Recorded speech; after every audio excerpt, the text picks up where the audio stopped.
Depart. Why is she not moving? She can't be dead, can she? Search her right now. No one will beat us anymore. Lu Jiao, her eyes still closed, first heard the malicious whispers of a few small voices nearby.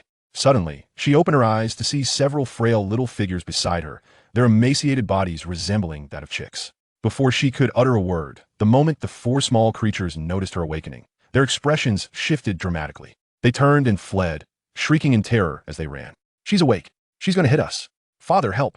We didn't steal her eggs. Lu Jiao gazed in bewilderment at the fleeing children, then surveyed her surroundings. The dilapidated courtyard, with its crumbling mud walls, contained 3 earthen houses with visible cracks. The roofs were thatched with straw, and on either side of the main house were 2 additional cracked earthen structures. Apart from these few buildings, the yard was barren, appearing starkly desolate. Where am I? Wasn't I supposed to be dead? As a female military doctor from the 21st century, she had been struck by enemy artillery while tending to the wounded, and logically, survival seemed impossible. Just as Lu Jiao's thoughts settled, a torrent of memories surged into her mind, and she quickly comprehended her current predicament. She had traversed time and space, becoming Lu Jiao, the wife of Xie Yunjin, a scholar from Xie family village in Qingli County, Great Zhou. Lu Jiao is a figure difficult to articulate. Not only are her words and actions coarse, but she is also exceedingly violent, frequently resorting to physical punishment and verbal abuse. Even her own quadruplet sons are not spared from her wrath, often enduring her harsh beatings, leaving the little ones in a state of fear. Convinced that her sons had pilfered 2 eggs, she seized a stick and struck her child. However, in her fervor, she lost her footing and fell, her head striking a stone, resulting in her untimely demise, and thus she found herself in this new existence. Lu Jiao raised an eyebrow in disbelief as she struggled to rise, her body jiggling with the effort. The simple act of getting up left her drenched in perspiration. With a scowl, she regarded her own corpulent form, and as she recalled the 4 little ones, each lacking even a modi, come of fat, a wave of sympathy washed over her. Yet at that moment, weakened from blood loss and feeling dizzy, she decided it best to rest indoors. As she entered the dilapidated earthen house, the sound of muffled sobs emanated from the eastern bedroom. Father, we did not steal her eggs. Indeed, I did not partake. Either father has taught us that taking without permission is akin to thievery, and we would never behave as thieves. But she does not believe us. She insists we are the culprits and strikes us with a stick. The cries from the eastern bedroom were not the typical wails of children, rather. They were stifled, filled with a deep sense of injustice, evoking a profound sense of compassion. And anyone who heard them, Lu Jiao instinctively walked towards a room on the east side. However, upon her entrance, the 4 little ones who were previously weeping fell silent as if struck by a spell. Their pale, waxen faces turned white in unison, and they quickly huddled towards the head of the bed, appearing as if they wished to meld into the wall. Just as Lu Jiao was about to speak, a voice emerged from the bed. Lu Jiao, do you think I'm incapacitated and unable to deal with you? Hence your old habits have resurfaced? Lu Jiao instinctively glanced towards the bed, and to her surprise, she found herself entranced. Lying on the dilapidated bed was a gaunt man. Though slender, his features were exquisitely defined, with raven black hair and skin resembling cold jade, his brows and eyes exuding a chilling allure. Despite his severe injuries, he exhibited no signs of distress. Yet within his deep, inky eyes, a menacing hostility glinted, coldly fixated on Lu Jiao. Were he capable of movement at that moment, Lu Jiao had no doubt he could swiftly sever her breath. On the bed, Xie Yunjin, noticing Lu Jiao's immobility, spoke again with palpable disdain. I have made it clear that you are not to disturb them again. Are you incapable of understanding? Upon hearing Xie Yunjin's words, Lu Jiao instinctively sought to clarify. Me? However, before she could articulate her thoughts, footsteps echoed from outside, followed by a concerned voice that permeated the air. Third brother, how do you feel today? Are you any better? The occupants of the room turned their gazes towards the person entering from outside, a man who appeared gaunt and dull-witted, his back hunched. Despite being under 30, he bore the visage of a man in his 40s. This individual was Xie Yunjin's second brother, Xie 3 days prior. Xie Yunjin sustained critical injuries in town after being struck by a carriage. His parents, Xie Laojin and Xie Laotai, promptly dispatched someone to the Baohe pharmacy in town to procure a physician to tend to Xie Yunjin's wounds. However, upon examination, the physician declared that Xie Yunjin's injuries were exceedingly severe, necessitating a substantial sum for treatment. Even with treatment, there was a possibility of permanent disability, confining him to his bed for the remainder of his days. Upon hearing this pronouncement, Xie Laojin and Xie Laotai's countenances underwent an immediate transformation. Subsequently, they deliberated on whether the injury warranted treatment, and whether such treatment would be worthwhile, as well as it would provide for their household were Xie Yunjin to become incapacitated. Xie Laojin and Xie Laotai had procreated 4 sons and 1 daughter in total. Xie Yunjin was the third in line. Xie Laojin favored his eldest son, while Xia Laotai held a particular fondness for the youngest pair of twins she had born. Xia Yunjin and his second elder brother had consistently been subjected to parental neglect since their formative years. Nevertheless, when Xia Yunjin was 8 years of age, the master of the private school in town recognized his exceptional intelligence. The master personally visited Xia Laojin and Xia Laotai, persuading them to permit him to attend school. Subsequently, he exhibited remarkable aptitude, initially passing the imperial examination at the children's level and later succeeding in the county-level examination. He was the first scholar to emerge from Xia's village in decades, and the villagers held him in high esteem. Xia Laojin and Xia Laotai were accorded respect on his account and, as a result, treated him with utmost care. However, an unforeseen severe injury once again cast him into the depths of despair. The Xia family ultimately resolved to separate this branch of the family, granting Xia Yunjin 5 silver taels for medical treatment, with the outcome of his recovery left to fate.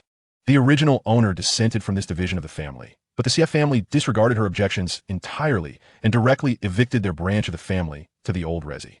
Denkei, the original body, was filled with anger, and thus refused to provide funds for Xia Yunjin's treatment.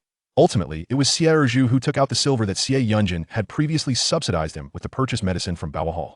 He then stealthily ventured into a secluded area of the mountains to prepare the medicine and deliver it, thereby preserving Xia Yunjin's life on the bed. Upon hearing Xia Erzu's words, the cold and sharp features of Xia Yunjin softened slightly. "Second brother, I feel much better." Xia Erju sighed in relief and hurried to the bedside. "Third brother, drink your medicine. I will change the medicine on your body shortly." Lu Jiao was about to inquire if she could offer assistance, but before she could speak, Xia Yunjin suddenly turned to look at her, his gaze icy and piercing, reminiscent of the Shar. Icicles of the harshest winter. "Get out." Chapter 2. Confronting the lotus flower, Lu Jiao's eyes darkened as she clenched her fingers and turned to leave. It was not the moment for her to voice her thoughts. Sometimes, silence speaks louder than words. Moreover, none of the family had partaken of breakfast that morning. She decided to venture into the kitchen to prepare something to eat. With her resolve set, Lu Jiao strode towards the kitchen. There were plenty of provisions available. Aside from the 100 pounds of brown rice and 50 pounds of cornmeal inherited from the Xia family's division, there were also 3 pounds of rice, eggs, and sugar sent by her maternal family. As for glutinous rice, yellow beans, and cabbage, those were gifts from the villagers. Oh, and in the corner, there was a chicken. This fowl had been spirited away from the Xia family's coop during the division. After surveying the kitchen's bounty, Lu Jiao quickly formulated a plan. She cooked a pot of rice porridge, and then took 3 eggs to make egg pancakes with the cornmeal. By the time she completed these tasks, she was drenched in sweat and felt utterly fatigued, wishing she could simply collapse onto the floor. However, thoughts of the 4 little ones who had not eaten and of Xia Yunjin lying in bed compelled her to wipe her brow and head towards the eastern bedroom. Just as she approached the room, she heard a gentle, feeble voice emanating from within. "Third brother Xia, you must be hungry. This is the rice porridge I specially prepared for you. Please drink a bowl quickly, or your health will suffer." Standing at the doorway, Lu Jiao instinctively paused, gazing at the figure inside the eastern chamber. At that moment, in the room, besides Xia Yunjin, Xia Erju, and the 4 little ones, there was also a delicate woman. The woman was slender, clad in a flowing white gown, cinched at the waist, accentuating her figure, which resembled a fragile willow. Her mere silhouette provoked much contemplation. Lu Jiao gazed at the woman's form and swiftly recalled her identity. The woman was Shun Xiao, a villager from Xia family village. It was rumored that Shun Xiao and Xia Yunjin had grown up together, harboring mutual feelings for one another. Had it not been for Lu Jiao's intervention, Shun Xiao would have been the most likely candidate to marry Xia Yunjin. The original owner of this body had once had a fierce confrontation with Xia Yunjin over this matter, only ceasing when he expressed his disinterest in marrying Shun Xiao. Realizing her hopes of marrying Xia Yunjin were dashed, Shun Xiao was arranged to marry someone else by her family. However, just 4 years into her marriage, her husband passed away, leaving her a widow with a daughter. The Su clan members, seeing her and her daughter as easy targets, expelled them from their home. Consequently, Shun Xiao currently resided at her parental home, which was not far from where they lived. As Xia Yunjin finished speaking, Shun Xiao immediately voiced her concern. "Third brother Xia, how can you not eat?" Xia Erju, who was changing Xia Yunjin's bandages beside the bed, furrowed his brow at Shun Xiao and spoke. Just as Shun Xiao was about to respond, Lu Jiao strode in from outside, glaring at Shun Xiao with irritation. "What are you doing in my house?" Lu Jiao had initially intended to stay out, but after a morning without food, she was quite famished, and the 4 little ones were undoubtedly hungry as well. To maintain her persona, She entered the room and vented her frustration at Xinxiu. This behavior was in line with the original owner's character. Upon hearing Lu Jiao's words, Xinxiu's expression darkened as she retorted, "I have come to bring some food for Brother Xie. How can he go without nourishment after sustaining such severe injuries?" Lu Jiao shot a fierce glare at Xinxiu, her voice laced with anger. "What business is it of yours, you pitiful widow? What do you seek in another's home? Surely, you are not still harboring thoughts of seducing my husband?" At Lu Jiao's words, Xinxiu's eyes instantly filled with tears, and she abruptly turned to Xie Yunjin, crying, "Brother Xie, how can she speak of me like that? I merely cannot bear the thought of you going hungry."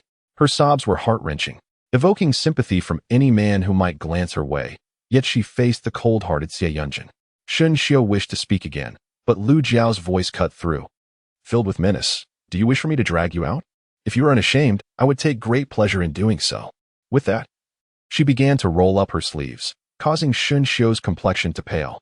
Though she was but a small widow, she still possessed her dignity.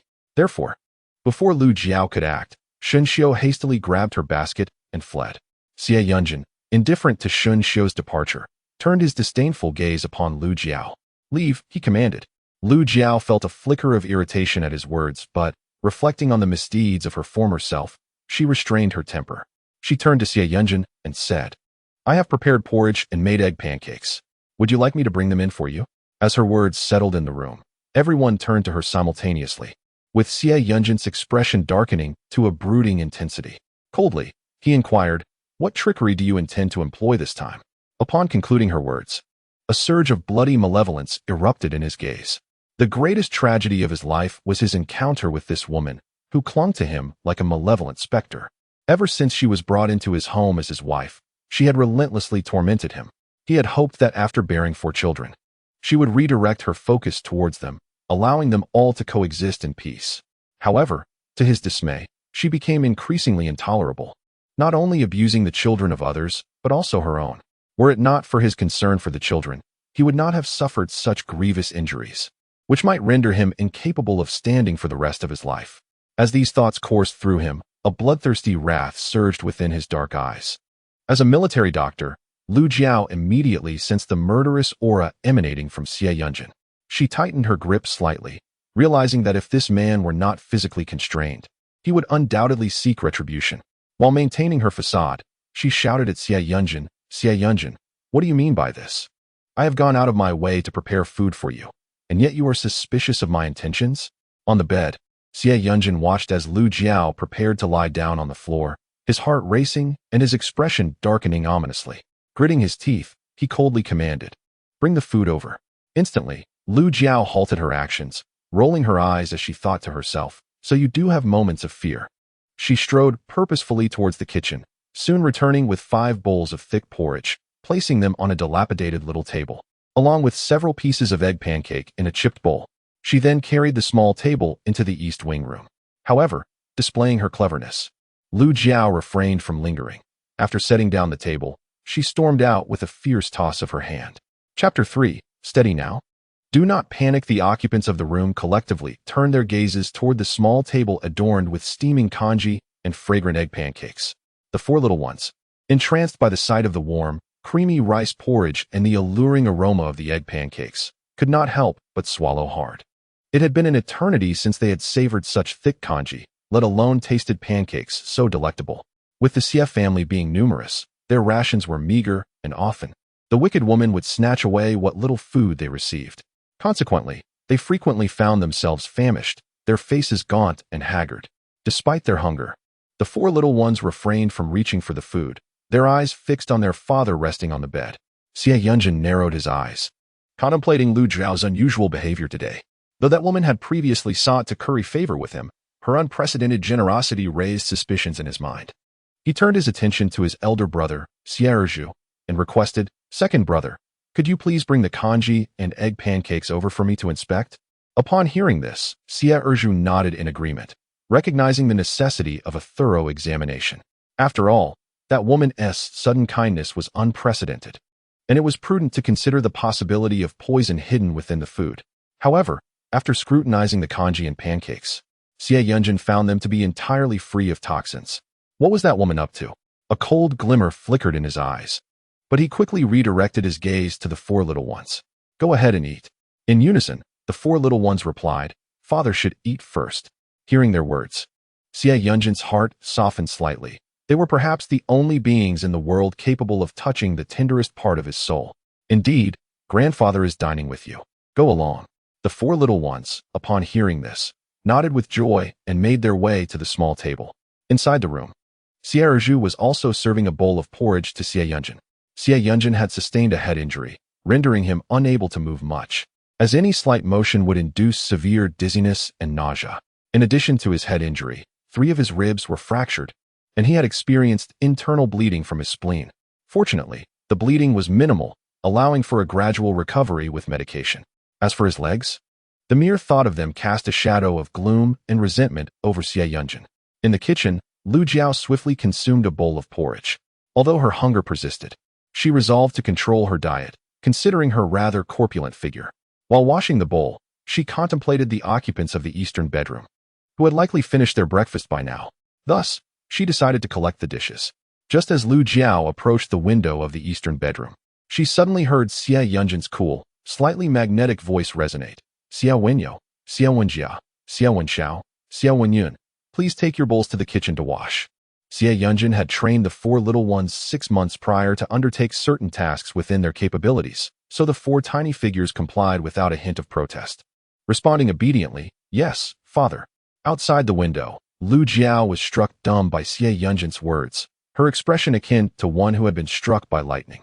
It was at that moment she realized a startling truth. Not only had she traversed time, but she had also entered a narrative. In a previous life, a female patient, confined to a hospital bed due to her injuries, found solace in a novel. The narrative featured 4 formidable antagonists, whose malevolence knew no bounds, and who committed heinous acts without a flicker of remorse. Ultimately, these 4 villains met their demise at the hands of the heroic protagonists. Among these antagonists was a father, a chief minister, who transformed into the principal villain in his quest for vengeance against the protagonists, only to be vanquished in the end. The 4 nefarious figures were accompanied by a wicked maternal figure, while the chief minister was lamentably bereaved of his wife. Their malicious matriarch and the chief minister's late spouse bore the name Lu Jiao, while the antagonists were named Xie Wenyao, Xie Wenjia, Xie Wenxiao, and Xie Wenyu. The chief minister was known as Xie Yunjin. Upon realizing her fate, Lu Jiao's countenance darkened. She had inexplicably become the malevolent mother of a future villain and the late wife of the chief minister, a stroke of ill fortune indeed. As Lu Jiao grappled with her misfortune, 4 small children emerged from the eastern bedroom, clutching bowls and chopsticks. The eldest among them carried 2 bowls, one filled with egg pancakes. Upon sighting her, the little ones recoiled in fear, their cautious demeanor betraying no hint of the ruthlessness typically associated with their future lineage. Lu Jiao cast a glance at the diminutive figures, no taller than her knees, and then at the future chief minister, who lay incapacitated in bed. Silently, she reassured herself. Stay calm, do not panic. In the eastern bedroom, Xie Zhu inquired with concern, Third brother, do you need to relieve yourself?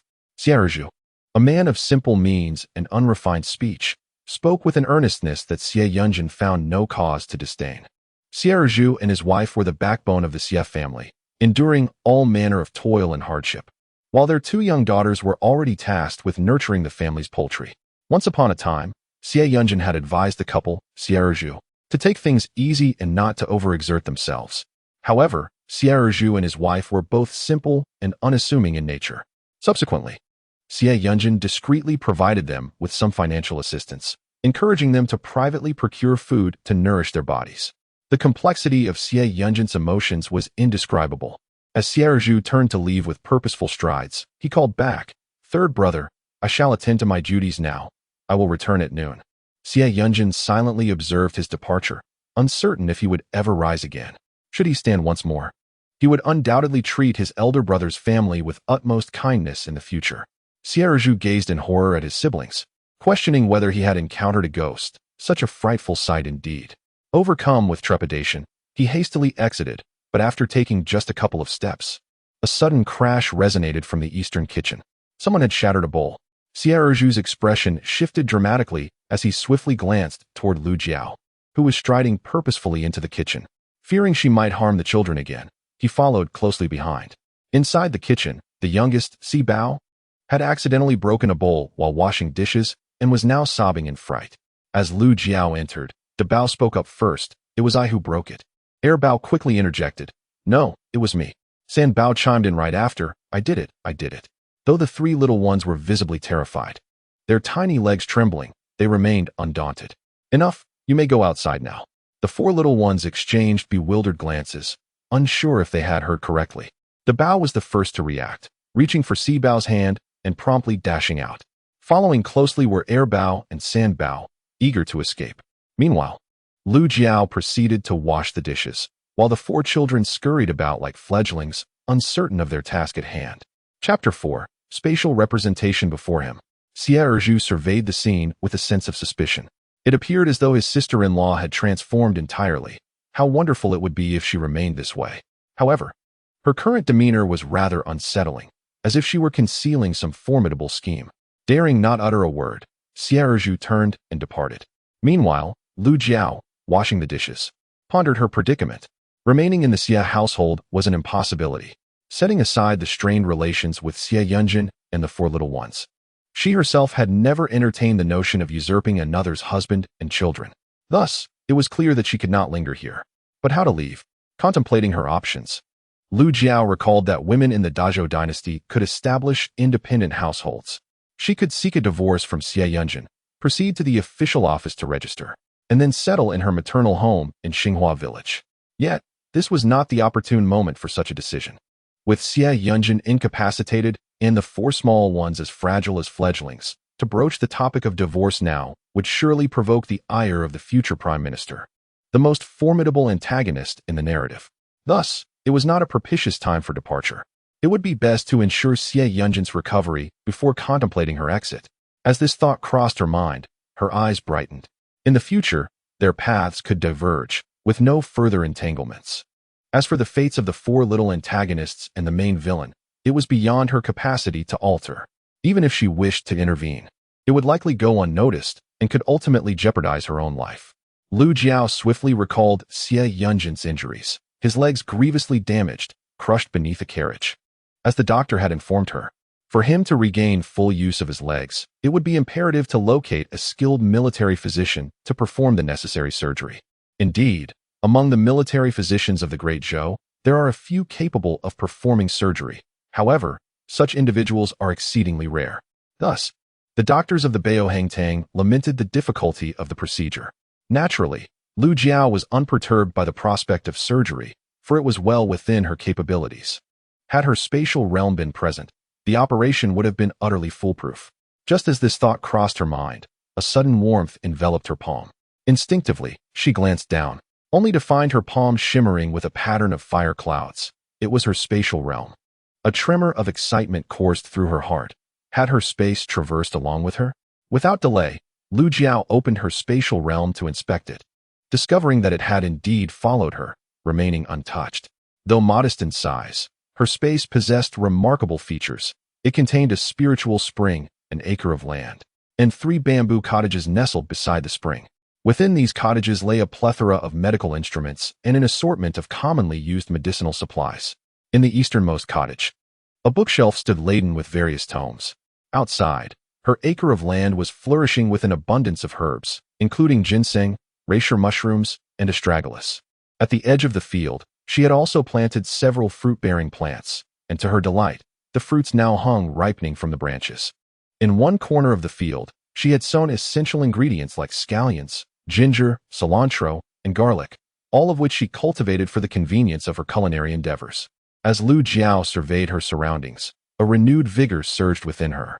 With such resources at her disposal, how could she possibly fail to mend Xie Yunjin's leg? How could she not nourish the 4 little ones? How could her future days be anything less than prosperous? Truly, heaven had favored her. A smile broke across her face, dispelling the shadows of her earlier worries. After finishing the dishes, she deftly retrieved a chicken from the corner and proceeded to the back of the house to prepare it. The 4 little ones began their journey to gain weight with a bowl of chicken soup. In the morning, they were already astonished by the simple fare of rice porridge and egg pancakes, but at noon, they were served brown rice and chicken soup. Although the brown rice was somewhat dry, Lu Jiao had added a small bowl of white rice, enhancing the overall texture, complemented by the freshly made chicken soup. The four little ones stared in disbelief, hardly able to comprehend what lay before them. Rice and chicken soup? Was it the New Year? No, even during the New Year. Such delightful fare was beyond their reach. This was genuine white rice, accompanied by chicken soup brimming with meat. The four youngsters glanced up at Lu Jiao and then turned in unison to gaze at Xie Yunjin on the bed. Xie Yunjin squinted, casting a dark glare at Lu Jiao. What was this woman up to? He could never believe that she had changed for the better. One's nature could hardly be altered. Thus, Lu Jiao must be up to some trickery. Did she intend to ensnare them with delicious food and drink, then seize the opportunity to poison them all? As this thought crossed his mind, a surge of resentment welled up within him, and he fixed Lu Jiao with a fierce look. What do you really want? Do you wish to poison us to escape? As soon as Xie Yunjin finished speaking, the expressions of the four little ones shifted in unison, and they hastily shrank back towards the bed. Lu Jiao felt somewhat powerless. The situation was indeed difficult to navigate. Yet, no matter how challenging it may be, she must persevere. Xie Yunjin, you are being unreasonable. I offer you food, and you still speak ill of me. Had I known this would happen, I would have refrained from feeding you. Poison, poison, poison. If only I could find a way to poison you all. But where could I possibly procure such a thing? Lu Jiao, filled with fury, leaned forward, scooped a mouthful of rice, and then took a generous sip of chicken soup. Is it poisoned? She exclaimed angrily before storming out. At the doorway, she encountered Xie Zhu, who was carrying some food, including taro and fish soup. Lu Jiao shot him a fierce glare and strode past him, prompting Xie Zhu to quickly step aside. He had always known better than to provoke this formidable sister-in-law, as she was notoriously difficult to handle. Once Lu Jiao had departed, Xie Yunjin turned his gaze toward the four little ones by the bedside. Go ahead and eat, he urged. If Lu Jiao dared to poison the children, he would risk everything to ensure she faced dire consequences. He would skin her alive, making her regret ever stepping into this world. The four little ones, understanding their father's words, spoke up in unison. Father, you should eat too. Xie Yunjin nodded and beckoned Xie Zhu to come in and serve him. Xie Zhu placed the taro and fish soup on the small dining table and ladled a bowl of rice to feed Xie Yunjin. Perplexed by Lu Jiao's behavior, Xie Zhu could not help but murmur, "Third brother, what has come over our sister-in-law?" Xie Yunjin's dark eyes swirled with ominous thoughts as he replied in a low voice. She must have some scheme in mind. Likely, she intends to offer them something delicious and, when they are unsuspecting, poison them to make her escape. Logically, Lu Jiao should not dare to do such a thing, for poisoning her husband and children would also lead to her execution. Yet, that foolish woman is too dim-witted to consider these consequences. Nevertheless, I shall not grant her the opportunity. Chapter 5. It would be better to kill him in the eastern bedroom. 5 family members were gathered for a meal, while Lu Jiao dined alone in the kitchen. The chicken soup was slightly greasy, prompting her to skim off the surface oil before savoring a bowl of clear broth. Concerned that the 4 little ones might mishandle the dishes, she kept a vigilant ear on the happenings in the eastern bedroom. Once she discerned that the meal was nearly finished, she rose to collect the bowls and chopsticks. This time, although the 4 children maintained their distance, they exhibited less fear than when she had first awakened. Lu Jiao paid them no mind, nor did she cast a glance at Xie Yunjin. She simply gathered the dishes and departed. Behind her, Xie Zhu murmured in bewilderment. It seems that the third sister-in-law is somewhat different today. She didn't cling to you as usual. Ordinarily, she would rush to you to showcase her accomplishments. Xie Yunjin mused that her demeanor aligned more closely with his prior assessments. She was likely calculating something. In the afternoon, Lu Jiao took a nap in the western bedroom, feeling utterly exhausted after a busy morning. Despite her desire to lose weight, she knew that it must be a gradual process, not something to be rushed. Upon waking from her rest, she attempted a series of weight loss yoga exercises, and after working up a sweat, she headed to the kitchen to boil a pot of water for a shower. That evening, she prepared a delightful porridge with shredded chicken and vegetables, using the leftover chicken from lunch, which she shredded and combined with greens, creating a delectable dish. However, Lu Jiao discreetly added a touch of water from the spiritual spring to the porridge, knowing it could help regulate the body, albeit cautiously, as she feared detection due to its subtle sweetness when used in excess. Xie Yunjin remained vigilant, inspecting the porridge for any signs of poison. Once he confirmed its safety, he permitted the 4 little ones to indulge. The day's culinary offerings left the children feeling as though they were in a dream, even leading them to suspect that Lu Jiao might have lost her sanity. The four of them huddled together, murmuring, if only she remained this foolish. We would have delicious food in the future. Lu Jiao, overhearing their words, found herself both amused and exasperated. What was this nonsensical chatter? After dinner, as she went to the eastern bedroom to collect the dishes, Xia Yunjin suddenly spoke up. Lu Jiao, stay in the eastern bedroom to take care of us tonight. In the room, both Lu Jiao and Xia Erju looked up in surprise. For the past 3 nights, it had been Xia Erju who slept in the eastern room, prepared for any midnight needs of Xia Yunjin. Unexpectedly, today Xia Yunjin requested Lu Jiao to stay and watch over him. After a moment of astonishment, Xia Erju replied, "Third brother, let me handle it." He still felt a twinge of unease, casting a cautious glance at Lu Jiao. Lu Jiao's expression darkened slightly as she squinted at Xia Yunjin, pondering why he would want her to keep watch. She refused to believe he was genuinely pleased at the prospect of her sleeping in his room. Did he harbor intentions to harm her? Yet, he was hardly capable of such a thing.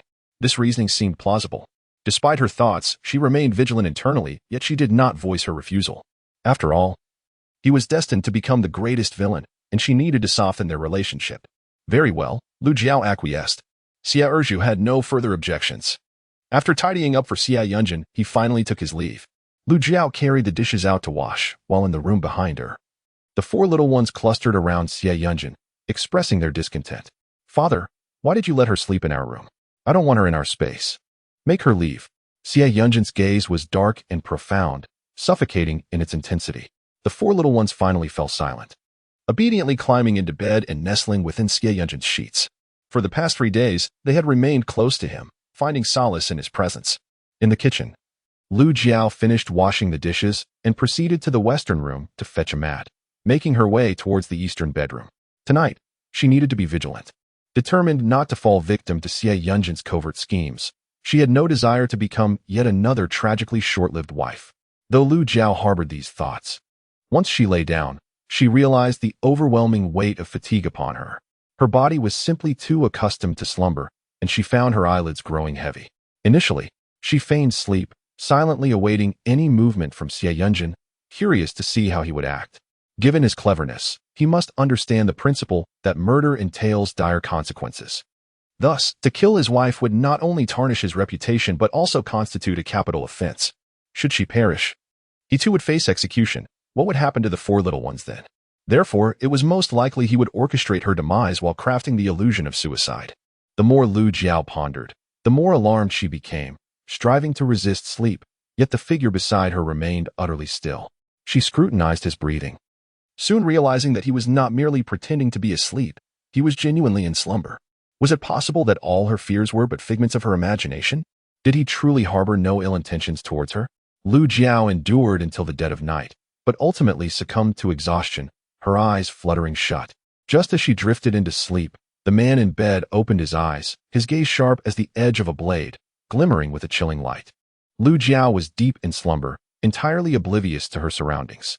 In her dreams, she beheld the poignant scene of her comrades mourning her after her demise in a past life, and witnessed her parents, each having found true love, sorrowfully attending her funeral. Just as she was captivated by this vision, she suddenly felt a vice-like grip encircling her neck, rendering her breathless. Instantly, she awoke with a start, her hand striking out to repel the assailant. With a resounding crash, the individual collided with the wall, and Lu Jiao was fully awakened. Her gaze fixed upon the figure in the shadows. It was the dead of night, and the pale moonlight streamed through the window, illuminating the man against the wall. His striking visage bore an expression of unfathomable malice, his eyes tinged with a sinister crimson hue, glaring at her with a loathsome intensity. In that moment, he resembled a demon risen from the depths of hell, thirsting for her flesh and blood. To her astonishment, the one who had gripped her neck was none other than the gravely injured and bedridden Xia Yunjin. "Have you lost your mind? Why are you choking me in the middle of the night?" Lu Jiao exclaimed. Upon hearing her words, Xia Yunjin's gaze darkened further, infused with a chilling, murderous intent. "Yes, I have gone mad, driven to insanity by you. You have destroyed my once fulfilling life, and now I seek to end yours."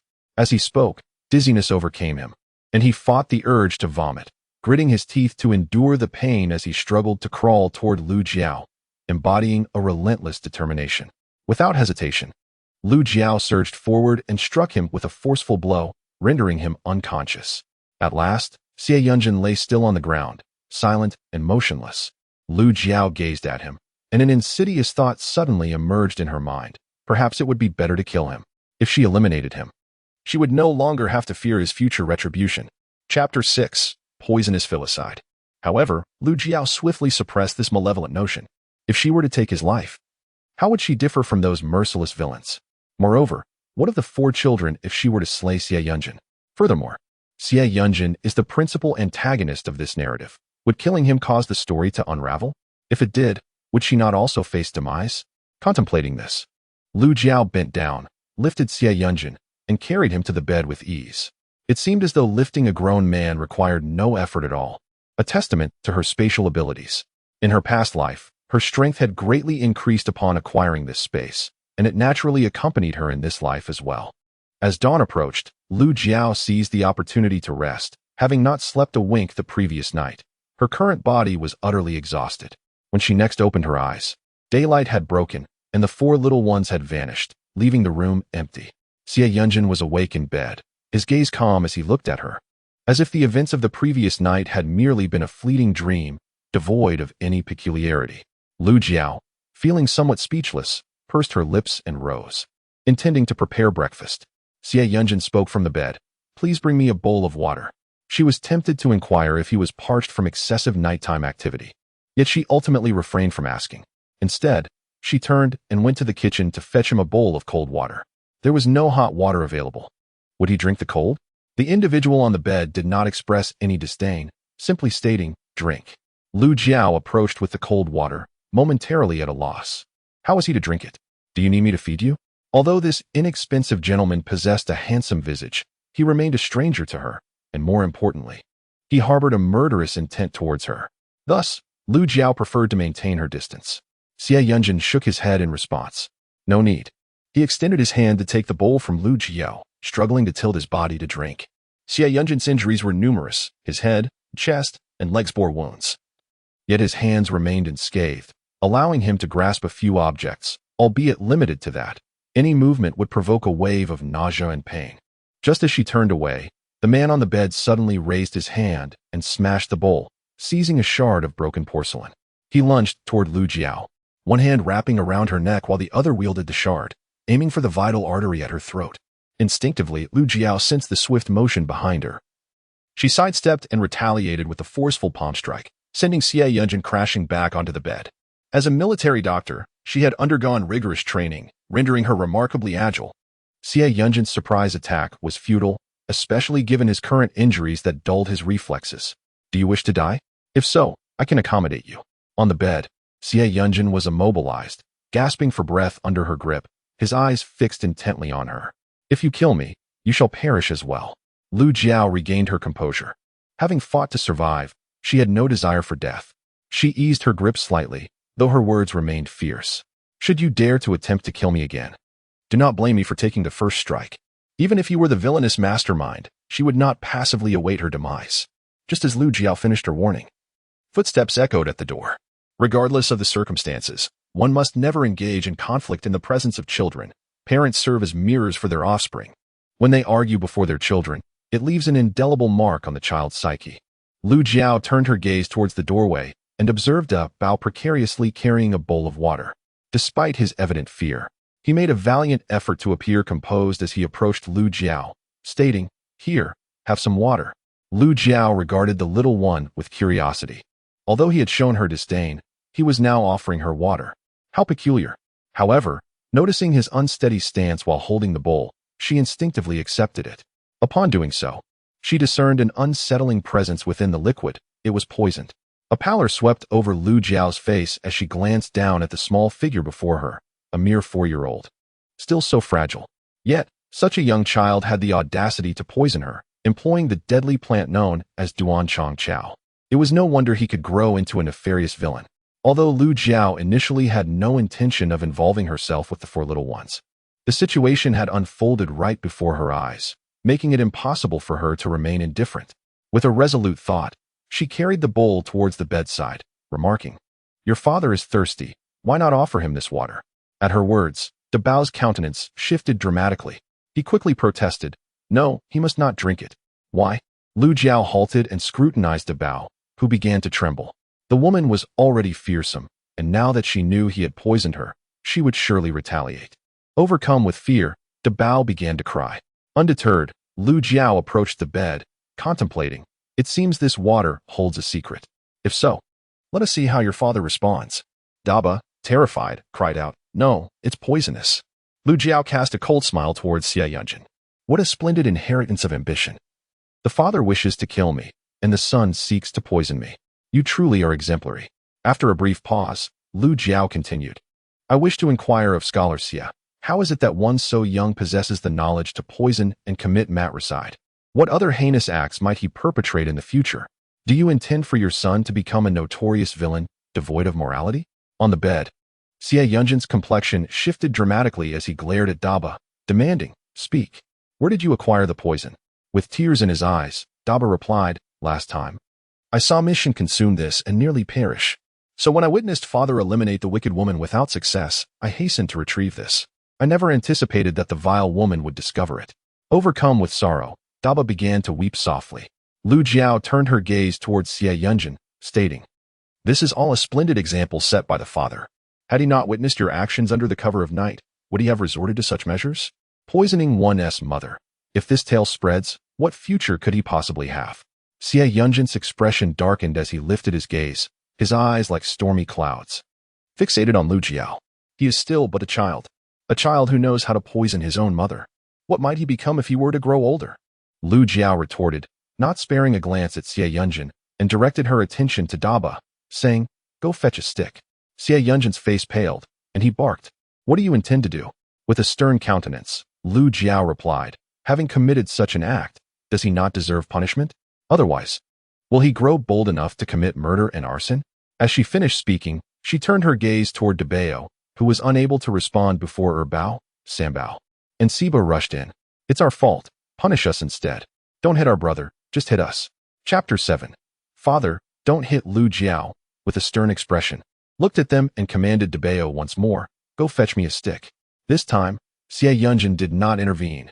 Indeed, Dabao's actions warranted a lesson, for if left unchecked, it could lead to chaos in the future. In that moment, Xie Yunjin regretted his decision to act in front of the children. He should have sought an alternative approach. Dabao's eyes glistened with tears, his legs trembling as he staggered out, fearing that the wicked woman would bring about his demise. Despite his trepidation, he managed to find the very stick intended for punishing them. Lu Jiao took the stick from him, her expression impassive as she addressed the 4 children standing before her. "You 3 must also witness this. Should you ever repeat such grave mistakes, you will face the same consequences." Having spoken, she commanded Dabao, "Extend your hand." Dabao extended his frail hand, and though Lu Jiao felt a pang of compassion, the thought of their future misdeeds, capable of murder without a second thought, hardened her resolve. She raised the stick and struck the palm of Dabao's hand, delivering her words with a heavy tone. "Yes, I acknowledge my past wrongs in punishing you. But I am merely a rural woman. My reputation matters little. However, one day you shall study and hold positions of authority. If word spreads that you have committed such heinous acts as poisoning your mother, how will you ever be regarded as human, let alone as officials?" Lu Jiao lightly tapped Dabao's palm, causing Erbao, Sambao, and Sibao to burst into tears, pleading as they cried, "Please stop hitting us. We won't dare to do it again. We promise. We won't harm you anymore. Just let us know when it's okay for you to hit us."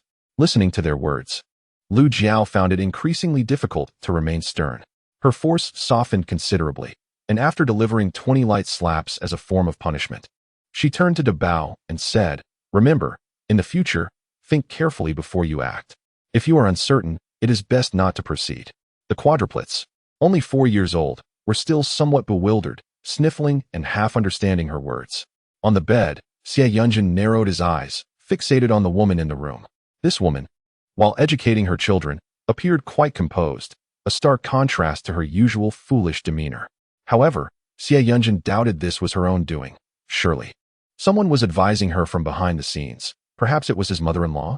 Having previously served as a maid in a wealthy family in town, she possessed a broader perspective than the average village woman. He surmised that all of this was likely taught by his mother-in-law. A smirk of derision crept onto Xie Yunjin's lips as he coldly regarded Lu Jiao. Lu Jiao surveyed the 5 individuals in the room, 1 father and 4 sons, and slowly began to speak. Now I finally understand how much you all despise me. After a brief pause, she turned to Xie Yunjin on the bed and said, "We need to have a serious conversation." Xie Yunjin remained silent, prompting Lu Jiao to continue at a leisurely pace. "Xie Yunjin, you should know that I was not like this when I was at my family home. Although I may have been a bit willful back then, I was never this rude and unreasonable." Lu Jiao spoke the truth. When the original self was at her maternal home, she was merely a bit willful, treating outsiders reasonably, unlike her current state of throwing tantrums, being unreasonable, and engaging in violence. Her transformation can be partially attributed to Xie Yunjin. "My current disposition stems from unfulfilled desires. I harbored great hopes of marrying into the Xie family, yearning for your affection and kindness. Unfortunately, you not only disregard my existence, but also harbor disdain for me. I anticipated a kind husband upon entering the Xie household. Yet I found myself with a callous spouse. Consequently, the original self grew increasingly unreasonable, prone to throwing fits. As for the violence towards her son, it was the sole action that could provoke anger in Xie Yunjin. Witnessing her son being struck elicited a sense of vengeful satisfaction in the original self. Thus she became increasingly brutal. Of course, Lu Jiao's embellishments played a role. The original self acted on whims, doing as she pleased. However, Lu Jiao resolved to use this as a turning point to transition her character's transformation, for otherwise, she would have to maintain the facade of a shrew, which is quite exhausting. "I am weary now and have decided to sever ties with you. I intend to seek a divorce." "A divorce? So this woman has gone through such elaborate machinations merely to leave him and their son. She seems to shun him now that he is incapacitated." The mocking smile at the corner of Xie Yunjin's lips grew increasingly pronounced, his brow furrowed with a darkness that could drown in water. As Lu Jiao met Xie Yunjin's cold gaze, her words faltered, yet she steeled herself to continue. "Rest assured, it is not a divorce at this moment, but rather one that will occur once your leg has healed. Did not the physician from Baohangtang say as much? In the military, a skilled physician can indeed mend your leg. I shall seek out a proficient doctor to perform the surgery for you. Once your leg is healed, we can part ways. What do you think?" Xie Yunjin scoffed coldly. "Where do you propose to find such a talented military doctor?" Lu Jiao raised an eyebrow. "Do not concern yourself with that. I am certain I will find one. Rest assured. And if you cannot?" he inquired. "Then I shall not leave. Before I depart, I will ensure your leg is healed." Lu Jiao replied, undeterred. She was fully capable of performing the surgery herself, especially now that she possessed the necessary medicines, surgical tools, and equipment. There was no doubt she could manage the operation. Xie Yunjin cast a subtle glance at Lu Jiao and replied coldly, "Should you truly find a doctor to mend my leg, I will grant you a divorce on the day of its recovery." "Agreed," Lu Jiao exclaimed with delight. This was splendid news. All she needed was an opportune moment to operate on Xie Yunjin, and after a couple of months of recuperation, she would be free from the Xie family. Feeling elated, Lu Jiao turned to the 4 little ones behind her and spoke slowly. "Do you see? Your father and I will soon part ways, so do not fear that I shall strike you again." The 4 children exchanged bewildered glances, utterly at a loss regarding how to respond to the unfolding situation. Although the wicked woman had departed, they should have felt relieved, yet joy eluded them. They were somewhat dispirited. As Lu Jiao rose to leave, she passed by Bao and noticed his swollen little hand. She was tempted to bandage it, but recalling his act of patricide, she resolved to let him learn a lasting lesson. I ventured out to prepare breakfast. Meanwhile, Xie Yunjin watched Lu Jiao depart, his eyes filled with derision. He was curious to see how she would procure a military doctor for his surgery. Contemplating this, he cast a cold glance at the eldest of the quadruplets. "Bao, bring me the stick." Bao was taken aback. His hand still throbbed from the earlier punishment inflicted by that wicked woman. Would his father punish him too? Bao Sambao. And Bao immediately looked at Xie Yunjin with pleading eyes. "Father, please don't hit him." Chapter 8. The 4 adorable little ones. Xie Yunjin regarded the pitiful little ones. Although they were 4 years old, their frail arms and legs betrayed a long history of malnutrition, causing them to wobble unsteadily as they walked. This thought filled him with disdain for Lu Jiao. Even a vicious beast would not harm its offspring, yet she was worse than an animal. Nevertheless, Bao had erred, and he needed to be admonished. "Bring it here." Bao never defied his father's commands. Though frightened, he obediently approached Xie Yunjin, presenting the stick. "Father, go ahead." Xie Yunjin took the stick but did not strike Bao's hand. Instead, he struggled to lift the stick and brought it down upon his own other hand. The quartet was stunned, and soon Bao burst into tears. "Father, please don't hit yourself. While Xie Yunjin painfully struck his own hand, he solemnly admonished, a son's disobedience is the father's fault, a son's lack of propriety, the father's error. Today, your actions reflect upon me as well, thus I too must bear punishment.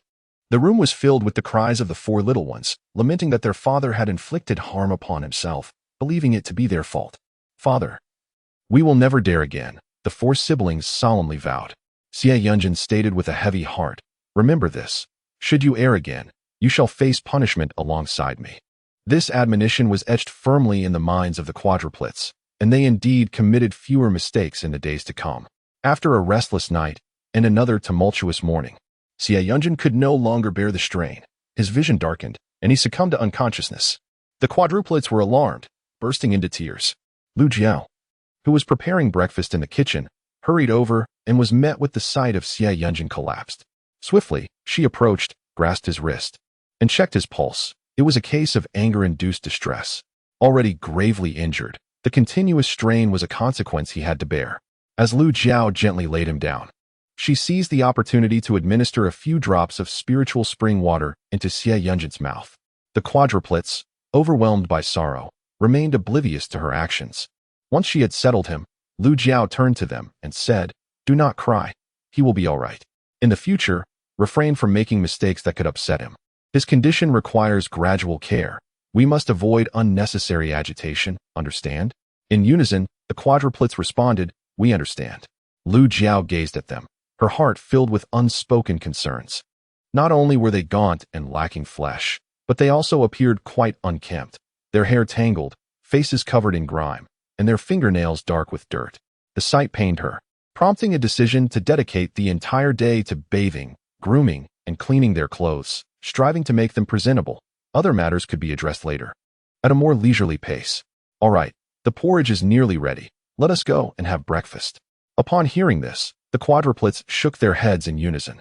We will wait for father to eat together. As Lu Jiao was about to speak, footsteps sounded from outside, followed by the voice of Xie Erju inquiring, has the third brother awakened? Lu Jiao quickly glanced at the quadruplets and said in a serious tone, not a word about today's events to your second uncle. Do you understand? Otherwise, your father will surely be driven to despair. Upon hearing this, the quadruplets nodded vigorously, acknowledging her command. Lu Jiao's intentions were solely for De Bao's well-being. The heinous act of poisoning and filicide could irrevocably tarnish his life. In an era where filial piety reigned supreme, should the gravity of De Bao's actions be disclosed, he would forever be stripped of the chance to rise above his circumstances, carrying the weight of infamy for a lifetime. Outside, Xie Erju lifted the curtain and entered, immediately noticing the red-rimmed eyes of the four little ones. He promptly concluded that the third sister-in-law had once again resorted to disciplining the children. In a disapproving whisper, he remarked, sister-in-law, you cannot keep punishing the children. They are still very young. Before Lu Jiao could respond, Xie Yunjin stirred from the bed, weakly uttering, second brother, you have come. Xie Erju quickly redirected his attention to his brother, asking, third brother, how do you feel? Is there any discomfort? Have you had breakfast? Ignoring the two brothers, Lu Jiao turned and stepped outside. This morning, she had prepared a corn porridge infused with a bit of vegetables. Currently, one was bedridden and paralyzed, while the four others suffered from malnutrition. The porridge was somewhat nourishing, albeit lacking in vital nutrients. Thus, she needed to devise a better plan.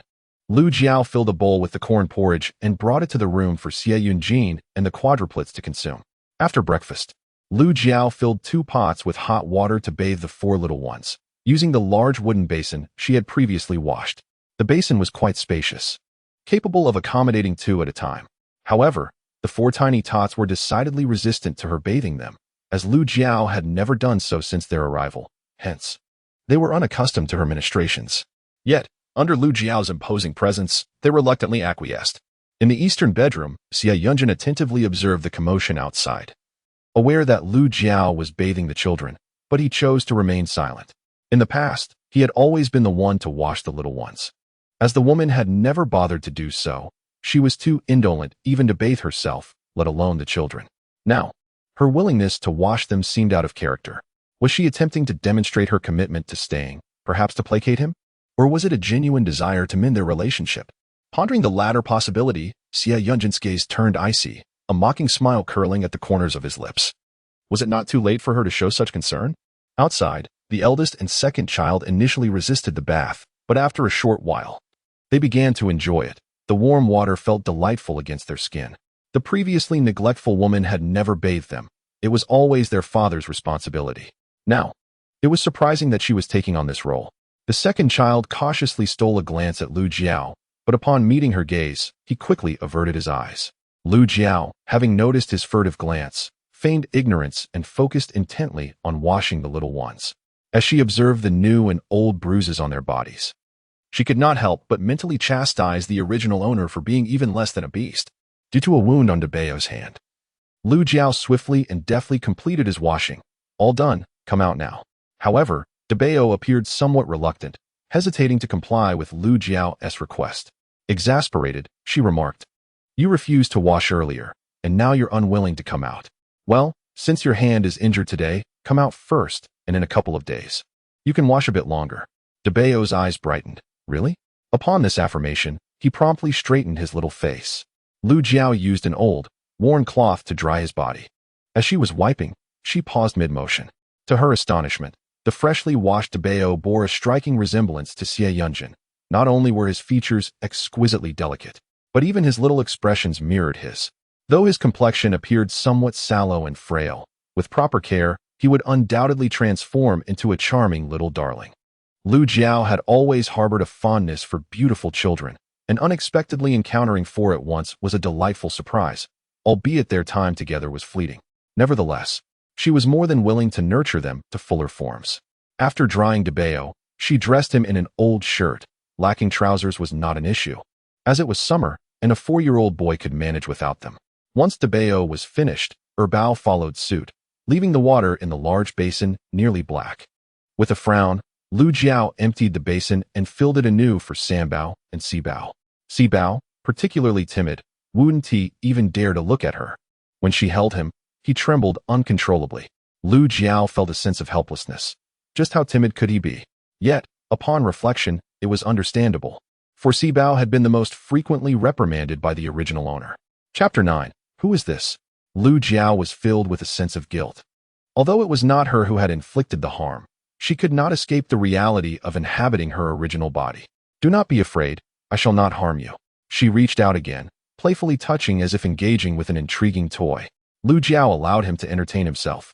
Once Sanbao and Sibao had finished their washing, Lu Jiao observed that the quadruplets did not resemble one another. Daba bore a striking resemblance to Xie Yunjin, while Erbao and Sanbao, though identical, did not share this likeness, yet remained undeniably beautiful. As Lu Jiao gazed upon them, she was surprised to find that they bore a notable resemblance to her former self. She could not help but touch her own chubby face, pondering if her post-weight loss appearance would mirror that of her past. If so, she need not worry, for her former self had been quite beautiful. Among the four children, the most striking was undoubtedly the youngest, Sibo, with enchanting peach blossom eyes and slightly upturned corners. He displayed an early hint of charm. Lu Jiao mused about what a captivating individual he would become as he grew, and, unable to resist, she pinched the little one's cheek. Sibo looked up at Lu Jiao with an innocent expression, his tiny visage evoking an overwhelming desire to tuck him away in her pocket. She couldn't help but wonder if, after their separation, she might ask Xie Yunjin for custody of Sibo, but upon reflection, she realized that such a possibility was unlikely and relinquished the thought. With a sigh, Lu Jiao's gaze fell upon Daba's injured hand. She retrieved some anti-inflammatory ointment to tend to Daba's wounds and, in conclusion, wrapped a piece of cloth around it for protection. According to reason, Dabao's injured hand should not be immersed in water. However, the little fellow was exceedingly dirty, almost unbearable to behold, with his hands covered in soot and grime. The dust could easily infiltrate the wound, heightening the risk of inflammation and infection. Now that the medication has been applied, remember not to let it come into contact with water until the injury is healed. Do you understand?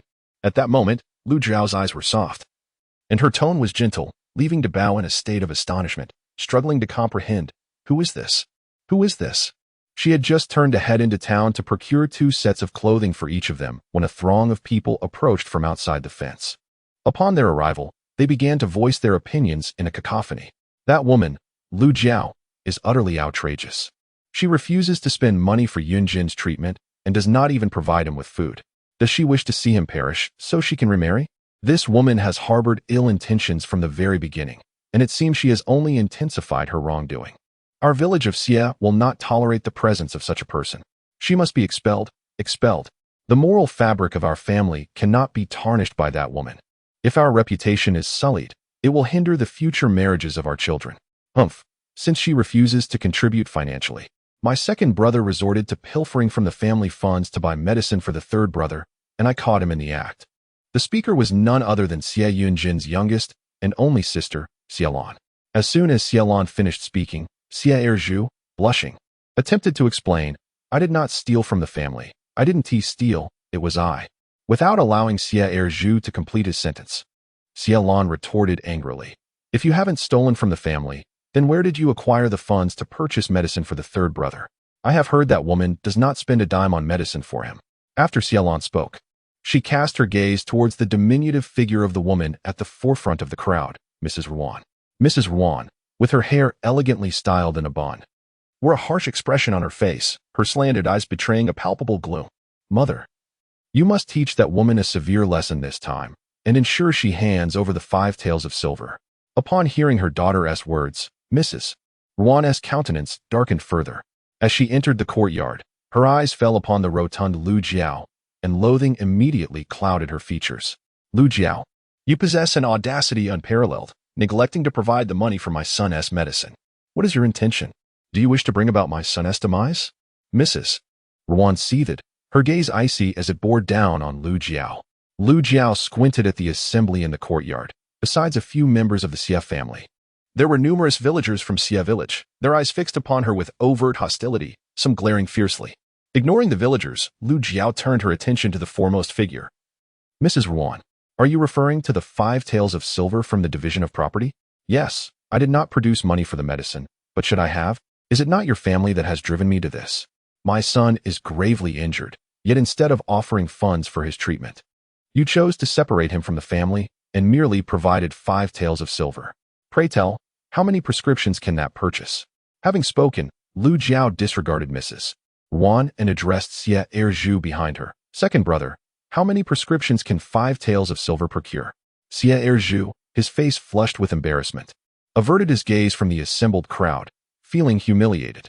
His third brother, a scholar, had brought honor to the family, yet when the third brother suffered grave injuries, their parents and kin had chosen to cast him aside, providing only 5 taels of silver. Had it not been for his remaining funds, the third brother would have been resigned to his fate. However, upon hearing Lu Jiao's words, Xie Erju softly remarked, this will only suffice for 3 days' worth of the most basic medicine, should one desire superior quality. The doctor has stated that a single prescription would cost no less than 5 taels. In the courtyard, the villagers of Xie family village gasped in astonishment. 3 days for 5 taels, merely for the most ordinary medicine. A quality prescription would demand 5 taels. How much silver would be required for Yunjin's injuries? Truly, it is a bottomless pit. Yet, despite their astonishment at Xie Yunjin's seemingly insatiable need, there was a palpable discontent regarding Xie Laojin's decision to send his gravely wounded son away. Many sighed, lamenting Yunjin's misfortune in having such parents. Lu Jiao then turned her gaze to Ruan Shi, speaking deliberately, Mother, look at my family. Some are injured, others merely small wounds. If I were to take out 5 taels to purchase medicine, would it not condemn the rest of us to a slow demise? All eyes turned to Lu Jiao and the 4 fidgeting little ones by her side, a sight that was quite unexpected. Not only did Lu Jiao appear immaculate and refreshed, but so did the quartet of small ones. Was there something different about Lu Jiao? As the crowd pondered this, Xiaolan spoke up, Lu Jiao, even if it is merely 5 taels, you should prioritize buying medicine for my third brother. If you do not procure the medicine for him, my second brother will resort to stealing from the household to acquire it. Is this reasonable? Lu Jiao looked at Xie Erju in disbelief, realizing that the medicine he had purchased for Xie Yunjin was indeed bought with stolen family funds. Xie Erju's face flushed crimson as he could no longer contain his anger, exclaiming, I told you, I did not use the family's money to buy the medicine. Xiaolan exclaimed in anger, then from where did you acquire the funds to purchase medicine for third brother? Xie Erju glared at Xiaolan with irritation. That money was previously subsidized by your third brother. He noticed the toll of labor upon me and advised me to discreetly procure some nourishment. I merely saved what I had not consumed. Upon hearing Xie Erju's words, Xielan's expression shifted drastically, as if she had unearthed a scandalous secret. Ah, second brother. It is clearly stipulated within our household that no one is permitted to hoard private funds, yet you dare to conceal money. At that moment, Lu Jiao spoke from the front of the courtyard. Xielan, your second brother, despite his faults, possesses a semblance of conscience. I wish to inquire about your own conscience. Your third brother cherished you and fourth brother above all else. Yet when he sustained grave injuries, you cast him aside. Not one of you has deigned to visit him. Do you still possess a conscience? Xielan's countenance darkened as she glared fiercely at Lu Jiao. How dare this wretched woman tarnish her reputation? The more she contemplated, the angrier she became. Just as she was about to retort, Lu Jiao interrupted her. No wonder you are 17 and still unmarried. It appears your lack of virtue has deterred suitors. Chapter 10. Is this woman not afraid? Xielan remained single at 17 due to her lofty standards. She had always aspired to marry someone from town, desiring not only wealth but also good looks. Consequently, she found herself in this predicament. Now, in Lu Jiao's words, it had transformed into a reflection of her poor character, resulting in her being undesirable. Xielan was immediately brought to tears from the indignation. While Ruan Shi's face twisted in fury as she gritted her teeth, Lu Jiao, how dare you sully my sister-in-law's reputation? A woman as shameless and unworthy as you is unwelcome in the Xie family. Before Ruan could finish her words, someone suddenly rushed in from outside the courtyard, bursting in with fervor. Ah, you old witch. You've come to bully my daughter again, thinking there's no one left in the Lu family, have you? You wretched crone, always tormenting my daughter-in-law for no reason. My daughter marrying into your CF family is the worst stroke of misfortune. How dare you mistreat her like this? If I don't teach you a lesson today, you'll think the Lu family is easy prey. As she charged forward, she lunged at Ruan, her tall and slender figure towering over Ruan, leaving Ruan utterly defenseless. Yet, instead of striking her, she seized Ruan by the collar, dragging her across the ground. The onlookers in the courtyard were left in stunned silence, unable to react. Lu Jiao instantly recognized the woman reprimanding Ruan as her nominal mother, Tian. In stark contrast to Lu Jiao, Tian was tall and lean, with long limbs that gave her an air of agility. However, Lu Jiao recalled from her memories that this mother genuinely cared for her original self. As a child, the original often fell ill and required medication. In any other family, a daughter like that would have been abandoned, but Tian chose to spend money to care for her daughter. The original's plumpness was a result of excessive medication from a young age. In her previous life, Lu Jiao's parents had married for political alliance and bore her with little affection. They eventually found their true loves, leaving her in a boarding school. Thus, she often envied those girls who were cherished by their mothers. To her surprise, in this new life, she had been granted such a mother. Lu Jiao instantly resolved to love Tian wholeheartedly from this moment on. In the courtyard, after being dragged around, Mrs. Ruan finally regained her senses and screamed for help. Help! Help! Ms. Xie, realizing the gravity of the situation, cried out in panic. Someone, quickly save my mother. This old woman has come to our Xie family village to bully us. It is utterly outrageous. Her words effectively incited a reaction from the villagers. Seeing the villagers of Xie family village preparing to act, Lu Jiao promptly approached to prevent Mrs. Tian from dragging Mrs. Ruan any further. Mother, please release my mother-in-law. Her concern was not for Mrs. Ruan, but rather for the potential conflict that might arise if the villagers decided to intervene and harm Mrs. Tian.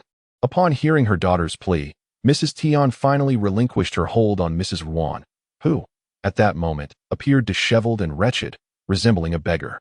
Her already unattractive appearance was further marred by the ordeal, rendering her almost unrecognizable.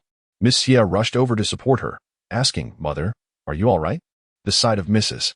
Ruan weeping ignited Mrs. Tian's fury. She felt compelled to confront the old witch and deliver a beating. Previously, she had hesitated due to their familial ties, merely dragging her to teach her a lesson. However, upon hearing the old woman's insults directed at her daughter, her patience wore thin.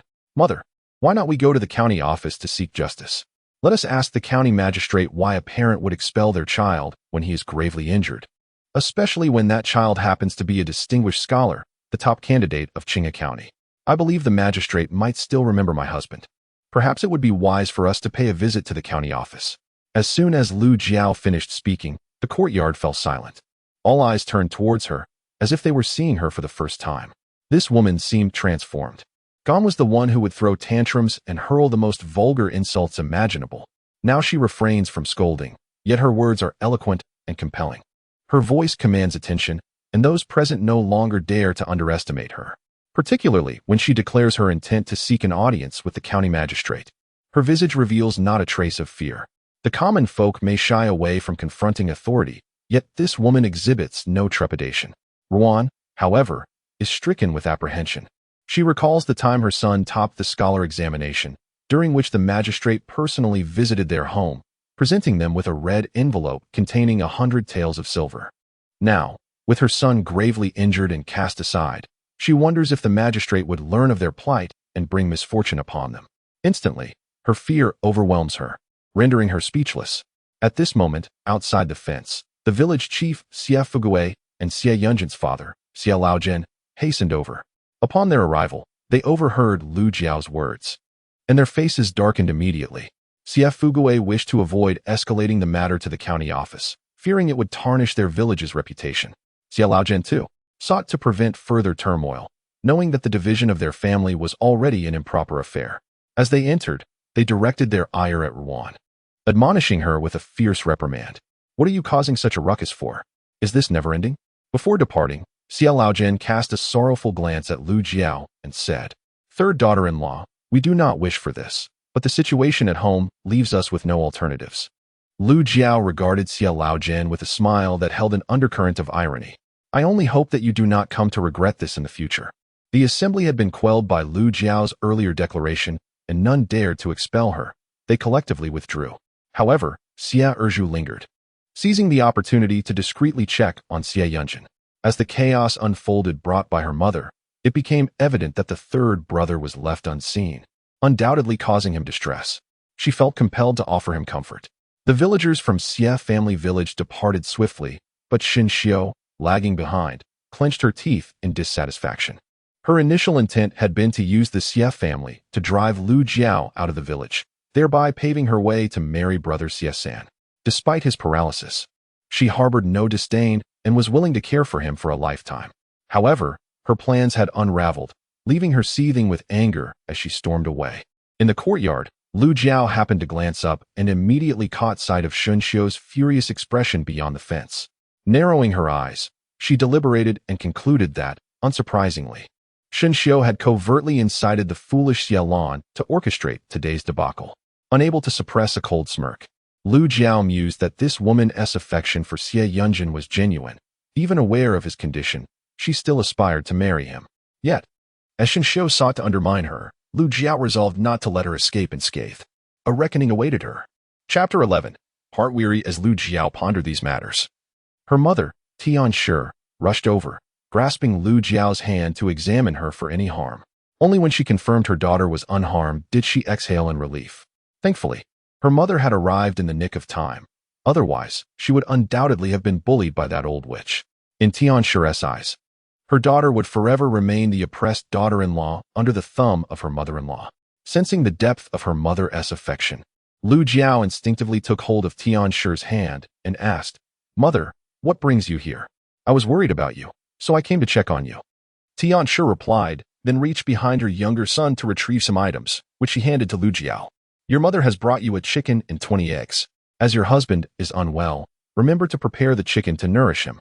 The Lu family is not affluent. In fact, they are quite impoverished. However, the Tian family always reserves the best for Lu Jiao, as she has grown accustomed to this treatment.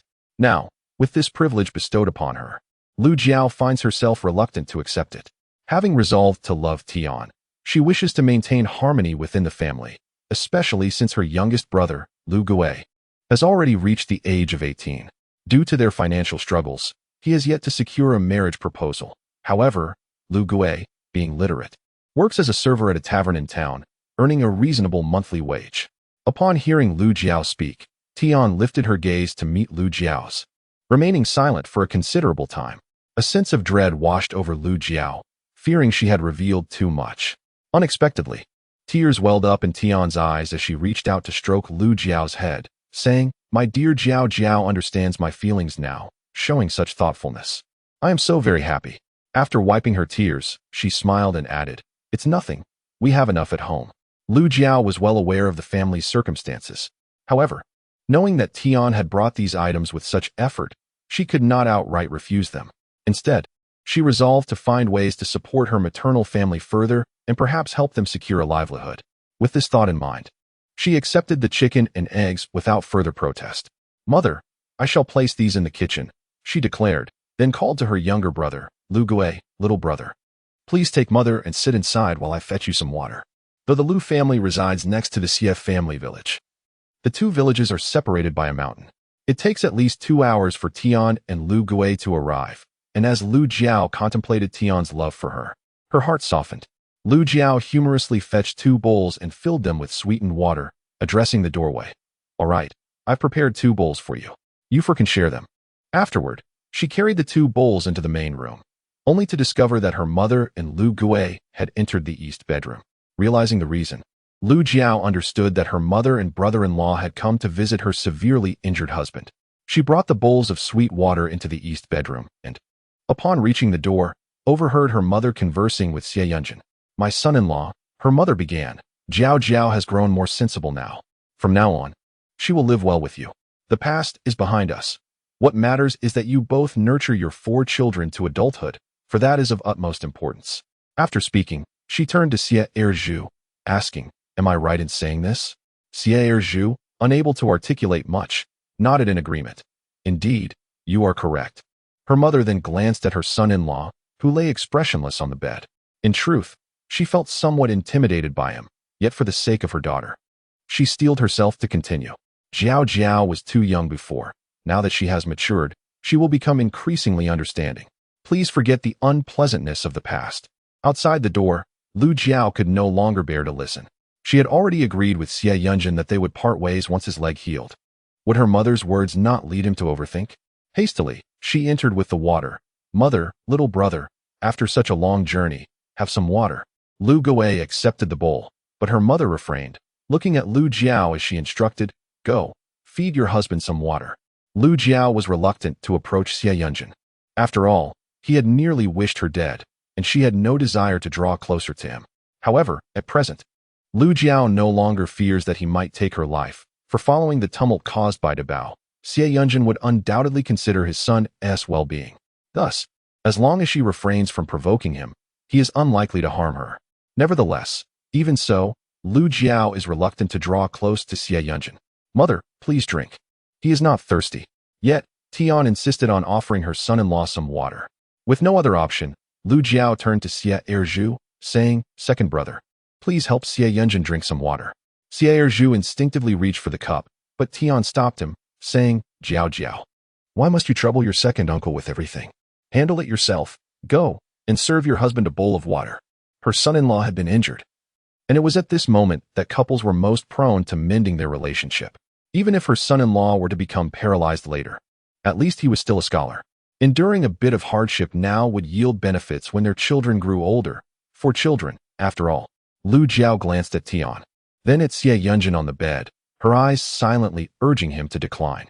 Tian urged, "You child, I'm asking you to feed your husband some water. What is the hesitation for?" With no alternative, Lu Jiao steeled herself and approached. At that moment, her little ones scurried into the room, their lips still licking in delight as they exclaimed, "So sweet, so delicious." "Yes, father fed us this before. It has been quite a while." The 4 little ones rushed to Xie Yunjin's bedside, saying, "Father, the sweet water is delightful. Please drink, it's sweet." Xie Yunjin's gaze darkened involuntarily. Memories of Lu Jiao's earlier words echoing in his mind. Articulate, poised, neither servile nor overbearing. The woman seems to have transformed completely. Could her mother-in-law have influenced her so profoundly? As Xie Yunjin pondered this, he discreetly observed Lu Jiao. Under his gaze, Lu Jiao adjusted his slightly tilted posture and offered him a drink of water. Tian sure smiled with satisfaction and then beckoned to the quadruplets, saying, "Come here, my dear ones." As the grandmother embraced the children, she showered each of them with kisses, marveling at their delightful appearances, all resembling their uncle. Although their current circumstances were modest, the presence of these 4 children was far more valuable than material wealth. As these thoughts crossed her mind, she retrieved 4 candies from her sleeve. "Here, Let grandma treat you to some sweets. Meanwhile, Lu Jiao set down his bowl and produced 2 pieces of glutinous rice cake from his pocket, offering them to the eldest and second eldest. Here, these are from your little uncle. Share them among yourselves. Had it not been for his concern about his mother being alone, he would have preferred not to come. Nevertheless, seeing his 4 beloved nephews brought him joy. He took the quadruplets by the hand, smiling broadly, and said, "Let us go. Uncle will take you out for pastries." The 4 little ones eagerly followed him. Back in the room, Lu Jiao had just finished feeding Xie Yunjin a bowl of sweet soup, and she felt utterly exhausted. Drenched in sweat, her heart was weary. Chapter 12. True feelings revealed in adversity after finishing the sweet soup. Lu Jiao could not bear to look at Xie Yunjin and turned to leave. Previously, he had seemed dazed when she urged him to decline. "Mother, let me pour you another bowl," Tian Shi called from behind. "And pour one for your second uncle as well." Xie immediately stood up, flustered, and waved his hands, saying, "No need, no need." As he spoke, he intended to leave, but Tian stopped him. "Second uncle, please sit down and have a cup of water before you go. It's not a trivial matter. First and foremost, I must express my gratitude for taking care of my son-in-law. This was originally Jiao's responsibility, and I truly appreciate your help." Xie quickly shook his head. "It's nothing. It's the least I could do." Yet, a shadow of melancholy crossed his face. For today's turmoil left him anxious that his mother might not permit him to attend to Sandy again, filling him with trepidation. Tian, however, was secretly pleased by this turn of events. Her daughter personally caring for her husband would surely strengthen their bond through adversity. Contemplating this, she looked at Xie and gently remarked, "Second uncle, given today's commotion with the in-laws, it is likely that she will not allow you to care for your son-in-law any longer." On the bed, Xie Yunjin felt a sudden chill, as if the very temperature of the room had dropped. He reflected on the fact that after 3 days of grievous injury, none of his family, his father, mother, elder brother, or younger siblings, had come to see him. Unable to suppress a bitter laugh, he thought of how well he had treated his twin siblings, only to find himself abandoned, like food thrown to the dogs. Moreover, he had been driven out by his parents due to his injuries, which were somehow linked to his 4th brother. His 4th brother had recently taken a fancy to a family from the neighboring village, a beauty said to be quite striking, but they demanded a hefty bride price. Fortunately, his brother had no shortage of silver, having sent considerable amounts home in the past. However, his brother still lacked a wedding house, and his sights were set on their 3rd family's home. Thus, under the pretext of his injury, their parents had taken the opportunity to cast him aside. Contemplating this, Xie Yunjin felt an icy despair wash over him. This was his own flesh and blood. Inside the room, the voice of Madame Tian echoed once more, "Do not worry, my second uncle. In the future, it will be Jiao who attends to her husband." Outside, Lu Jiao, carrying 2 bowls of sweet soup, nearly stumbled in disbelief at the unfolding situation. She hurried inside, eager to interrupt her mother, but upon spotting her entrance, Madame Tian immediately beckoned her over. Jiao, today your mother-in-law has lost face. It is unlikely that your second uncle will come over again. You must take it upon yourself to care for your husband."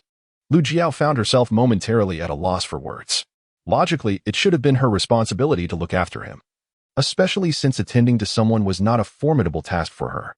However, just a moment ago, she had expressed to Xie Yunjin her desire for a separation, and now she felt conflicted about rushing to care for him. Would he not read too much into her actions? Yet, Madame Tian had decisively concluded, "So it shall be. Your second uncle can have some water." She poured herself a bowl and then offered another to Xie. "Here, your second uncle, have a drink." Xie quickly accepted the bowl and took a sip, savoring the sweetness. "Ah, my 3rd sister-in-law has added sugar. How rare indeed." However, he glanced at Madame Tian, pondering that he was indeed benefiting from her kindness. Otherwise, his sister-in-law would not have prepared sweet soup for him. In the room, after finishing her drink, Madame Tian turned to Xie Yunjin. "Son-in-law, do not fret. Focus on your recovery. As for finances, we shall devise a plan together." With that, she stood up and took Lu Jiao by the hand, leading her outside. Lu Jiao instinctively took the empty bowl from Xie hands as they exited. Xie Yunjin, his gaze as cold as ice, thought of his own mother upon seeing Madame Tian, a smirk curling at the corners of his lips. He then turned to Xie, saying, "Second brother, come by again when you have time. Lu Jiao will care for me." After a series of events, Xie Yunjin subconsciously believed that even if Xie did not come, Lu Jiao would still attend to him. This woman seemed to have completely transformed into a different person. However, upon gazing at her face, Xie Yunjin still felt a deep-seated aversion. He was too indifferent to ponder the reasons behind her transformation. All he desired was her care. As for her claim of having found a military doctor to treat his leg, Xie Yunjin held no belief in that. Upon hearing his younger brother's despondent words, Xie Erju felt a pang of sorrow. He too was disheartened, for he was also the son who failed to win their mother's affection. He found it difficult to suggest that Tian should visit their home, as he knew all too well how much their mother despised her. Did you remember what your mother told you? Take good care of your man. Although he once held no affection for you, this is now an opportunity. Do not be foolish enough to squander it. True feelings emerge in times of adversity. Your son-in-law is not a heartless man. If you treat him well now, he will surely cherish you in the future. Furthermore, you have 4 children. What delightful little ones they are. As they grow, they will undoubtedly be as handsome as their father-in-law, bringing you endless blessings. So, in the future, be kinder to your son-in-law and your children. While others may fail to comprehend her daughter, Tian sure believed she understood her own. When her daughter initially expressed her desire to marry Xie Yunjin, she was overjoyed. Little did she know that after the marriage, her daughter's spirits would diminish increasingly. She realized her daughter longed for her son-in-law's affection, yet he looked down upon her. Tian sure felt anger. But what could she do? Now was a chance. Lu Jiao felt a prickling unease, finding it difficult to communicate with Tian sure about this matter. She had already discussed the potential for divorce with Xie Yunjin and decided to reveal everything to her gradually. Mother, I shall take good care of him. You need not worry. Tian nodded in satisfaction, carefully retrieving 5 taels of silver from her bosom and placing it into Lu Jiao's hand. This is for your husband's treatment. The family pooled together some resources and borrowed a bit. This is all we can manage for now. Fear not, in due time. Your father and I will devise additional means. Lu Jiao gazed at the silver in Tian's hand, momentarily stunned. She recalled the impoverished state of the Lu family, realizing they hardly had any spare money. Yet, her mother had managed to present her with 5 taels. Lu Jiao could only imagine the resentment her elder and second sisters would harbor should they discover this act. Tian, however, was unfazed, pressing the coins into her hand. Very well, you may repay me when you are able. Ensure your husband receives proper care, even if he cannot walk in the future. If he can at least sit up, he can open a private school at home, and life will gradually improve. Chapter 13. I am not hungry. Lu Jiao chased after her mother. Mother, please eat before you leave. Yet, Tian hurried on, taking long strides as if to evade Lu Jiao's pursuit. Behind her, Lu Jiao's eyes brimmed with tears. The depth of her mother's love was overwhelming. Lu Jiao understood that her mother's claim of having matters to attend to was merely a ruse. There was certainly time for a meal. Tian was simply trying to conserve food for them. The more Lu Jiao pondered, the sadder she became, tears cascading down her cheeks. Outside the fence, the quadruplets stared in astonishment at the weeping woman, realizing that even a seemingly unkind woman could shed tears. Among them, the youngest, little Si Bao, cautiously approached, extending a hand to gently touch Lu Jiao's. Lu Jiao recalled the medicinal herbs in the space. The ginseng and rasher mushrooms were flourishing. Among them, there was a ginseng root aged a century, and another that was 50 years old, while the longest rasher had matured for 50 years. Tomorrow, she planned to ascend the mountain, feigning the discovery of 2 rasher mushrooms, one to sell to Baohatang and the other for Xie Yunjin, whose prescriptions lacked restorative herbs. His medicinal list required tonics for vital energy enhancement and blood circulation, and should she procure superior ingredients, a single prescription would cost no less than 5 taels of silver, excluding the rare and precious ginseng and rasher. Indeed, Xie Erju had spoken the truth. The herbs he had purchased were merely ordinary ones, necessitating prolonged consumption by Xie Yunjin to yield any effect. As Lu Jiao pondered, she bent down to lift up Si Bao, whose slender frame instantly stiffened. The others, De Bao, Air Bao, and San Bao, watched her warily, fearful that she might harm Si Bao. However, Lu Jiao paid them no mind and turned to enter the house. Initially intending to wash clothes, she noticed the day was waning and opted instead to prepare lunch, planning to do the laundry afterward. For lunch, she prepared rice accompanied by scrambled eggs with scallions and a medley of vegetables and mushrooms. The rice had been a gift from the Tian family, and after several meals, there was little left. Lu Jiao decided to cook it all at once. The brown rice, unhulled, was quite tough and required soaking for 2 to 3 hours before cooking. Otherwise, it would be too hard to eat. Once she had finished cooking and stir-frying the dishes, she noticed Enraged had not yet arrived. Glancing at the time, she concluded he likely would not come, which meant it was her turn to feed Enraged.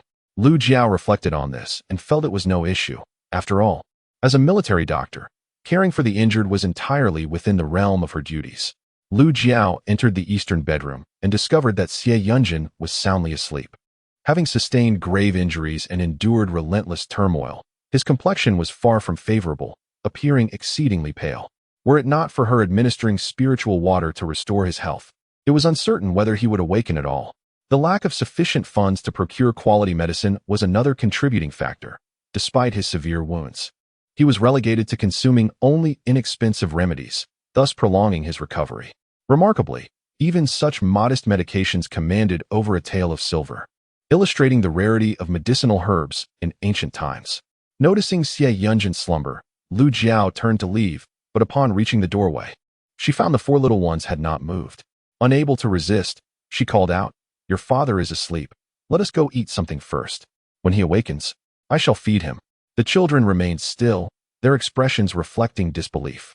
Raising an eyebrow, Lu Jiao threatened, "I must inform you that from this day forth, your grandmother will not allow your second uncle to come and care for your father. You must now rely solely on me. Should you choose not to heed my words, I shall not tend to your father." The 4 little ones exchanged glances, recalling that their second uncle had indeed not visited that afternoon. Bao was the first to approach her, saying, "We shall listen to you. You may scold or hit us, and we will not evade. Just take care of our father." The other 3 children obediently followed suit, declaring, "We will listen to you. Please do not neglect our father." Satisfied with their compliance, Lu Jiao nodded, cherishing this rare moment of harmony among the 5 of them. Although the 4 little ones were initially compelled by her authority to accompany her to the kitchen for lunch, their eyes sparkled with delight upon tasting the rice and scrambled eggs with scallions. Rice and eggs were already considered delicacies, and with Lu Jiao's culinary skills, the meal was rendered even more delectable. The quadruplets, with their eyes squinted in delight, resembled 4 adorable little puppies. Lu Jiao, upon gazing at them, felt a twinge of reluctance to part with these 4 charming beings, even for Enraged. However, reflecting on the fact that the little ones were not particularly fond of her, she decided against it. After their meal, Lu Jiao went to wash clothes while the 4 little ones attempted a nap, though stubbornly remained awake, keeping vigil by Enraged's side. As soon as he awakened, the second child rushed out to announce to Lu Jiao, "Father is awake." Lu Jiao finished hanging the last piece of clothing and turned towards the eastern bedroom. Indeed, Enraged was awake, conversing with the 4 little ones. Upon her entrance, he paused momentarily before continuing, "Sleep now. Father is fine." The eldest child, with a serious expression, interjected, "Father hasn't eaten yet. Not eating isn't good." After speaking, he turned his gaze towards Lu Jiao by the bedside. She promptly replied, "I will go prepare some food for you to eat." She added, "Today has been rushed, and I didn't have time to make chicken soup." However, just as she intended to step out to fetch the meal, Enraged interjected from behind, "No need. I'm not hungry." Seeing his demeanor, Lu Jiao assumed he hadn't rested sufficiently, so she brushed it off, saying, "All right, then sleep a little longer." She then instructed the 4 little ones to keep their father company as they napped. The little ones wished to chat, but Enraged gazed at them, gently coaxing, "All right, sleep now. Father is not hungry at the moment. If I feel hungry, I will eat." The 4 little ones nodded and soon closed their eyes, drifting into slumber. Lu Jiao then turned her attention back to Enraged. "You observe the 4 little ones and decide to venture up the mountain. The house is devoid of firewood, and you intend to gather some while also searching for edible items in the wilderness. Since there is little to attend to at home, this presents a perfect opportunity to retrieve 2 specimens of Ganoderma from the space. However, the truth remains that the supply of firewood has diminished significantly. Previously, the firewood was sourced from the dilapidated furniture around the old residence, which had been chopped for kindling. Now, there is scarcely anything left to burn." Chapter 14. A contradictory man. Lu Jiao conveyed her message to Enraged, instructing him to keep an eye on the little ones, without implying any further instructions. Upon finishing her words, she turned and left. Enraged squinted, observing her retreating figure. The woman, though still plump, walked with a steady gait.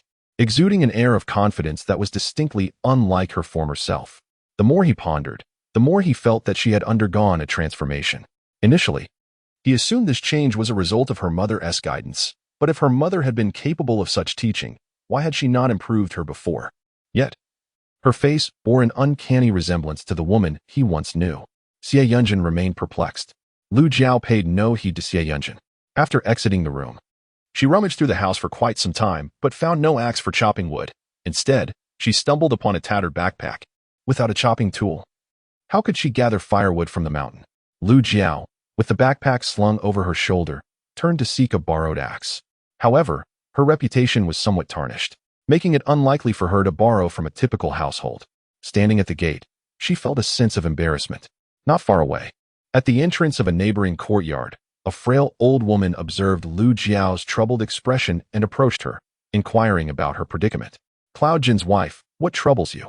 Lu Jiao turned her head and, after a moment of contemplation, recalled the identity of the elderly woman before her. She was the second aunt of her father-in-law, Xia Laojian, known in the village as Second Granny. Having lost her husband long ago, Second Granny raised her 2 sons and 2 daughters single-handedly, embodying remarkable kindness. When they had been driven to this area, she had graciously offered them a few boiled eggs. Upon seeing Second Granny, Lu Jiao smiled and inquired, Second Granny, do you have a hatchet? We are out of firewood at home, and I wish to venture into the mountains to gather some. Second Granny's heart ached at Lu Jiao's words. What folly is this? A woman like you should not be climbing the mountains for firewood. Let my grandson Huji go and fetch some for you. Huji, Second Granny's grandson, was married for 2 years, yet had not yet fathered any children. Naturally, Lu Jiao had no intention of asking Huji to fetch firewood. It was not a task to be completed in a day. Second Granny, it is unnecessary. I shall merely stroll by the mountain's edge and gather what I can find. I won't go deep into the woods.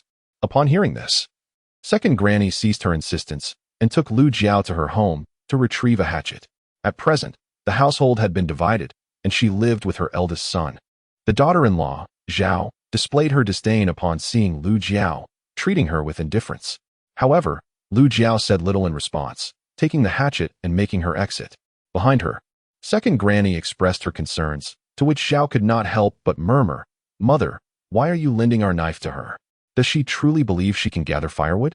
It is laughable. Ignoring the comments behind her, Lu Jiao carried the hatchet and made her way up the mountain. Xie family village lay adjacent to the towering mountains, and Lu Jiao's residence was situated at the westernmost edge of the village, closer to the majestic peaks. However, her body was rather frail. After ascending the mountain, she was drenched in perspiration, her clothes completely soaked. Fortunately, it was summer, so it posed no grave concern. After reaching the summit, Lu Jiao surveyed her surroundings and discovered an abundance of resources, particularly medicinal herbs, along with various wild vegetables, fruits, and mushrooms. Initially, she had presumed that the mountain would be barren, considering the numerous villages nearby. However, upon her inspection, she was pleasantly surprised by the wealth of offerings from the mountain. Lu Jiao pondered this incongruity but soon deduced the reason. The villagers were largely illiterate and lacked exposure to the diverse flora. As a result, they refrained from foraging, wary of the potentially toxic specimens. Typically, they would only gather the few varieties they recognized, steering clear of the unfamiliar. Amused by this realization, Lu Jiao set about constructing a trap, and, having caught a small bamboo rat, she dipped it in the water of the spiritual spring and placed it within. Once these tasks were completed, she took up her hatchet to gather firewood. With her considerable strength, chopping wood was a trivial task, and soon she had amassed a substantial pile. Yet, as she continued her work, her thoughts drifted to Xie Yunjin, who remained bedridden due to a concussion and splenic hemorrhage. His condition necessitated minimal movement, rendering him unable to rise from his bed. While urination was manageable with a chamber pot, defecation posed a more significant challenge. After a moment of contemplation, Lu Jiao resolved to fashion a simple toilet from bamboo, gathering some stalks and locating a suitable tree resin to affix them together. As the day waned, Lu Jiao hurried to inspect the trap she had set, only to discover it had ensnared 2 wild chickens and a hare, all alive. A joyous smile spread across her face. This was indeed a bounty of meat. She collected the chickens and the hare, shouldered the firewood, and made her way down the mountain. Amused, Lu Jiao shook her head as she placed the towering bundle of firewood at the kitchen entrance. The wood, freshly cut from the mountain, was damp and would require several days to dry before it could be used for cooking. With evening approaching, Lu Jiao prepared to make dinner. Before doing so, she made her way to the east bedroom. However, Xie Yunjin coldly declined her offer for assistance, stating, "No need, you should focus on cooking. The children are hungry." Noticing his lack of thirst, Lu Jiao acknowledged his words and turned to leave. Behind her, Xie Yunjin instinctively licked his lips, a shadow of gloom enveloping him, his eyes reflecting an icy demeanor. He never anticipated that he would find himself in such a disheveled state, reliant on the very woman he despised for care, which only deepened his self-loathing. Lu Jiao found his behavior perplexing.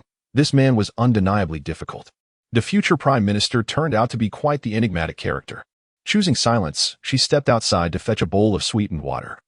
Though she also reflected on her oversight, as an injured man, Xie Yunjin ought to be more hydrated. Lost in thought, she carried the sweetened water into the room, stating, "First, have a bowl of water." Xie Yunjin immediately rebuffed her, insisting, "I told you, I don't need it." Undeterred, Lu Jiao approached him, gently propping him up, and firmly commanded, "Enough, drink the water." Xie Yunjin cast a cold, disdainful glance at her, yet ultimately lowered his head to drink water. The sweet syrup slid down his throat, bringing immense comfort to his being. As she served him water, Lu Jiao spoke leisurely, "Today, I ventured into the mountains to gather firewood and caught 2 wild chickens and a hare. Tomorrow, I shall prepare chicken soup for you. Additionally, I harvested 2 medicinal mushrooms. One I will sell at Bala Hall tomorrow." Before she could finish her sentence, Xie Yunjin choked on the water, taken aback by her mention of 2 wild chickens, a hare, and the mushrooms. How was he unaware of such bounty in the mountains? Lu Jiao, realizing her words had caused him to choke, hurriedly searched for something to wipe his mouth, but after a futile search, she instinctively used the sleeve of her garment to clean him. Her gesture was so spontaneous that it left Xie Yunjin utterly astonished. You. The realization of using her sleeve to wipe his mouth hit Lu Jiao like a wave, leaving her flustered. The sun has set. I must prepare dinner for the 4 treasures. With that, she turned on her heel, bowl in hand, and departed. Behind her, Xie Yunjin glared at her in indignation. "Lu Jiao, how dare you wipe my mouth with your sleeve?" As Lu Jiao stepped outside, she scoffed. "Humph. You should be grateful someone is willing to wipe your mouth." With that thought, she strode towards the kitchen to prepare dinner for the little ones. That evening, she made a porridge of glutinous rice and greens. While glutinous rice is not easily digestible, their home was out of regular rice, and she had not soaked any brown rice. Cornmeal was lacking in nutrition and unsuitable for frequent consumption. Thus, Lu Jiao settled on the glutinous rice porridge, a gift from the village head's family. After Lu Jiao prepared the congee, she filled 4 bowls and placed them on the small dining table in the kitchen before heading to the east bedroom to summon the 4 little ones for dinner. Reluctant to move, the 4 children hesitated until Lu Jiao let out a soft huff, prompting them to recall her words from lunchtime, and they hurriedly came out. The Bao approached her, looking up with a serious expression. "Then you should feed Daddy." Lu Jiao glanced down at his small, stern face, mimicking Xie Yunjin's aloof demeanor, though his eyes betrayed a deep-seated anxiety. Amused, Lu Jiao found it endearing that such a little child was attempting to act like an adult. She affectionately ruffled the Bao's hair. "All right, I'll feed your father. Now, go eat your dinner." The Bao was momentarily taken aback. How dare this mischievous woman touch his head? Soon after, Xiao Si Bao approached, glancing at her and then at her hand. Lu Jiao instantly understood his desire. He too wanted her to pat his head. Her heart warmed with laughter. What a precious little treasure he was. She reached out and gently patted Xiao Si Bao's head. "Good boy. Now go eat. I'll prepare food to feed your father." Finally, the 4 little ones went to their meal. Lu Jiao filled a bowl of vegetable sticky rice congee to feed Xie Yunjin. Since he was lying in bed and had trouble digesting, she didn't serve too much. "I didn't have time to make chicken soup today, but I will prepare it for you tomorrow." However, upon hearing her words, the man on the bed ignored her and slightly turned away. "You go eat. I don't need you to feed me." "Xie Yunjin, what are you doing? You are currently a severely injured patient. How can you not eat?" "I just remembered that you've been eating very little these past few days, often leaving quite a bit behind." Xie Yunjin emanated a chilling aura. His brows and eyes involuntarily shrouded in gloom as he snapped, "It's none of your business. Just go eat." Lu Jiao disregarded him, asserting that a person who is ill is entitled to act irrationally. "If you don't eat, what will happen to Sibao? If something were to befall you, who would care for them?" Xie Yunjin's heart trembled slightly, his fingers discreetly curling into fists, yet he remained silent, exuding an air of despondency and solemnity. Lu Jiao regarded him thoughtfully, a sudden realization striking her. Could it be due to his inability to attend to his bodily needs? Once a distinguished scholar, now rendered bedridden and reliant on others for such matters, he must find it exceedingly uncomfortable. Her eyes glimmered with insight as she ventured, "Xie Yunjin, your refusal to eat. Is it related to your difficulties with bodily functions?" Xie Yunjin's body shook slightly at her words, his handsome, slender face darkening with displeasure as he turned his head, glaring at Lu Jiao with a scowl. "What nonsense are you spouting?" Although he did not fully comprehend the implications of her words, he could vaguely infer their meaning, leading to a rather unpleasant expression on his face. However, Lu Jiao was undeterred by his glare. She spoke earnestly, "Xie Yunjin, you are already gravely injured. Although you may feel somewhat stable with the aid of medication, your condition is truly dire. Do you realize how ghastly your complexion has become? There is not a hint of color in your face. If this continues, not only will you fail to heal, but you may very well bring about your own demise. I understand your plight. Once a man of great distinction, now you lie incapacitated, relying on others for even the most basic of needs. It is indeed a humiliating situation. However, one must consider that everyone experiences ailments from time to time. This is but a trifling matter. Moreover, think of the quadrupeds who are perpetually anxious about your health, never daring to stray far from your bedside for fear of the worst. Should anything happen to you, how would it not cast a shadow over their hearts?"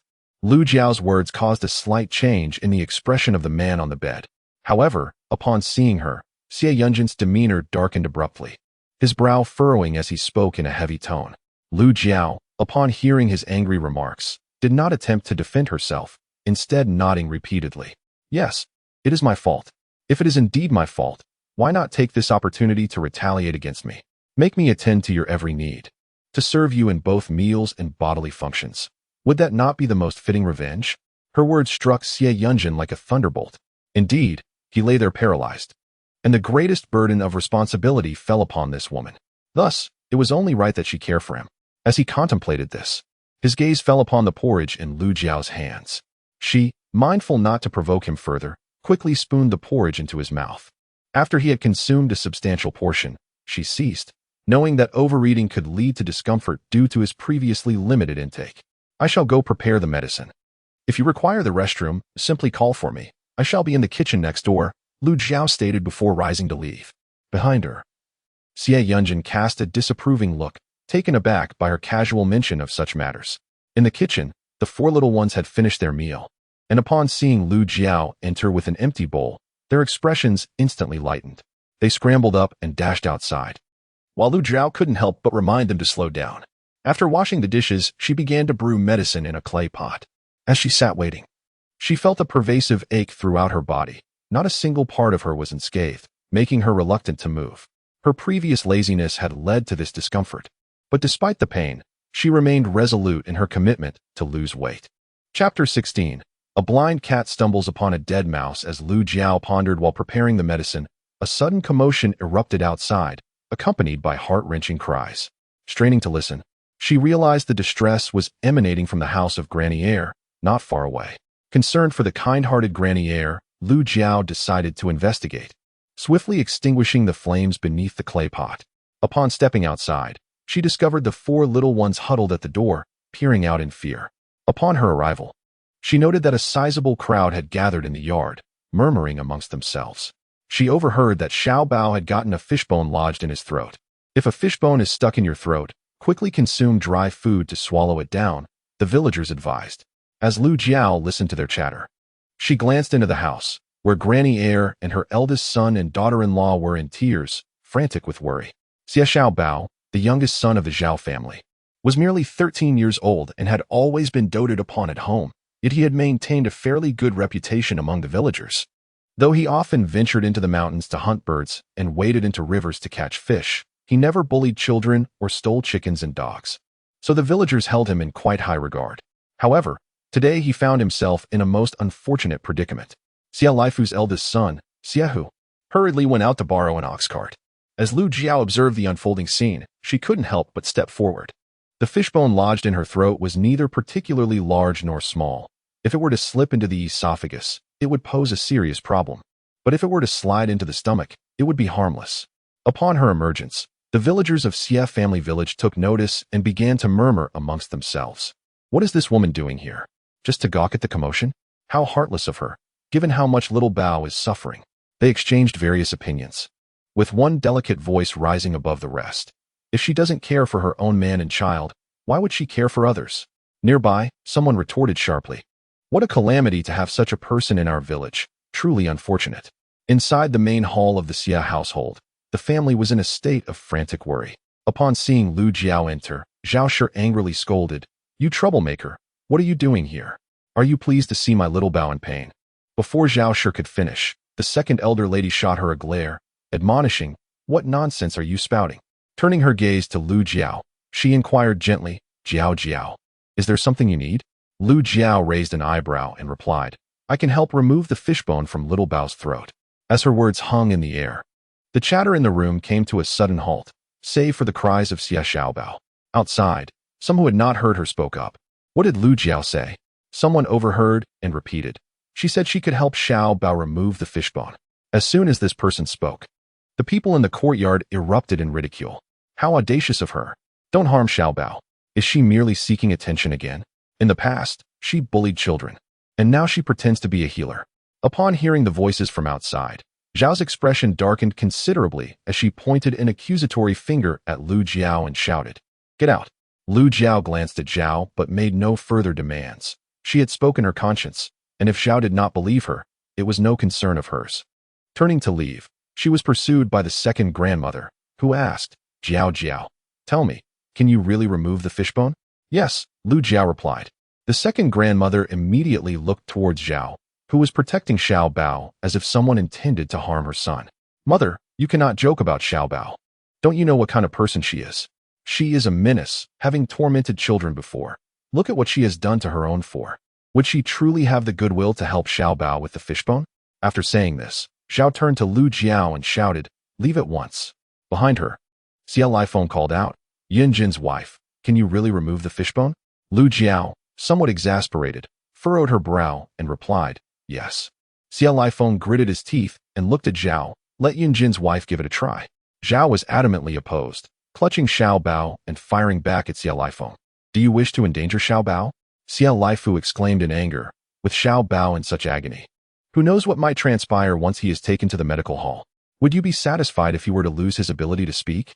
In that moment, Zhao Shi fell silent, cradling her son and weeping, yet she refrained from insisting that Lu Jiao refrain from extracting the fishbone. Lu Jiao approached and gently implored Xia Xiaobao, "Please bear with me. Open your mouth so I might discern the location of the fishbone." Although Xia Xiaobao was in excruciating pain at the age of 13, he endeavored to suppress his discomfort and complied, parting his lips. Lu Jiao peered inside but found it difficult to see clearly due to the dim light in the room.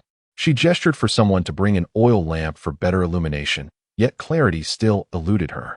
From her spatial pocket, Lu Jiao retrieved an oral opener and carefully placed it in Xia Xiaobao's mouth. Zhao Shi, instantly alarmed, cried out, "What are you doing? What is this?" Lu Jiao replied calmly, "It is an oral opener. This will allow me to open his mouth and ascertain the position of the fishbone." Just as she finished speaking, she spotted the fishbone. No need for concern. The fishbone has not yet slipped into the esophagus. I shall assist in removing it. With deftness, Lu Jiao discreetly extracted a slender forceps from her spatial pocket and, using the available light, skillfully removed the fishbone. No wonder it was causing such pain. The bone was quite large, lodged precisely in the lower part of the throat, thus the intense discomfort. "All done, it's out now," Lu Jiao announced as she stowed away the oral opener and forceps, addressing the Xie family. The family regarded her in disbelief. Was it truly that simple, that effortless? Xia Xiaobao swallowed hard, the pain dissipating, and he ceased his tears. Zhao Shi tenderly caressed his throat, asking, "My son, does it not hurt anymore?" "It doesn't hurt anymore. I feel fine now." Outside the house, the crowd stood in stunned silence, marveling at how effortlessly the formidable dilemma had been resolved. When had this rotund man become so formidable? Lu Jiao, preoccupied with thoughts of Xie Yunjin's medicine, collected the fish bones and turned to leave, oblivious to the joyous chatter of the Xie family. The people in the courtyard instinctively parted to make way for Lu Jiao, primarily due to her earlier display of prowess that had left everyone in awe. As she departed, someone remarked, "It seems that Yunjin's wife is quite different now." Indeed. I too perceive a change in her from the past. Hearing this, Shinshio felt a surge of indignation, her temper flaring as she retorted, "It's merely a case of a blind cat stumbling upon a dead mouse. She truly believes she possesses any talent." Chapter 17. Despondency at that moment. Lu Jiao overheard Shinshio's words and turned to face her, with a smile that held a hint of mockery. "Dear Ergo's wife, please refrain from bringing any food to my Yunjin in the future. Being a widow, your act of delivering food to a man may not bode well for your reputation." With that, Lu Jiao turned and walked away, leaving the villagers of Xia's village in a state of confusion. Who is Ergo's wife? And a widow? At that, who could possibly be sending food to Yunjin? As the crowd speculated, they recalled the name of Shinshio's late husband, who was known as Su Ergo. Thus, it dawned on them that Lu Jiao's remarks were directed at Shinshio, a widow herself. The atmosphere shifted as they regarded Shinshio, contemplating Lu Jiao's words, their expressions darkening. They were aware that this woman had once aspired to marry Yunjin, believing herself to be his childhood companion.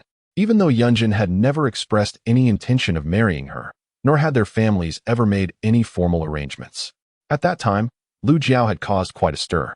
Unexpectedly, this woman had married and subsequently lost her husband, becoming a widow, yet she still went to others' homes to deliver food. This was truly excessive. Upon hearing the murmurs around her, Shinshio was overwhelmed with emotion and ran away in tears, while the onlookers whispered disparaging remarks about her. When the medicine was finally prepared and poured out, a few individuals arrived outside their fence, belonging to the second aunt's family. Second aunt, Xia Laifu, Zhao Shi, and Xia Xiaobao. However, they did not enter but stood outside the fence, calling out, "Yunjin's wife, are you there?" Just then, Lu Jiao was bringing out the medicine and, upon seeing the second aunt's family, hurried to greet them. "Second aunt, what brings you here?" The second aunt replied with a smile, "We came to thank you for helping Xiaobao with the fishbone." Lu Jiao opened the bamboo gate, gesturing for them to enter. "It was nothing, just a small favor." Xia Laifu glanced at Zhao Shi, who recalled her previous unkindness towards Lu Jiao and immediately stepped forward to apologize. "Yunjin's wife, I am truly sorry. Please do not hold a grudge against me. I am just a rough person and do not express myself well." As she spoke, Zhao Shi discreetly pulled out 50 copper coins from her sleeve and attempted to place them into Lu Jiao's hands. Lu Jiao promptly declined. Zhao Shi insisted again. But the second aunt interjected, "All right, just remember the kindness of Jiao. You may repay it in the future." Lu Jiao, feeling somewhat bashful, laughed and said, "It's really just a small favor. There's no need to remember it specifically." Xia Laifu and Zhao Shi regarded Lu Jiao with newfound admiration. Yunjin's wife had indeed changed for the better. "How is Yunjin doing now?" Xia Laifu inquired. "Quite well," she replied. Xia Laifu remarked, "Let us go and see him." Lu Jiao then guided them to the eastern bedroom of the main house. Upon entering, they found the space devoid of even a place to sit. Xia Laifu surveyed the impoverished dwelling with a sense of discontent towards the cold-heartedness of the Xia Laojin family. His gaze towards Xia Yunjin brimming with sympathy. "Yunjin, how are you feeling? Is it any better?" Xia Yunjin, acutely aware of Xia Laifu's compassionate look, instinctively enveloped himself in an aura of coldness, his brow furrowed in gloom. Once, these individuals had regarded him with admiration, as if he belonged to a realm apart from theirs. Now, however, he found himself reduced to an object of pity. The thought weighed heavily upon him, filling his heart with an uncomfortable sensation akin to being choked. "Thank you, Brother Laifu, for your concern. I am not gravely injured," he replied. Xia Laifu sighed. "Injured to such an extent, how could you possibly be fine? Although you may appear all right at present, it remains uncertain whether you can endure." His countenance was undeniably bleak.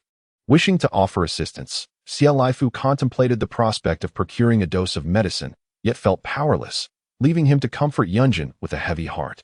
"Do not dwell on it, Yunjin. Those destined for good fortune will find their way. You will recover." Zhao Shi nodded in agreement, and the second mistress approached. Taking Xia Yunjin's hand as she encouraged, "Good child, you will be all right. Everything will turn out well." Xia Yunjin nodded in response. Subsequently, Xia Laifu and Zhao Shi inquired with concern about the well-being of the quadruplets, reminding Xia Xiaobao to take good care of them. To which Xia Xiaobao responded with eager nods. In the dimly lit room, Xia Yunjin lay on the bed, his complexion ashen, motionless for a considerable time, resembling a withered tree stripped of vitality. With a heavy heart, he turned to Lu Jiao and spoke, Lu Jiao, if I were to meet with any misfortune, would you take good care of our 4 children? No sooner had Xie Yunjin uttered these words than the quadruplets, nestled in the large bed, erupted into frightened tears. Daddy, I don't want you to die. Daddy, please take your medicine. You will feel better afterward. Lu Jiao glared at Xie Yunjin with a displeased expression, scolding. What nonsense are you spouting at this hour? Look at how terrified you've made the children. Xie Yunjin turned to the bed and saw the distressed faces of the quadruplets, clearly shaken by his words. His heart ached, and he silently cursed himself for his thoughtlessness. How could he entrust these 4 little ones to Lu Jiao? Did he not know the kind of person she was? Her current kindness towards the quadruplets was merely a pretense, perhaps to facilitate a separation or to soften their relationship. If he were to die, it was certain she would not treat the children well. Therefore, he could not allow himself to perish. With gentle eyes, he reassured the quadruplets, do not cry. Daddy will be fine. I will take my medicine, and once I recover, I will teach you how to read. The eldest of the quadruplets, wiping away his tears, pointed to the medicine bowl in Lu Jiao's hand. Then you must drink your medicine. Lu Jiao shot Xie Yunjin a fierce glare, then assisted him in straightening his slightly tilted body, carefully administering the medicine to him. This time, Xie Yunjin complied willingly, swiftly consuming the entire bowl of medicine. Upon witnessing him consume the medication, the quadruplets' tears finally ceased, yet their eyes remained red, their small faces etched with concern. Each one sat beside Xie Yunjin, fear and unease radiating from their expressions. Observing their distress pierced his heart. These were his children. How could he ever abandon them? Even if he were paralyzed or limping, he would endure for their sake, for how pitiable it was for children to grow up without a father. With great effort, Xie Yunjin extended his hand to gently stroke the heads of the quadruplets, reassuring them, it's all right. Father has been remiss. I should not have frightened you with such words. It's getting late. Let us sleep. The quadruplets cautiously nestled closer to him, each child clutching a part of his garment, as if terrified of being forsaken. Observing this tender scene, Lu Jiao felt a pang of sorrow in her heart. She turned to Xie Yunjin and said curtly, I told you that I would find someone to heal your legs. Do not frighten them again. After Lu Jiao made her statement, she turned on her heel and strode out with an empty bowl in hand. Xie Yunjin cast a glance at her retreating figure, but her words did not resonate within him. Concerned that Xie Yunjin might require assistance during the night, Lu Jiao chose to sleep on a mat in the east chamber. This time, neither Xie Yunjin nor the quadruplets uttered a word, tacitly accepting her decision. As soon as she lay down, Lu Jiao's eyelids began to battle, and soon she found herself unable to keep her eyes open. Meanwhile, Xie Yunjin appeared restless, shifting occasionally. Unable to contain her curiosity, Lu Jiao finally asked, Are you thirsty? No. Are you hungry then? Am I a pig? Then why are you moving about? I did not intend to disturb you. Lu Jiao, indifferent to the awkward man on the bed, closed her eyes in preparation for sleep. Suddenly, a thought struck her. Could it be that Xie Yunjin, fidgeting like this, was too shy to ask to relieve himself? She swiftly turned to the man on the bed and inquired, You wouldn't happen to need to use the restroom, would you? Xie Yunjin, now aware of what she meant, indeed felt the urge to relieve himself, but was reluctant to mention it to Lu Jiao, leading to his restless tossing and turning. He remained silent, and Lu Jiao, recognizing his predicament, could only roll her eyes in exasperation. What a peculiar man. Would it truly be the end of the world to simply ask for help? As she pondered this, she yawned and rose from the ground. Making her way to the bedside, she bent down to retrieve the chamber pot from beneath and reached out to lift Xie Yunjin's robe. His expression shifted dramatically, and he pressed a hand against his garment, glaring at her with an ominous intensity. What do you think you are doing? He demanded coldly. Lu Jiao looked at him with confusion. I am here to assist you in using the pot. Xie Yunjin's brow furrowed with irritation. Just hand me the chamber pot. I can manage on my own. Lu Jiao gazed at him in disbelief. His finely chiseled features were clouded with frost, and his dark, penetrating eyes brimmed with a fierce intensity that made him appear as if she were some brazen harlot. With a furrowed brow, she shot him a disdainful look. Did he truly think so highly of himself? Did he believe she was eager to serve him? With an exasperated huff, Lu Jiao thrust the chamber pot into Xie Yunjin's hands. Fine, do it yourself. Lu Jiao stepped back 2 paces and turned around, thinking this should suffice. Unfortunately, after a while, there was still no sound behind her. Unable to contain her frustration, Lu Jiao exclaimed, Why isn't it done yet? She was utterly exhausted. Had this day not been arduous enough? Behind her, Xie Yunjin wore a gloomy expression, and after a long pause, He gritted his teeth and said, "I cannot relieve myself with you in the room. Please step outside." Lu Jiao rolled her eyes in exasperation and strode out of the room. As she stepped outside, she indeed heard a commotion within. Once the noise subsided, she returned and took the chamber pot from Xie Yunjin's hands. This time, he did not hesitate and promptly handed the pot to her. He believed that his predicament was caused by her. Thus it was only right for her to attend to him. Lu Jiao was unbothered by the task. As a military doctor, she frequently dealt with such matters, considering them entirely normal. She turned and disposed of the contents of the pot, rinsed it clean in the yard, and left it outside to air out. After completing these chores, she washed her hands and re-entered the room, intending to sleep. On the bed, Xie Yunjin noticed Lu Jiao preparing to lie down and, with a displeased expression, remarked, "I haven't washed my hands yet." Lu Jiao was tempted to retort, "Is this never-ending?" However, recalling the future Chancellor's formidable nature, she resigned herself to rising and fetching water to assist him in washing his hands. Once this was done, night had fallen, and the family settled down in peaceful slumber. After ascending the mountain, she first went to check the trap she had set yesterday to see if there were any catches.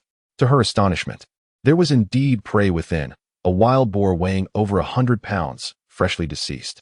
Lu Jiao was overjoyed and hoisted the boar up triumphantly. "Today, I will refrain from chopping wood, and instead take the wild boar to the market for sale. Such a sizable creature cannot be consumed at once. Thus selling it seems prudent. Although she possesses the space to store the boar without it spoiling, she is reluctant to slaughter it, so selling is indeed the better option.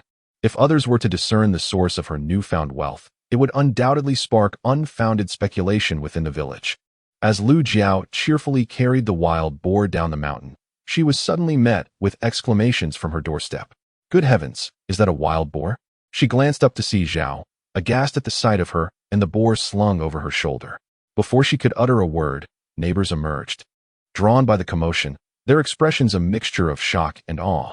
Xie Xiaobao, brimming with excitement, dashed over, exclaiming, "Wow, Aunt San, you are truly amazing. Did you hunt this boar?" Lu Jiao smiled at Xie Xiaobao and replied, "I set a trap earlier and was fortunate enough to catch a wild boar." At that moment, Zhao regained her composure, yet could not shake the feeling of dread as she observed Lu Jiao effortlessly hoisting the boar. The sheer strength it must require sent shivers down her spine. What if they were to clash? She silently admonished herself to never provoke Lu Jiao, lest she find herself on the receiving end of a devastating blow. As these thoughts raced through her mind, Zhao chuckled nervously and raised the eggs she held, saying to Lu Jiao, "I brought you some eggs." Lu Jiao promptly declined. "Sister Lai Fu, there's no need for that." However, Zhao insisted, "You saved our Xiaobao yesterday and refused any payment. Please, don't push this away, it would be rude." Lu Jiao pondered for a moment before ultimately refraining from refusing. After all, she had indeed saved Xie Xiaobao yesterday, and consuming a few of their eggs was hardly a significant matter. With the wild boar hoisted onto her shoulder, she strode into the courtyard, while Zhao, following behind, found herself at a loss for words. The trap she had devised was not solely responsible for capturing the wild boar. Rather, it was the essence of the spirit spring smeared on the prey that attracted the creatures of the forest. Zhao was unaware of this and felt immensely touched. Yunjin's wife, pay no heed to him, she urged. Xie Xiaobao, incensed, turned sharply to glare at his mother, exclaiming, "Mother!" Chapter 19, Doubt Before Long. Lu Jiao unceremoniously tossed the wild boar onto the ground. The four little ones in the eastern room, hearing the commotion outside, hurriedly scampered out. Upon witnessing the wild boar lying on the ground, they were struck with terror and crouched at the doorway, too frightened to move. Outside the Xie family's fenced courtyard, curious villagers gathered, drawn by the noise. "Good heavens, what a massive wild boar!" they exclaimed. "Did Yunjin's wife really catch it? Does she possess such skill? It is said she set a trap and caught it," another chimed in. "What kind of trap is so formidable? Even the hunters in the village might struggle to capture such a large beast." "Mind your own business. Regardless, it was she who caught it." Various conversations ensued. And amidst the chatter, someone called out to Lu Jiao, Yunjin's wife, "Are you planning to kill this wild boar?" With one voice speaking up. Others soon followed suit, and Zhao found herself considering the prospect as well. If Lu Jiao were to slay the boar, their family might finally enjoy some meat, a luxury they had long been deprived of.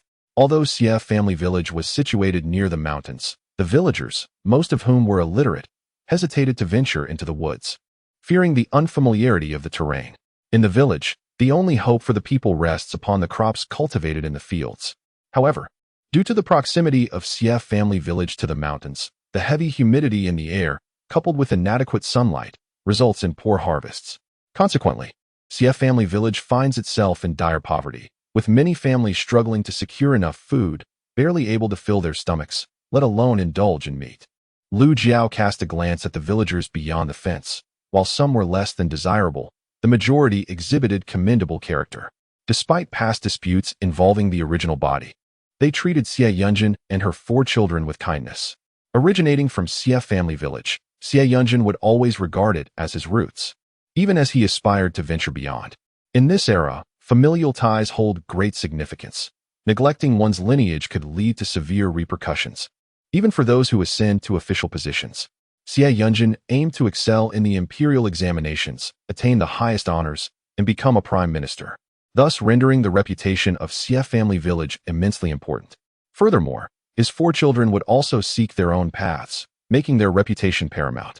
Contemplating this, Lu Jiao smiled as she addressed the individuals gathered at the gate of the fence, exclaiming, "Since everyone desires meat, I shall arrange for the wild boar to be slaughtered." Upon finishing her statement, she turned to Zhao Shi, saying, "Sister Lai Fu, I recall that Huzi possesses the skill to butcher pigs. Might I trouble him to assist me?" Zhao Shi immediately nodded in delight, responding, "Yes, yes." Raising her gaze to see her daughter-in-law standing outside the fence, she promptly instructed, "Chunyan, go fetch your husband to help Xie Yunjin's wife with the slaughtering of the wild boar." Lin Chunyan, Huzi's wife, had not borne any children since their marriage, which weighed heavily on her in her marital home, rendering her reluctant to oppose her mother-in-law's wishes. Upon hearing Zhao Shi's command, she readily replied, "Certainly, mother." At the market, pork is priced at 21 per pound, while wild boar meat, being a rarity, sometimes commands a slightly higher price. Unexpectedly, with a mere utterance from Yunjin's wife, the price was reduced by 5 won, much to everyone's delight. We too decided to purchase a pound to satisfy our cravings. However, Widow Li was visibly displeased and retorted angrily, "Yunjin's wife, we're all from the same village. How can you charge us for such a hefty wild boar?" As soon as Widow Li's words fell, a few voices chimed in softly, "Indeed, we are fellow villagers. How can you possibly charge us?" Lu Jiao lifted her gaze towards the fence, observing Widow Li, who was none other than Shinzi Yunio, the one who had her sights set on Xie Yunjin. Not only was her tongue venomous, but she was also quite the miser, known for her unscrupulous ways. It was said that many men in the village were involved with her, merely in hopes of receiving a few trifling favors. Lu Jiao smirked at Widow Li and said, "Since my Yunjin is gravely injured, as a fellow villager, why don't you contribute some silver to help us with his treatment? My household is burdened with a severely wounded patient and 4 young children to care for. Why haven't you offered any assistance?" As Lu Jiao's words lingered in the air, several members of the Xie family outside the fence began to reprimand Widow Li, declaring her to be utterly shameless. "Have some dignity. Your greed knows no bounds. Envious of others' meat, yet you fail to consider their circumstances. How disgraceful." Hearing the words from the Xie family, Lu Jiao felt a little relieved and spoke gently in response. "Indeed, the wild boar delivered to the tavern could fetch no less than 3 or 2 silver coins. By my hand, I shall receive merely half the sum. However, as a member of the Xie family village, I must not forget my roots. Times are hard for everyone. And though I have procured the wild boar, I cannot be entirely unmindful of our shared bonds. Therefore, if anyone desires a portion, it shall be offered at 15 won per jin. They may come by shortly to weigh it." Having spoken, Lu Jiao paid no further heed to the onlookers outside the fence.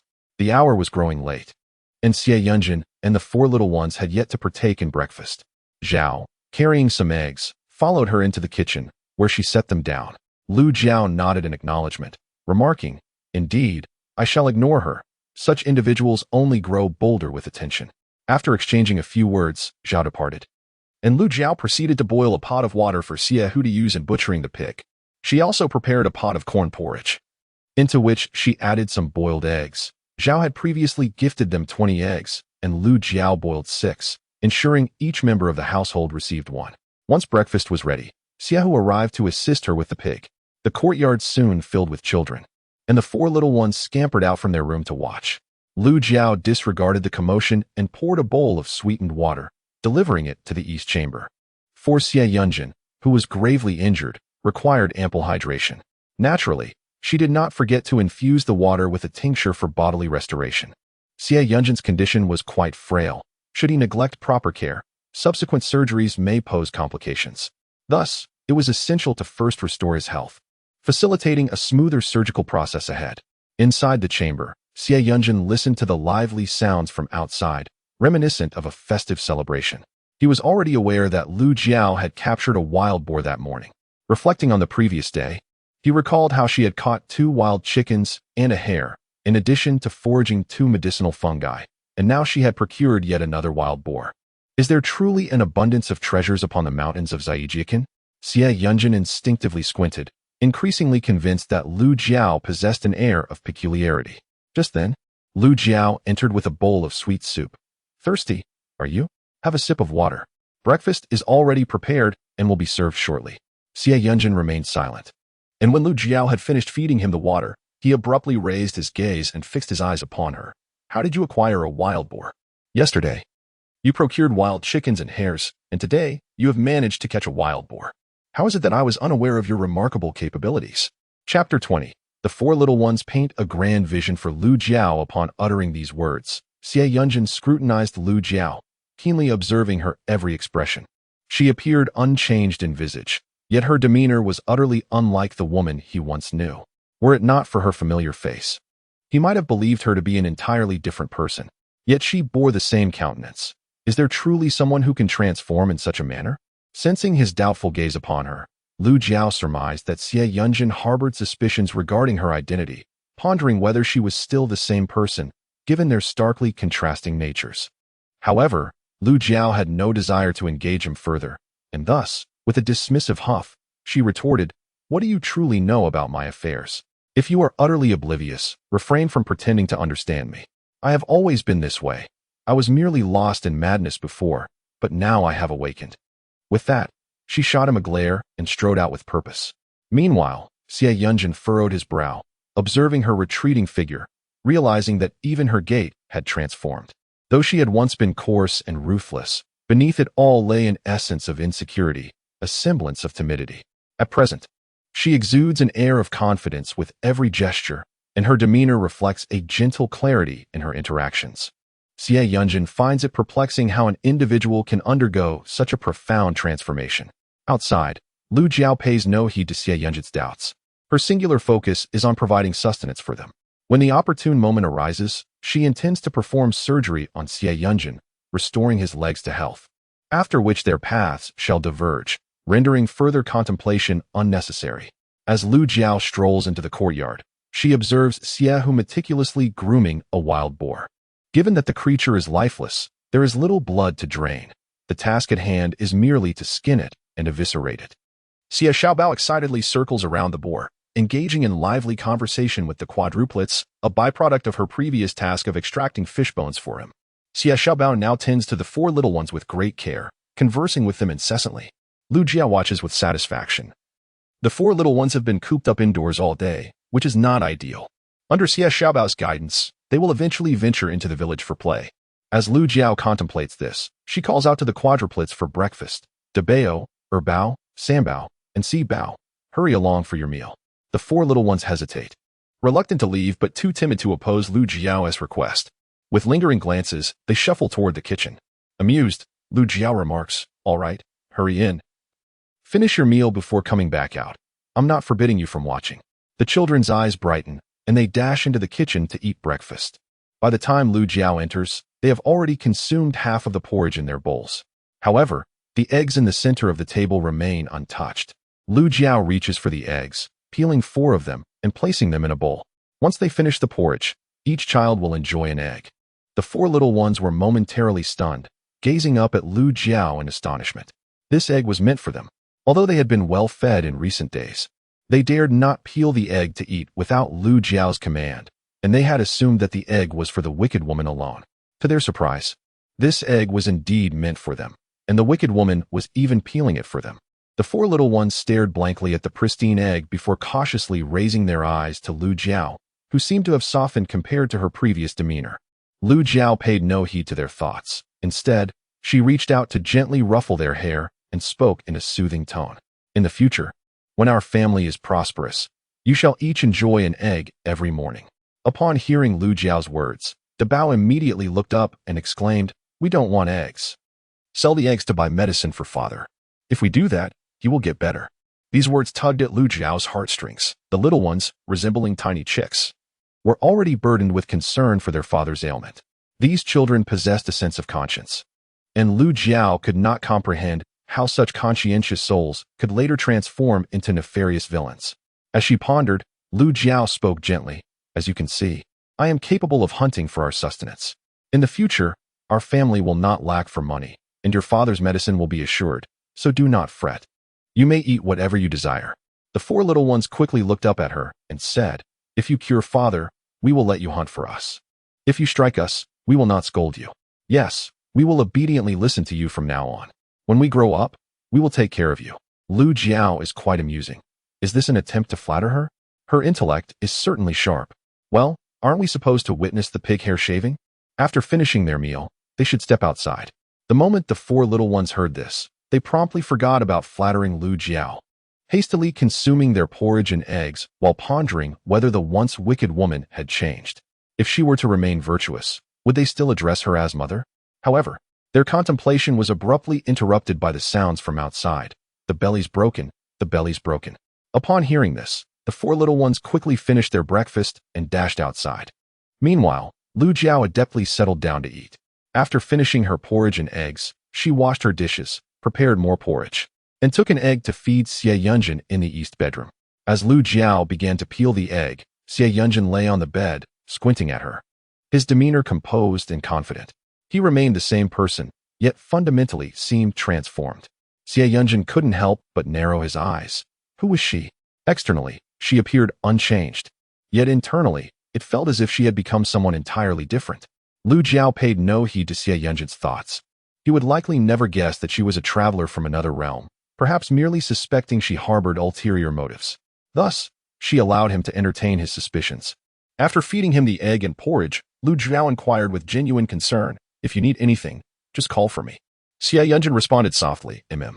As Lu Jiao gathered her dishes in preparation to leave, she was interrupted by a soft voice from outside calling, "Sister-in-law, are you there?"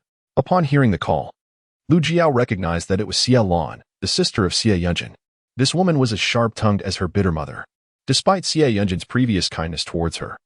Since his injury and subsequent paralysis, she had never once visited him. Now, her arrival likely concealed ulterior motives. Lu Jiao offered a sardonic smile as she glanced at Xie Yunjin. He had shown far more affection to this sister than to the original owner of her body. Xie Yunjin's brow was furrowed, and an aura of coldness enveloped him. Lu Jiao spoke towards the entrance, "Please come in." Outside, Xie Lan pressed her lips together, hesitating to enter. Her brother's condition meant the room would surely be unkempt and reeking. Should she really step inside? Yet, if she refrained, how could she explain to her sister-in-law that she wished to send a piece of pork leg over? The thought of wild boar meat made her mouth water. It had been ages since she had savored pork. With this thought in mind, Xie Lan disregarded her concerns about dirt or odor. She stepped into the eastern bedroom, only to be met by Xie Yunjin's icy gaze. This version of her brother felt foreign to her, but she rationalized that his paralysis justified his demeanor. Chapter 21. Utterly shameless with a beaming smile, Xie Lan greeted Xie Yunjin. "Brother, how are you? Feeling any better?" Xie Yunjin's lips curled into a mocking smile. Was this truly the sister he once cherished? Her heart was as cold as a wolf's. "Do you truly believe I am well?" he countered. Xie Lan was momentarily taken aback, irritation bubbling within her. Why did her brother speak with such sarcasm? Nevertheless, considering his injury, she decided to overlook his attitude as a dutiful sister. Xie Lan no longer paid attention to Xie Yunjin, turning her gaze towards Lu Jiao, and said, "Third sister-in-law, I heard you hunted a wild boar. Mother instructed me to ask you to spare a hind leg for us over here, and the rest you may sell to third brother for his injuries." Lu Jiao looked at Xie Lan in disbelief, astonished at the audacity it took to utter such heartless words. They had been driven out of their home, yet here she was, shamelessly requesting a leg of the boar. Lu Jiao coldly laughed. "Xie Lan, I must inquire how you find the audacity to voice such a demand." Xie Lan's expression darkened as she glared at Lu Jiao. "What do you mean by that?" Lu Jiao, with a tone laced with mockery, replied, "Why should I offer you a hind leg from the wild boar I hunted? Is it due to your inflated sense of entitlement? You drove us from our home and only provided 5 taels of silver.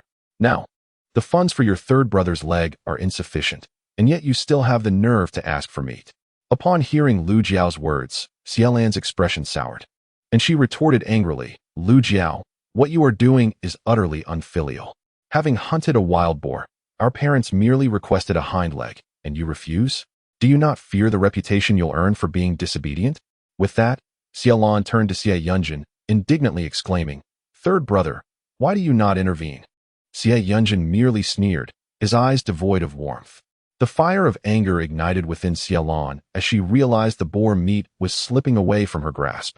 In her frustration, she exclaimed, How can you be so unfilial, consuming the meat yourself while neglecting to offer anything to our parents? Are you not afraid of being ridiculed for such disloyalty?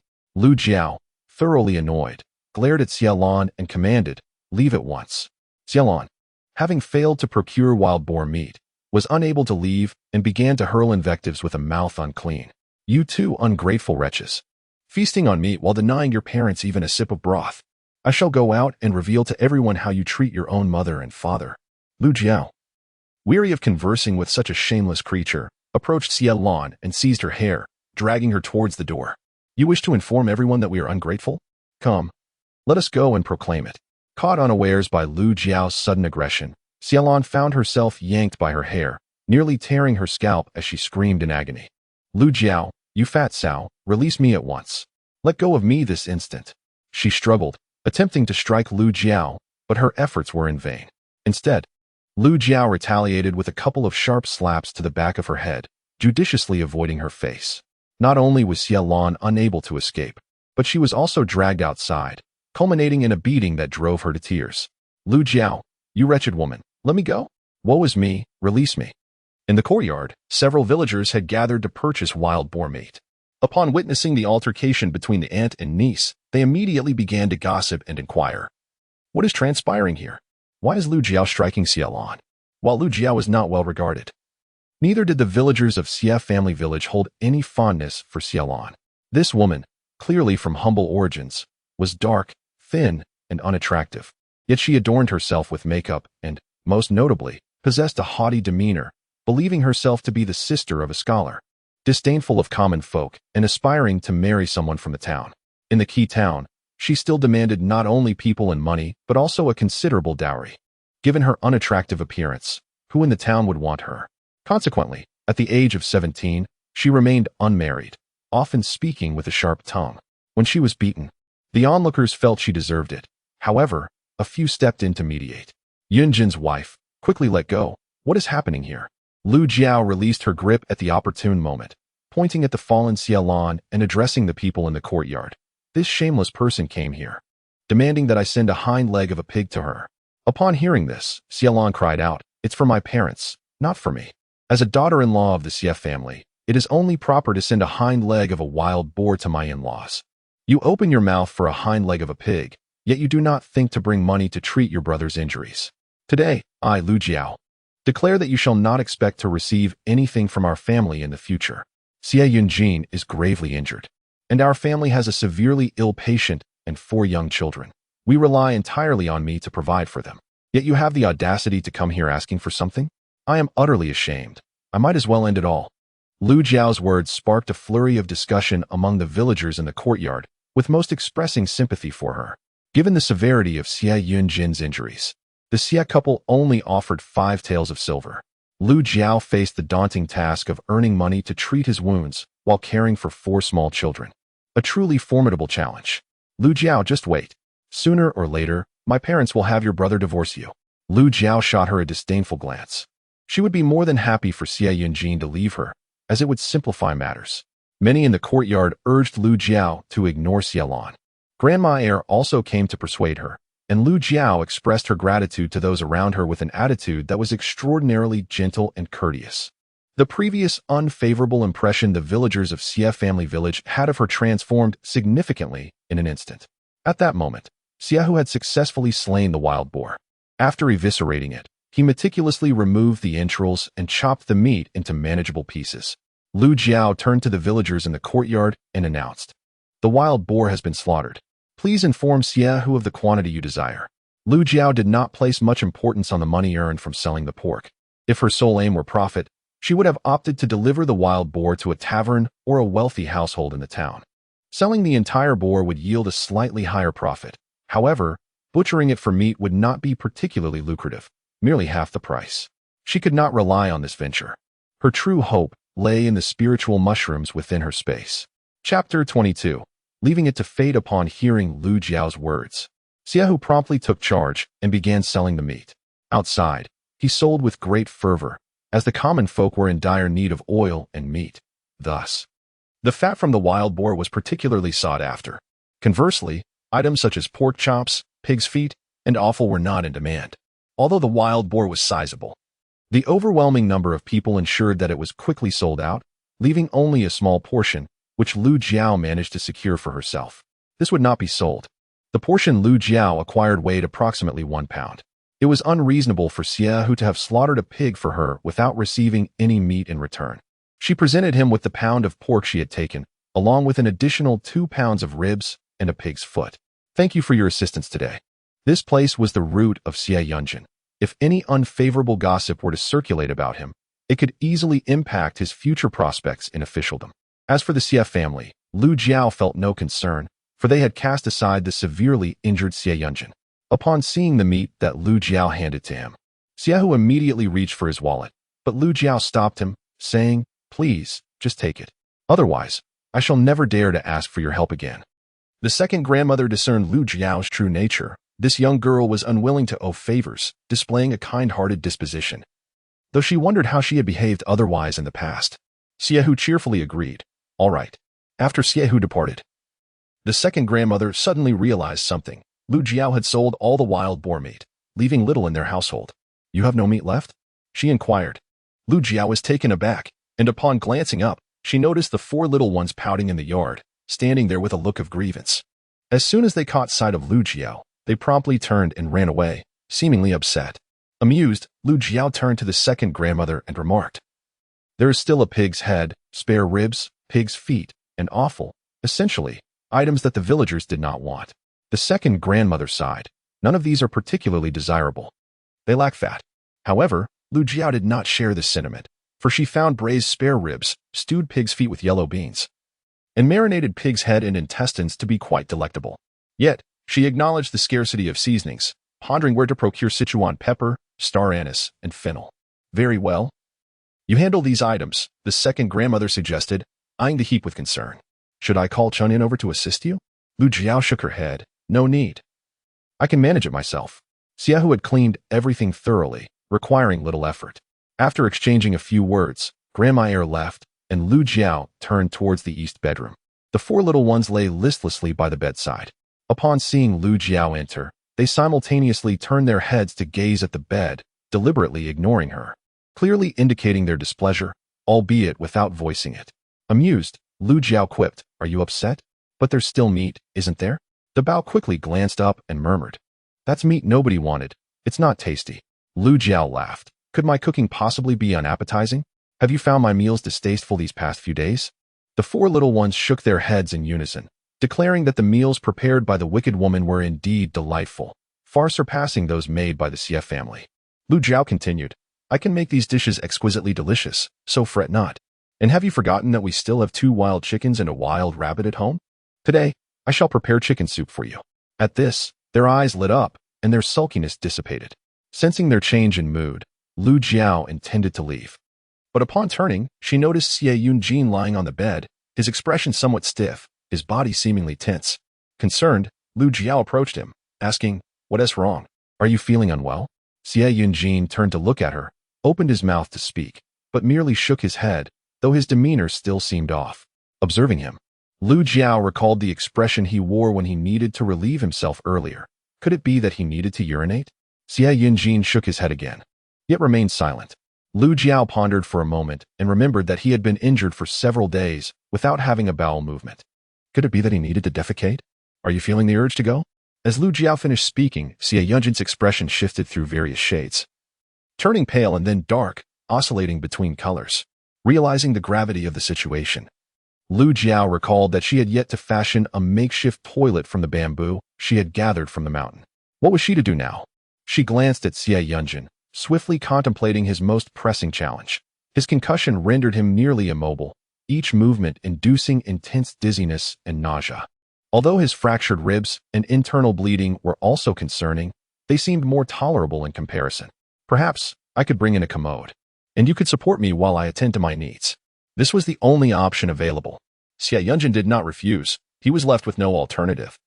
Fearing that he might not be able to hold on much longer, Lu Jiao promptly exited to retrieve the commode. Inside the room, Xie Yunjin resigned himself to despair, closing his eyes in a state of surrender. Rather than mock him, Lu Jiao understood that this was a profound struggle for many patients with paralysis. Some even remained trapped in silence on their beds, unable to find relief. Approaching the bedside, Lu Jiao leaned down to embrace Xie Yunjin. Startled, he opened his eyes and stared at her. "What are you doing?" he asked. With a hint of exasperation, Lu Jiao replied, "I'm holding you. How else will you get down?" Xie Yunjin struggled against her grip, insisting, "Let me down. I can manage on my own." Recalling that fateful night when he had attempted to harm her, her expression faltered for a moment. Yet, she did not release her hold.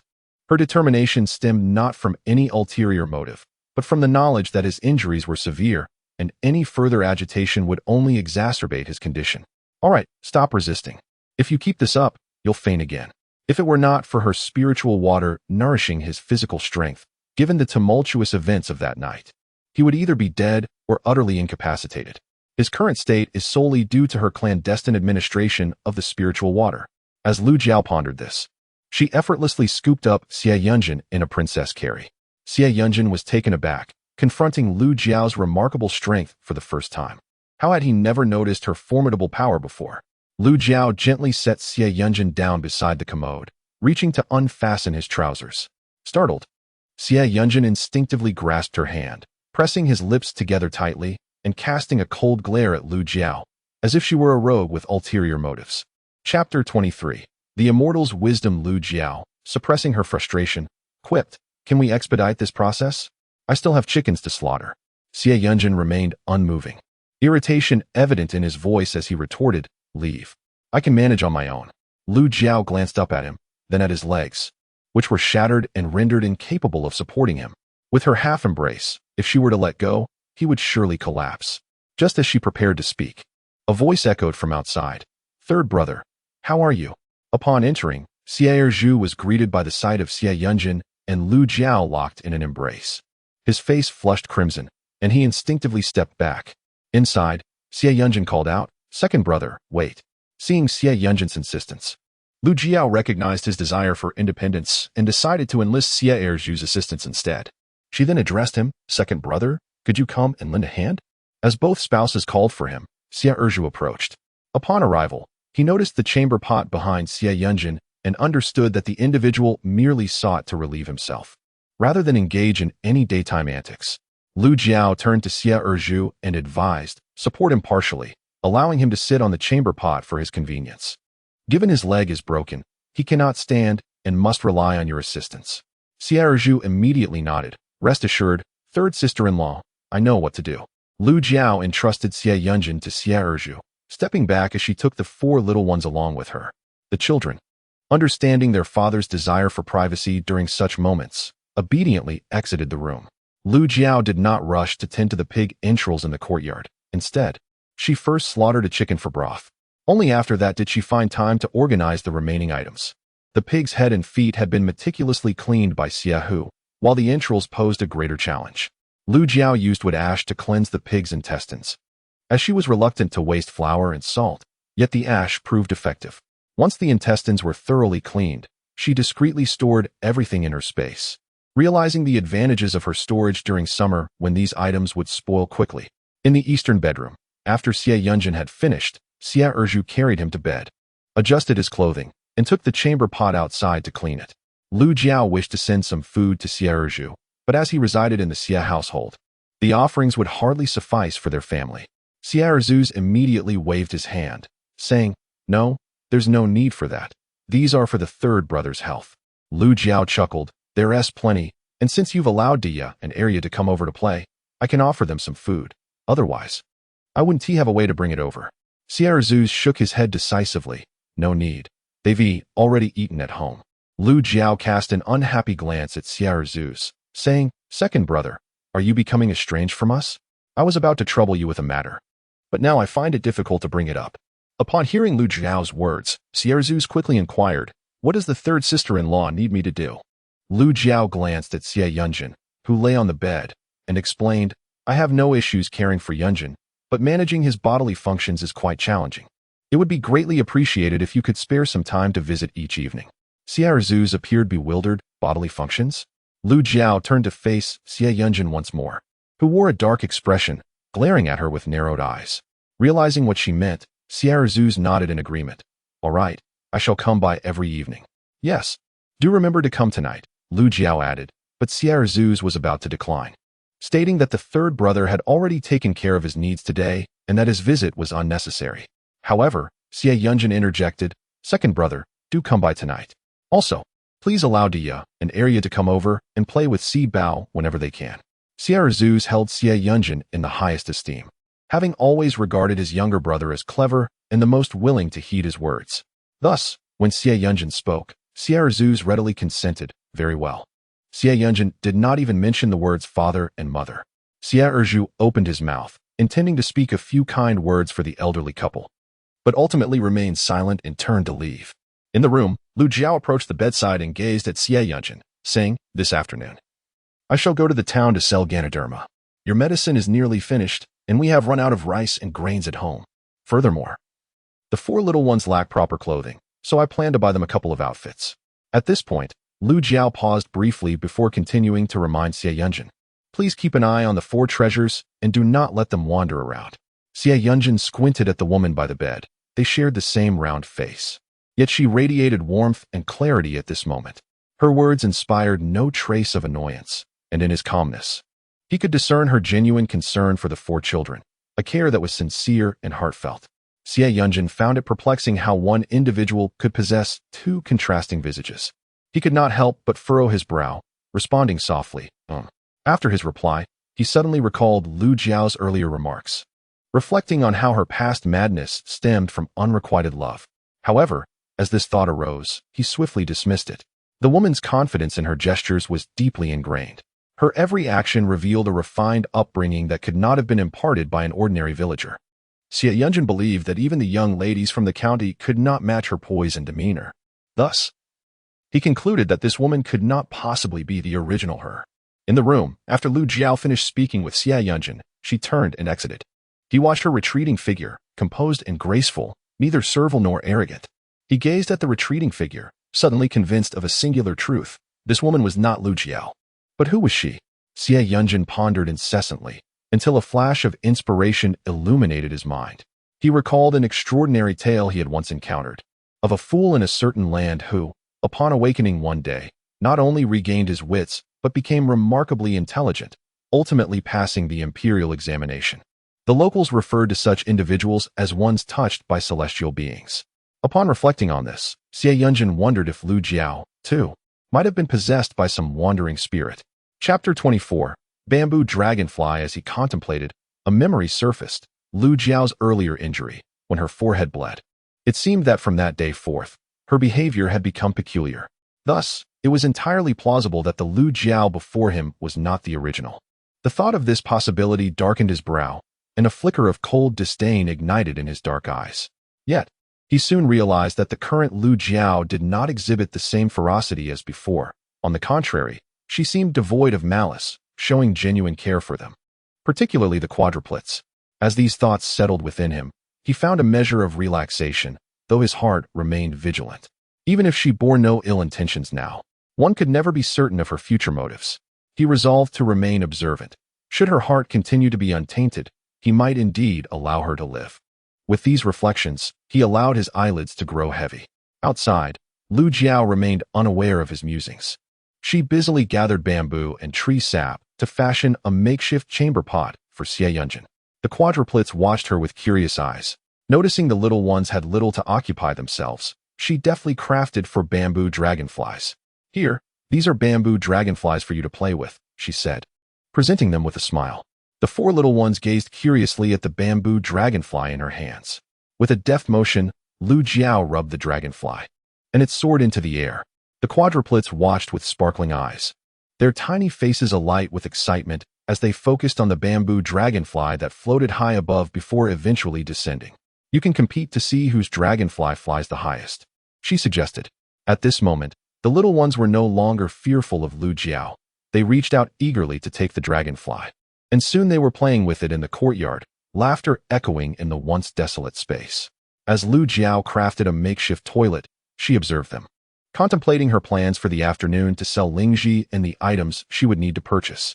While calculating her tasks, she skillfully completed the simple toilet, tidied up, and noticed that the day was still young. She decided to pay a visit to the village chief. Given the current tension with the Xie family, it was prudent to maintain a good rapport with the village chief.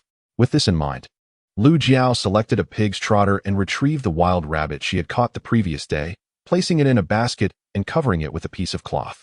I'm heading to the village chief's house. Would any of you like to come?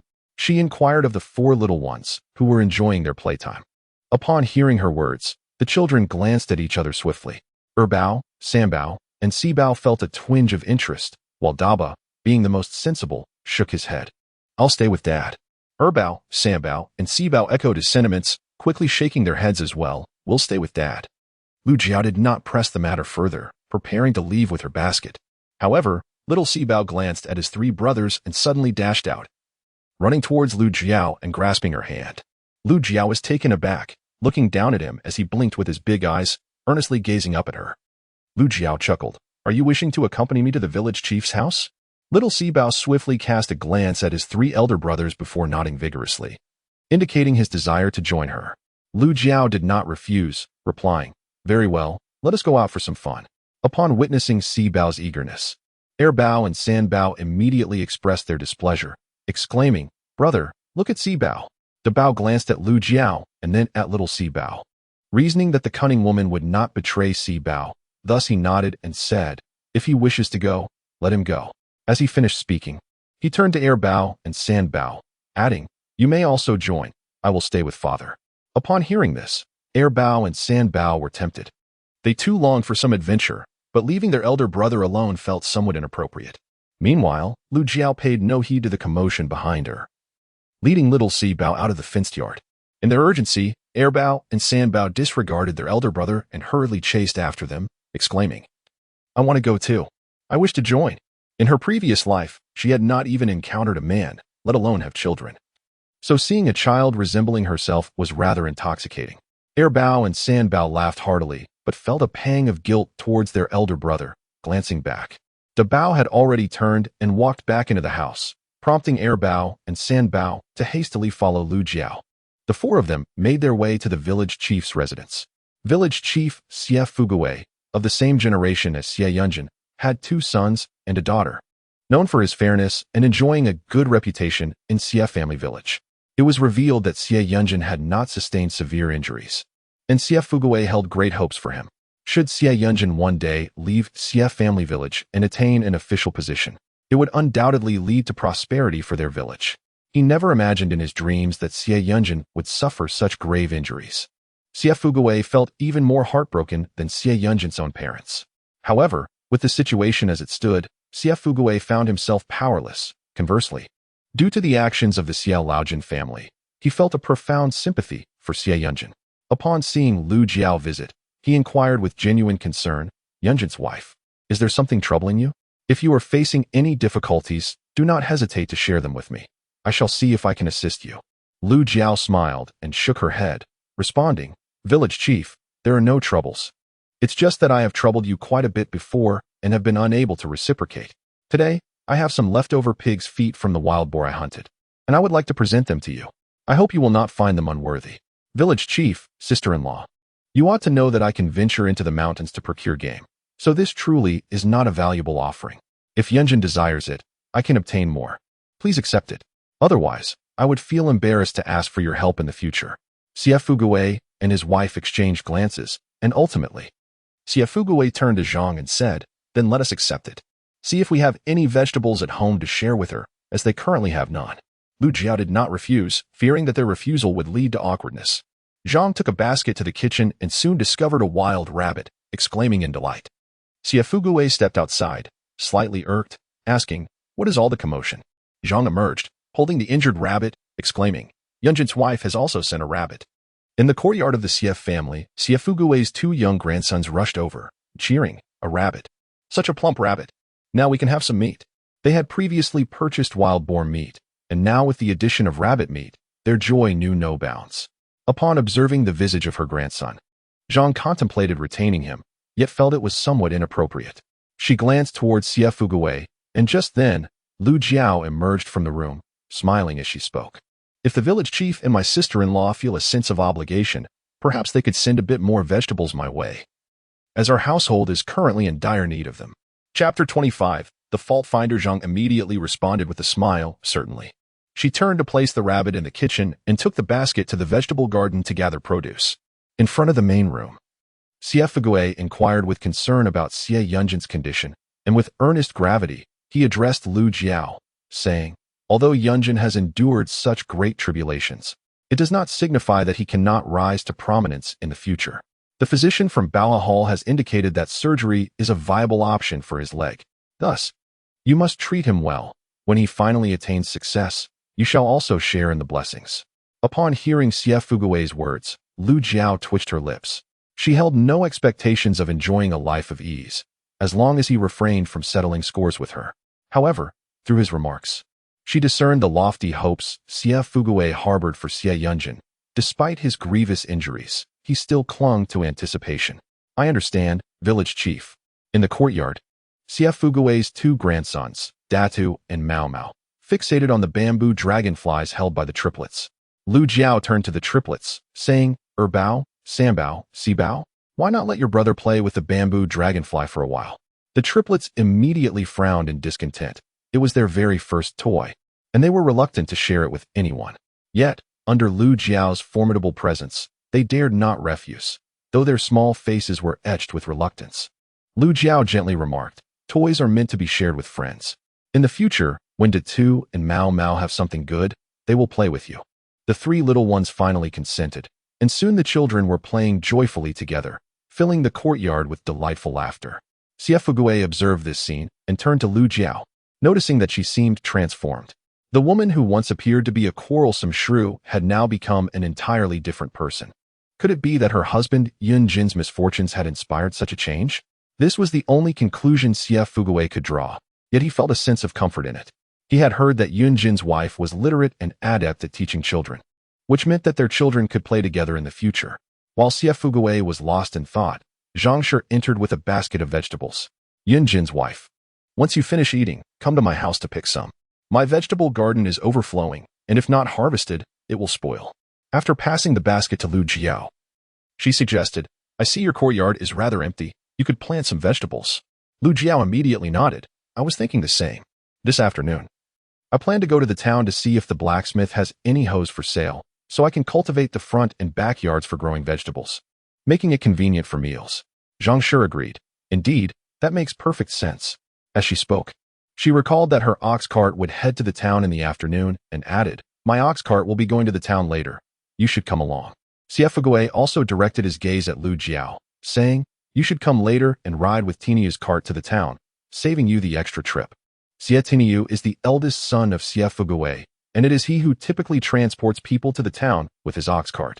As the mother and her 3 children prepared to depart, Datu and Mao Mao gazed longingly at the bamboo dragonflies held by Bao and Sambao. Lu Jiao glanced at the triplets and noticed their firm grip on the bamboo toys, clearly apprehensive about her asking them to give them to Datu and Mao Mao. Understanding their reluctance, she empathized with them. After all, it is natural to be hesitant to part with a newly acquired toy. Even if she were to craft another for them, it would lack the same significance. Thus, she refrained from insisting they share. "Datu Mao Mao, how about I make 2 for you this afternoon?"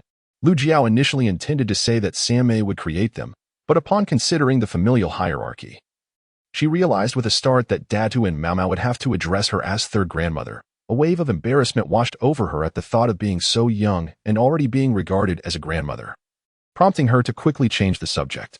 Datu and Mao Mao, however, appeared quite pleased, nodding enthusiastically and calling her 3rd grandmother repeatedly. Third grandmother, please remember to bring them this afternoon. Third grandmother, don't forget. With a sheen of sweat on her brow, Lu Jiao led the trio away, their spirits evidently lifted by her decision not to have them give away their bamboo dragonflies.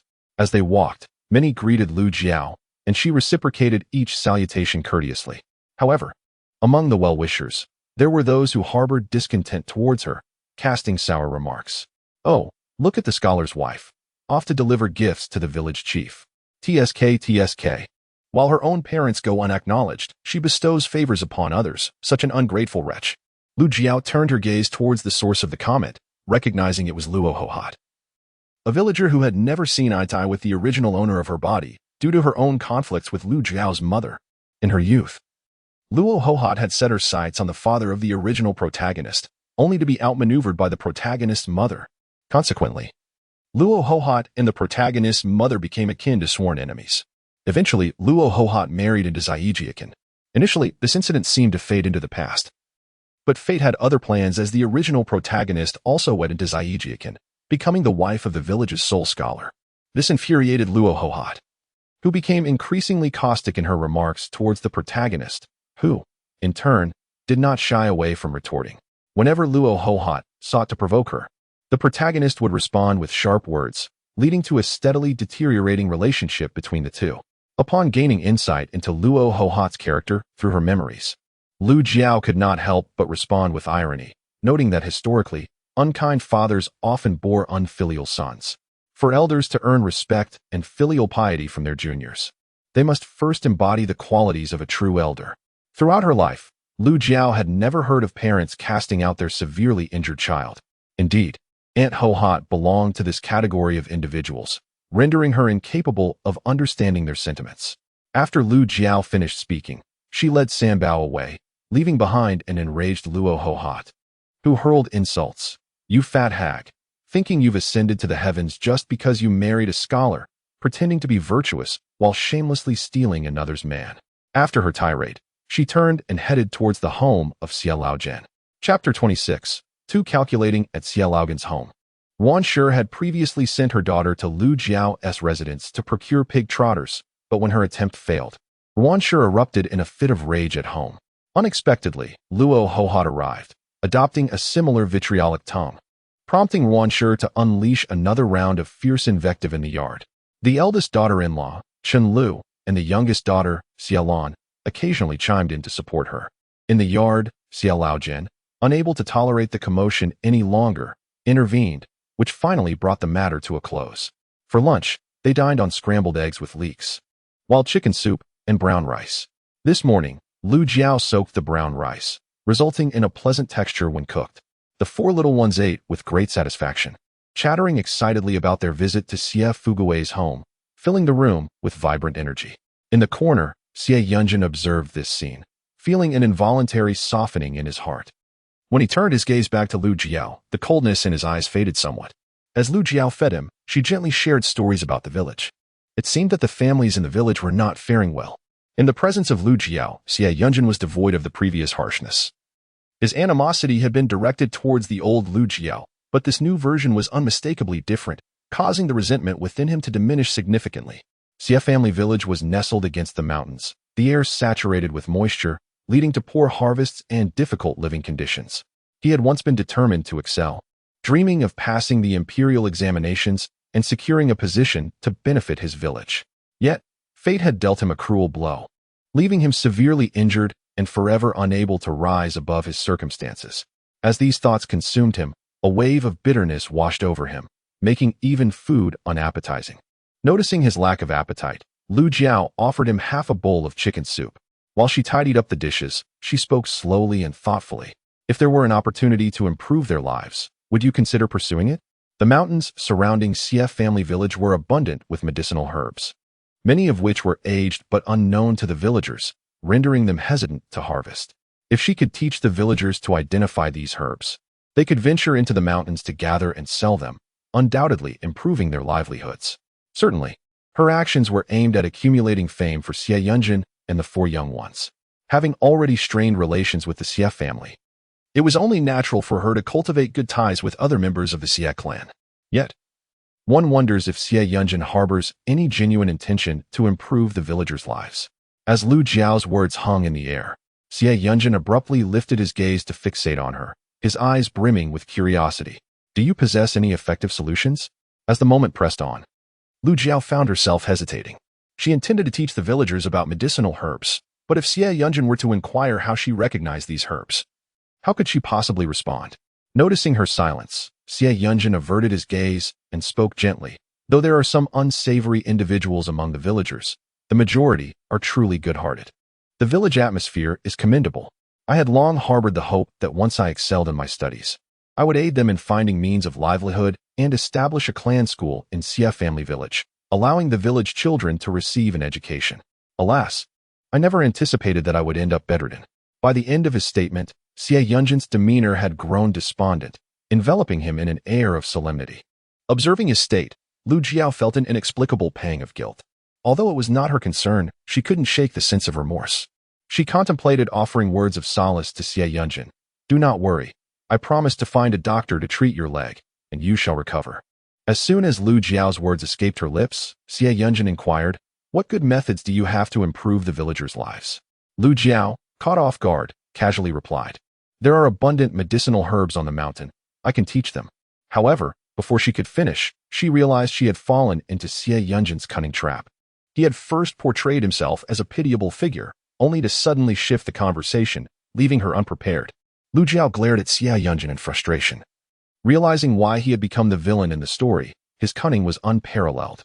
Xie Yunjin, with an impassive expression, gazed at her and inquired, how do you come to know about medicinal herbs? Lu Jiao felt a sudden prickling at the back of her head and quickly concocted an excuse. I became acquainted with some herbs in the mountains while at my family home, though my knowledge is rather limited. Xie Yunjin's dark eyes scrutinized her as he slowly chuckled. I have heard that your in-laws are not faring well. If you possess knowledge of the herbs, why not gather them and bring them down for sale? Surely, the Lu family would be in a better position. Lu Jiao furrowed her brow, a look of vexation crossing her face as she lamented, in the past, I was blissfully ignorant of the hardships of the world, content to remain sheltered at home. Reflecting on it now, such ignorance is truly regrettable. Having spoken, she stood up with her bowl and chopsticks in hand, preparing to leave. Since you have no interest, then so be it, she thought, preferring to avoid unnecessary inquiries that might reveal her vulnerabilities. Just as she turned to depart, the figure on the bed spoke up, you may. Xie Yunjin, with a nonchalant demeanor, continued, you could teach them to identify the herbs. The villagers of Xie family are exceedingly impoverished. Lu Jiao pursed her lips, contemplating a retort. Is it truly as simple as you say? However, considering her relationship with the villain, she decided against confrontation and opted for a more conciliatory approach. With hundreds, if not thousands, of herbs to teach, the task seemed daunting. Xie Yunjin offered no dissent, merely responding with a, Lu Jiao added. However, I shall not instruct those in the village with whom I have poor relations. She was not generous by nature. As for the Xie family, she thought it best to let her sister-in-law learn. She had no intention of teaching anyone else. Especially regarding Xiaolan, she felt an immediate aversion upon seeing the woman. Xie Yunjin did not object, for some unknown reason. The person before him evoked not a trace of annoyance. Lu Jiao, after setting down the dishes, prepared to leave, only to catch sight of the four little ones at the small table, their large eyes fixed upon her. The four little creatures glanced from her to Xie Yunjin on the bed. For a fleeting moment, joy filled their hearts at the sight of their parents conversing amicably. Yet, they quickly realized the impropriety of referring to the woman as mother in their hearts. Such thoughts were utterly unacceptable. The four little ones promptly adopted serious expressions. Lu Jiao, puzzled by their demeanor, placed the dishes on the small table before them and carried both the dishes and the table to the kitchen. Behind her, the four little ones scampered to the bedside of Xie Yunjin, eager to showcase their bamboo dragonflies. Father, look at this. It's called a bamboo dragonfly, and it's quite marvelous. I shall demonstrate. With that, they began to spin the bamboo dragonflies, which soared into the air, twirling around the room as the children erupted in peals of laughter. Xie Yunjin observed the four little ones and thought of Lu Jiao. If she harbored no ill intentions, he might indeed allow her to remain and care for the children, for she seemed quite adept at nurturing them. Chapter 27. Off to sell Lingji unbeknownst to Lu Jiao. Xie Yunjin's thoughts were elsewhere. After efficiently washing the dishes, She set about crafting bamboo dragonflies for the two grandsons of Xie Fugui. Just as she completed the dragonflies, Xiehu's wife, Lin Chunyan, arrived to invite her to the town. Lu Jiao took the bamboo dragonflies and, on her way, grabbed a backpack from a corner of the kitchen, for she intended to purchase numerous items in town that day. Before departing, she made another trip to the eastern bedroom. Xie Yunjin, I'm heading to the town. Please keep an eye on the four little ones and ensure they don't wander off. The quadruplets, having previously suffered from malnutrition, would only be at the mercy of others if bullied outside, which is why Lu Jiao felt compelled to remind Xie Yunjin. He nodded in acknowledgement, and Lu Jiao turned to the four children, smiling as she spoke to them. Just as her words faded, the youngest, with sparkling peach blossom eyes, asked in surprise, "Really?" Unable to resist, Lu Jiao approached and affectionately ruffled the little one's hair. Indeed, after saying this, she shouldered her basket and walked away, while Xie Yunjin and the four children watched her departing figure. Furthermore, she had mentioned finding a doctor for his leg, although he held doubts. He knew she would not escape his wrath if she left without fulfilling her promise. Oh, and she instructed you to watch over the chickens and eggs in the kitchen. So remember that, he added. Xie Yunjin merely wished to occupy the children's minds to prevent them from dwelling on that woman. The four little ones nodded eagerly, yes. We will definitely keep an eye on the wild chickens and eggs. With that, they dashed out to inspect the kitchen's contents. Meanwhile, Lu Jiao, along with Lin Chunyan and Xiehu, made their way to the village chief's home. Upon their arrival at Xie Fugui's house, the chief's two grandsons rushed out. "Third grandma, is the bamboo flying toy ready? Third grandma, did you bring it?" Hearing them call out, Lu Jiao's expression faltered momentarily, but she quickly retrieved the bamboo flying toys and handed them to the eager children. "Here, take them to play." De Tu and Mao Mao squealed with excitement, clutching the toys as they dashed off. Zhang stepped out of the courtyard, exclaiming with exasperation, "I have been waiting all afternoon, forgoing my nap, just for your arrival." Lu replied with a gentle smile, "Children often behave this way." As they conversed, Xie Fugui's eldest son, Xie Tiniu, brought out the ox cart, and several individuals climbed aboard. Xie Fugui's youngest daughter, Xie Shaojian, also joined them, carrying a basket of eggs to sell in town, intending to purchase salt as well. While they chatted on the cart, Xie Tiniu, who was driving, wore a displeased expression and turned back, irritated. "Are they not coming? If they don't arrive soon, we shall leave." No sooner had he spoken than the sound of hurried footsteps reached them, accompanied by calls of, "Wait, wait a moment." Two figures appeared, hand in hand, Shunxiu and Xialan. Upon seeing Lu, their expressions soured instantly. Xie Tiniu, still frowning, urged, "Hurry up and climb on. The day is waning." Shunxiu and Xialan quickly ascended the cart, yet they distanced themselves from Lu, clearly unwilling to engage with her. Lu rolled her eyes at them, choosing to ignore their presence. As the cart began to move, Xialan glared at Lu, her mind consumed by thoughts of the incident when Lu had struck her. Her anger intensified upon realizing that Lu had not delivered the wild boar meat as they had expected. Initially, she and her mother had believed that Lu, at the very least, would send something over, but to their dismay, nothing was forthcoming. Furthermore, today, Lu had been spreading unflattering remarks about their family in the village. The more Xialan pondered, the angrier she became, casting a fierce glare at Lu. However, recalling the incident of being struck, she hesitated to voice her grievances. However, beside her, Shunxiu cast a shadowy glance at Lu Jiao, contemplating how to swiftly devise a plan to expel this woman from Xie village. If not, despite her diligent service to brother Xie San, would he ever consider marrying her? Shunxiu silently concocted a scheme. Lu Jiao, indifferent to the pair, was preoccupied with her own thoughts on what to purchase in town. The ox cart made its way toward the market, accompanied by two villagers. Xie village was situated mere 7 miles from Qili town, and they arrived in little over half an hour. After halting the cart, Xie Tiniu advised everyone, "Do not tarry too long, come back early." The group acknowledged his words and disembarked. Lu Jiao adjusted her basket, intending to sell the Ganoderma at the Baoha Hall and simultaneously gather medicine for Xie Yunjin. Xialan and Shunxiu approached from behind, casting a fierce glare at Lu Jiao. Even after walking a considerable distance, they continued to murmur discontentedly. "That fat woman just sold pork and now she's squandering money in town, while my brother lies gravely injured without anyone to care." Chapter 28, 200 Tales. Wealth awaits. Lu Jiao gazed speechlessly at the retreating Xialan, musing how they could speak so eloquently yet fail to attend to their own brother. At that moment, Xie Xiaowan came over to comfort Lu Jiao, saying, "Aunt San, do not mind them. Neither is worth your concern." She held a low opinion of the two women, one perpetually feigning fragility, the other, foolish and unattractive, deluded into thinking she was a lady of high status. The thought of them left Xie Xiaowan at a loss for words. Lu Jiao shook her head. "Indeed, it is not worth my time to engage." As they conversed, making their way toward the town, Xie Xiaowan seized the opportunity to ask Lu Jiao, "Aunt San, may I visit you in the future?"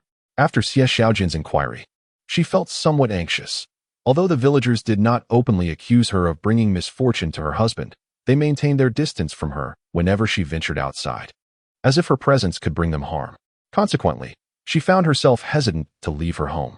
Lu Jiao, however, remained unfazed, harboring no belief in such superstitions.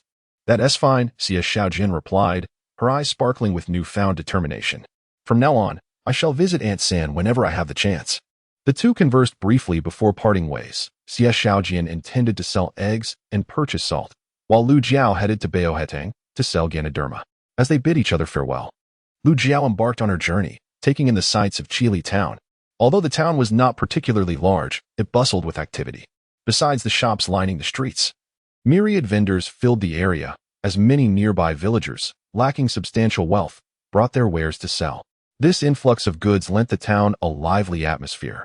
With a diverse array of products available, Lu Jiao did not linger, making her way directly to Baohetang. The shop was not crowded, as medicinal herbs were currently priced quite high. Typically, only those truly in poor health would seek out remedies. Most people would endure their ailments or consult local healers, while some even resorted to seeking the guidance of fortune tellers. Upon entering the shop, Lu Jiao was warmly greeted by a clerk. "What medicinal herbs may I assist you with?" "Madam?" Lu Jiao glanced at the clerk and inquired, "Is Dr. Zhou available?" Dr. Zhou was the physician who had previously treated Xie Yunjin's injuries. The clerk, wearing a courteous smile, replied, "Dr. Zhou has retired to his hometown to enjoy his twilight years." In truth, Dr. Zhou had been dismissed after being caught taking private jobs, but the clerk would certainly not divulge such details. He gazed at Lu Jiao with a smile and said, "Are you seeking Dr. Zhou's medical expertise? In fact, we have just invited a highly skilled physician from the capital to our Bao Hall. If you wish to consult a doctor, you may consider Dr. Qi." However, Lu Jiao did not insist on seeing Dr. Zhou. Her purpose was to sell Ganoderma.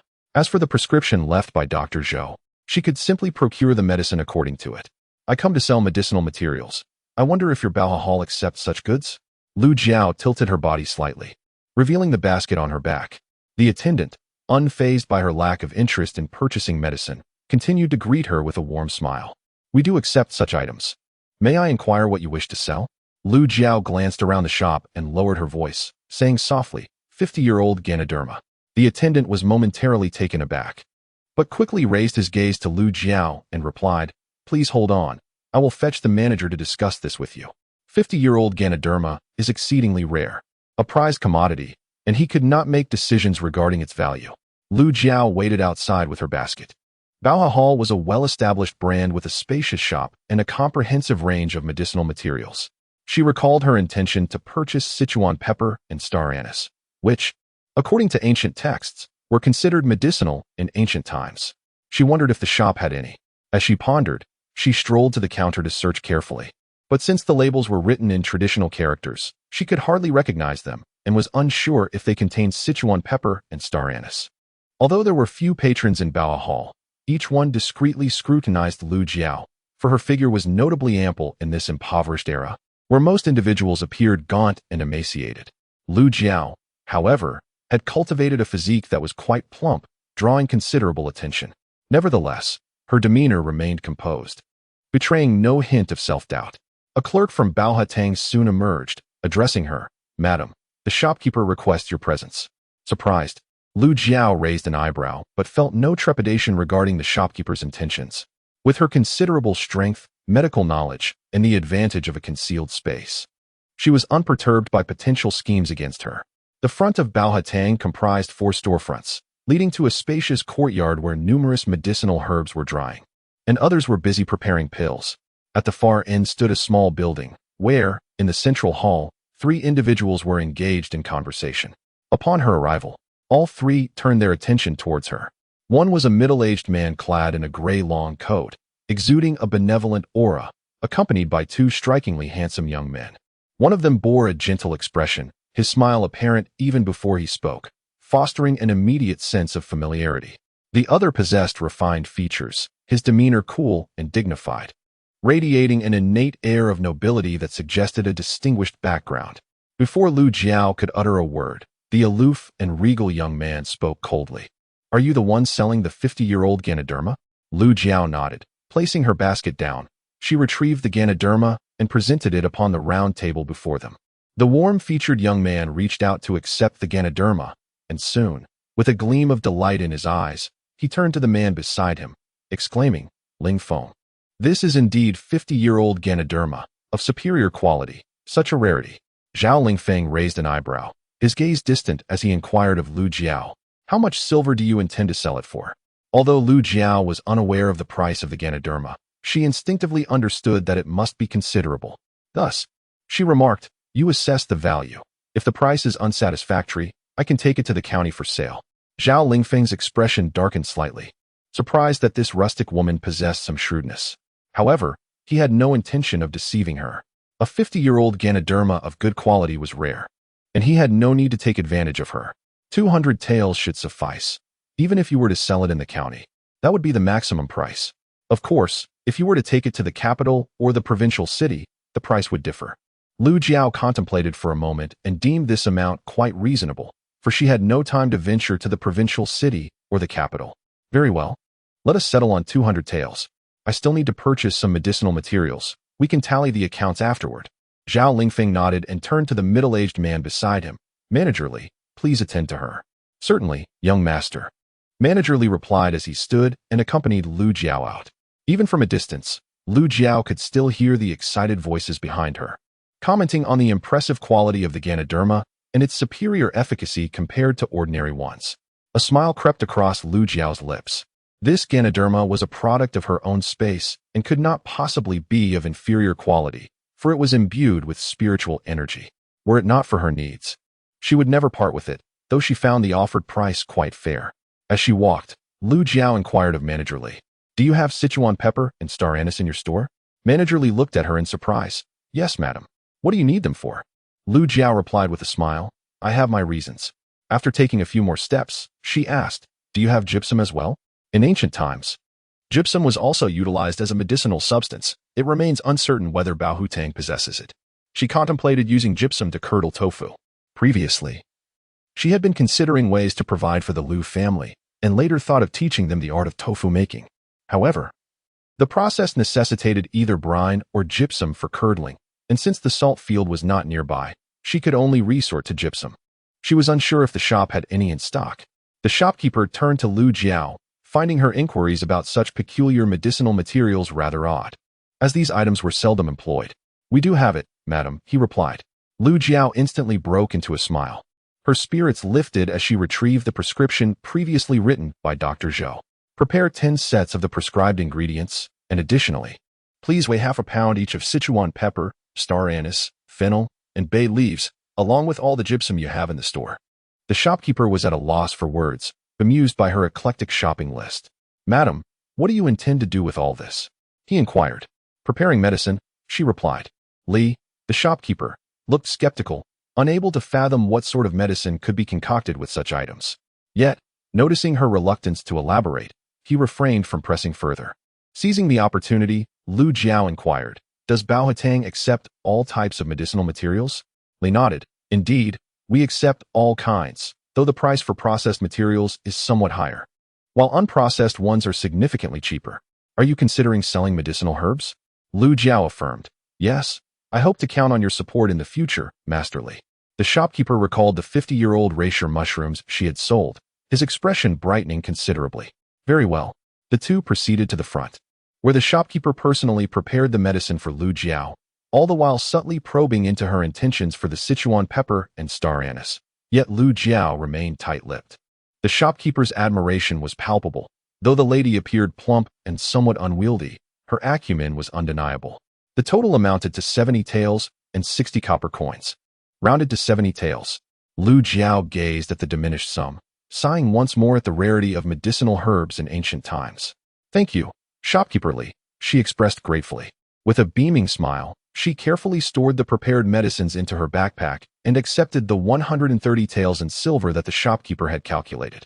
Initially, the shopkeeper had intended to offer her 100 taels in banknotes, but Lu Jiao declined, for she possessed a space where she could store as much silver as she desired. Shopkeeper Li cast a worried glance her way but refrained from further comment. Seizing the opportunity while organizing the herbs, Lu Jiao discreetly tucked the silver into her space. Once she had everything in order, she slung her backpack over her shoulders and set off, for there were still many items she wished to purchase. With her pockets laden with coins, Lu Jiao felt liberated to indulge in an extravagant shopping spree. 30 pounds of rice, 30 pounds of flour, oil, salt, soy sauce, vinegar. Price was no concern. She bought it all. Clothing? She purchased without hesitation. As for herself, she refrained from acquiring even a single pudding, intending to wait until she had successfully slimmed down. At present, her figure rendered everything unflattering. In the end, she also acquired sweets and pastries for her little one and ventured to the blacksmith shop to procure an axe and a hoe, only to discover the steep prices of these items. Nevertheless, even at such cost, Lu Jiao gritted her teeth and made the purchase. After the shopping spree, her coin purse had diminished by over 10 taels, yet Lu Jiao felt utterly satisfied. The joy of shopping was simply exhilarating. As the day waned, she gathered her belongings and headed straight to the spot where the ox cart had been parked. At this moment, everyone had arrived, awaiting only her presence. Upon seeing her approach, Xiaolon immediately erupted with sarcasm. "I wonder what nonsense you have purchased this time. Surely you haven't spent all of my third brother's medicine money?" Lu Jiao coldly retorted without hesitation. "If you were relying on your family's mere 5 taels of silver, your third brother would have perished long ago. It is quite shameful to brag about 5 taels daily. I came here to buy 10 sets. Are you planning to subsidize me?" Lu Jiao stored all the rice, flour, candy, and pastries into her space, leaving only the 10 sets of medicinal herbs for Xie Yunjin and some oil, salt, soy sauce, and vinegar in her basket, which caught the attention of those in the cart. Reflecting on Xie Erju's earlier words, stating that 5 taels could only purchase 3 sets of medicine, it was evident that these 10 sets would cost over 10 taels. In truth, they were unaware that these 10 sets had actually cost 50 taels. The individuals on the ox cart could not help but sigh. Sickness was a luxury that country folk could ill afford. Xiaolon fell silent, glaring at Lu Jiao. Unfazed, Lu Jiao ignored her entirely. Meanwhile, Xie Xiaowan discreetly pinched Lu Jiao's hand, signaling her not to pay any heed to the foolish Xiaolon. After all, their brother was entirely dependent on this sister-in-law for care, so why antagonize her? Lu Jiao quickly turned her gaze to see that it was Detu rushing towards her, and she anxiously inquired, "Detu, what has happened?" Panting heavily, Detu struggled to articulate, "Big girl, robbery. De Bao and the others were beaten." Seeing Lu Jiao's distress, Xie Tiniu offered, "Allow me to escort you home." Lu Jiao nodded eagerly, and the others in the cart did not oppose. Though Xin Xiu's expression turned slightly sour, she had overheard Detu mention big girl and robbery, and feared that it might involve her brother's daughter clashing with the child of Xie Sengu. Xin Xiu felt an indescribable anxiety. Her fingers instinctively clenched tightly. The carriage soon arrived at the western edge of the village. Before the ox cart could come to a halt, Lu Jiao leaped off, startling Xie Tiniu, who exclaimed, "Take it easy." Lu Jiao paid no heed, her back burdened with a basket as she dashed towards her home. Upon reaching her yard, she noticed it was crowded with people, amidst which the faint sound of a child's cries resonated. Hurrying to the entrance, she discerned the furious cries and curses of a child emanating from within the courtyard. "Shindaniu, you are a thief. You broke into my house to steal, and even had us beaten. You shameless wretch, a disgraceful beggar. You, who were born of a mother yet raised without one. Just wait until I grow up. I shall flay your skin and pull out your tendons, ensuring you die with your eyes wide open." Heavens, how unbearable these days have become. Everyone comes to bully us. Perhaps it's better to perish in a single blow. Just as these vitriolic cries faded, another chilling voice pierced the air. "Li widow, do you presume my family is without protection? I am still alive." This woman now wielded considerable power. One could only wonder how she would confront the Li widow's family. Lu Jiao paid no attention to the villagers' discourse, her gaze instead fixed on the figures before the courtyard. Xie Yunjin leaned against the threshold, his hands propping him up. His eyes locked onto the Li widow with an intensity that suggested he wished her dead. Yet, his face bore no color. Not only was it devoid of hue, but as his cold shout echoed, a spurt of fresh blood erupted from his mouth. Chapter 30. Extortion at the door. Lu Jiao's expression involuntarily turned cold.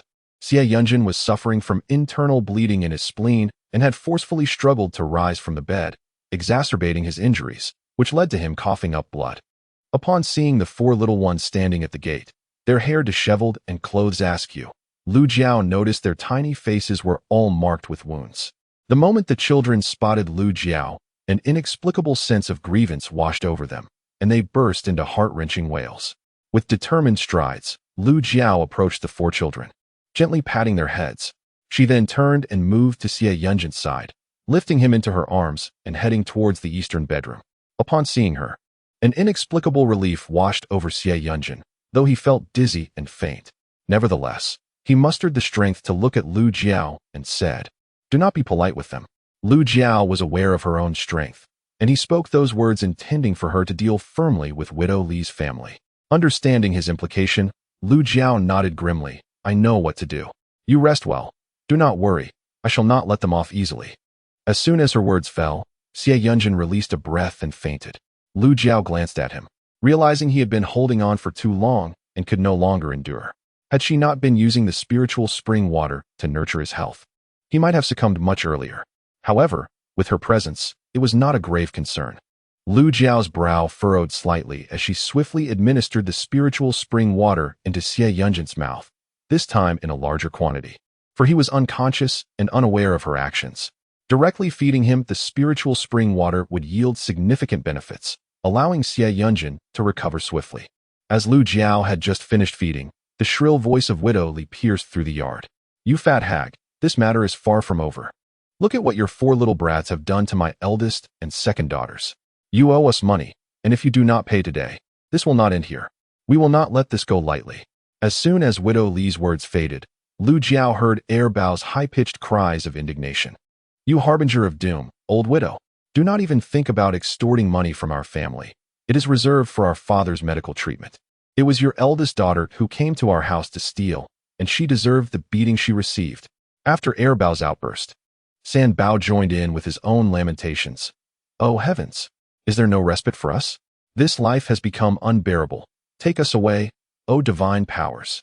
Despite her anger, Lu Jiao felt her temples throb as she listened to the cries of Bao and San Bao. She was struck by a sense of familiarity with their words, recalling that the original self had once thrown similar tantrums. Realizing that the 2 little rascals had emulated her past behavior, Lu Jiao strode purposefully toward the door. Outside, Widow Li was jumping around the 2 children, hurling insults with abandon. "You little beasts, how dare you curse at me? I will make sure to teach you a lesson. With your father incapacitated and your mother soon to abandon you, you still dare to shout at me? Just wait and see how I will deal with you."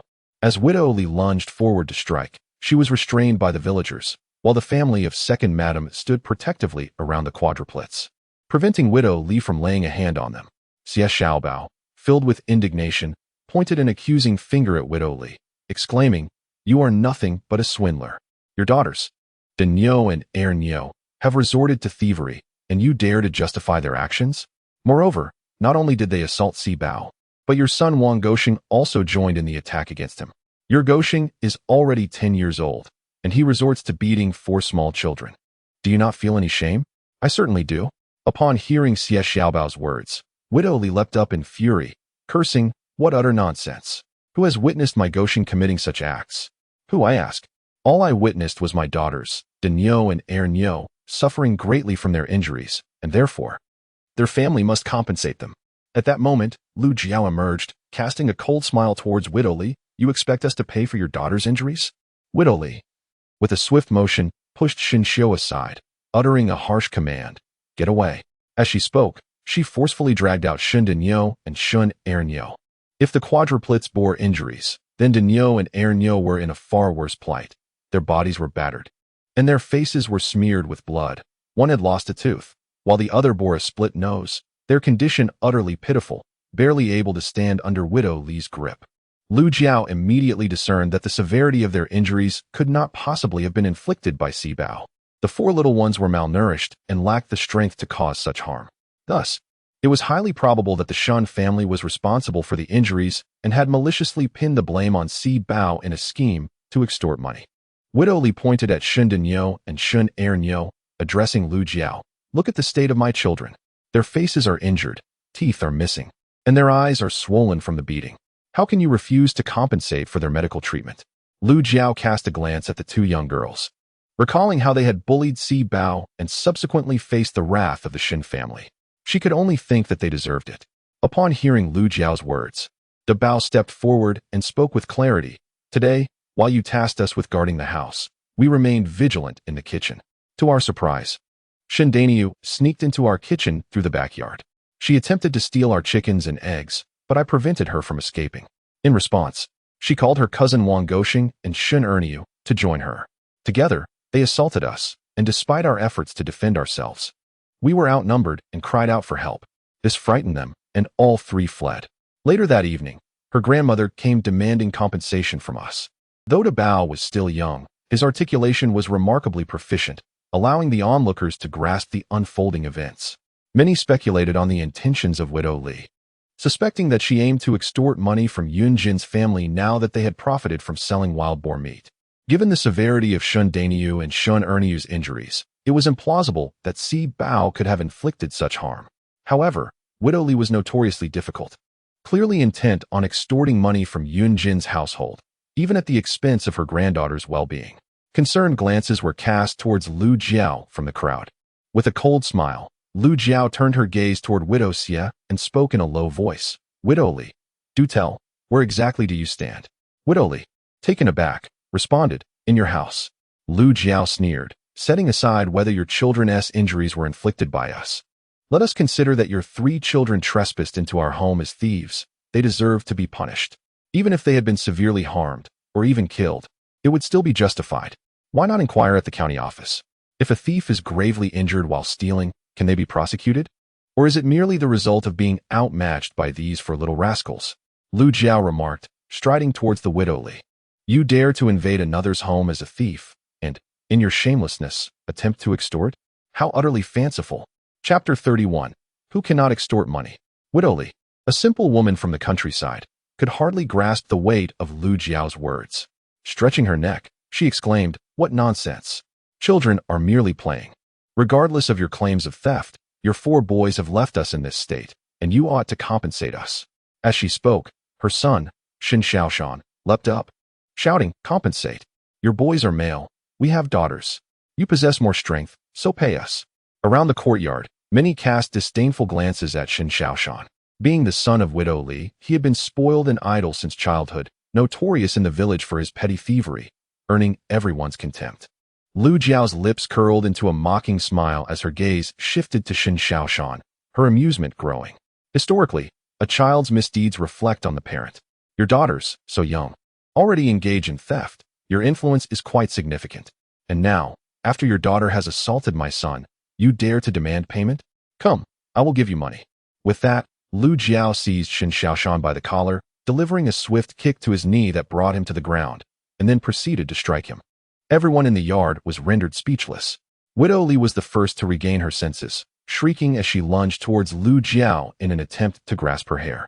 Lu Jiao retaliated with a swift slap, sending Widow Li sprawling to the ground. She then raised her hand to continue assaulting Shin Xiaoshan, declaring, just because your daughter is younger and I refrain from hitting her does not mean I will spare you, her father. Huh? You dare to harm my son and then come to my home seeking money? How audacious. Come, you want money, do you? I shall first render you incapacitated before we discuss any monetary matters. As she spoke, she delivered blow after blow, targeting Shin Xiaoshan's most sensitive spots. Being a military doctor, she knew precisely how to inflict pain without leaving lasting marks. Shin Xiaoshan cried out in agony, lamenting, you wretched fat woman, release me, you filthy creature. Oh, it hurts, let me go? Widow Li, incensed, attempted to charge at Lu Jiao once more, but the fierce demeanor of Lu Jiao intimidated her into hesitation. Turning to her daughter Shin Xiao, she angrily shoved her, exclaiming, are you dead?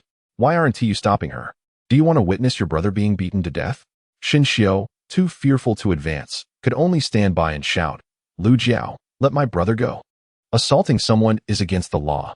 Lu Jiao paid no heed to her, continuing her relentless attack. Shen Xiaoshan writhed in agony, his cries of despair echoing through the air until he ultimately begged, "You monstrous woman, please stop. I don't want any money, just let me go." Outside the courtyard, the village chief, Xie Fuqi, hurried over, fearing for the loss of life. Upon arrival, he urgently called out, "Yunjin's wife, please stop." Lu Jiao, still considerate of the village chief's authority, seized her actions and forcefully pulled the fallen Shen Xiaoshan to his feet. In excruciating pain, he writhed, his pale face streaked with tears and snot, epitomizing despair. However, upon seeing the village chief, he opened his mouth to curse, but to his astonishment, Lu Jiao produced a glinting dagger from her sleeve, pressing it against his throat.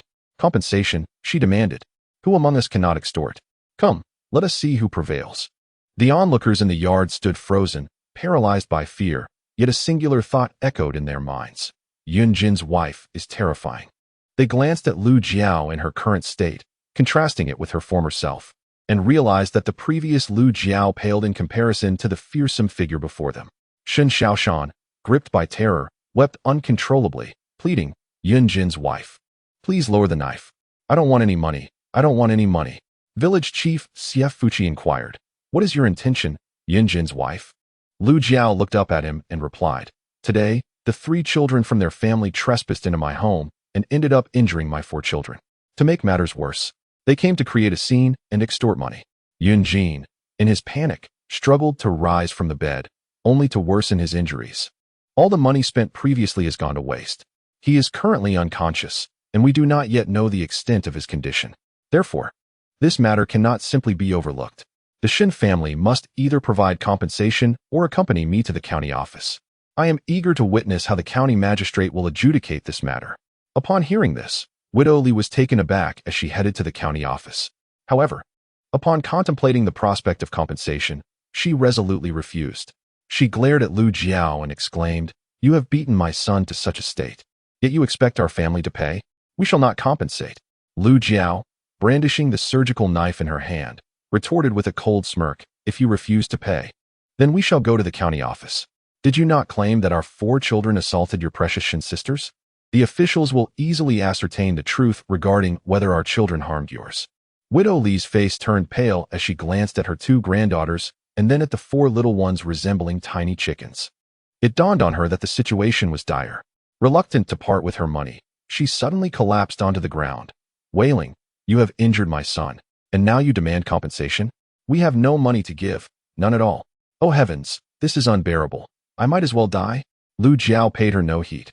Today, she intended to make an example of the villagers from Xie family village, teaching them that it would not be so easy to bully her. With a mocking smile, Lu Jiao declared, "If you lack funds, we shall go to the county office. Did you not assert that I harmed your son? Let the officials examine him and see if there are any injuries." Upon hearing this, Widow Li sprang to her feet and rushed to Shen Xiaoshan's side. Shen Xiaoshan immediately began to cry, "Mother, I heard all over. She has beaten me until I am swollen." Widow Li hastily began to peel back her son's clothing, only to find no sign of injury whatsoever. In disbelief, she continued her inspection, yet still uncovered nothing. Lu Jiao scoffed, saying, "As a woman witnessing my husband nearly bleed to death from anger and our child being beaten, how could I merely strike him a few times for relief without leaving any bruises?" Widow Li was taken aback, and the villagers watching were equally astonished. However, Shen Xiaoshan continued to wail in pain. Village chief Xie Fuqi squinted at Lu Jiao, realizing she had changed. She was no longer the same as before. She had become formidable.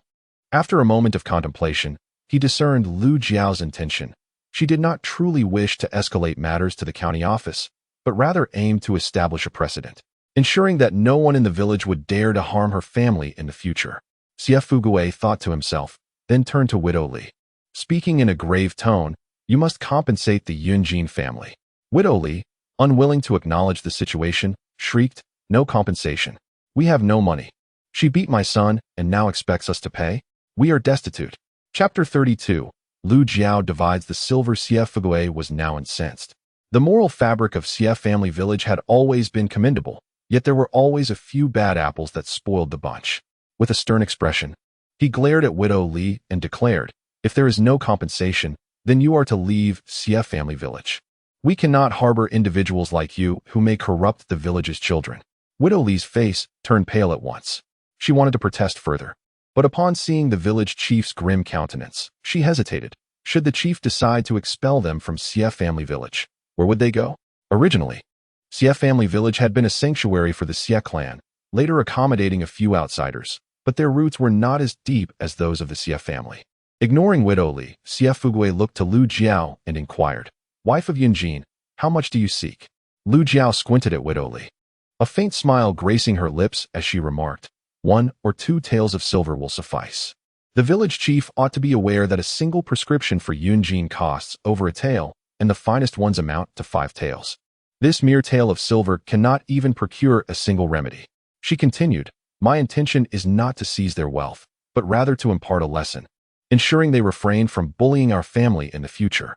Initially, when Lu Jiao demanded a tael, the villagers felt she was being excessively greedy.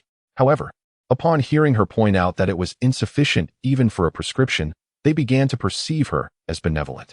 Many spoke in her defense, recalling how Yunjin had been severely angered to the point of spitting blood.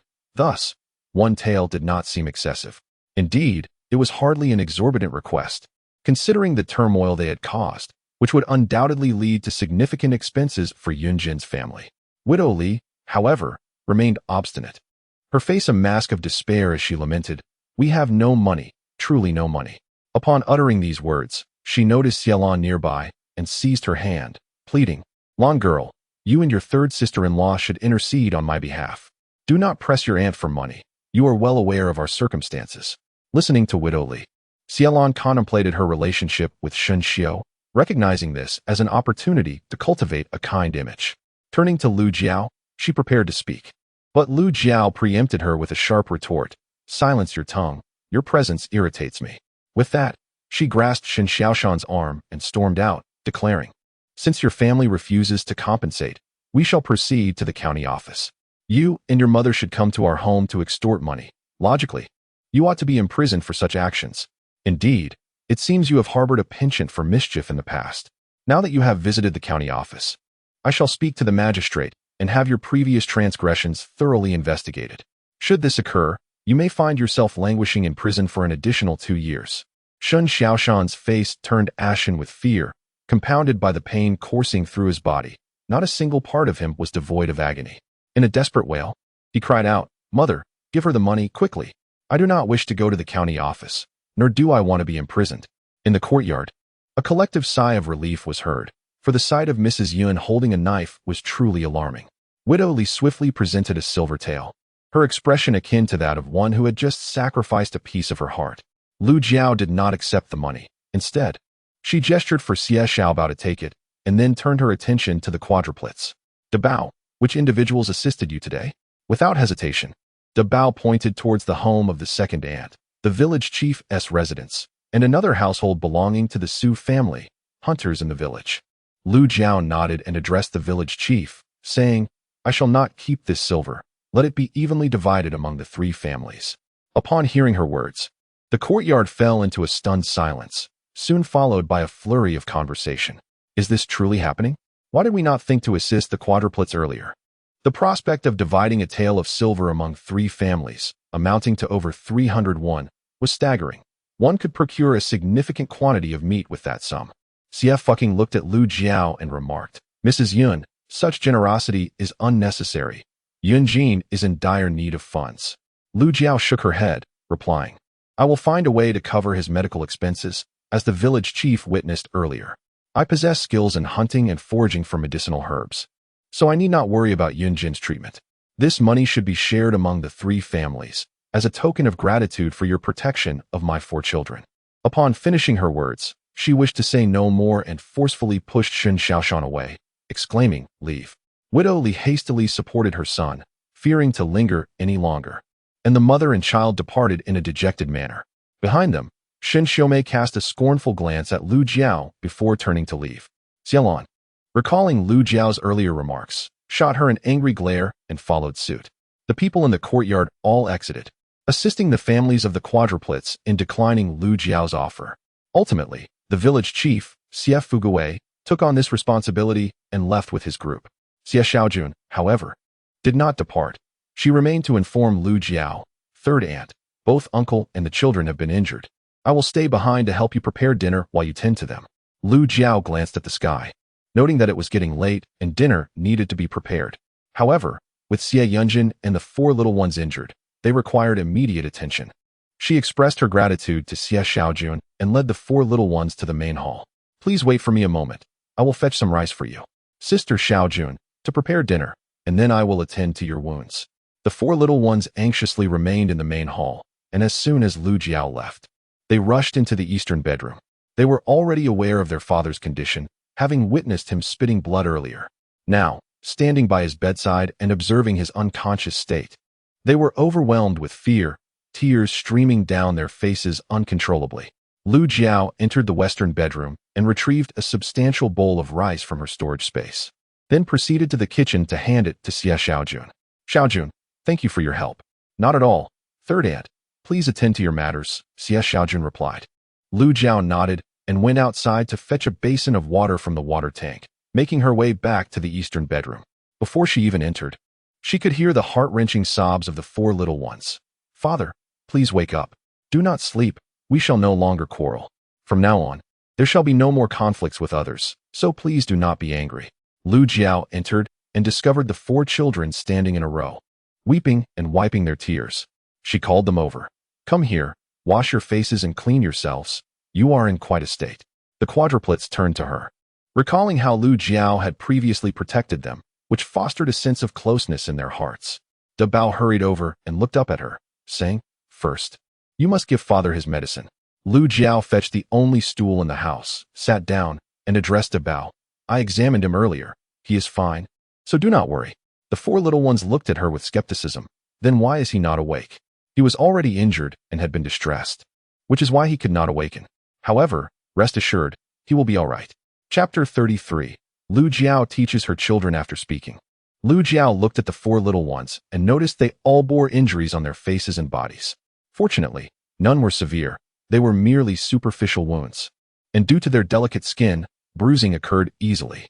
Thus, while they appeared alarming, the situation was not grave. In contrast, the 2 girls from the Shin family had clearly suffered significantly at the hands of Widow Li. Lu Jiao felt no sympathy for others. Everyone has their own fate, and she was no saint. De Bao glanced up at her, his small face stern, and said, Earlier, you instructed us to watch over the chickens and their eggs, so we could not allow her to take them. Lu Jiao was momentarily taken aback. Was it solely because of her command? A pang of bitterness stirred within her. Indeed, I acknowledge your commendable performance today. However, do ensure that you do not disadvantage yourselves in the future. With that, she retrieved 8 candies from her sleeve and handed them to the 4 little ones, saying, These are the candies I promised you, 2 for each. The 4 youngsters gazed in astonishment at the candies in their hands, as if the pain from their earlier scolding had vanished. The little 4th treasure looked up in delight. Mother, you truly brought us candies? His words caused a palpable tension in the room, leaving Lu Jiao momentarily speechless. The triplets turned their gazes towards the little 4th treasure in unison. He hesitated for a moment, quickly glanced at Lu Jiao, and noticed she was not angry. Turning back to the triplets, he recalled their earlier vow to refrain from calling the unpleasant woman mother. Now, having done so, he wondered if De Bao, Bao, and San Bao would be upset. The triplets were evidently displeased, shooting him a glare before turning away. The little 4th treasure felt somewhat lost. Yet when he turned back to Lu Jiao, he beamed with joy. He had called her mother, and she had not objected. He indeed had a mother now. Mother. Lu Jiao assumed he needed something, so she responded, What is it? Do you need something? The little 4th treasure shook his head, then called out again, Mother. Now Lu Jiao understood that he merely wished to call her, and she indulged him. For every time he called, she would reply. Meanwhile, the triplets grew increasingly agitated, remaining silent for a considerable time. Lu Jiao paid them no mind as she used an old cloth to wash their faces and clean their bodies. Only after all 4 little ones were thoroughly cleansed did she carry the water outside. The triplets shot a collective glare at the little 4th treasure. Humph. How could you call her mother after we agreed not to? I shall no longer pay you any heed. Likewise, I shall disregard you. The triplets turned their backs on the little 4th treasure. Outside, Lu Jiao entered with a bundle of freshly washed garments, ready to change their clothes. She discerned the discord that had arisen between the triplets and the little fourth treasure, yet feigned ignorance. After changing their attire, she applied a bit of anti-inflammatory ointment, then took their old garments away. Observing his brother's indifference, the little fourth treasure rushed forward, grasping Lu Jiao's hand. "Mother." Lu Jiao looked down to find the enchanting sparkle of admiration in his peach blossom eyes, which stirred an inexplicable tenderness within her heart. "What is it, mother?" "I shall accompany you." "Very well," Lu Jiao responded, taking his hand as they stepped outside. Initially, she remained indifferent to whether the quadruplets addressed her as mother, for she had not intended to stay. However, upon hearing the little fourth treasure call her mother, a wave of warmth and joy washed over her. Meanwhile, the second and third treasures turned their gazes toward the eldest brother. The fourth treasure dares to call that wicked woman mother. The eldest brother, with a furrowed brow and a solemn demeanor, appeared to ponder a matter of utmost gravity. The second and third treasures fixed their eyes upon him, seemingly awaiting his verdict. Outside, Lu Jiao fetched a basin of water, intending to cleanse Xie Yunjin, who had mysteriously ventured out, returning covered in dirt and blood. His clothing was in a deplorable state and required washing before being changed. As Lu Jiao carried the water, leading the little fourth treasure towards the door of the eastern bedroom, she heard the eldest brother solemnly declare, "If he wishes to call her mother, let him do so. However, we shall simply ignore him." Lu Jiao had just entered with a basin of water when she overheard De Bao's words. With a hint of irritation, she replied, "Whether you call me or not, I am still your mother. Do not bully Sibao." Upon hearing Lu Jiao's remark, Bao and Sanbao immediately felt aggrieved. "It was you who forbade us from calling you that," they protested. Their words reminded Lu Jiao of the original owneress' actions. Indeed, she had once prohibited them from calling her mother, punishing them whenever they did. Subsequently, the four little ones decided never to address her as mother again, opting instead for the term wicked woman. Reflecting on this, Lu Jiao let out a dry laugh, acknowledging, "That was my mistake." Fearing that Bao and Sanbao might delve further into this topic, she swiftly redirected the conversation. "Bao, Sanbao, I have yet to address you too. Bao, who taught you such unpleasant insults? Terms like cheap skin, worthless goods, and little wretch, who imparted this to you?" Lu Jiao fixed her gaze sternly upon Bao, causing him to feel a twinge of fear, yet he managed to timidly retort, "It was your words." Lu Jiao's expression darkened, and with a serious tone, she stated, "I am merely a rural woman, lacking in worldly wisdom, which is why my words may sometimes be unrefined. But for a young boy like you to mimic a woman's insults is quite inappropriate. How many men do you see speaking as I do?" Bao thought for a moment and replied, "Shen Daniu's father speaks that way too." Lu Jiao's temper flared as she glared at Bao, saying, "Shen Daniu's father is a poor example. No one in the village respects him. Do you wish to become someone whom others despise?" Bao immediately shook his head, recalling how well the villagers had treated his father in the past. Thus, in the future, refrain from casually berating others. Naturally, I shall also refrain from such behavior. As Lu Jiao concluded her statement, she inquired of Bao, "Did you hear that?" Bao gazed at Lu Jiao with a look of skepticism. "You truly won't scold anyone anymore?" After a moment of contemplation, Bao shook his head, recalling that the wicked woman had not uttered a single curse these past few days. In fact, she had been particularly kind, preparing delicious meals for them, protecting them, and even bringing sweets. In a hushed tone, Bao murmured, "I understand now. I won't scold anyone in the future." Lu Jiao nodded in satisfaction and turned her attention to Sanbao, who immediately puffed out his little chest, declaring, "I haven't scolded anyone." Lu Jiao smirked, "Huh? You may not have scolded anyone, but you certainly threw yourself on the ground, lamenting that life was unbearable." Upon recalling that her original self had employed such tactics, Lu Jiao promptly fell silent, then coldly huffed, "From now on, you must not behave in such a manner. A man should act like a man. Have you ever seen your father lying on the ground, wailing?" Sanbao quickly shook his head, assuring her, "I won't lie on the ground anymore." Lu Jiao chose to disregard the "for little rascals" and carried a basin of water towards the bedside. In Chapter 34, The Sweet-Talking Little Fourth Treasure, Xie Yunjin remained in a deep slumber, though his face and body were terribly soiled. Lu Jiao used a piece of old cloth to wipe his face and hands, then set it aside, intending to remove his inner garments to cleanse him further. However, just as she began to untie Xie Yunjin's belt, a hand reached out to grasp hers, followed by a weak yet icy voice that inquired, "What are you doing?" Lu Jiao looked up and discovered that Xie Yunjin had awakened, his brows furrowed, and his gaze fixed on her with an unfriendly intensity, as though she were a rogue and he an innocent maiden on the verge of being ravaged. With a hint of exasperation, Lu Jiao raised an eyebrow and remarked, "Earlier, you went out in a deplorable state, and having not bathed for the past 2 days. I thought I might give you a quick clean-up and provide you with a fresh set of clothes. Do you truly wish to lie in bed dressed in such filthy attire, unconcerned about your own discomfort?" As a physician, she was accustomed to such matters and did not dwell on them. Lu Jiao rolled her eyes dramatically. Xie Yunjin, however, did not release his grip in response to her words. Instead, he stubbornly clutched his belt. Despite his weakened condition, he struggled to speak, insisting, "I can manage myself." Lu Jiao did not press him further, conceding, "Very well, you may proceed, but first, untie your inner garment's belt." Noticing that he remained immobile, merely gazing at her, Lu Jiao contemplated his intentions and turned her head away.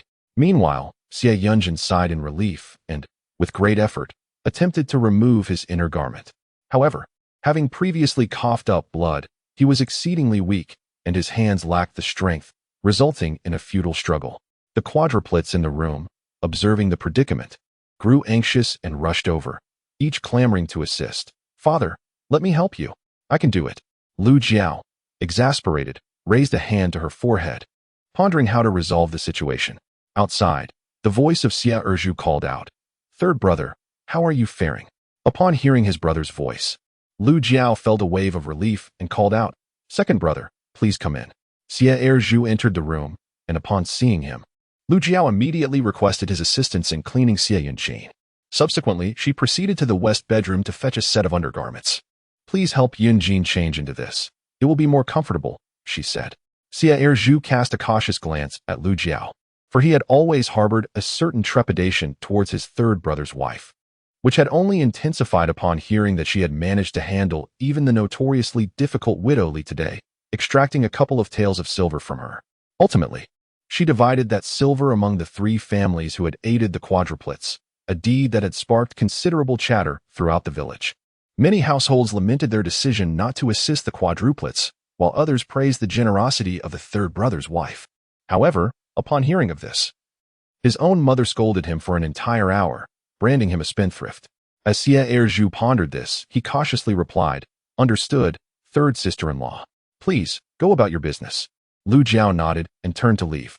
Behind her, Xiao Sibao glanced at his father lying on the bed, then at Lu Jiao as she exited, before decisively chasing after her, calling out, "Mother, I will accompany you."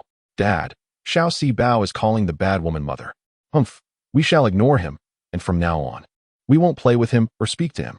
We shall no longer protect him either," Xie Yunjin admonished the triplets, raising an eyebrow sternly. "What are you saying? Whether or not you call her mother, she is still your mother. Furthermore, you cannot stop others from calling her simply because you choose not to," he lectured. The second and third triplets protested, but she forbade us from calling her that. Xie Yunjin, upon hearing the words of Erbao and Sambao, felt a fleeting surge of resentment in his eyes.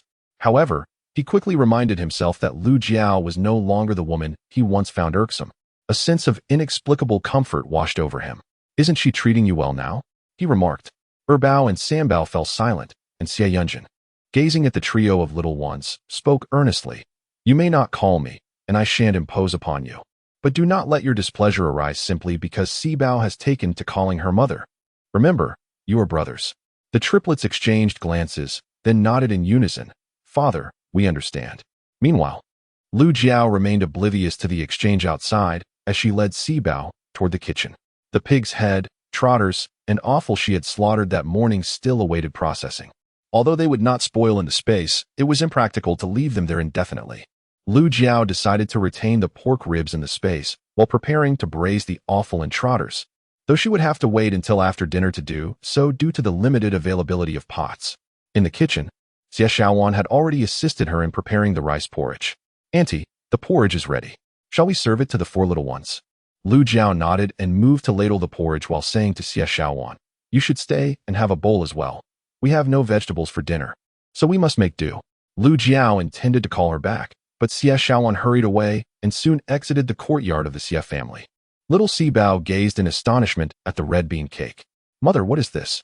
"Red bean cake," A treat for you all. In a moment, each of you will have a bowl of porridge and half a piece of red bean cake, she replied. The little one's eyes sparkled with delight as he looked up at Lu Jiao and exclaimed, Mother, you are truly wonderful. This mother is truly wonderful. Far better than the previous one. Lu Jiao, captivated by his adorable demeanor, couldn't resist bending down to tease him. You say I'm good when I give you something to eat, and say I'm bad when I don't, right? Little Si Bao immediately shook his head, his peach blossom eyes curving into crescent moons as he replied, It's fine whether mother gives me food or not. Lu Jiao's heart swelled with joy at his praise, and she couldn't help but plant a kiss on little Si Bao. He was momentarily stunned, then covered his face with his hands, laughing in delight. Mother kissed me. Mother kissed me. Amused, Lu Jiao noted that it was getting late. So she picked up the table and headed outside, instructing little Si Bao to be careful. Take your time, don't fall. I know, Mother. Little Si Bao had already forgotten about his brother's earlier anger. Mother was so kind, buying them candies and red bean cakes. Oh, and Mother even kissed him. How delightful. In the east bedroom, Xie Erju had finished washing Xie Yunjin and helped him change into clean clothes. Xie Yunjin felt significantly more comfortable. Although Xie Erju had bathed him before, he had still been wearing the old, uncomfortable robe. Now, donning a soft cotton garment felt immensely soothing. His demeanor naturally softened as well. When Lu Jiao entered with a small table, he did not frown. This woman, regardless of her origins, had done nothing but good thus far, so he decided to withhold revealing her true nature for the moment. Chapter 35. Truly, like begets like. As Xie Yunjin pondered this, little Si Bao joyfully ran up to the triplets, brimming with excitement. The eldest, the second, and the youngest siblings were astonished to discover that their mother had not only purchased sweets, but also red bean cakes. They turned their heads swiftly towards the small table and were delighted to find several pieces of red bean cake laid out before them. Their eyes sparkled with excitement as they quickly glanced at Xie Yunjin, who, with a gentle demeanor, encouraged them, Go ahead and enjoy. The eldest dashed to the small table, snatching a piece of red bean cake and rushing back towards the bed, exclaiming, Father, please have some. You will surely be delighted by the red bean cake. Xie Yunjin shook his head, replying, No, you all enjoy it. In the room, Lu Jiao chimed in, Do try a piece. We bought over 2 Jin. Second brother, you should have a taste too. Upon hearing Lu Jiao, Xie Erju stood up, pondering the preciousness of the red bean cake and deeming it unsuitable for himself. He thought it better to reserve it for his younger brother's health. However, Lu Jiao stopped him, saying, Second brother, stay home for dinner. We only have plain rice porridge and red bean cake. I have no time to cook, as I need to deal with the pig's entrails and head that I slaughtered this morning. Despite having her own space, she realized that if she did not attend to it today, Xie Yunjin would likely grow suspicious. After all, how could the pig's head and entrails remain fresh in the summer heat without proper handling? As she pondered, she turned to Xie Erju and requested, Could you please help me feed Yunjin first? Once he finishes, you can manage with a simple meal.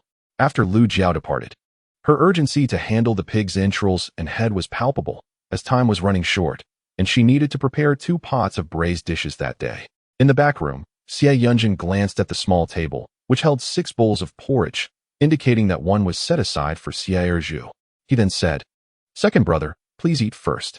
Xie Erju was reluctant to eat first and immediately served porridge to Xie Yunjin.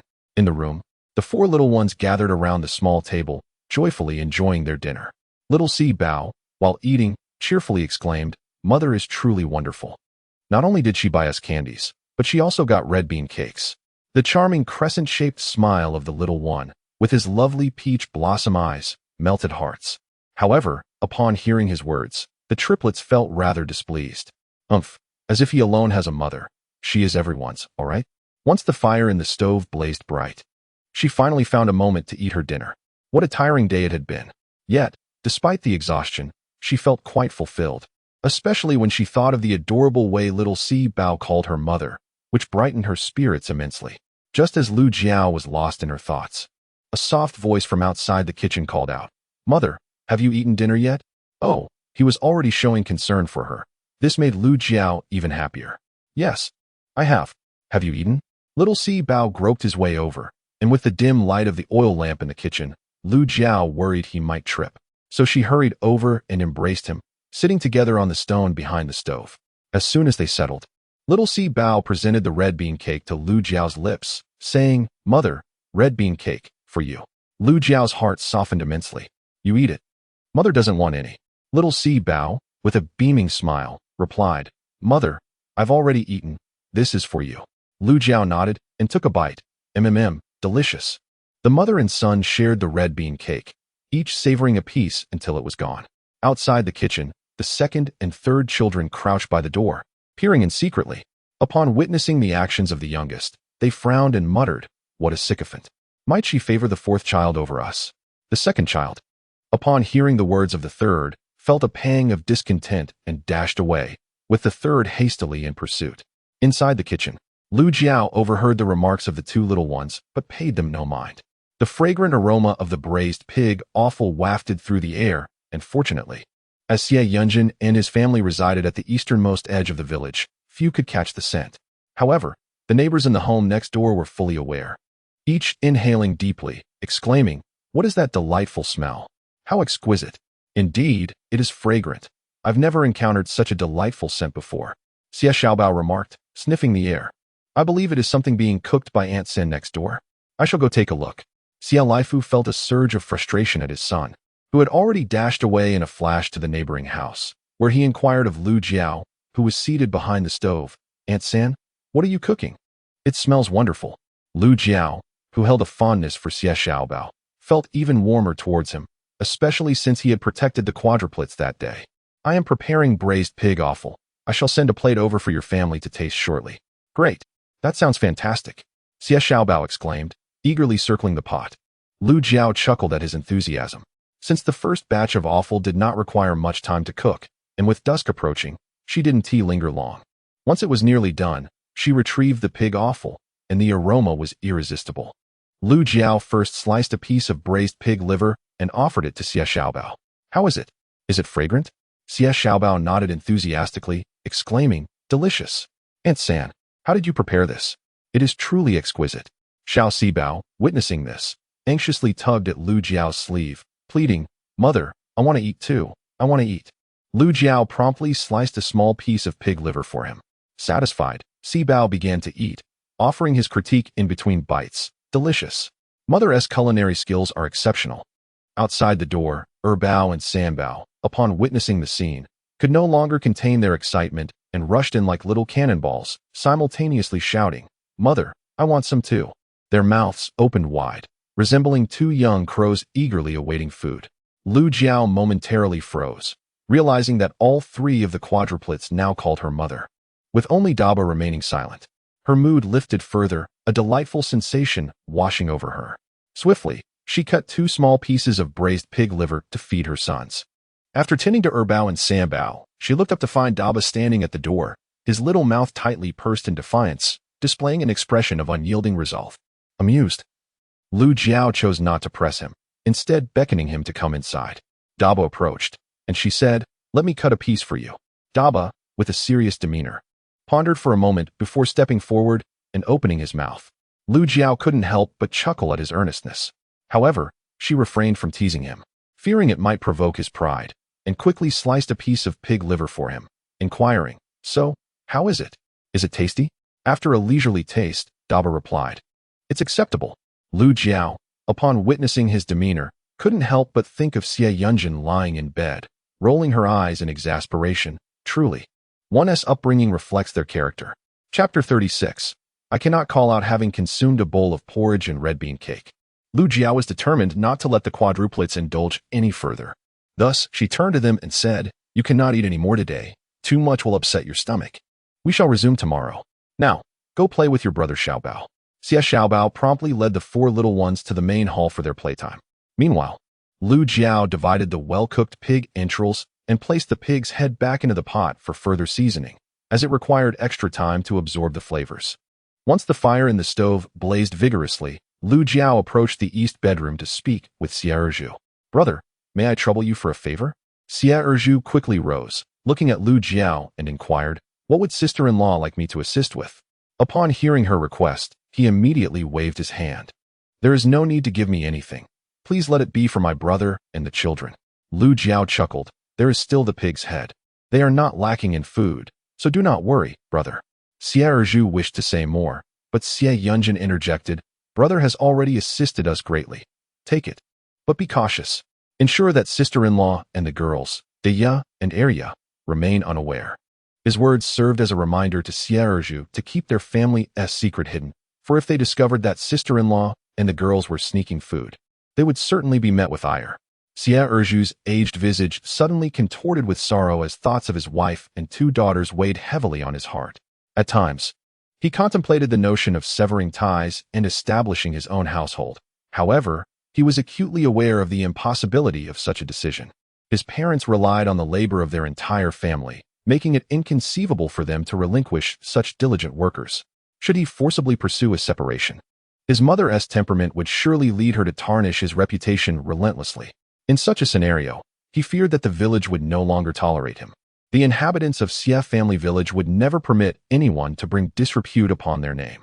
The only reason his younger brother managed to split off was due to his severe injuries, prompting that family to avoid expenses, thereby facilitating a smooth separation. As Xie Erju pondered deeply, Lu Jiao's voice interrupted his thoughts. "Second brother, could you please help me with this? I've prepared everything." "All right," he replied, rising to step outside. Behind him, Xie Yunjin squinted as he watched the 2 depart. This woman's presence was a boon to their family, illuminating their lives like a radiant light. Lu Jiao had prepared 4 portions, one for the neighbor's second aunt, one for the village chief, one for the Su family, and the last for Xie Erju's household.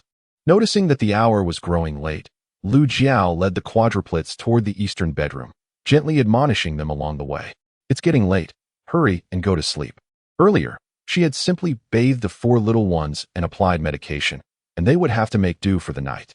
As Lu Jiao placed the 4 small ones onto Xie Yunjin's bed, the youngest, affectionately known as Little Four, unexpectedly wrapped his arms around her neck and declared, "Mother, I want to sleep with you tonight." The triplets glared at Little Four, their annoyance evident as he always seemed to be in the spotlight. Lu Jiao, however, disagreed. She had been sleeping on the damp floor of the east bedroom, which was not conducive for the children's rest. "I still need to prepare the braised pig's head. You all go to sleep first," she said. Little Si Bao's eyelids were nearly glued shut as he murmured, "Then I'll wait for you." Lu Jiao gently patted his head. "All right, go to sleep." Er Bao and San Bao gazed at Lu Jiao with wide, almond-shaped eyes, and suddenly one of them asked, "Mother, what will we eat tomorrow?" Upon hearing this, Lu Jiao instantly recognized their desire for braised meat. She nodded affirmatively. "Yes, you can eat it once you wake up." Er Bao, San Bao, and Si Bao cheered. "Then let us sleep quickly." After ensuring the quadruplets were settled, she glanced at Xie Yunjin and said, "I will go prepare the pig's head. Call me if you need anything." "All right," he replied. Lu Jiao observed Xie Yunjin's exquisitely aloof features and then looked at De Bao, who bore an uncanny resemblance to his father, leaving her at a loss for words. She turned and stepped outside, while soon after, Er Bao, San Bao, and Si Bao fell asleep. Only De Bao remained awake, lying beside his father, unable to drift off. Despite his feeble condition, Xie Yunjin found it peculiar that he did not feel particularly drowsy. It puzzled him. Logically, after such a taxing day, he should require a lengthy recovery period, at least 2 or 3 days of unconsciousness. Yet, he was awake after just a short while. Was his health truly so robust? Perplexed, he noticed his son was still awake and gently inquired, "Why isn't De Bao sleeping?" De Bao clasped his hands behind his head, his expression troubled as he replied, "They all call mother, but I can't bring myself to do so." Xie Yunjin raised an eyebrow. He did not discourage the quadruplets from calling Lu Jiao mother, nor did he force De Bao to do the same. Everything in life follows a principle of cause and effect. He would not impose his will upon the child. If the child cannot call out naturally, then so be it. He would let it unfold in its own time, waiting for the day when the child feels inclined to do so. The elder child, with a slight relaxation of his countenance, turned to Xie Yunjin and inquired, "Father, do you think she will remain this way indefinitely?" Xie Yunjin, preferring a brighter disposition in his children, replied with gentle eyes, "Now that she has improved, she ought to maintain this state." "Well, that is reassuring." Lu Jiao, unaware of the profound bond shared between father and son, was in the kitchen preparing a pig's head for braising. Halfway through, she suddenly recalled an important matter. Xie Yunjin had yet to take his medicine. Hastily, she retrieved the concoction she had prepared that morning and warmed it up. As she entered the eastern bedroom with the medicine, Xie Yunjin was on the verge of slumber. Out of the corner of his eye, he noticed the plump woman approaching with a bright expression, and for an inexplicable moment, he felt a sense of warmth. However, once he clearly discerned her features, his demeanor turned icy. Although he was aware that the woman before him was not the same as the one he had once known, the sight of her visage still incited feelings of revulsion within him. Even after the original woman had departed from his life, he could not shake his deep-seated disdain. Had it not been for her, he would not have ended up paralyzed in bed. Though he recognized this sentiment as somewhat unjust, he found it impossible to rein in his emotions. Years ago, when he was the victim of a malicious plot, this woman, in her recklessness as a young lady, had barged into his room without a care. Under the influence of drugs, he was in a daze, oblivious to his actions. Upon awakening, he found himself beside a corpulent woman who gazed at him with a look of infatuation, nearly causing him to faint from the sheer shock. After the incident, the woman found herself with child, leaving him no choice but to marry her. He initially thought that by marrying her, he could provide her with a title and maintain a distance thereafter. However, to his surprise, on their wedding night, as he remained unmoved, she eagerly began to strip him of his clothing. Memories of the past surged from the depths of his heart, filling him with disgust and hatred. Lu Jiao entered with medicine. Noticing that the man's originally gentle features had darkened in an instant, his expression turning ominous and chilling, sending a shiver down her spine. Unable to suppress her thoughts, Lu Jiao mused to herself about his demeanor. Despite being well cared for, he often wore a cold countenance. "My dear sir, may you recover swiftly, so we can part ways," she thought, deciding to add 2 more beneficial herbs, Lingji and Dangshan, to his medicine the following day. Chapter 37. Unrecognized kindness. Upon hearing Lu Jiao's words, Xie Yunjin's expression softened slightly. Lu Jiao reached out to adjust him, helping him to drink the medicine. In the dim, soft light, his features seemed to radiate a delicate glow. His already exquisite visage appeared even more striking and three-dimensional. With his head slightly bowed, his long lashes fluttered like tiny fans, and beneath his prominent nose, his lips, though devoid of color, were strikingly sensual. Without the coldness that once enveloped him, he resembled a handsome youth, radiant as the moonlight. As Lu Jiao gazed upon him, she recalled a phrase from a book. Even in middle age, the prime minister was a rare beauty in Dezhou, elegant and unparalleled, difficult for ordinary folk to compare. Such a talented and handsome figure turned out to be the main antagonist. Just as she lamented the fate of the esteemed prime minister, Xie Yunjin, having finished his medicine, looked up at her and coldly remarked, "I've finished." Lu Jiao immediately regained her composure, lamenting the fact that this fellow now harbored animosity towards her. His gaze filled with a desire to see her subjected to a slow and torturous death. Thus, it was prudent for her to expedite the healing of his leg. Finally, she impulsively remarked, "Is your mouth bitter? Would you care for a piece of candy?" Xie Yunjin turned his head, frowning as he coldly replied, "No need." Lu Jiao inwardly chastised herself for her impulsive words, yet recalling Xie Yunjin's reckless venture earlier, she felt compelled to issue a serious warning. "From this moment on, you must refrain from getting out of bed. Take proper care of yourself. If you keep getting up, how will your injuries ever heal?" Even if she were to perform surgery on him, it would be wise to wait until the concussion and internal bleeding in his spleen had sufficiently subsided. The constant turmoil he put himself through would only prolong his recovery. How could one operate under such conditions? On the bed, Xie Yunjin dismissed her concerns with a wave of his hand, stating, "I feel much better. There should be no serious issues." Lu Jiao's expression hardened as she fixed her gaze upon him. "Is that truly the case? Your apparent improvement is due to the spiritual spring water I use to restore your vitality. While it can nourish your body, it cannot mend your concussion or the bleeding in your spleen." However, the matter of the spiritual spring was something she could not disclose, so she resolutely warned Xie Yunjin, "Regardless of your condition, you must remain in bed from now on. All your needs, eating, urinating, and other bodily functions, must be managed from this bed." Xie Yunjin's expression darkened at her words, incredulous at the notion that all such activities must take place in bed. At that moment, he even questioned whether the person inhabiting this body might indeed be a man. "Are you a woman?" Lu Jiao chuckled coldly. "Is it so inappropriate for a woman to speak of eating, urinating, and defecating?" Xie Yunjin gazed at her, noticing the naturalness and lack of pretense in her demeanor as she uttered those words. Upon reflection, he realized that her usual behavior did not align with that of a typical man. Was she truly a woman? As Xie Yunjin pondered this, Lu Jiao turned and strode confidently outside. He assumed she had gone to attend to some matter. However, Lu Jiao soon returned, holding a peculiar object made of bamboo aloft. "Have you seen this? Place it on the bed. It will serve you well when nature calls," she declared. Xie Yunjin glanced at the strange item in her hand, and his expression darkened, a chill settling in his gaze. What on earth was this bizarre contraption? Observing his flustered reaction, Lu Jiao felt no fear. Rather, she experienced a wicked thrill. "With this beneath you, you can," she began, but before she could finish, the man on the bed interjected through clenched teeth. "I do not require it. Take it away." He was certain he could not relieve himself in such a manner, even severely injured. He would rather endure the pain than lie on that contraption. It was clear that it would not serve its purpose. Xie Yunjin began to suspect that Lu Jiao was deliberately trying to provoke him. He regarded her with a calm expression and inquired, "Was this your intention?" Lu Jiao rolled her eyes in exasperation. How could he think such a thing?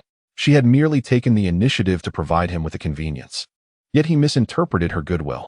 Displeased, Lu Jiao tucked away the contraption and strode out with purpose. "Suit yourself. Do as you wish." Upon observing her demeanor, Xie Yunjin harbored suspicions of her ulterior motives and was on the verge of instructing her to leave forthwith. However, Lu Jiao quickly interjected, "Xie Yunjin, may I inquire whether you exited the eastern chamber by crawling down from the bed, or did you simply fall as you stepped down?" Lu Jiao was apprehensive that he might have exerted himself to walk, risking a further fracture of his leg and exacerbating his injury. She would prefer to believe he had crawled out instead. Yet, scarcely had her words left her lips when Xie Yunjin, with a sullen expression, gritted his teeth and uttered, "Leave." Observing his furious and agitated state, Lu Jiao found it unworthy of her attention and turned away to depart. Within the confines of the room, Xie Yunjin was engulfed in a tempest of rage, the helplessness from the earlier bullying of his quadruplets weighing heavily on his heart. He had never fathomed a day would come when he could not protect his own children. In a moment of desperation, he had disregarded his condition, forcing himself to the ground and leaning against the wall to venture outside. However, his legs lacked the strength, and he ultimately collapsed. Hearing his son's anguished cries from beyond, he had crawled his way out in a state of disarray. Recalling those harrowing moments filled him with fury, his eyes involuntarily reddening. For the first time, a fervent desire surged within him. He must heal his legs. Only then could he safeguard his children and rise with dignity. Previously, Dr. Zhou had mentioned that military physicians were capable of performing surgeries that might restore his legs. Thus, it became imperative for him to seek such expertise. As he contemplated this, he endeavored to suppress his inner turmoil, striving to think rationally about how to find the right person. Although Lu Jiao had previously mentioned finding a military doctor to treat his leg, Xie Yunjin remained skeptical. He could not fathom how a woman who had intruded upon him so inexplicably could procure a physician capable of healing his injury. Thus, he resolved to rely solely upon himself. In the kitchen, as the pig's head simmered to perfection, Lu Jiao retrieved it from the pot, fearing spoilage if left exposed. She securely closed the kitchen door and transported the braised pig's head along with the remaining offal into her spatial realm. The items within her space maintained a constant temperature and would never spoil, much like the herbs, fruits, and vegetables she cultivated, which thrived in perpetual freshness. Upon entering her space, Lu Jiao felt an overwhelming sense of comfort, her entire being rejuvenated. Her gaze fell upon the peaches, grapes, watermelons, strawberries, and cherries nearby. Unable to resist, she approached and plucked a peach to savor, followed by a couple of grapes. She yearned to share these delectable treats with the four little ones. Yet such exquisite fruits were seldom seen in town, making their provenance questionable. As she indulged in the grapes, she contemplated gathering some peaches for the children to enjoy the following day. After finishing her snack, Lu Jiao refreshed herself with a bath using the water from the spiritual spring. Although her space was splendid, her time within it was limited to a maximum of 3 hours. Regardless of her desire to linger, the space would inevitably expel her once the time elapsed. Thus, she typically exited after 3 hours. After her bath, she drank another cup of the spring water, feeling invigorated from her hair to her very pores, her fatigue dissipating. However, noticing the encroaching twilight, she hastily exited the space, tidied up the kitchen, and then made her way towards the eastern bedroom. As Lu Jiao entered the eastern bedroom, Xie Yunjin, who had been peacefully asleep, abruptly opened his eyes to gaze at her with an expression of piercing vigilance. However, upon recognizing Lu Jiao, he slowly closed his eyes and returned to slumber. Observing his tranquil demeanor, devoid of the previous hostility. Lu Jiao refrained from provoking him further and simply spread out her bedding to sleep. The following morning, Lu Jiao awoke early, noticing that dawn had yet to break. She quietly rose and ventured out to climb the mountain, intending to gather firewood as well. Just as she stepped outside her home, she was met with the exuberant presence of Xie Xiaobao, who hurriedly followed her. "Aunt San, are you heading up the mountain this early?" Lu Jiao responded with a soft regarding Xie Xiaobao with curiosity. "Aren't you going to sleep in this morning?" With a cheerful grin, Xie Xiaobao replied, "Aunt San, the marinated delicacies you made yesterday were delicious. Today, I'm going up the mountain to hunt. If I catch something, can I ask my mother to prepare marinated food? By the way, Aunt San, could you teach my mother?" Lu Jiao smiled, saying, "I still have some marinade left from yesterday. If you want, have your mother come to my house and take some over. She can use it to prepare the food." Xie Xiaobao instantly leaped with joy. "Great, Aunt San, you're so wonderful." Lu Jiao chuckled, finding his enthusiasm endearing. The two made their way up the mountain, and Lu Jiao, having promised to teach Xie Xiaobao how to set traps, shared her knowledge freely as they walked. There are many types of traps. The one I initially made was the simplest. Dig a pit that is wider at the bottom and narrower at the top, resembling a bottle's neck. Sharpen some bamboo stakes and insert them into the ground, then cover them with a layer of grass. Finally, place some bloody bait or meat on top of the grass. There exists yet another method, crafting a noose from wire, wherein one end is secured while the other forms a slipknot, with a piece of meat suspended in the middle. When an animal approaches to feed, it becomes ensnared. It struggles, only tightening the grip until it succumbs. Additionally, one can create a trap using a steel spring snare, where a piece of meat serves as bait. Should an animal venture forth to partake, it will be caught, unable to escape. Naturally, the trap must be concealed with grass to prevent detection by the animal. Another approach involves a fishnet trap, laid upon the ground with small mechanisms set at each corner using twigs. In the center, enticing morsels of meat are placed, also camouflaged with wild grasses to elude the keen eyes of the creatures, for animals are often quite astute and may grow wary. Once an animal unwittingly enters the net and triggers the mechanisms, the net will swiftly constrict, leaving the prey suspended and unable to flee. Lu Jiao recounted several methods, leaving Xie Xiaobao somewhat bewildered. Ultimately, he inquired, "Aunt San, which method did you choose?" She replied, "I opted for the simplest, digging a pit and inserting sharp bamboo stakes within, luring the prey with meat." In truth, Lu Jiao had not excavated a pit at all. Instead, she had selected a naturally occurring depression, wide at the top and narrow at the bottom, filled with bamboo spikes. Atop this, she placed bloody meat. Her success largely attributed to her magical spring water, an irresistible lure for the prey, though this was a detail she could not divulge to Xie Xiaobao. Upon concluding his remarks, Xie Xiaobao dashed away, prompting Lu Jiao to call after him, suggesting he need not carry anything today and could utilize the pit she had discovered. However, he fled with the speed of a rabbit, disappearing in the blink of an eye. Lu Jiao paid him no mind and turned to continue her ascent up the mountain. Upon reaching her destination, she began to gather firewood. Today, she refrained from tending to the trap. The bamboo rat that had previously been caught was no longer there, and thus there would be no prey to fall into the pit.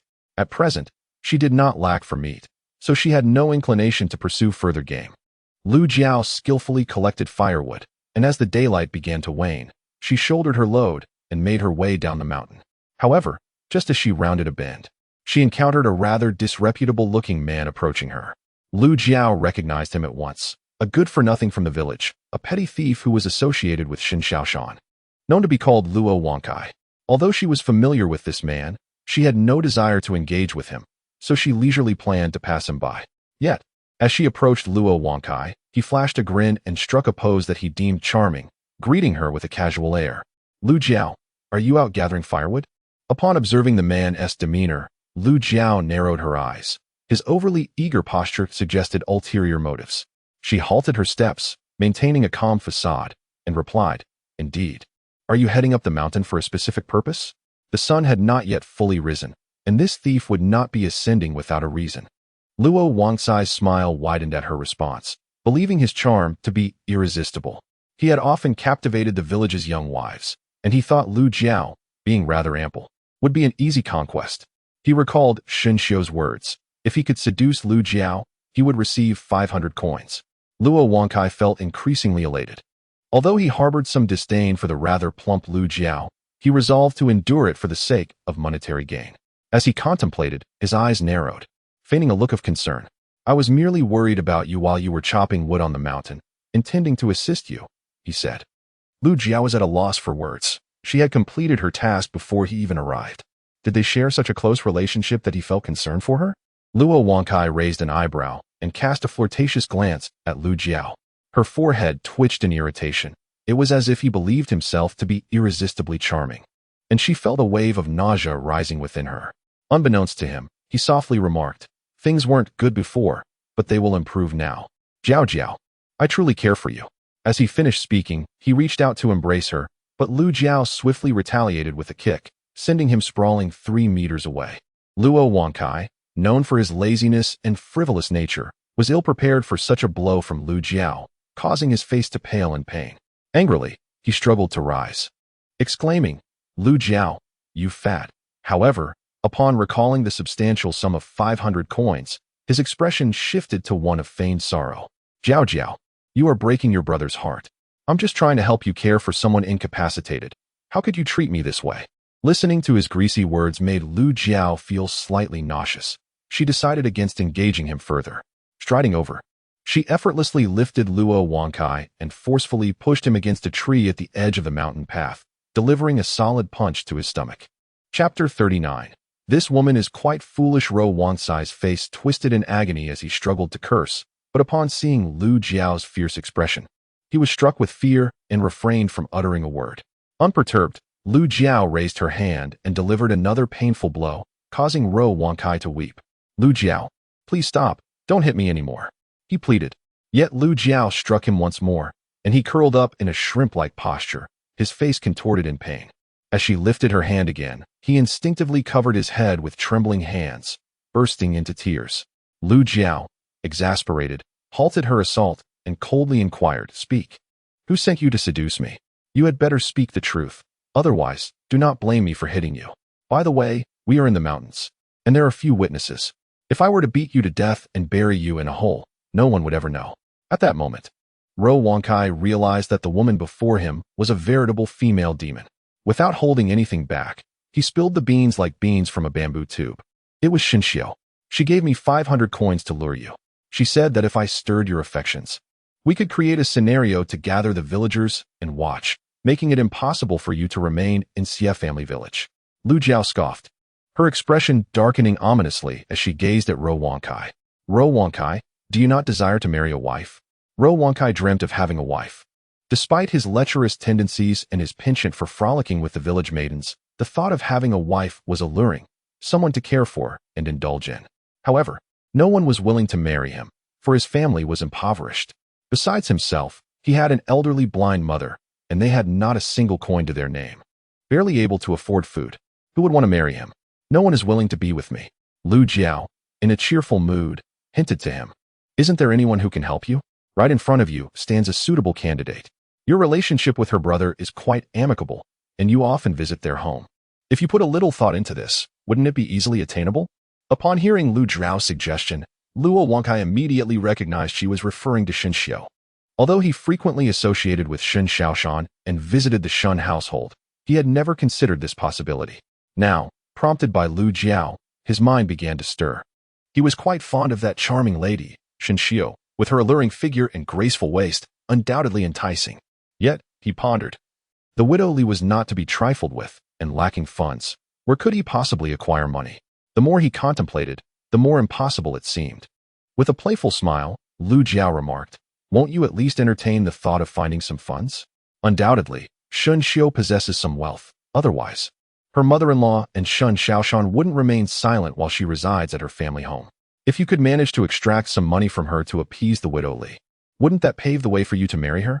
Of course, if you were to ask her directly, the answer would surely be no, but if direct approaches fail, one might resort to subtler means. Luo Wankai, inspired by her words, felt his eyes brighten, momentarily forgetting his discomfort, and joyfully exclaimed, "I shall go at once.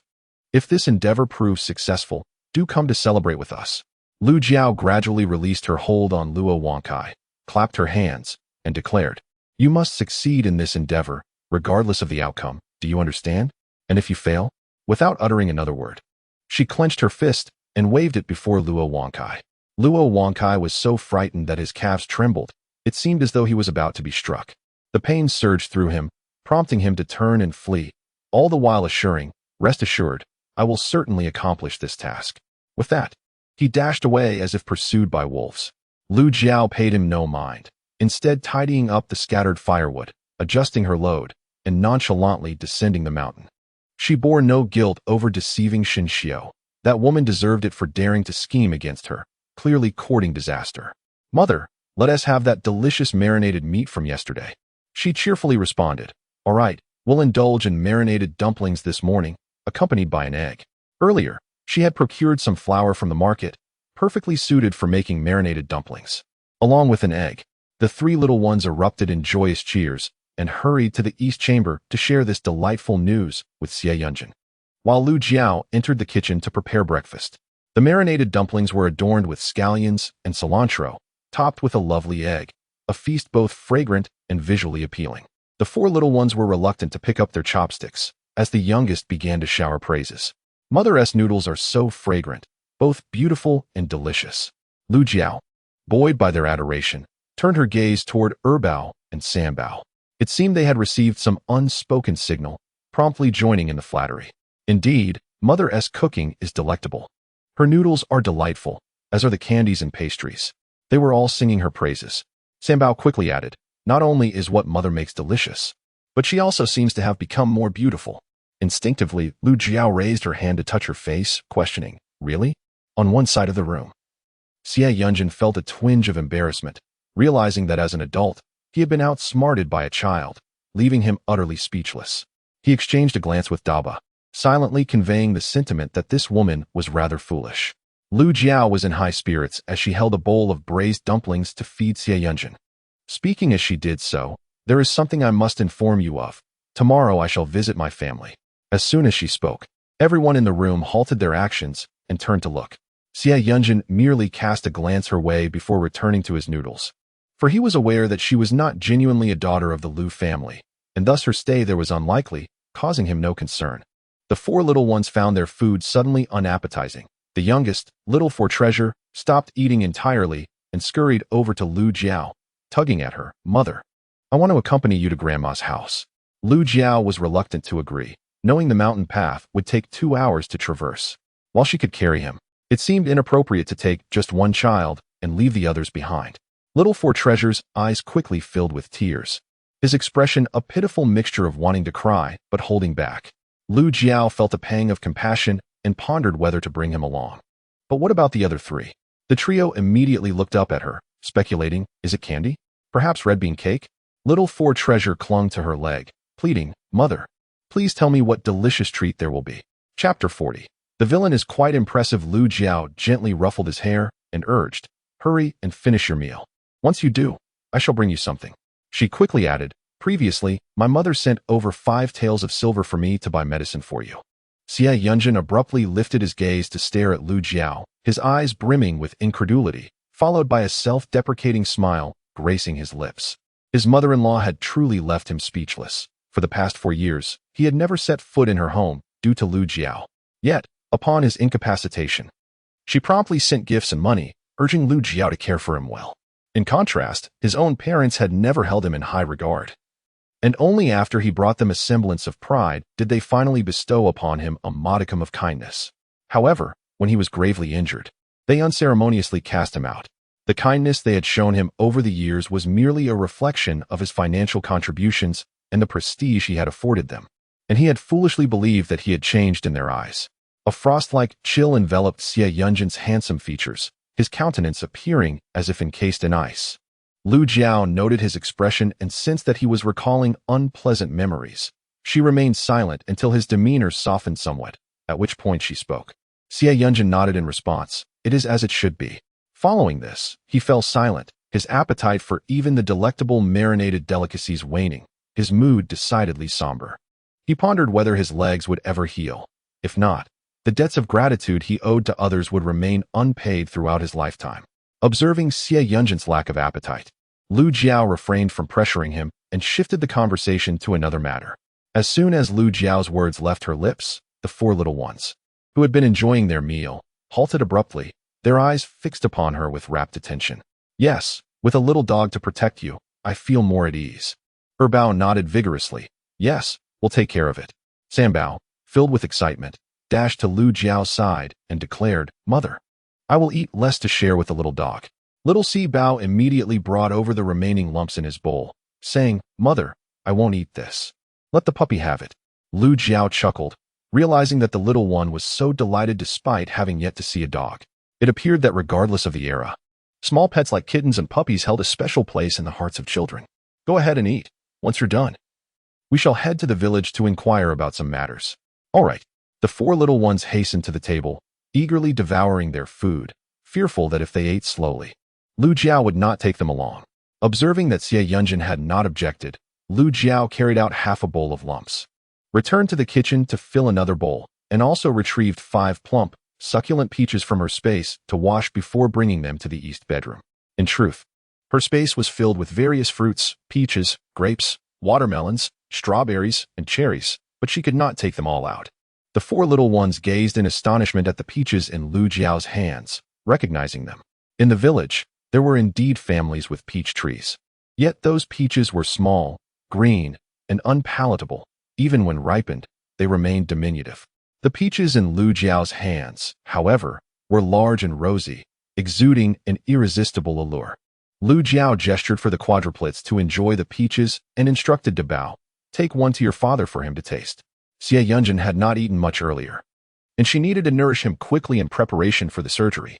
Upon hearing this, Dabao eagerly cradled a large peach and approached Xie Yunjin, exclaiming, Father, please eat. While there were indeed vendors in the county selling such fruits at exorbitant prices, it was perplexing how such peaches could be found in their small town. Sensing Xie Yunjin's skepticism as he squinted his eyes, Lu Jiao, aware of his suspicion, hastened to clarify. Xie Yunjin pondered for a moment, recalling that the proprietor of Bao Hangtang was rumored to hail from a prominent place, thus possessing such peaches was hardly surprising. He turned to Dabao and gently suggested, You should eat it, Dabao. Dabao shook his head, I still have some. Noticing 4 more peaches on the table, Xie Yunjin proposed, Perhaps you could give one to your mother. Regardless of this woman's background, she had shown nothing but kindness to their family thus far, and he felt it was only right to acknowledge her goodwill. Upon hearing Xie Yunjin's words, Lu Jiao raised an eyebrow, surprised that the notorious villain would offer something to her. However, she had plenty in her space and truly did not covet a single peach. Go ahead and eat. I had one earlier, and it was just average, she replied before lowering her head to eat her dumplings. Dabao persistently offered the peach towards Xie Yunjin, who reached out and took a bite. Dabao looked at him eagerly. Father, how is it? Is it delicious? Sweet. Go enjoy it, Xie Yunjin replied. Instantly, Dabao turned around, joyfully heading towards the table where the 4 little ones each held a peach, savoring them with expressions of pure delight. Delicious, truly sweet, they exclaimed. Little Si Bao approached Lu Jiao, holding the peach up to her lips. Mother, you should eat too. Lu Jiao declined. You all enjoy it. I've had my share. Yet, little Si Bao stubbornly held the peach aloft. Recognizing the child's tenacity, Lu Jiao feigned taking a bite. Seeing Erbao and Sanbao also reaching out with their peaches, she quickly urged, Hurry and eat. I shall soon head to the village to inquire who raises dogs, so as not to waste any peaches. The 4 little ones, realizing the urgency, swiftly devoured a peach. Lu Jiao rose to clear the table, and the 4 children followed her out. Dabao lingered at the back, hesitating. He pondered, What about Papa? Chapter 41. A woman should protect her children. After a moment of contemplation, Dabao nodded. Yes. Xie Yunjin watched Dabao depart, noting that among the children, Dabao resembled him the most and was the most sensitive. It was essential for him to interact with peers his age. Once Lu Jiao had tidied up the dishes, she grasped the firewood chopping knife and led the quadruplets to visit Grandma Air next door, returning the knife and engaging in brief conversation before inquiring about the puppy. Upon hearing that Lu Jiao wished to raise a dog, Grandma Air approvingly remarked, Your family certainly should have a dog, otherwise, it's concerning to leave 4 little ones at home alone. You can't possibly guard the house all day, and should you encounter any unscrupulous individuals, the children would suffer. However, she was uncertain which family in the village owned a dog. Upon hearing Lu Jiao's words, Grandma Air immediately smiled and said, Your third grandfather and grandmother just had a litter of puppies, 3 or 4 of them, just a month old. They were asking who might want one. Lu Jiao's father-in-law, Xia Laojian, had 6 siblings, 4 brothers and 2 sisters, but it was said that the eldest uncle passed away from illness in his teens. And one aunt had also died. Currently, only 3 brothers and 1 sister remained alive. Xia Laojian and his wife were the youngest.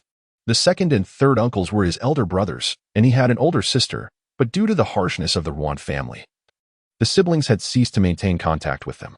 The third grandfather and grandmother have become as antagonistic towards the Xie family as sworn enemies. It is said that when the families were still united, their eldest son fell gravely ill. The third grandfather and grandmother implored their in-laws for financial assistance to seek treatment. But the Ruan matriarch vehemently opposed this, causing a ruckus at home. The in-laws, intimidated by her uproar, hesitated to take action, and as a result of this delay, their eldest son passed away. The tragedy of their son's death prompted the Xie family to split. After the division, the third grandfather and grandmother's household and that of Xia Laojin became estranged, refraining from any interaction. Thus, when the second grandmother spoke, Lu Jiao chuckled awkwardly. It wouldn't be appropriate for us to ask, would it? Even if we did, they may not oblige, given the animosity that has lingered for years. Upon hearing Lu Jiao's words, the second grandmother sighed, patting her hand gently. Your third grandfather and grandmother are good-natured people. It was your grandmother's excessive behavior back then that led to a tragic loss of life. Moreover, they subsequently had 3 daughters before finally welcoming a son named Ping'an.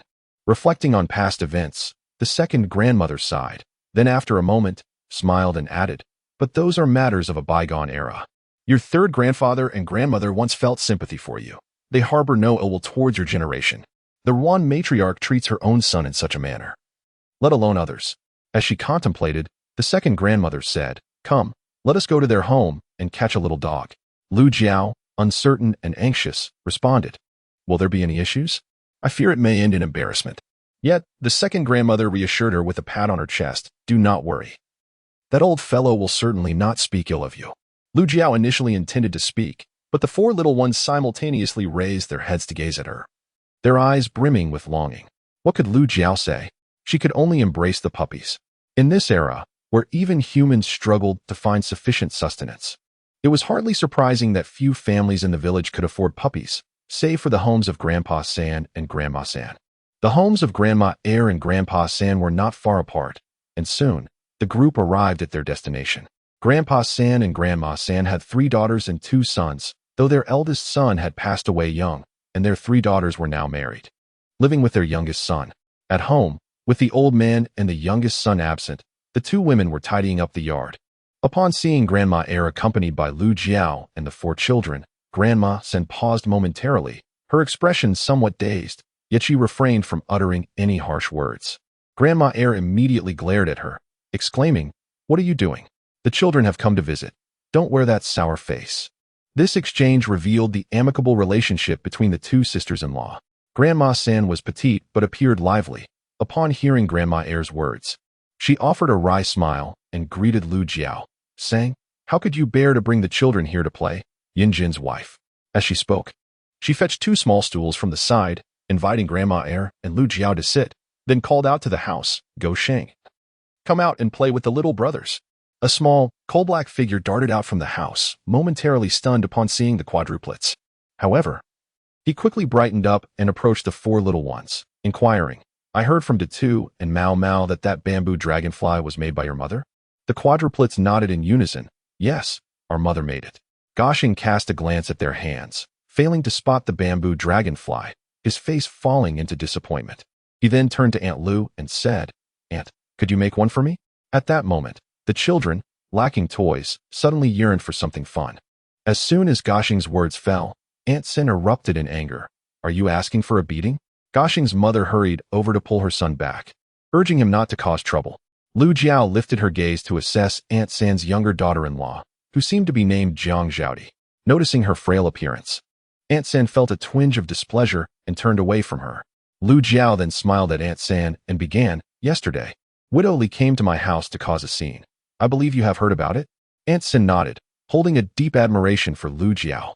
In fact, after hearing about the incident yesterday, she had pondered that if her son had been Lu Jiao's son, Would old Granny Ruan have dared to stir trouble? She would have been beaten to death.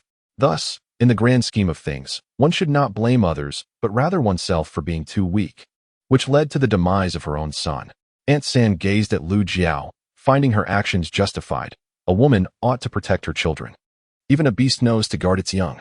You are a good child, Aunt San remarked. Lu Jiao was taken aback by this compliment, feeling considerably relieved. Though she had dealt with Widow Li yesterday, she realized she could not remain at home all day tending to the 4 little ones, especially since Yunjin was currently unable to move. Hence, upon hearing that Aunt San's family had a litter of puppies, she wondered if she could perhaps hold one. Upon hearing this, Aunt San readily agreed, of course. However, just as the words left her lips, young Goshing protested, I disagree. Humph.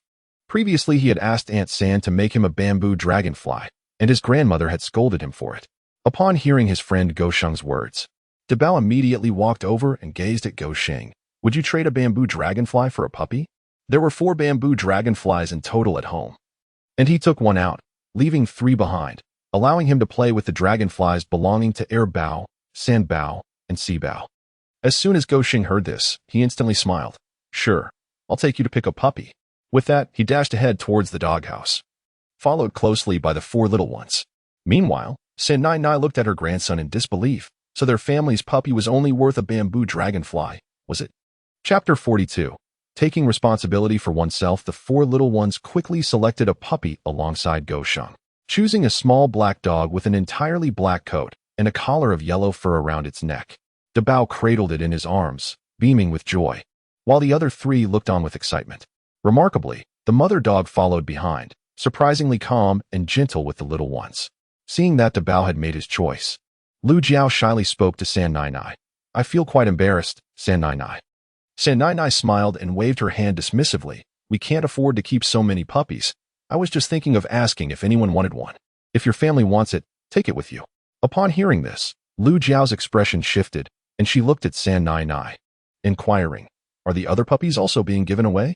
Noticing her eagerness, San Nai Nai, who genuinely did not wish to keep so many puppies, having already raised all 4, did not refuse. She felt reluctant to abandon them, fearing they would starve. If you want it, feel free to take another one. Upon hearing this, the quadruplets gazed at Lu Jiao with delight. Mother, are we getting 2? Lu Jiao smiled at the 4 little ones. Would you like them? Yes, the 4 exclaimed, turning to look at Gosheng. Although Gosheng felt a twinge of reluctance, he understood that his grandmother intended to give them away, and it was better to entrust them to the quadruplets than to anyone else. However, being a shrewd child, Gosheng turned to Dabao and said, I'll allow you to have one, but if my 3rd aunt creates anything fun in the future, you must share it with me. Dabao pondered for a moment before respectfully nodding. All right. The children reached an agreement and proceeded to embrace a small white puppy with black spots. With the dog secured in their arms, Lu Jiao prepared to leave with the 4 little ones. Before departing, she prompted them to bid farewell to their 3rd grandmother and also to Gosheng's mother. From this moment forward, she intended not only to correct their undesirable habits, but also to instill in them the importance of courtesy.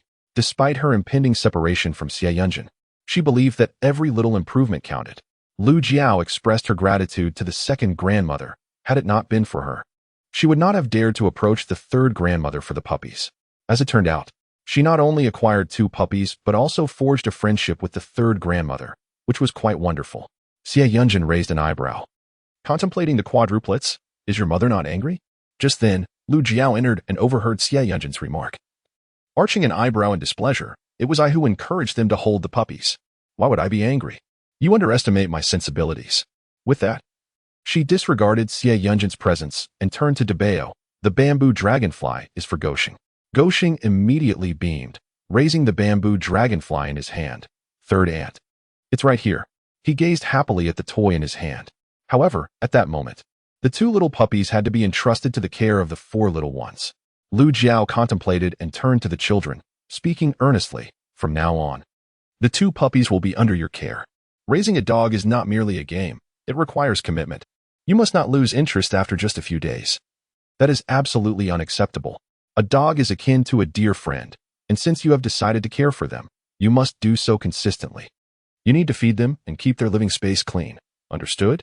The 4 little ones nodded vigorously, assuring her, Mother, we will definitely take good care of Xiaohei and Huahua. Lu Jiao was taken aback. They had even named them. Xiaohei and Huahua. Daba hugged the black dog, declaring, "This is Xiaohei." Erbao embraced the spotted dog, saying, "This is Huahua." "All right, as you wish. Just remember to feed them. But you must maintain hygiene. Once the dogs acclimate to our home, be sure to bathe them regularly before holding them." At that moment, Goshing interjected, "Aunt San, dogs don't need baths. They can wash themselves in the river." Lu Jiao raised an eyebrow and explained why it was essential to bathe the dogs. If they did not bathe them, fleas would infest their coats. Given that the puppies were still young, neglecting cleanliness could lead to flea infestations as they grew. After her explanation, she and Xie Yunjin exchanged a brief word before heading outside. "Keep an eye on them for a bit. I'm going out to tend to the garden." Xie Yunjin watched her leave, glancing at the 4 joyful children in the room, his emotions quite complex. Just a few days had passed, yet they not only had food and drink, but were also caring for a dog. The once timid and insecure little ones were not only cheerful, but had also grown in confidence. Everything changed because of that woman. Xie Yunjin couldn't help but ponder that it might not be a bad idea to have her stay and care for the 4 little ones. Outside, Lu Jiao found a sturdy wooden stick, fashioned it into a hoe handle, and began tilling the soil alongside the fences in preparation for planting vegetables. She did not seek vegetable seeds from others, as she had an abundance in her own space. Scallions, garlic, coriander, bok choy, leafy greens, spinach, and chives, among various other seeds, including long beans, loofah, eggplants, and tomatoes. Initially, she intended to plant these in her space, but later realized the limited area would not suffice for such an abundance of food, so she refrained from sowing them, leaving the seeds stored in the bamboo house. The items in her space remained intact, hence the seeds would pose no issue. After a while, Lu Jiao had turned over 2 plots in the front yard and then ventured to the back to unearth another 2. Her strength made it effortless for her to wield the hoe and till the earth. Once the soil was prepared, she scattered the seeds, and while watering them, she mixed in a bit of the spiritual spring water she had extracted, then left them to their own devices. The seeds would sprout swiftly after being nourished by the spring water, although she was cautious not to use too much, fearing it might draw undue attention. At noon, they had rice accompanied by a plate of braised pig's head meat, though Xie Yunjin was served pig's heart, and she was careful not to give him too much. Instead, she prepared a bowl of tender steamed egg custard and a bowl of egg drop soup. Each of the 4 little ones enjoyed a bowl of the egg drop soup. After the meal, the youngest, the 4th little treasure, patted his belly and playfully complained to Lu Jiao, "Mother, my belly feels like a little drum." Concerned about his potential discomfort, Lu Jiao advised him to stand up and take a walk, leading Xiaohei and Huahua out to stroll in the courtyard. Upon hearing this, the 4 little ones became animated, eagerly taking 2 puppies out for a stroll. However, the puppies, being in an unfamiliar environment, were quite timid and hesitant to venture along the path. In the end, the 4 little ones ended up cradling the 2 dogs to construct a cozy nest for them. Xie Yunjin, observing Lu Jiao tirelessly engaged in her tasks throughout the day, couldn't help but steal a glance at her. To his surprise, he noticed that Lu Jiao seemed to have lost some weight. Yet, despite her slender frame, her complexion had improved remarkably. At that moment, she was so close that he could even catch a whiff of her sweet fragrance, which was utterly delightful. Chapter 43. Do not misinterpret your feelings. Just as Xie Yunjin entertained this thought, he swiftly admonished himself for his fanciful musings. With a clear gaze, he looked at Lu Jiao and inquired, "Would you like to take a break?" Lu Jiao shook her head, replying, "I am not tired." Xie Yunjin found this hard to believe. How could one not feel fatigued after losing weight? The entire burden of the family rested on her shoulders, which explained her reluctance to rest. He pondered that she could indeed afford to take it easier. He wouldn't hold it against her. Yet, her continuous efforts to care for him and the 4 little ones raised a question in his mind. What was her true intention behind such dedication? As Xie Yunjin contemplated these thoughts, he felt a sense of calm wash over him. Unbeknownst to Lu Jiao, he was preoccupied with these reflections.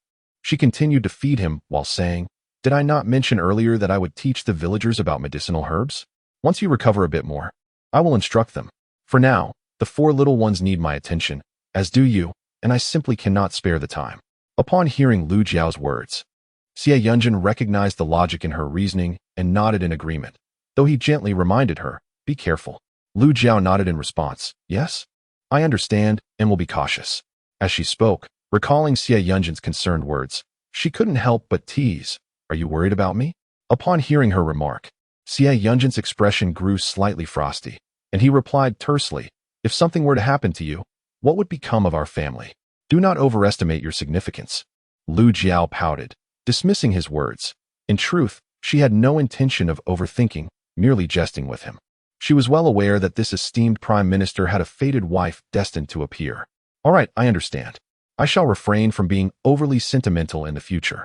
With that, she gathered her dishes and exited, while Xie Yunjin, without a glance in her direction, closed his eyes as if to fall asleep. After tidying up, Lu Jiao prepared to venture into the mountains for hunting. Before leaving, she stopped by to visit her second aunt, requesting her to look after the quadruplets. As her trip would be brief, her second aunt readily agreed and even mentioned that she would call for Xie Xiaobao to come down for a meal. After acknowledging her aunt, Lu Jiao set off with her basket. At the mountainess entrance, she encountered a muddy Xie Xiaobao, who was proudly holding a small rabbit. Though the creature was not large, Xie Xiaobao's excitement was palpable as he called out to Lu Jiao. Upon seeing the diminutive rabbit, she enthusiastically nodded in encouragement. "Yes, yes." Xie Xiaobao, with his catch weighing over a pound, joyfully descended the mountain, assuring Lu Jiao, "Third aunt, once I get home, I will help you take care of the quadruplets. Do not worry." His spirits soared even higher, for he believed that his third aunt was always fortunate and would surely catch more game. He eagerly anticipated the feast to come. After ascending the mountain, Lu Jiao first visited the natural pit she had previously discovered. She retrieved a piece of cured meat from her spatial storage, smeared it with spring water, and tossed it into the trap, then paid it no further mind and ventured into the forest to gather herbs. Her purpose for collecting these herbs was not for sale, but rather to prevent any villagers from falling ill, as they might require medicinal plants. Seizing the opportunity of having some free time, she gathered a variety of herbs to store in her spatial realm. While contemplating, she harvested a considerable amount, placing only a small portion in her basket and stowing the majority away in her space. Once she completed her task, the sky was already dimming, prompting her to hasten towards the trap she had set earlier. Before she could reach the edge of the pit, she heard a flurry of activity from within, the commotion quite pronounced. Elated, Lu Jiao strode purposefully towards it. To her astonishment, there was a wounded wild boar deer trapped inside, resembling a pig and weighing approximately 30 to 40 pounds. However, the creature was gravely injured and appeared to be on the brink of death. Observing the blood oozing from its neck, Lu Jiao quickly bent down to retrieve the deer, then produced a plastic bowl from her spatial storage to collect the blood. This blood was a precious resource, nourishing and invigorating, exactly what Xie Yunjin required at that moment. Alas, due to the severity of the deer's wounds, she could only gather a little over half a bowl before the creature succumbed. Without delay, she stored both the deer and the blood in her space, then leaned over to inspect the trap further, discovering 2 dead rabbits skewered on bamboo spikes. Lu Jiao promptly extracted the rabbits, placing one in her spatial storage and the other in her basket. The latter was fortuitously suitable for the promise she had made to Xie Xiaobao. After Lu Jiao tidied herself up, she rose and descended the mountain, her spirits soaring with the day's fruitful endeavors. However, as she ventured downward, she soon heard hurried footsteps accompanied by frantic cries. "Brother Su, hold on. You must persevere. Uncle Xiao, Brother Su's complexion is alarming. I fear he may not reach the foot of the mountain. Heavens, how could he have been bitten by a golden-ringed snake? If something were to happen to Brother Su, what would become of the Su family? He had ascended the mountain solely for the sake of Brother Yunjin. Otherwise, he would not have endured such a trial." Lu Jiao caught snippets of the anxious chatter ahead, and the mention of Xie Yunjin made her furrow her brow as she quickened her pace. Soon, she came upon a group of 5 or 6 individuals, visibly distressed, carrying some game down the mountain. Among them, 2 men bore a makeshift stretcher, upon which lay a person. Lu Jiao instantly recognized the individual on the stretcher as Su Duojin, the village hunter, who relied on hunting for sustenance. Despite his continuous efforts, his family often struggled to make ends meet. It was only after Xie Yunjin introduced him to a tavern in town and 2 prominent families in the county that their living conditions began to improve. Grateful for Xie Yunjin's kindness, he frequently brought small gifts to the Xie household. Recalling the Su family's earlier efforts to protect the quadruplets, Lu Jiao realized they were indeed related. What had happened to him? She approached swiftly to investigate and immediately noticed that his lower leg had been bitten by a venomous snake, swollen to an alarming size, resembling a thigh, with the swelling continuing to spread. This is a highly venomous snake that destroys nerves, Once it bites a person, death can occur within 8 to 72 hours. The sooner one attends to the wound, the better, for the venom is neurotoxic. If not treated immediately, even if the victim survives, they will be unable to rid themselves of the snake's poison, leading to rapid aging, premature loss of hair and teeth, and in many cases, paralysis, rendering them unable to walk for the rest of their lives. Lu Jiao contemplated this and quickly exclaimed, "Wait a moment." Chapter 44. Anti-venom. The group hastily descending the mountain turned at the sound of her voice, glancing back to see who had called out. Several recognized Lu Jiao, their eyes flashing with disdain and contempt. If it weren't for this woman refusing to pay for the treatment of Yunjin's injuries, Brother Su would never have resorted to hunting large game to gather funds for Yunjin's recovery. They had indeed hunted successfully, but on their way down, they were unexpectedly attacked by a venomous snake. Given Brother Su's current condition, it was feared he might not last much longer. Moreover, those bitten by the golden-ringed snake, even if treated, often end up paralyzed. Brother Su's life seemed to be irrevocably ruined. As their anger simmered, the ire directed at Lu Jiao was palpable. Yet, she paid them no heed and continued towards Sumu Jin. However, before she could reach his stretcher, she was intercepted. "What are you doing?" Lu Jiao looked up at the person blocking her path, an elderly man with a face etched with deep lines, a hunter from Xie family village, known as Old Xiao. Yet, her primary concern lay with Sumu Jin. "I must administer the anti-venom. Please do not delay. If we tarry, he may not survive the descent. And even if he does, he risks a future of paralysis." Lu Jiao's words left the elderly Xiao in a state of bewilderment. Ignoring him, she stepped forward. While beside her, someone with a grim expression opened his mouth to curse. "You wretched?" The old man raised his hand to silence him, and the individual looked at the elder in astonishment. "Uncle Xiao?" The elder paid no heed, turning his gaze towards Lu Jiao. She was diligently using silver needles to seal the toxic substances surrounding numerous golden wounds, preventing the spread of snake venom. Once she had contained the toxin, she turned to the elderly man and inquired, "What kind of snake bit him?" Lu Jiao nodded, indicating her understanding.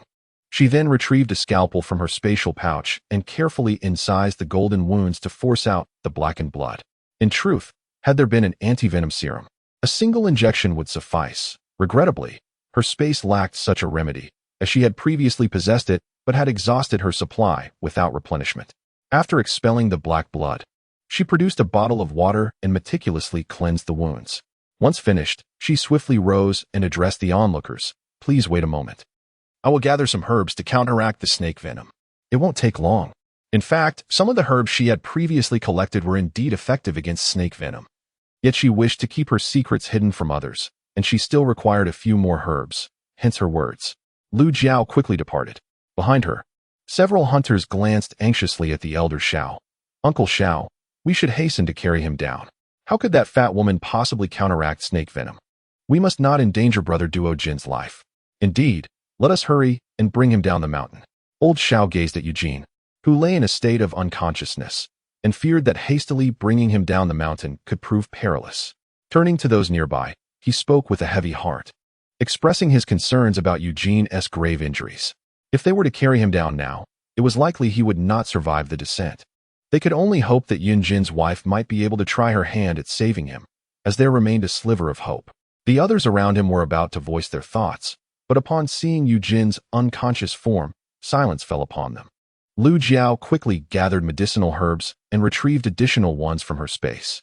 She crushed the detoxifying herbs and applied them to the snakebite wound on Eugene's body, while simultaneously preparing other detoxifying plants, such as half-branch lotus and gentian, to feed him.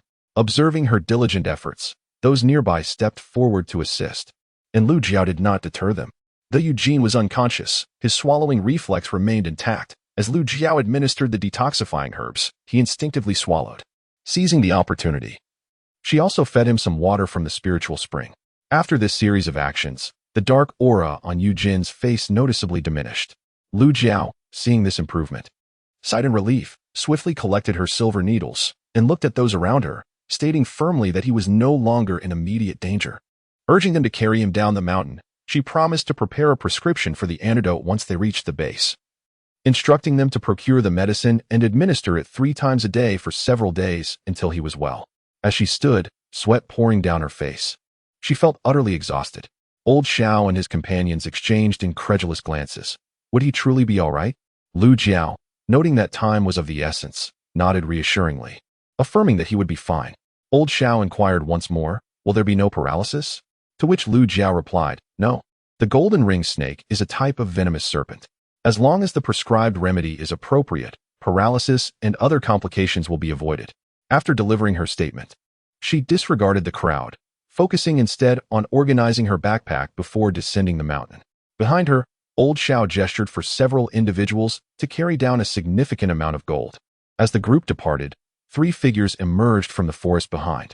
Leading them was a young man clad in azure, whose features were strikingly handsome, yet bore an air of aloofness.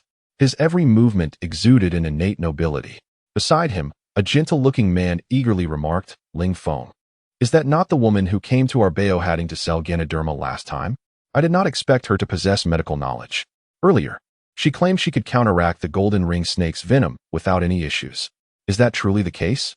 The venom of the golden ring snake can easily damage the human nervous system, and even with an antidote, one typically suffers from lingering effects, either aging prematurely, losing teeth and hair, or becoming bedridden. Can it be that this woman asserts there will be no repercussions? Chi Lei, filled with curiosity, was eager to pursue her for confirmation regarding the absence of aftereffects. Zhao Ling Feng turned to glance at his friend, bemused by his unchanging fervor for medicine. She merely stated it. We cannot ascertain the truth of the matter. Without hesitation, Chi Lei grasped Zhao Lingfeng's hand and urged, keep an eye on the individual bitten by the snake. If indeed the antidote to the golden ring snake's venom leaves no aftereffects, it would be a tremendous boon for the populace. We must remember that in our great Zhou, countless lives are claimed annually by venomous snakes, and many more are rendered incapacitated by their poison. As Chi Lei spoke, Zhao Lingfeng also began to take notice. Very well. I shall have someone keep an eye on that injured individual. The trio conversed as they descended the mountain, departing from Xie family village. As a scholar, Xie Yunjin's family was not lacking in stationery. However, after being expelled, those items were haphazardly piled in the corner of the eastern bedroom. Inside the eastern bedroom, Xie Yunjin and the 4 little ones observed Lu Jiao, uncertain of what she was searching for. The youngest, little 4 treasure, now possessed considerable courage, scurrying over to Lu Jiao and softly inquiring, Mother, what are you looking for? I can help you. Lu Jiao turned to glance at little 4 treasure and asked, have you seen your father's stationery? Upon hearing Lu Jiao's question, little 4 treasure swiftly turned to look at Big Treasure. Big Treasure pursed his lips, then walked over to the corner of the bed, reaching out to rummage until he unearthed a complete set of stationery, which he then presented to Lu Jiao. Here you go. This is what father used for his studies. He hid it away for fear that wicked women would throw it out. Indeed, Big Treasure felt a twinge of concern, fearing the items might be discarded.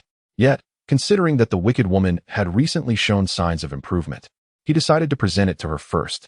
Should she dare to dispose of it, he resolved to sever ties with her henceforth. Big Treasure silently made his decision. Upon seeing the stationery, Lu Jiao's face brightened, and she eagerly took it, placing it on the small, rickety table in the center of the room.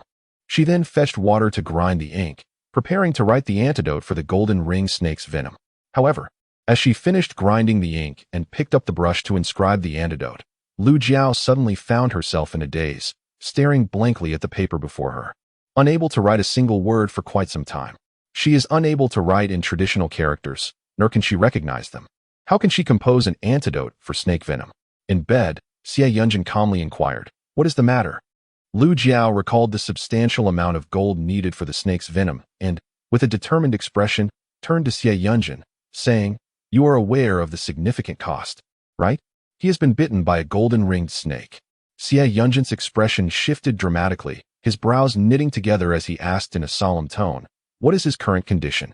Su Xiong is a person of great loyalty. Previously, when he was gravely injured, he brought food to me. During that time, he was in a daze, and I vaguely heard him mention hunting in the mountains to gather money for his treatment. I never expected that he would now be bitten by a golden-ringed snake. The more Xie Yunjin contemplated, the heavier his mood became, an aura of coldness enveloping him.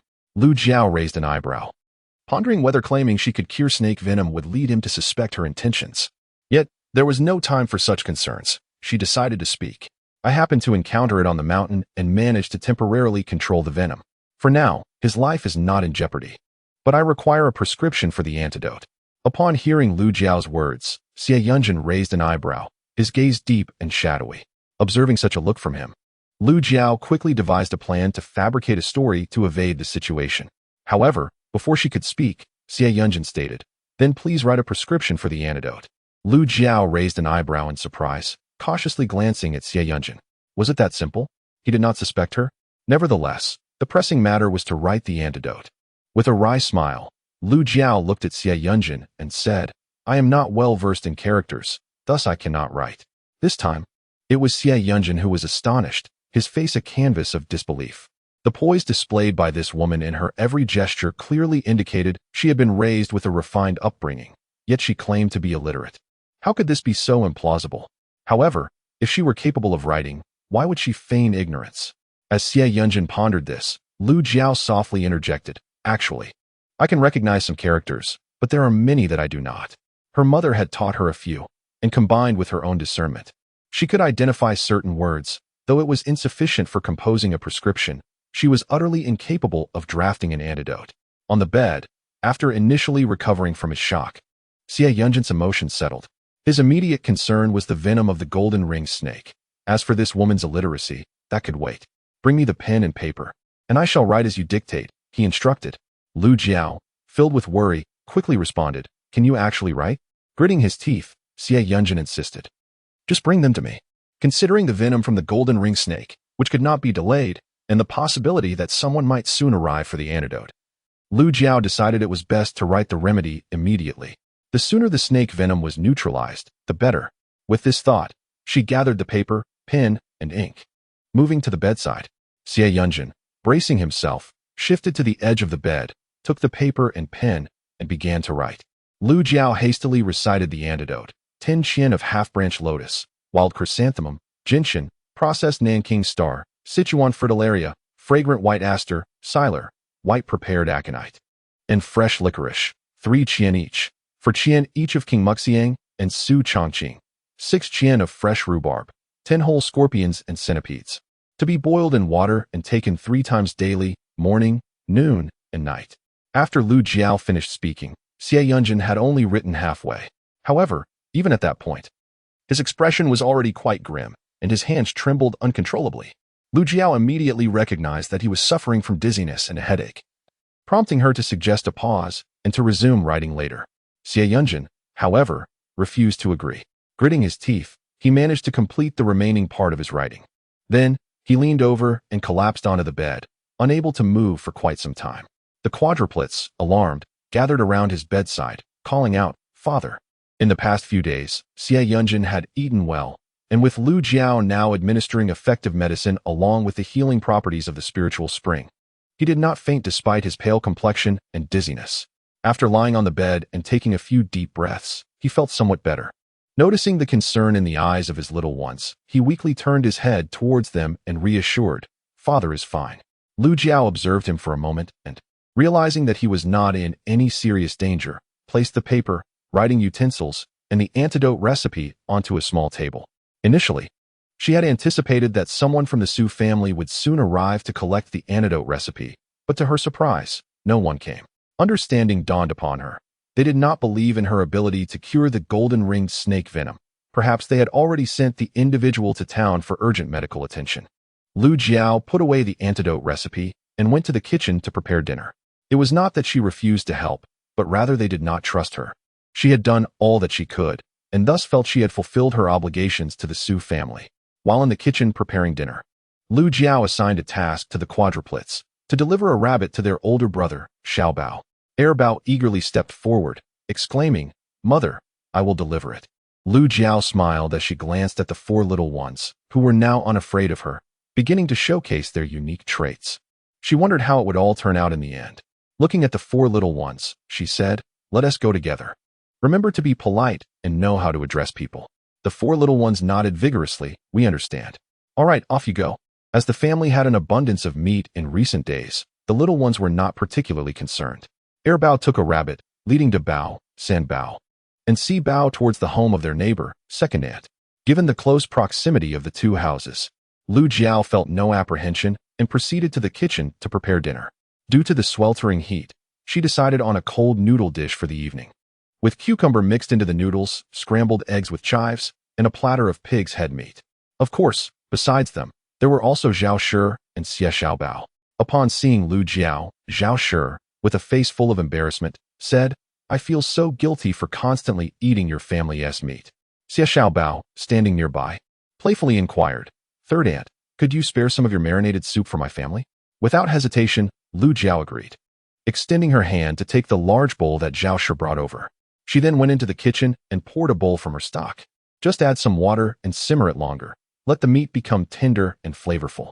"All right, I understand," Zhao Shi replied, leaning closer to Lu Jiao and whispering, "Did you hear? The Su family's gold was bitten by a venomous snake, and they have sent someone to town. The situation is uncertain at the moment. It is said that it was a golden-ringed snake that bit them, and generally, a bite from such a snake results in either death or paralysis. The Su family has truly fallen on hard times." Chapter 46. Speaking nonsense with eyes wide open after Zhao sighed, she lamented the difficulties of having a support system, fraught with dangers akin to venomous snakes and scorpions, where a moment's inattention could lead to severe harm. Lu Jiao's gaze darkened momentarily. Having swiftly administered an antidote to Su Duojin's snake venom, she believed paralysis was unlikely, though residual effects were inevitable. In truth, the medicine she had concocted would not leave lingering repercussions, but the Su family's evident skepticism dissuaded her from further attempts to prove herself.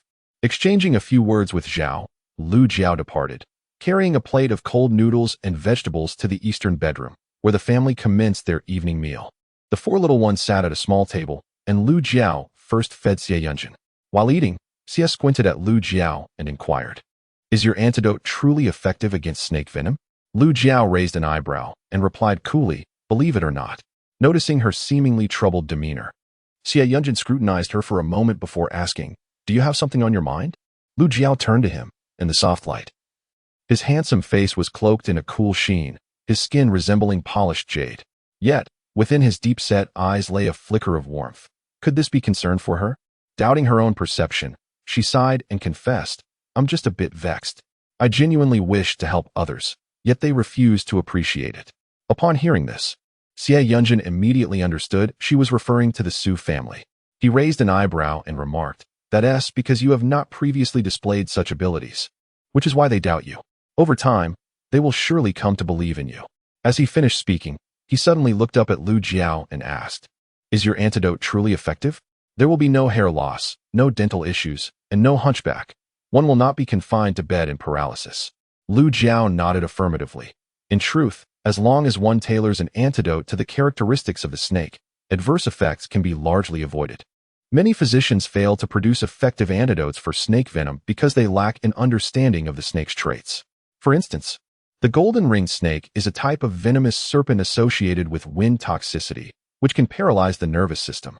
It is imperative to increase the dosage of whole scorpions and centipedes in the antidote. Many hesitate to use them in sufficient quantities, thus failing to cleanse the residual toxins from the body. Furthermore, the king cobra belongs to the category of wind and fire toxins. A bite from this serpent can easily lead to an infection of both wind and fire evils or toxins. At this juncture, one must discern whether the victim is afflicted more by fire or wind toxins, and the medication should be tailored accordingly. As Lu Jiao spoke of these matters, her eyes sparkled with fervor. Even her round visage did not diminish her confidence and brilliance. Xie Yunjin gazed at her radiant presence, completely devoid of any lingering feelings of disdain or hatred from the past. However, as he observed her, he could not help but speculate about her true identity. Not only did she possess knowledge of medicinal herbs, but she also had expertise in antidotes for snake venom. Moreover, she had previously removed fish bones for Xie Xiaobao, all of which indicated that this woman was likely a physician. Contemplating these revelations, Xie Yunjin suddenly inquired, "What other ailments can you treat apart from snake venom?" Upon hearing this, Lu Jiao was momentarily taken aback, and then fell into deep thought, contemplating whether to seize this opportunity to reveal her medical skills, for otherwise, her abilities would inevitably be uncovered in the future. With a sincere expression, she looked earnestly at Xie Yunjin and replied, "Actually, I possess some knowledge in other areas as well, though it is not extensive." Before Xie Yunjin could respond, she earnestly continued, "Do you know why I understand these things?" Xie Yunjin remained silent, raising an eyebrow as he leisurely savored the cold noodles, contemplating silently. "I shall quietly observe your fabrication." Lu Jiao, with utmost seriousness, recounted. "In our village, there was an elderly woman who fled from calamity. The villagers shunned her, but I, seeing her in need, brought her food. In return, she taught me the art of medicine. She was, in fact, a remarkable physician." Xie Yunjin watched as Lu Jiao animatedly spoke, her expression so vivid that he could almost believe her tale. He couldn't help but twitch his lips, realizing he had uncovered yet another talent of this woman, her ability to weave fabrications so convincingly that she herself seemed to believe them. Unaware of Xie Yunjin's thoughts, Lu Jiao noted his impassive expression, as if he genuinely accepted her narrative. She sighed in relief, finally attributing her medical knowledge to a credible source. Indeed, in her maternal home of Xinghua village, there had been such a destitute elderly woman, and the original character had indeed enjoyed playing with her. The crucial point was that everyone in Xinghua village was perpetually occupied. Even the children were tasked with gathering pig fodder. The original character, often unwell, had no playmates and thus sought solace in the company of that elderly woman. Feeling a surge of positivity, Lu Jiao smiled warmly at Xie Yunjin and remarked, "In truth, I only possess a superficial understanding. My learning is rather rudimentary." Just as Lu Jiao finished speaking, Xie Yunjin interjected, "If the elderly woman was indeed knowledgeable in medicine, she should have been literate. Why did she not teach you to read? Can one truly learn medicine without literacy?" Lu Jiao was taken aback, quickly pondering how to navigate this line of inquiry. "In truth, I possess the ability to read, albeit not extensively. In my earlier years, I was far too playful and did not approach my studies with the seriousness they warranted, resulting in my limited literacy." To demonstrate her genuine ability to read, Lu Jiao rose and retrieved a book from one side of the room, diligently searching for characters she recognized. Among the words she identified were han, book, painting, help, shell, pen, die, warehouse, car, long, insect, lamp, and electricity. Lu Jiao swiftly recognized several characters and then looked up, smiling at Xie Yunjin. "See, I can read." Under the dim yellow light, the woman's features were adorned with a gentle radiance, her plump face softened by the warm glow, revealing an unexpected charm.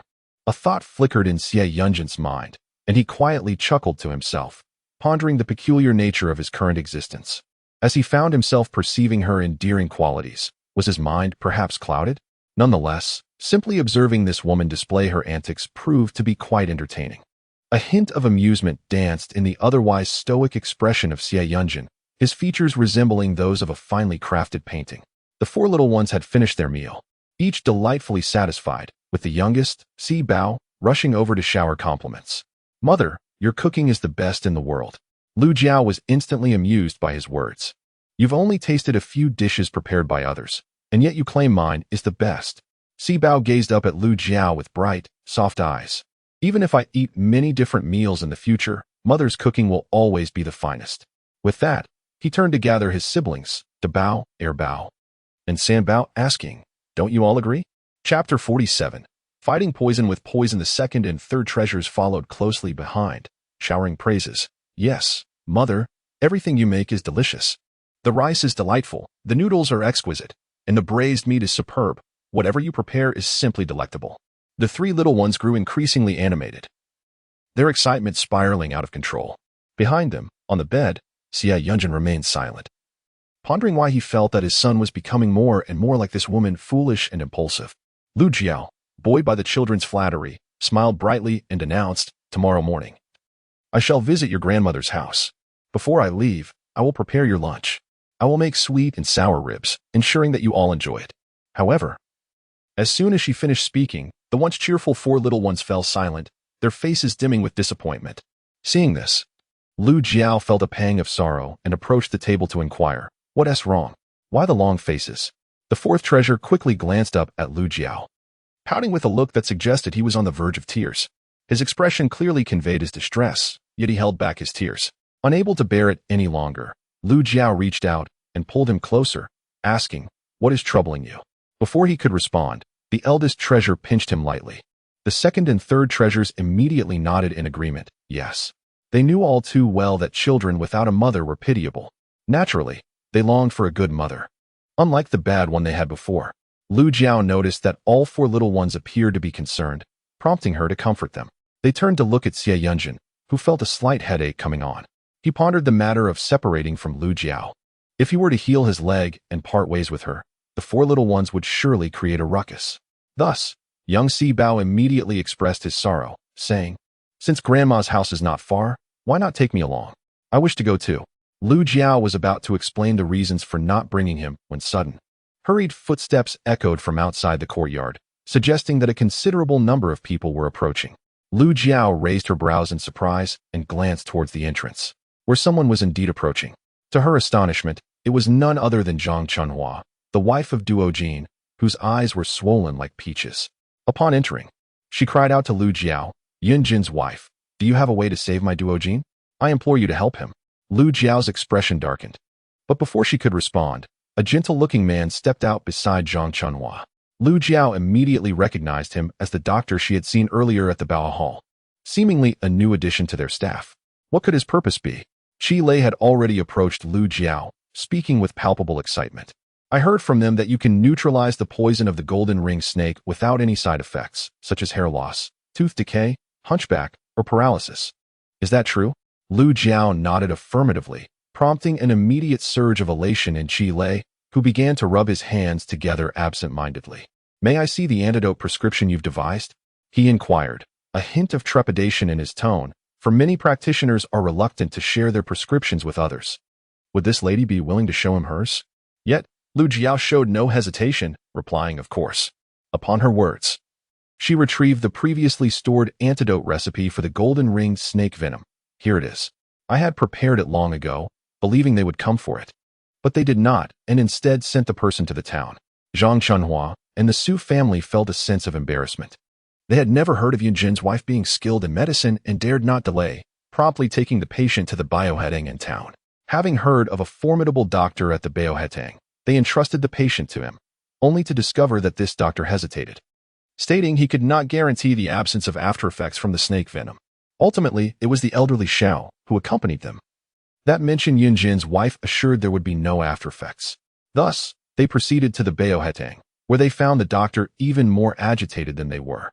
Accompanying them back, in the room, Qi Lei accepted the antidote prescription from Lu Jiao with both hands.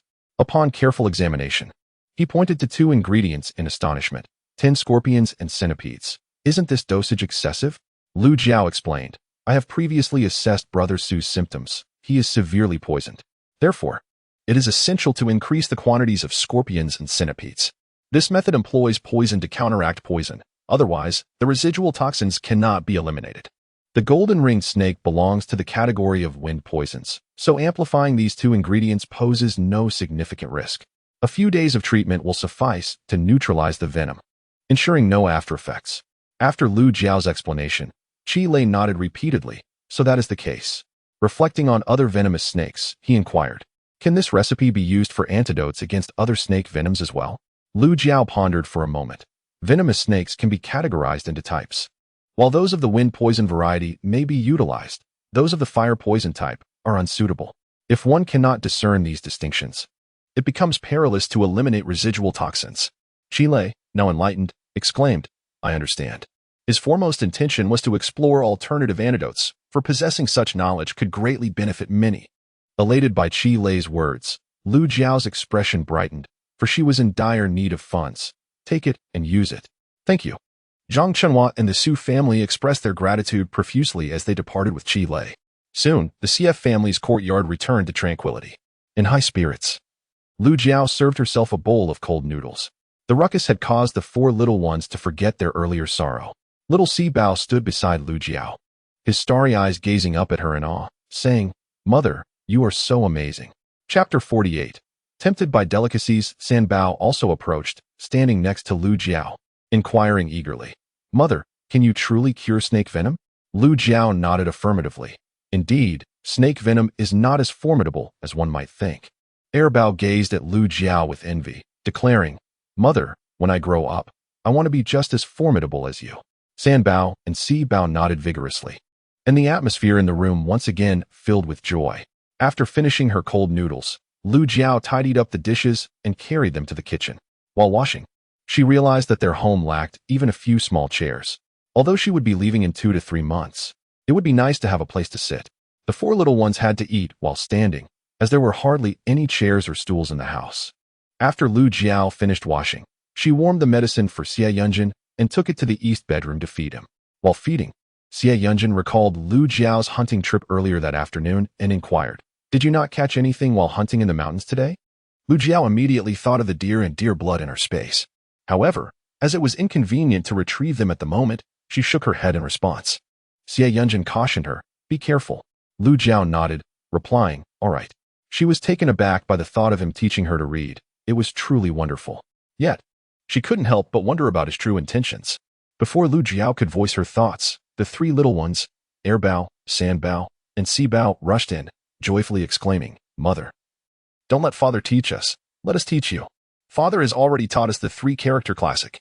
Little Sea Bao even clung to Lu Jiao's leg, his eyes sparkling with excitement as he added, "Mother, I can teach you."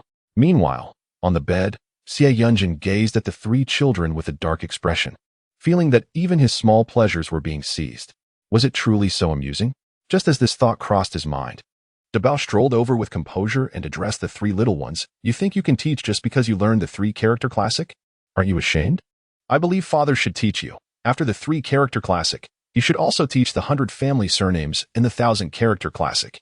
Upon hearing Dabao's words, Xie Yunjin interjected from the bed, "Are you all certain you can teach those?" Air Bao, Sand Bao, and Sea Bao deflated, conceding, "All right. Perhaps it would be better if Father taught us." They only recognized the three-character classic. Lu Jiao observed the three little ones with their drooping spirits and chuckled. "How about we all learn characters together with your father?" The eyes of the three brightened at this suggestion, and even Dabao's eyes sparkled as they all turned to gaze at Xie Yunjin, who lay on the bed. Xie Yunjin considered the idea and found it quite agreeable.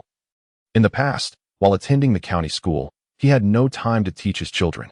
Now that he was at home, it was the perfect opportunity to provide them with foundational education.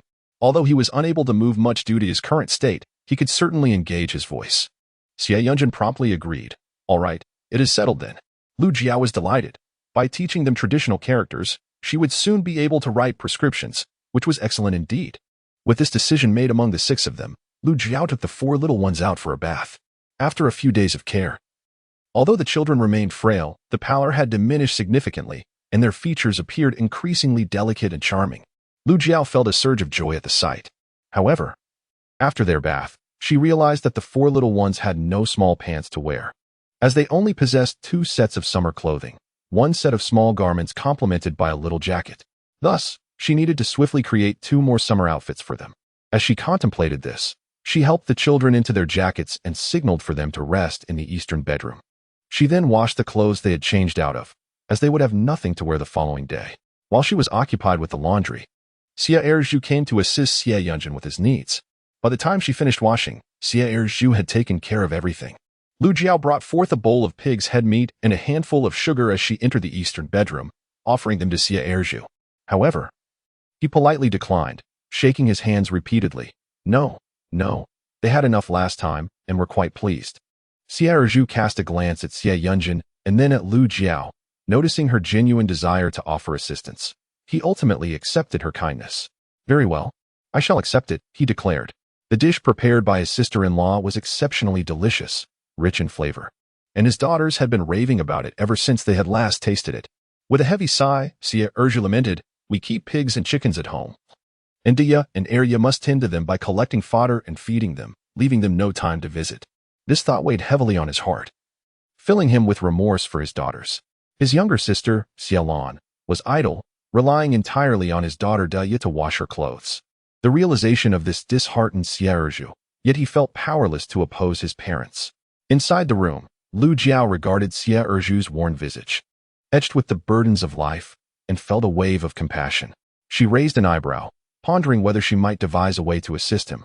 As Xie Erju noted the late hour, he hurriedly gathered the pig's head and some sugar, cautiously making his exit. Lu Jiao called after him, "Second brother, be careful not to attract attention. If discovered, it could lead to considerable trouble." Her gaze then turned to the figure of Xie Yunjin upon the bed. His expression was dark and his demeanor chilled, indicating that he was contemplating their unscrupulous parents. However, despite their parents' shortcomings, as children, they found themselves utterly powerless. Xie Yunjin gradually quelled his simmering resentment and began to speak. In truth, I once suggested to my second brother that he venture into small business in town. I even provided him with capital to start a venture with his wife and daughters. However, the second brother is excessively honest and dull, rendering him ill-suited for business. The second sister-in-law shares this trait, making them only fit for farming. Upon hearing this, Lu Jiao thoughtfully suggested, since he is apt for agriculture, you might consider purchasing land for him to manage in the future. This way, you can care for him, he will have something to occupy his time, and it will allow you to break free from your parents' constraints. Lu Jiao's words offered Xie Yunjin a commendable direction, prompting him to raise his eyebrows in contemplation. Disregarding him, Lu Jiao turned and went to the west bedroom to fetch a mat in preparation for sleep. Just as she laid down the mat, a faint voice emerged from the bed. "Mother, I want to eat candy too." Chapter 49. Competing for Mother's affection, Lu Jiao turned around to find that the four little ones had not yet fallen asleep, all gazing at her with eager eyes. She immediately realized that they must have seen her giving candy to Xie, hence their yearning. However, it was evening, and one must consider the consequences of consuming sweets at this hour. Yet, seeing the four little ones looking at her with the pitiful eyes of puppies, she found herself unable to refuse. Thus, she distributed a piece of candy to each and solemnly declared, "From now on, I will allow you 2 pieces of candy daily. But no sweets at night, for eating candy then will invite tooth decay, and you shall suffer toothaches, understood?" Upon hearing Lu Jiao's admonition, the four little ones were taken aback, all staring at the candy in their hands. Their expressions reflected a mix of desire and trepidation, caught in a dilemma. With a smile, Lu Jiao added, "Just this once is permissible, but no more candy thereafter." Instantly, upon hearing her words, the second, third, and fourth treasures of the family joyfully unwrapped their candies and popped them into their mouths.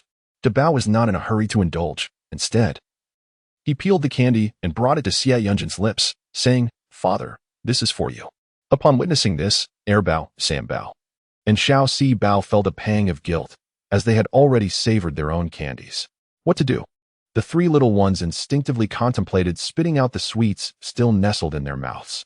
Lu Jiao, fearing such a course of action, quickly interjected, "All right, your father does not wish to partake in candy. You may enjoy it yourselves." Xie Yunjin followed suit, affirming, "Father does not fancy sweets. You should eat them." The 4 little ones were clearly skeptical. How could their father possibly disdain such delectable treats? In unison, they turned their gazes toward Lu Jiao, their eyes silently pleading for her to offer Xie Yunjin a piece of candy. With a sense of resignation, Lu Jiao fished a candy from her sleeve, unwrapped it, and presented it to Xie Yunjin.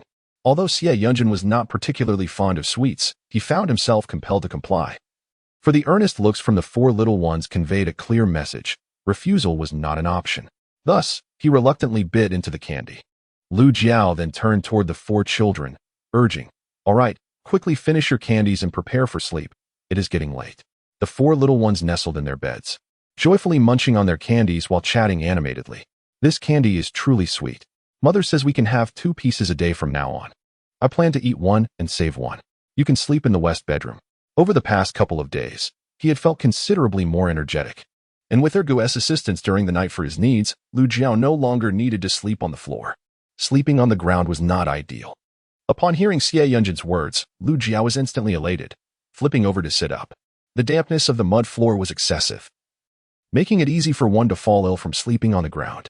Therefore, it was best to avoid it if possible. Although the wooden bed in the west room was not particularly comfortable, it was undoubtedly preferable to the floor. Lu Jiao swiftly rose, rolled up her mat, and decided to sleep in the west room. On the bed, the youngest, little Sibao, immediately sat up and exclaimed, "Mother, I want to sleep with you." The other 3 siblings shot him envious glances, this little usurper of their mother's affection. Lu Jiao did not mind, but she wondered whether Xie Yunjin would agree. Turning to him, she found he did not oppose her plan. He looked at Lu Jiao and said, "Then take him to the west room to sleep." The other triplets made no mention of wanting to join them. Lu Jiao picked up little Sibao in her arms and headed toward the west room with her mat. Little Sibao wrapped his tiny arms around Lu Jiao's neck, smiling sweetly, which caused the other 3 little ones to feel a pang of jealousy as they glared at him, thinking, "Humph, always stealing our mother." Meanwhile, Xie Yunjin, with a stoic expression, stated, "It's getting late, let us sleep." In the west room, it was little Sibao's first time sleeping with Lu Jiao. From his earliest memories, he had never shared a bed with her, making the little one particularly excited and unable to fall asleep. Despite the hardness of the bed, he found it remarkably comfortable, even more so than his father's room. Lying beside Lu Jiao, he gazed at her with his crescent-shaped, beautiful peach blossom eyes and called out, "Mother." After speaking, he nestled closer to her, his small body pressing tightly against hers. Lu Jiao sighed as she observed him. Even though her original self had not treated little Si Bao well, the moment she extended kindness as a mother, the little one immediately sought her closeness. Thus, a mother holds immense significance in the hearts of every child. As Lu Jiao contemplated, she extended her arms to embrace the little fourth treasure, saying, "All right, time to sleep." However, the little one was far too excited to settle down, exclaiming, "Mother." Lu Jiao responded, and he called out again, seemingly just for the sake of it. Observing the child's exuberance that prevented him from drifting off, she felt a twinge of frustration and quickly reassured him, "Shall I tell you a story?" The child's eyes sparkled with anticipation as he fixated on Lu Jiao, eagerly replying, "Yes, mother, please tell me." Thus, Lu Jiao began to narrate a bedtime tale. "Let me tell you about who possesses the greatest skill." One day, a monkey and a fawn encountered each other, each boasting of their great abilities, leading to a cacophony of claims. At that moment, a splendid rooster strolled by and interjected, "Enough of the noise. Let us have a contest tomorrow to determine who is truly the most skilled." The following day, they enlisted an elephant as the judge. The elephant proclaimed, "Do you see the river ahead? On the opposite bank stands an apple tree. Whoever crosses the river first and picks an apple shall be the victor." Both creatures dashed to the riverbank. However, the monkey found himself unable to cross, while the fawn made it over. Yet, the fawn, unable to climb trees, could not reach the apples. The monkey quickly shouted, "Come back and help me cross the river, and I shall pick the apples." Lu Jiao intended to impart a lesson through this story, illustrating that everyone possesses strengths and weaknesses. Unbeknownst to her, the little one was completely absorbed in his own thoughts. He quietly propped his small feet against Lu Jiao's side, swaying them back and forth, chuckling to himself, convinced that Lu Jiao was oblivious to his antics. With a casual laugh, he inquired, "Mother, why can the monkey and the fawn talk? I've never seen that. Our little dog cannot speak." Lu Jiao wore a frown, saying, "All right, it's time for bed." Little Si Bao, overly excited yet fatigued, immediately nestled into Lu Jiao's embrace, ready to sleep with his mother. The occupants of the east bedroom were just about to retire for the night when they heard voices emanating from the west bedroom. The three little ones quickly discerned that Lu Jiao was telling stories to little Si Bao, which sparked their jealousy. Bao huffed in displeasure. "Who can't tell a story? Daddy can tell stories too." San Bao pouted, "But it sounds really delightful, and Si Bao is laughing so happily." De Bao declared decisively, "Tomorrow, let her tell us a story as well." Bao and San Bao nodded in agreement. "Yes." Chapter 50, If you don't come back, you'll turn into a puppy. As the night grew late, Xie Yunjin urged, "All right, hurry up and sleep." The three little ones fell silent and quickly closed their eyes. Xie Yunjin concentrated on the sounds from the west room when the noise ceased. It seemed they had also drifted into slumber. He glanced at the three little ones beside him. They appeared healthier, their faces no longer pale, and they seemed much more lively. It was evident that children indeed thrived on a mother's love. The following morning, Lu Jiao rose early to prepare porridge and stir-fried a plate of vegetables with mushrooms, not bothering with anything else. After breakfast was ready, she set it aside and proceeded to prepare lunch, starting with braised ribs and then stir-frying eggplant, followed by cooking rice. Once the rice was prepared, she placed the braised ribs and eggplant atop it to keep warm. It seemed she would need to acquire a couple of good pots, as she currently had only one usable pot, which was on the verge of breaking. Thus, she pondered ways to procure 2 good pots, while simultaneously preparing medicine for Xie Yunjin. Outside, the voices of the 4 little ones drifted in. The triplets were eagerly inquiring about the story that Lu Jiao had shared with the little fourth treasure the previous day. With remarkable eloquence, the little fourth treasure recounted the tale she had told the night before to the triplets.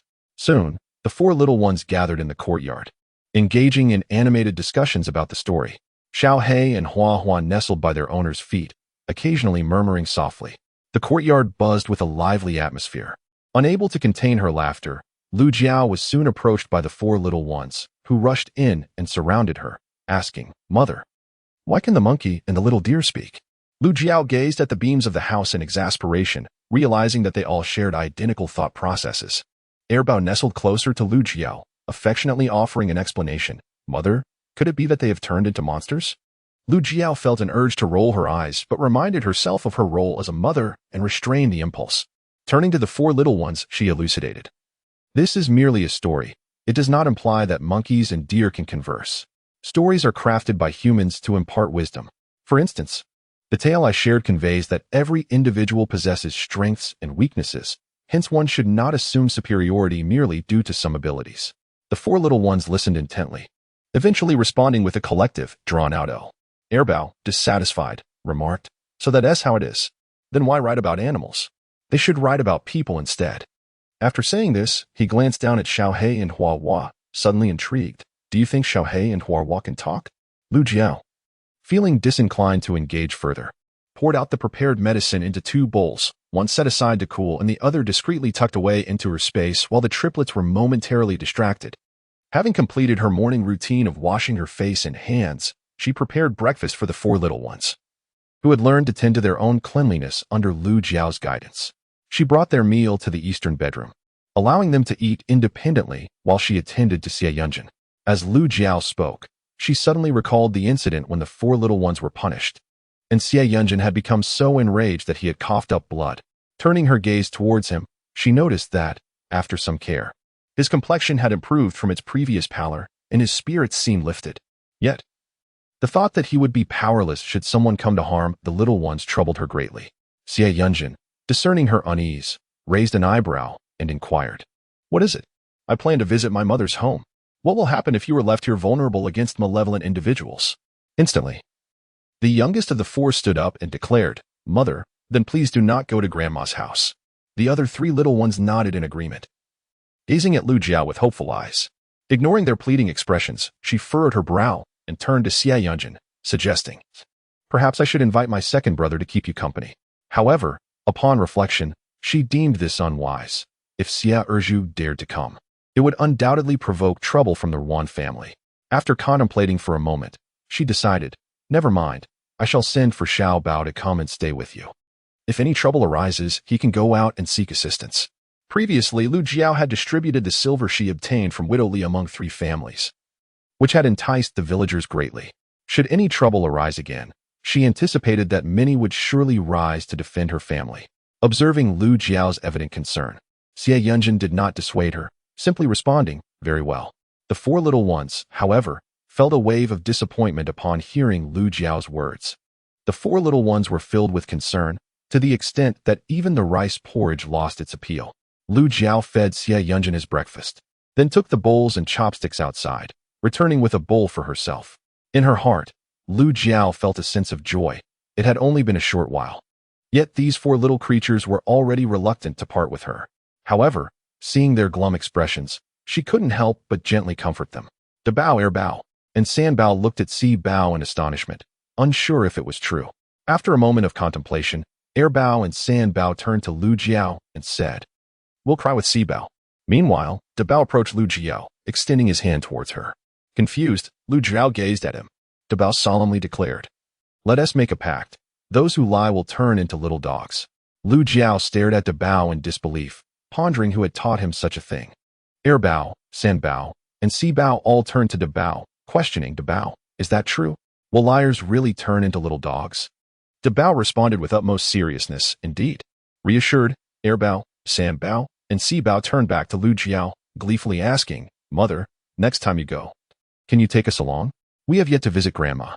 After finishing her breakfast and washing the dishes, Lu Jiao administered medicine to Xie Yunjin before stepping out of the house to ask her neighbor, second aunt, to have Xie Xiaobao help her keep watch for the day, in case anyone came to cause trouble at their home. Xie Xiaobao readily agreed, and Lu Jiao handed him 3 pieces of candy as a token of gratitude. Happily, Xie Xiaobao went next door to accompany the quadruplets. Chapter 51, The Borrowing Incident. If it were the original owner, she likely would not have been able to endure such a long journey. However, Lu Jiao was unbothered, striding confidently towards Xinghua village. Fortunately, the journey was free of any mishaps. Xinghua village, much like Xie family village, is a sizable settlement. The Lu family, being one of the prominent clans within the village, draws attention whenever Lu Jiao appears at the village entrance, prompting many to greet her. Lu Jiao responds to each salutation with grace and composure, earning her a fair share of admiration. Her demeanor reflects the reputation of a scholar's wife, showcasing a transformation from her former self. Following the trail of her memories, Lu Jiao makes her way home, which is conveniently located at the heart of the village. The Lu residence is quite expansive, albeit in a dilapidated state, constructed from mud. The main house consists of 3 weathered, crumbling rooms, flanked by 3 additional chambers on either side. In front, an enclosure for chickens surrounds the entrance, where a few hens are kept. As Lu Jiao surveys her surroundings, an individual emerges from the main hall and spots her. She harbors no affection for the members of the Lu family. Upon hearing her words, Lu Guo becomes increasingly displeased, remarking, "Our household is in disarray because of you. What more do you desire?" Realizing that the matter regarding the silver given to her by Tianshi has been brought to light, Lu Jiao feels a sense of relief, grateful that she delivered the money in time to spare Tianshi from distress. However, the commotion has drawn the attention of the entire household, with individuals from both the east and west wing emerging. From the main east bedroom, her father, Lu Danian, also steps out.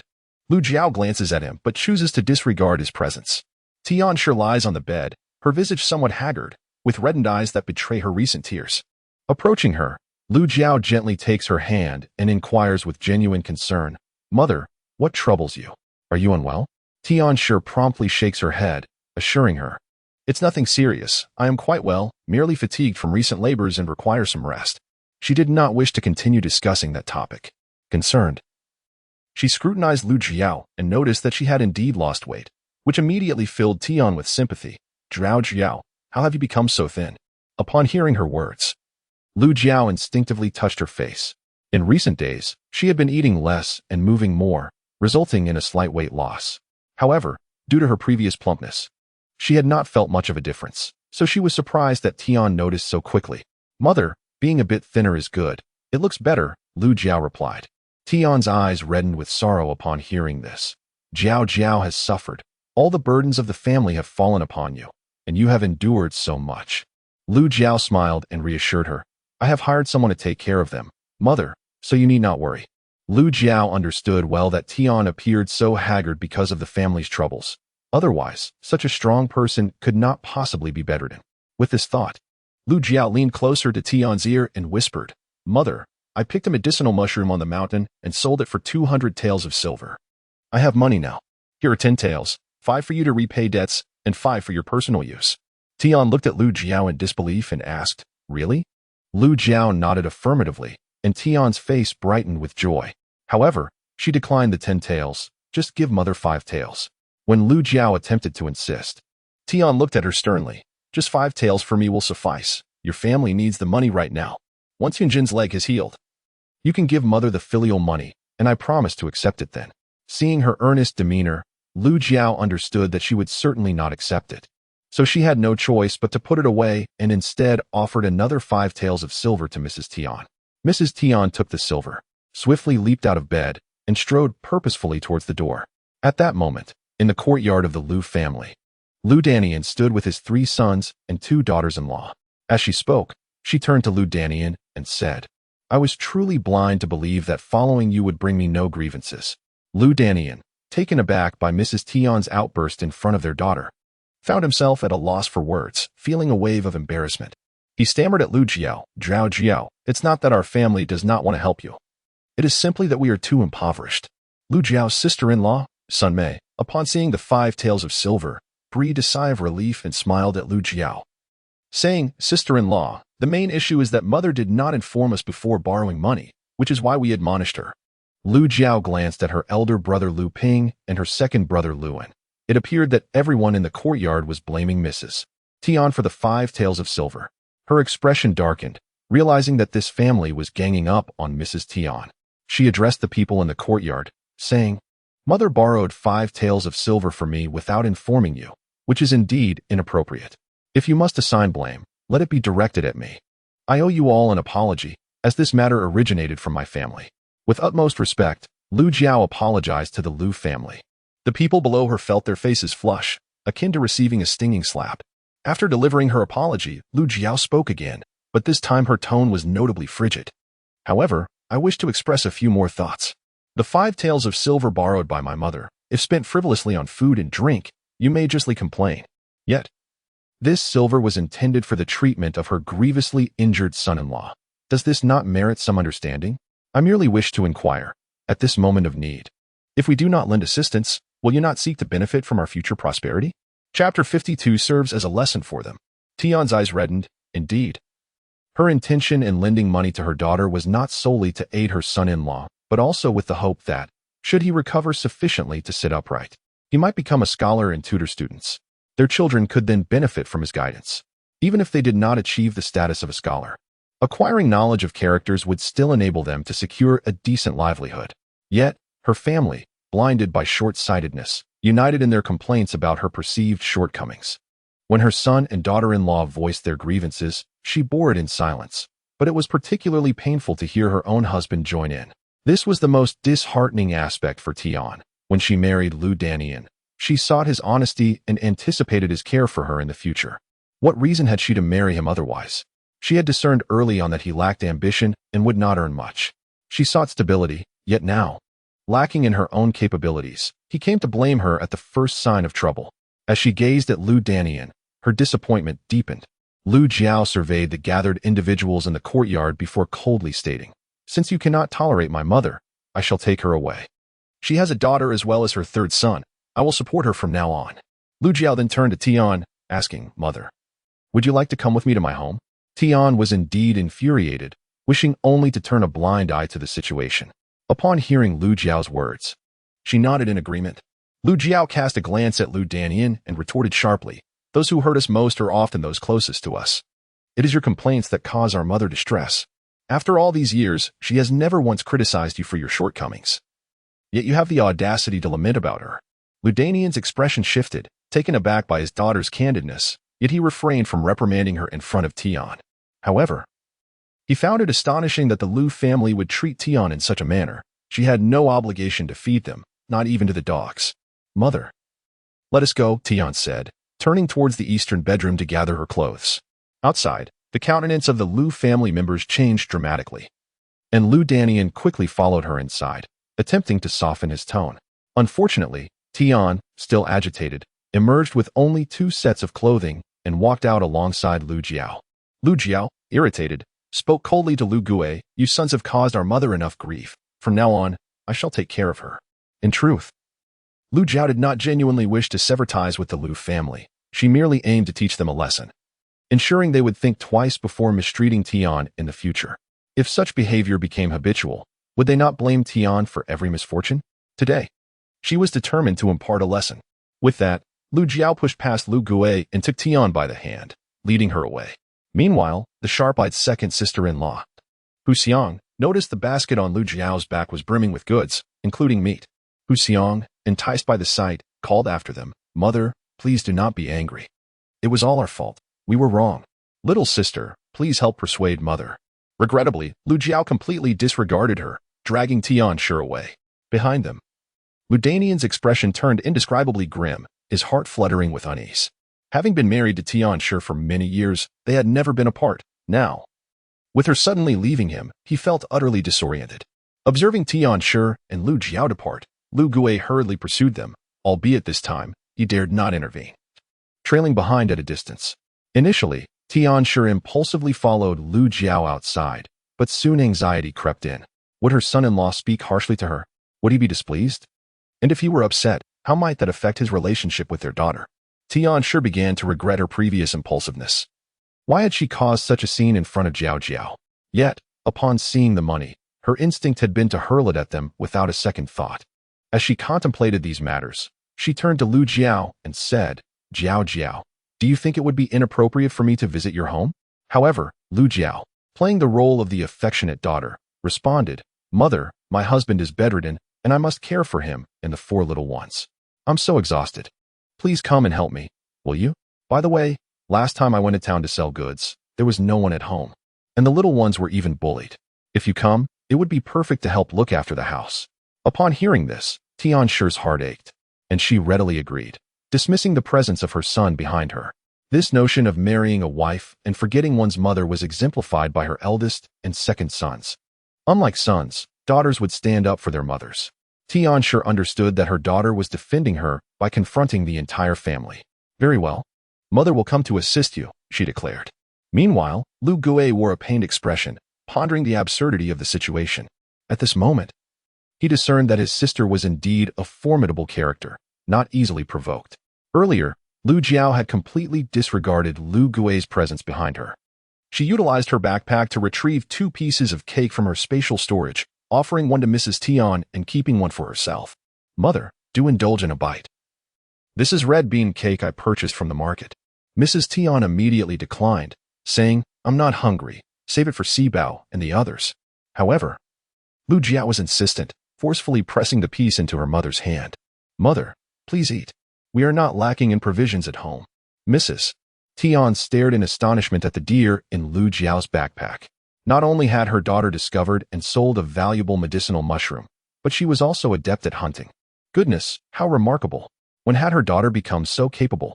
With eyes wide in surprise, Mrs. Tian exclaimed, Jiao Jiao, how did you become so skilled? Do share your secrets with me.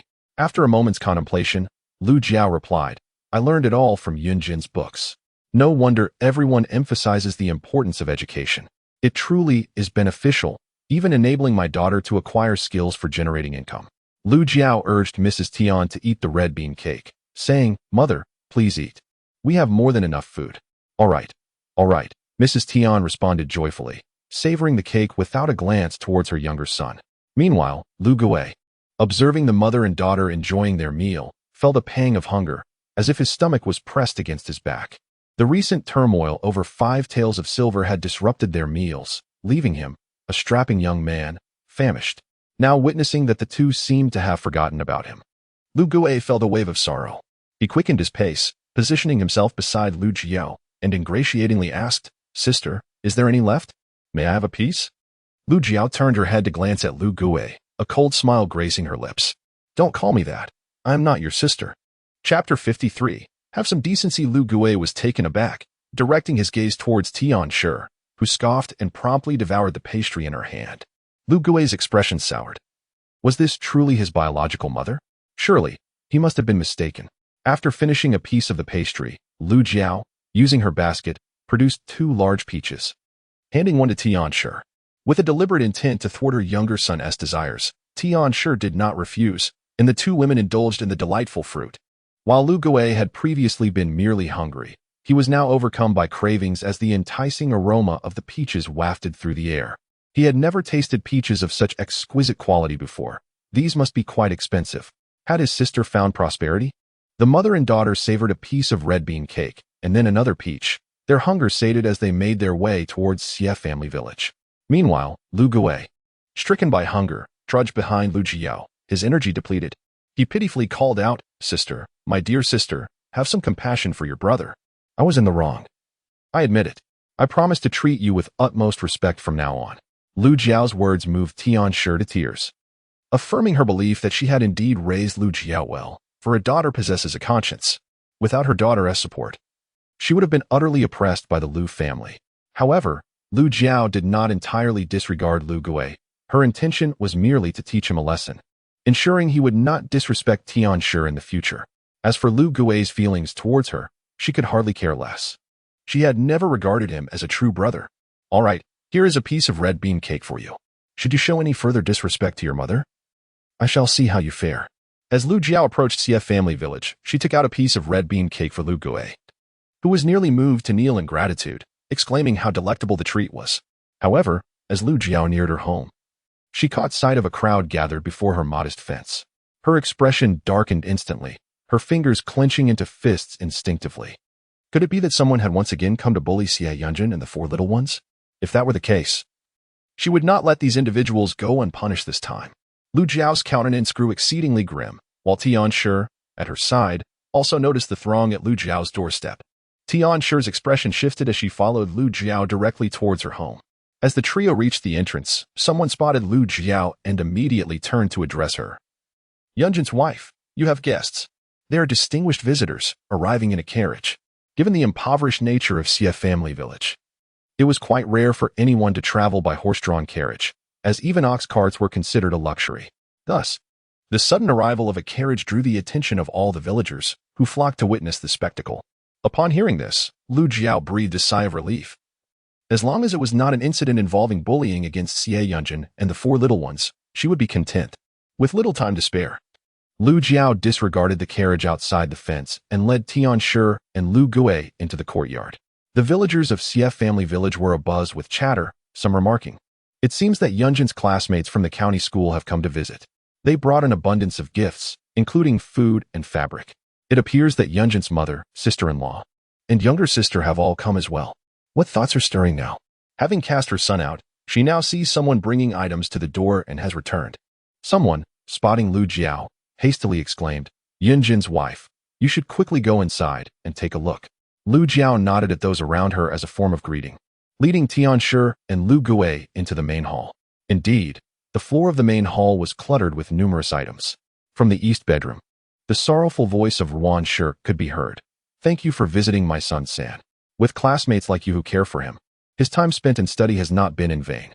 As she spoke, she began to sob softly, seemingly engulfed in profound sadness. No sooner had Wan Shi's words fallen than Xie Lan's voice chimed in. "Indeed, after Sangu was injured, my mother has been restless day and night. Unable to eat or sleep well, she has lost so much weight." Outside the room, Tian Shi was fuming, unable to contain herself any longer. Bursting in, she unleashed a torrent of indignation upon Wan Shi. "Old woman Wan, you truly lack shame. You cast out your gravely injured son and still have the audacity to put on an act. Do you not feel any embarrassment? Look at this house, lacking in everything. How could you utter such words?"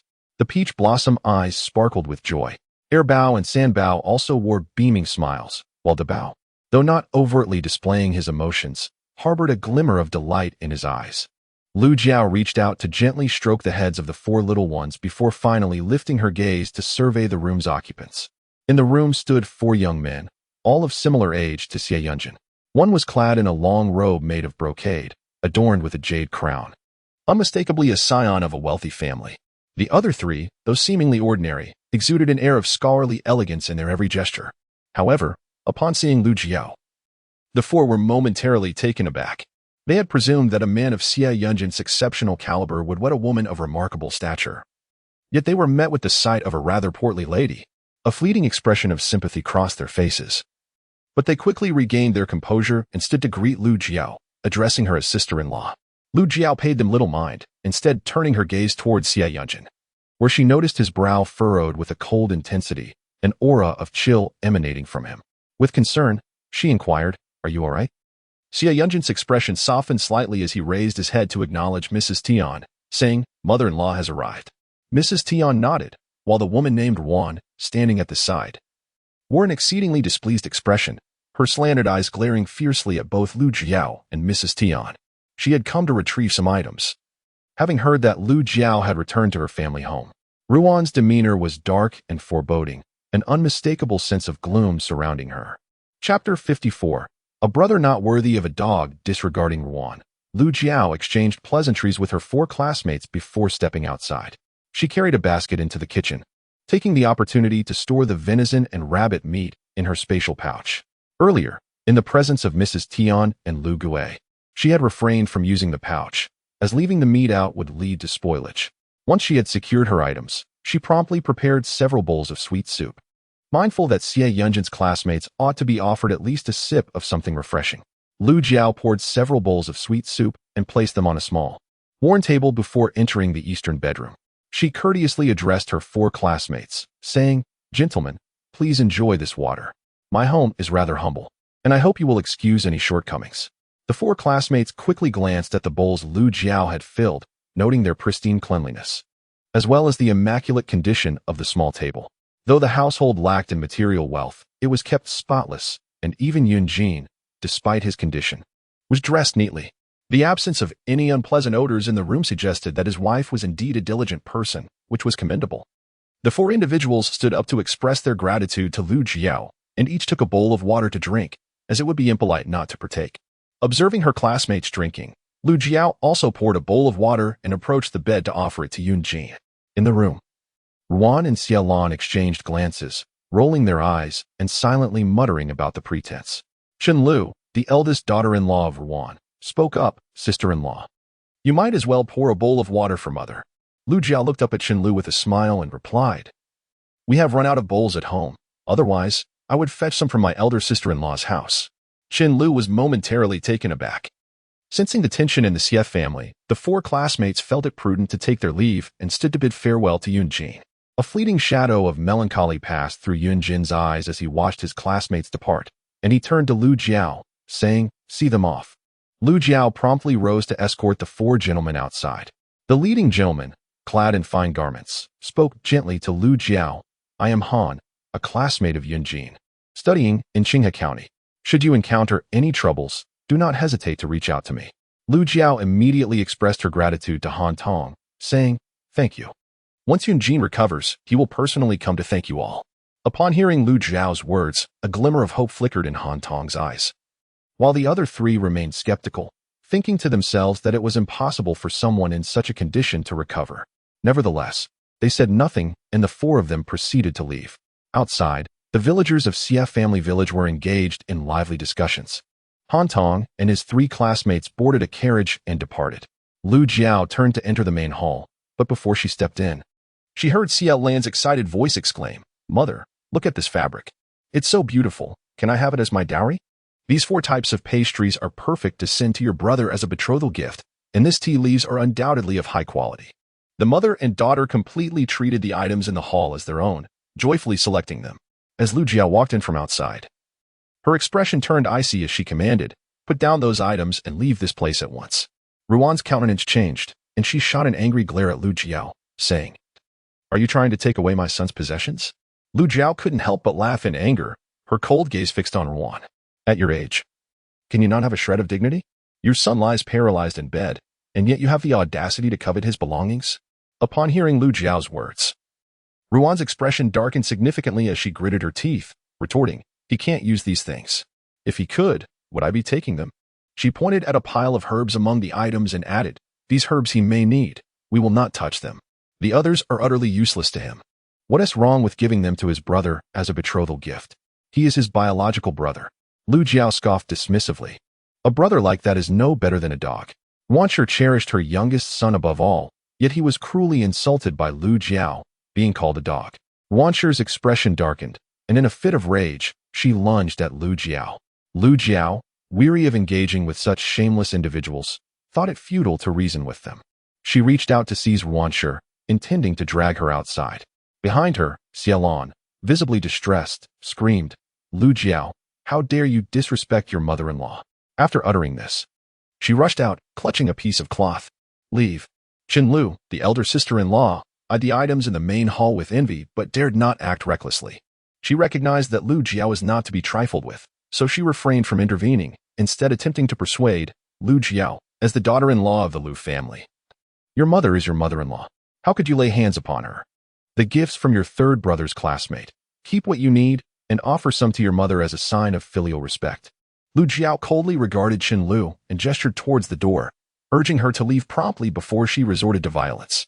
Qin Lu, infuriated and clutching her chest in distress, dared not linger, aware that this woman would not hesitate to retaliate.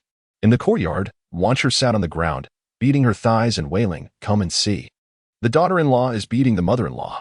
She enjoys fine things for herself, yet offers her mother-in-law nothing in return. Such an unfilial and unworthy woman deserves to be punished." She lamented her fate, crying out about the hardships of raising several children only to be treated this way by her daughter-in-law, contemplating that perhaps death would be preferable. Inside the house, Lu Jiao listened to Wanshur's incessant wailing, her expression darkening further. She lifted her foot, ready to step outside, when suddenly, Xie Yunjin's cold voice resonated within the room, "Lu Jiao, come in." Lu Jiao turned around and walked into the eastern bedroom, casting a disgruntled glance at Xie Yunjin, who lay on the bed. How unfortunate it was for her to be stuck with such a person as her mother-in-law. Even if he were to achieve the highest honors and become the prime minister in the future, having such a mother-in-law would surely be a burden. On the bed, Xie Yunjin's expression was icy, exuding an aura of coldness. He looked at Lu Jiao and said in a low voice, "Lu Jiao, she is my mother." Upon hearing this, Lu Jiao's expression soured. What did he mean by that? Did he think she treated his mother poorly and therefore wished to transfer the household items to her? If he was willing, so be it. Angrily, Lu Jiao turned to leave, but Xie Yunjin spoke again from the bed. "She is an elder.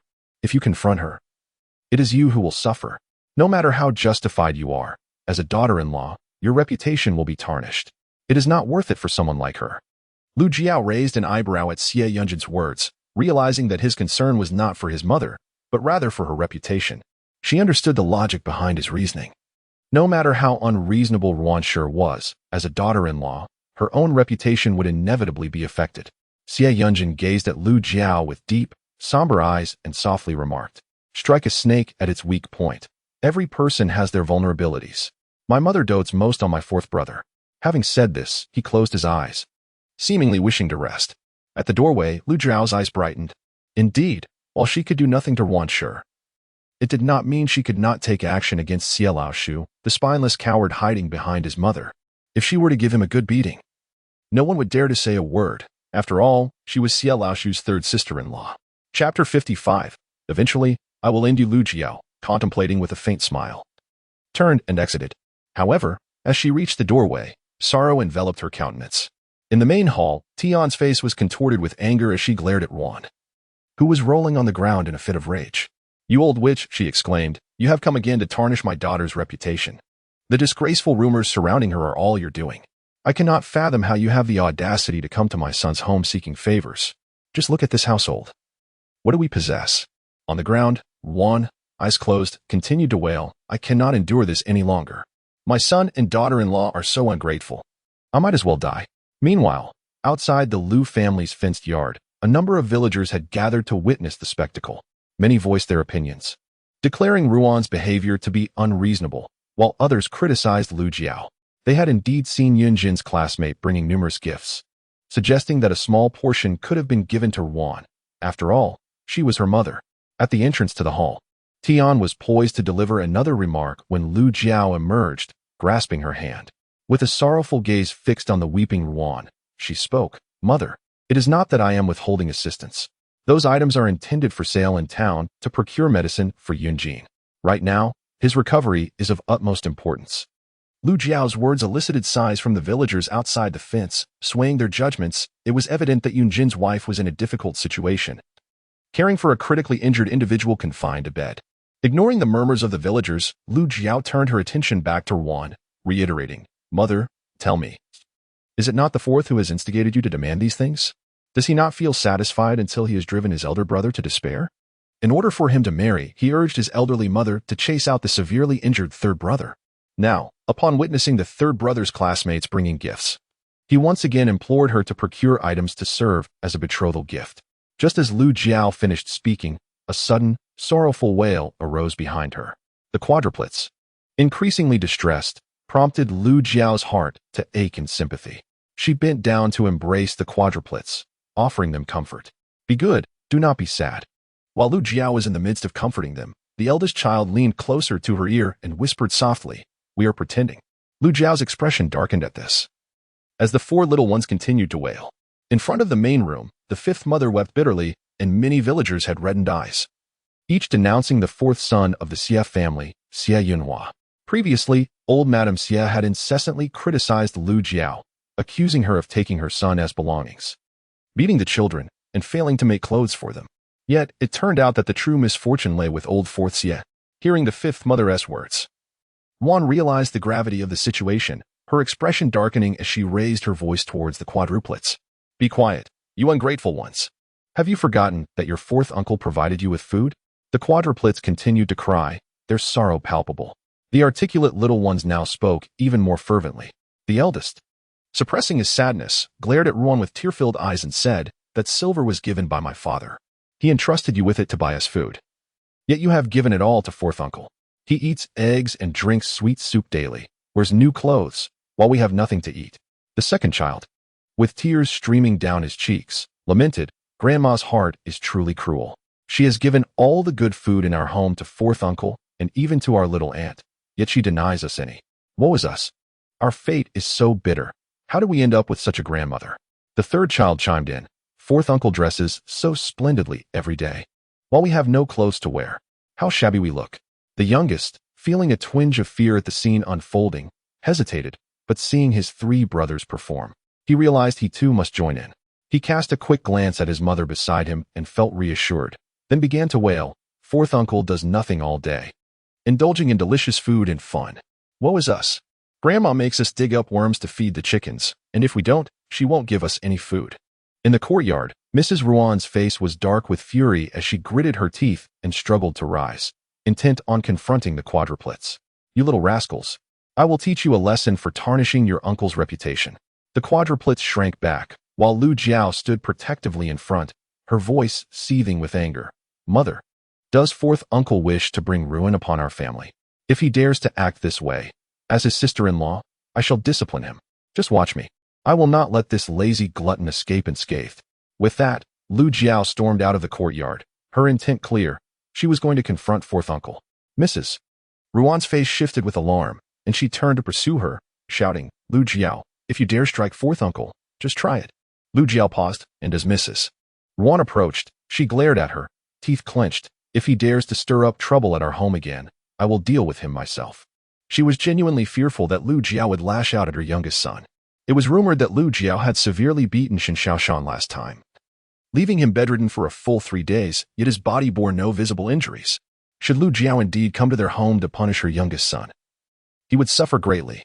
Filled with anger, Ruan departed in a huff, cursing under her breath as she left.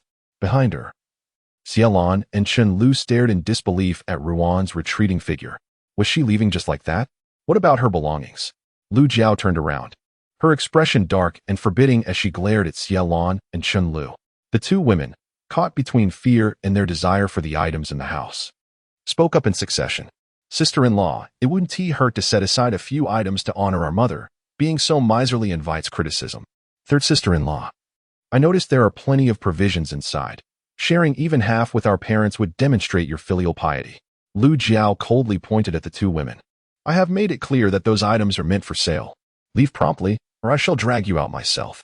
Infuriated yet helpless, Xiaolan and Chen Lu strode towards the fence, cursing as they walked. Heartless wretch. One day my third brother will surely cast you aside. Such an unfilial daughter-in-law is simply unacceptable in the CF family. You feast on fine delicacies while showing no respect to your parents. Lu Jiao retorted sharply. If it were truly about honoring our parents, I would have no objections. But the offerings meant for them have all found their way into the mouths of Xia Laosi and yourselves. Do you think you are my father or mother? Chapter 56. Another windfall outside the fenced yard. Villagers departed one after another, engaging in fervent discussions about the matter at hand, with the most chatter focused on the fourth son of the Xie family, Xie Yunhua. Previously, there had been no ill word spoken of him, but now it appeared that he was merely a slothful glutton. At the age of 18, he contributed nothing and spent his days indulging in fine food and clothing. Upon reflection, the villagers realized this was indeed the case. Xie Yunhua was well-fed and plump, in stark contrast to Xie Yunjin's 4 children, who were as thin as fledgling chicks. Initially, the villagers had accepted Ruan's words, believing that all the provisions were consumed by Lu Jiao. However, upon further contemplation, they noted that Lu Jiao had arrived at Xie family village already plump. She had clearly been well-nourished in her natal home, while it was Xie Yunhua who appeared pampered among the Xie family. Moreover, this gossip originated from the quadruplets, for little ones too young to fabricate tales, thus solidifying the perception of Xie Yunhua as a lazy glutton. As Lu Jiao observed the villagers departing, she took the quadruplets to the yard to fetch water and wash their faces. The children behaved admirably today, much to her satisfaction. Little Si Bao, brimming with joy, approached Lu Jiao, eager for praise. Mother, do I look like I've been crying? Amused, Lu Jiao pinched his little nose and replied, Indeed, you do, especially so. But who prompted you to act this way? In an instant, Air Bao, San Bao, and Si Bao all turned their gazes towards De Bao. De Bao huffed, puffing out his small chest as he turned and strode towards the house. Lu Jiao watched his diminutive figure, pondering the shrewdness of both him and Xie Yunjin. The father and son, both masters of cunning. However, upon contemplating the plight of the Ruan family, Lu Jiao felt a surge of sympathy for Xie Yunjin. How could one possibly have such a mother? Yet, could it be that she is not his biological mother? Otherwise, how could a true mother treat her child in such a manner? While Lu Jiao was deep in thought, Tian Shi and Lu Gui approached, their expressions filled with concern as they inquired about the 3 little ones. Are the 3 little rascals all right? Lu Jiao shook her head, reassuringly stating, They are just fine. They are quite clever. Upon hearing her words, the 3 little ones stifled their laughter. Looking at Tian Shi and Lu Gui, they chimed, We were just pretending. Tian Shi could not help but chuckle, little tricksters. Observing that the day was drawing to a close, Lu Jiao realized it was time to prepare dinner. She first entered the kitchen to retrieve the wild boar and hare from the storage, then stepped out to speak with Lu Gui. Lu Gui, please assist me in preparing the wild boar. We shall have venison and rabbit for dinner tonight. Upon hearing there would be meat, Lu Gui's eyes sparkled with excitement as he eagerly nodded. Sister, I will help you right away. Tian Shi joined Lu Gui in the task of slaughtering the deer and rabbit. Meanwhile, Lu Jiao took the triplets to the main room to organize the gifts brought by Xie Yunjin's classmates. As she reached the entrance of the main room, she overheard Xie Yunjin's cold voice emanating from the eastern bedroom. Is everything you mentioned earlier true? Your fourth uncle sits at home feasting on eggs, sugar, and pastries. Yet he denies you any sustenance, while your grandmother makes you dig for earthworms to feed the chickens, withholding food if you refuse? Listening to his son's words, a wave of anger surged through Xie Yunjin, his eyes reflecting a chilling fury. He had always believed the quartet's frailness stemmed from the original owner seizing their food, only to realize now that it was his mother who was truly cruel. As a result, every time she spoke to him, she would say that the four little ones were so thin because Lu Jiao had taken their food, which was why the little creatures appeared so emaciated. Xie Yunjin felt as though he was blinded by a single leaf, fixating solely on Lu Jiao while neglecting many other aspects, such as why the quadruplets were so lean. Yet the youngest one was thriving and healthy. However, his studies at the county academy allowed him only one day off each month, making it nearly impossible to perceive the underlying issues. Moreover, in his quest to ensure a successful examination next year, he had joined several fellow students on excursions to investigate local conditions, each trip lasting 2 to 3 months, further obscuring his awareness of the situation at home. Reflecting on this, Xie Yunjin felt an indescribable heaviness in his heart, recognizing that he bore a significant share of the responsibility for the suffering endured by the four little ones. His father had erred in failing to notice these matters. Outside, Lu Jiao was organizing the items and discovered that the gifts brought by Xie Yunjin's classmates were remarkably practical, including a variety of foodstuffs such as pastries, confections, and tea, as well as fabric and medicinal herbs. To her astonishment, the herbs were quite precious, including ginseng, hishowu, angelica, and salvia. Carrying the herbs, Lu Jiao entered the east bedroom and asked Xie Yunjin, the gifts from your classmates are far too extravagant.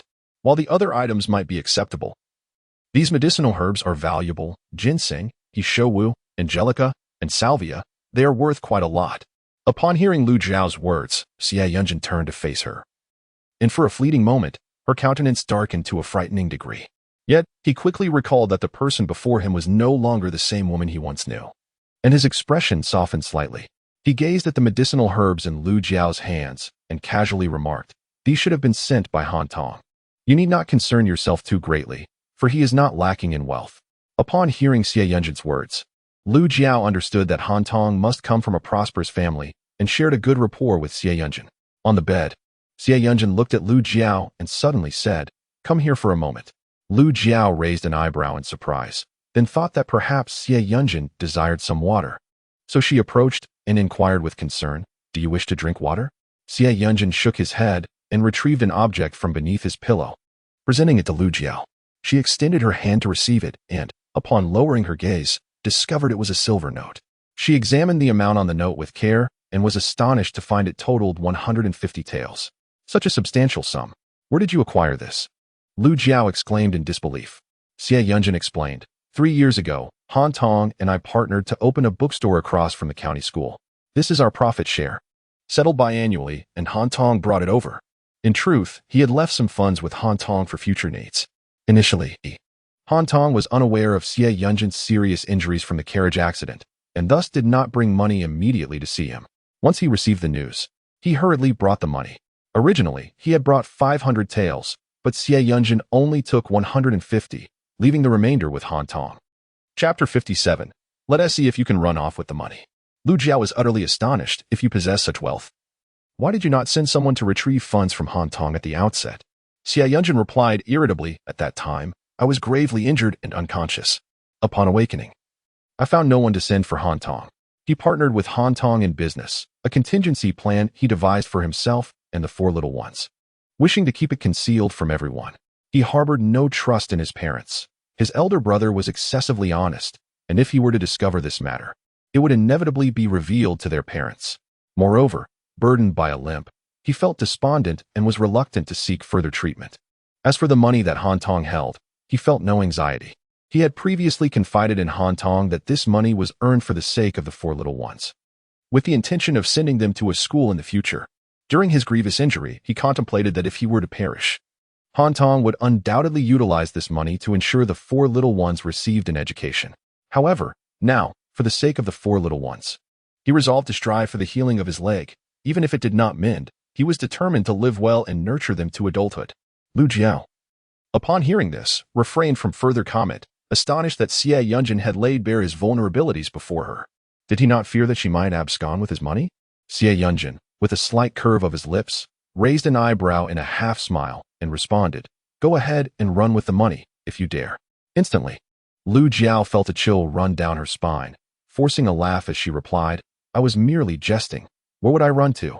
Nevertheless, this exchange indicated that the future prime minister was beginning to harbor less animosity towards her. Once his leg healed, they could amicably part ways. This thought brought Lu Jiao joy, her eyes sparkling as she gazed at Xie Yunjin. "Rest assured, I shall take not a single coin from you. All will be allocated for household expenses. Should there be any surplus upon our separation, I shall return it to you." Xie Yunjin, reclining on the bed, offered no further remarks but advised her gently, "There is little in the house. Procure whatever you deem necessary, and should it prove insufficient, do not hesitate to ask me for more." Lu Jiao smiled brightly and said, "That's enough, that's enough." She had more than 100 taels of lingji left. Over 200 taels of silver, which was entirely sufficient for her until her departure. With a thought, Lu Jiao turned to Xie Yunjin with a warm tone. "Are you hungry? I'll bring you something to eat." Without waiting for Xie Yunjin to respond, she turned and walked outside, beckoning the four little ones, "Come quickly. I have delicious treats for you." The four little ones turned to look at Xie Yunjin on the bed, who spoke gently, "Go ahead." They happily followed Lu Jiao outside, where soft voices soon filled the air. "What would you like to eat? Here are walnut pastries, assorted cakes, red date cakes, and rue cakes." Lu Jiao introduced the delicacies one by one to the four little ones, who had never seen such exquisitely packaged treats before, leaving them momentarily dazzled and unsure of what to choose. Lu Jiao took the initiative. "How about we eat the walnut pastries?" The quadruplets nodded vigorously. "Yes, good." Lu Jiao divided one piece and gave them half each, saying, "If we eat too many walnut pastries, we won't want anything else. So let's have just half and save room for dinner. Tonight, I will prepare venison and spicy rabbit cubes for you." How does that sound? The little one's eyes sparkled like the stars in the sky, with radiant joy illuminating their faces. Lu Jiao first took a piece and divided half for Debao, saying, "This half is for your father. Let him have a taste too." The four little ones nodded vigorously. Inside the room, Xie Yunjin did not refuse, accepting the half piece of walnut pastry from Daba and savoring it meticulously. Although his mother's earlier actions had left him disheartened, the atmosphere in the house now brought him a sense of relaxation. This was the true essence of a home, a kind and gentle mother, and a dutiful and understanding son. Outside the house, Lu Jiao, having shared half of the pastry with each of the four little ones, also indulged in her own half. She did not subscribe to the notion of abstaining from food for the sake of her children, besides sharing with the little ones. She also offered some to Tian Shi and Lu Gui. Tian Shi declined, claiming she was too busy preparing to slaughter a rabbit. But Lu Jiao promptly fed it to her. Tian Shi felt an indescribable sweetness in her heart. After all, a daughter who is considerate and filial is a treasure, which explains why people say having daughters is a blessing. Lu Gui, however, was not as contemplative. He took the pastry and ate it, simultaneously lamenting how well his sister was living, to the point of enjoying such delicious walnut pastries. Lu Jiao paid no heed to Lu Gui's thoughts and proceeded to the main room, collecting the remaining items and placing them in the east bedroom, specifically in Xie Yunjin's room. Remembering what he had seen earlier with Tian Shi and Lu Gui, Xie Yunjin inquired with concern, "What brings my mother-in-law and brother-in-law here?" Naturally, Lu Jiao would not disclose the discord that had arisen with her family. Instead, she smiled and replied, "The past few days have been quite busy at home, and I felt uneasy without anyone around, so I asked my mother to come help me for a couple of days." Xie Yunjin narrowed his eyes at Lu Jiao, fully aware that this was a falsehood. Regardless of how amiable a mother-in-law may be, it is rare for her to neglect her entire family to assist her daughter.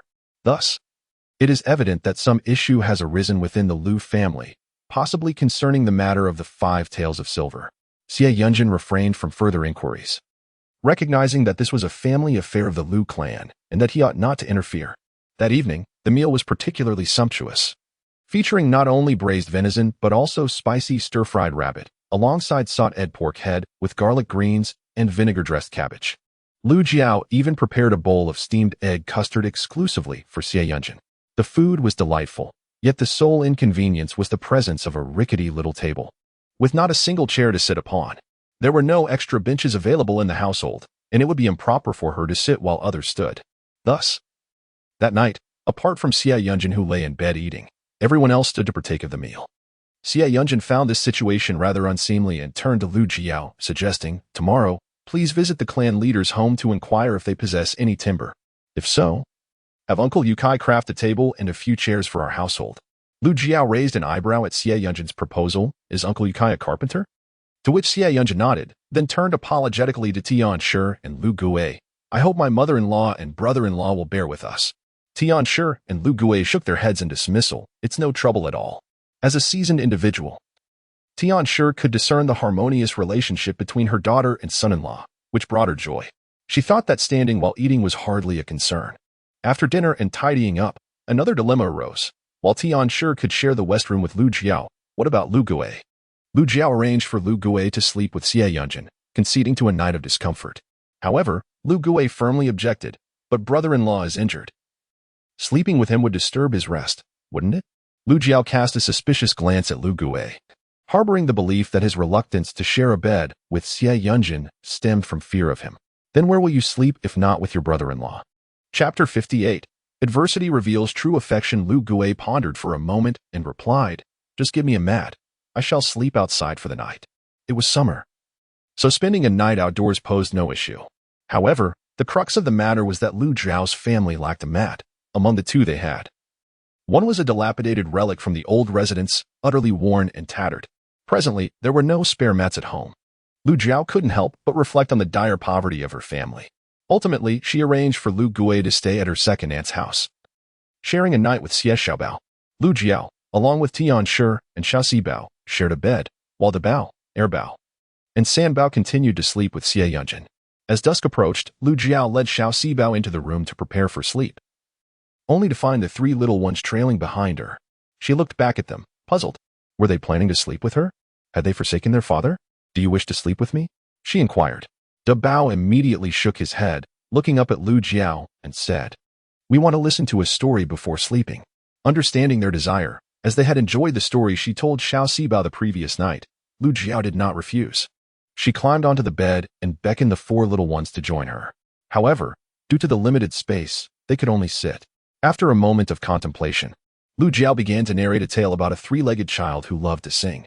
In the grass, there resided a three-legged frog that sang joyous melodies while capturing pests every day.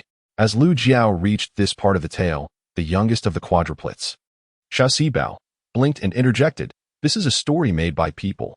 Frogs don't actually sing." Lu Jiao cast a disapproving glance at the little one, while the Bao, the eldest of the quadruplets, sternly glared at Xiao Sibao, declaring, "No talking." Xiao Sibao pouted and fell silent. Lu Jiao continued to narrate. It was a brief tale and she soon finished. The four little ones, still yearning for more, expressed their desire to hear another. De Bao looked at Lu Jiao and remarked, "This story was not as long as yesterday's, so tell us another one." Lu Jiao chose to ignore them, insisting they go to sleep. "From now on, I shall tell you a story every night, but no more than one. Otherwise, I shall cease the tales altogether. Now, hurry off to bed." The four little ones dared not protest further and obediently retreated to their slumber. In the room, as Lu Jiao lay down, Tian Shi turned to her with a look of surprise, as if she were a stranger. Lu Jiao's heart sank. She hoped Tian Shi had not noticed any discrepancies about her. Just as her thoughts settled, Tian Shi exclaimed, Jiao, you are much wiser now than before. You can even tell stories. I find them quite delightful." Lu Jiao let out a sigh of relief and softly replied, "It's all written in books." Tian Shi couldn't help but marvel. No wonder wealthy families teach their children to read. There is a world of difference between those who can read and those who cannot. But Jiao, how many characters can you recognize now? Lu Jiao's expression stiffened. Could she admit that she had forgotten even the characters known to her original self? Although she possessed the memories of her former self, they were not truly her own. Thus, striving to recall a few words proved to be quite a headache. Fortunately, Xie Yunjin had promised to teach her to read. Lu Jiao murmured. Yunjin said that once he feels better, he will teach me to recognize all the characters I do not know. Tian Shi was momentarily taken aback. Her attention was drawn to the fact that Xie Yunjin intended to teach their daughter to read. Did this imply that her son-in-law was beginning to regard her daughter with affection? A smile spread across Tian Shi's face as she thought, indeed, adversity reveals true feelings. How could he not be moved by my daughter's sincere devotion? How wonderful indeed. Unaware of the conversations happening nearby, Tian Shi turned to glance at Lu Jiao, only to find her and the little fourth treasure fast asleep in each other's embrace. With a smile, Tian Shi closed her eyes and drifted off to sleep. The following day, as Lu Jiao rose, she heard Xie Yunjin calling from the eastern chamber. Lu Jiao. Assuming he desired water, she hurried to the room, asking, "What is it? Do you need water?" Xie Yunjin leaned against the edge of the bed, his expression filled with excitement as he gazed at her. "Look. I am half reclining on the bed and I feel neither dizzy nor nauseous. Does this mean that the injury in my head is beginning to heal?" Lu Jiao felt a surge of joy upon hearing this. It indicated that Xie Yunjin's concussion was gradually improving. This was splendid news, suggesting that he would soon be ready for surgery. "Yes, your brain injury has indeed started to improve, and that is truly delightful news." Xie Yunjin could scarcely contain his elation. With his naturally handsome features illuminated by a newfound vibrancy, he appeared as radiant and brilliant as a precious gem. Yet, this brilliance was but a fleeting moment. Soon, the dazzling hues faded into somber dullness. Xie Yunjin contemplated his legs. Previously, Dr. Zhou from Bao Hetang had informed him that the most severely injured part was indeed his legs. Unless he could find a surgeon, he would be condemned to a life of paralysis. Lu Jiao, observing his expression, could easily discern the turmoil within him. Stepping closer, she smiled at him and said, "This is a moment of great joy. At the very least, it signifies that your life is not in grave danger. You are not fainting or vomiting, which means you will soon be able to move again." Lu Jiao quickly pondered how she might perform the surgery for Xie Yunjin. If she directly proposed it, he would undoubtedly be incredulous, perhaps even suspecting her of ill intentions, or worse, doubting her identity as the original Lu Jiao. After all, qualified surgeons in the Great Zhou were as rare as phoenix feathers and unicorn horns. Even if she possessed some medical knowledge, it would hardly qualify her to undertake surgery. It appeared she needed to devise a plan to carry out the procedure on his behalf. With a smile dancing in her eyes, Lu Jiao said, "I shall fetch a bowl of sugar water for you." In the room, the four little ones joyfully gathered around Xie Yunjin's bedside, asking, "Father, are you feeling better? Will you be all right?" Xie Yunjin looked at the four little faces, their eyes wide with anticipation, and a smile gradually spread across his face.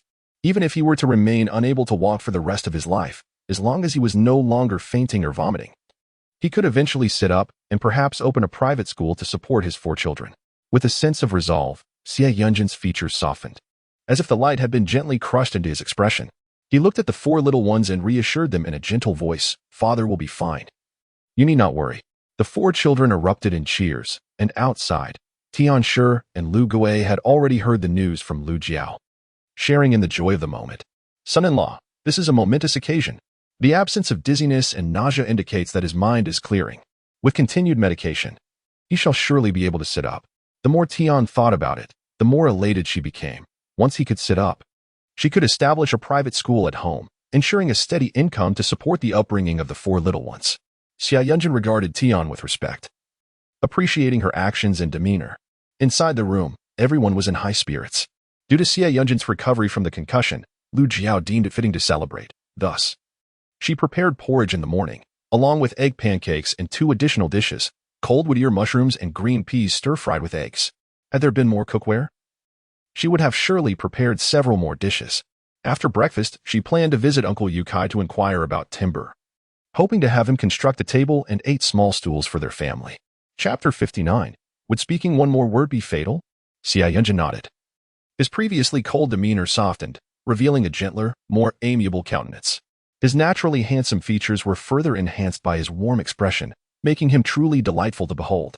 Yet, despite his refined demeanor, both Tian and Lu Gui felt a certain hesitance to approach him.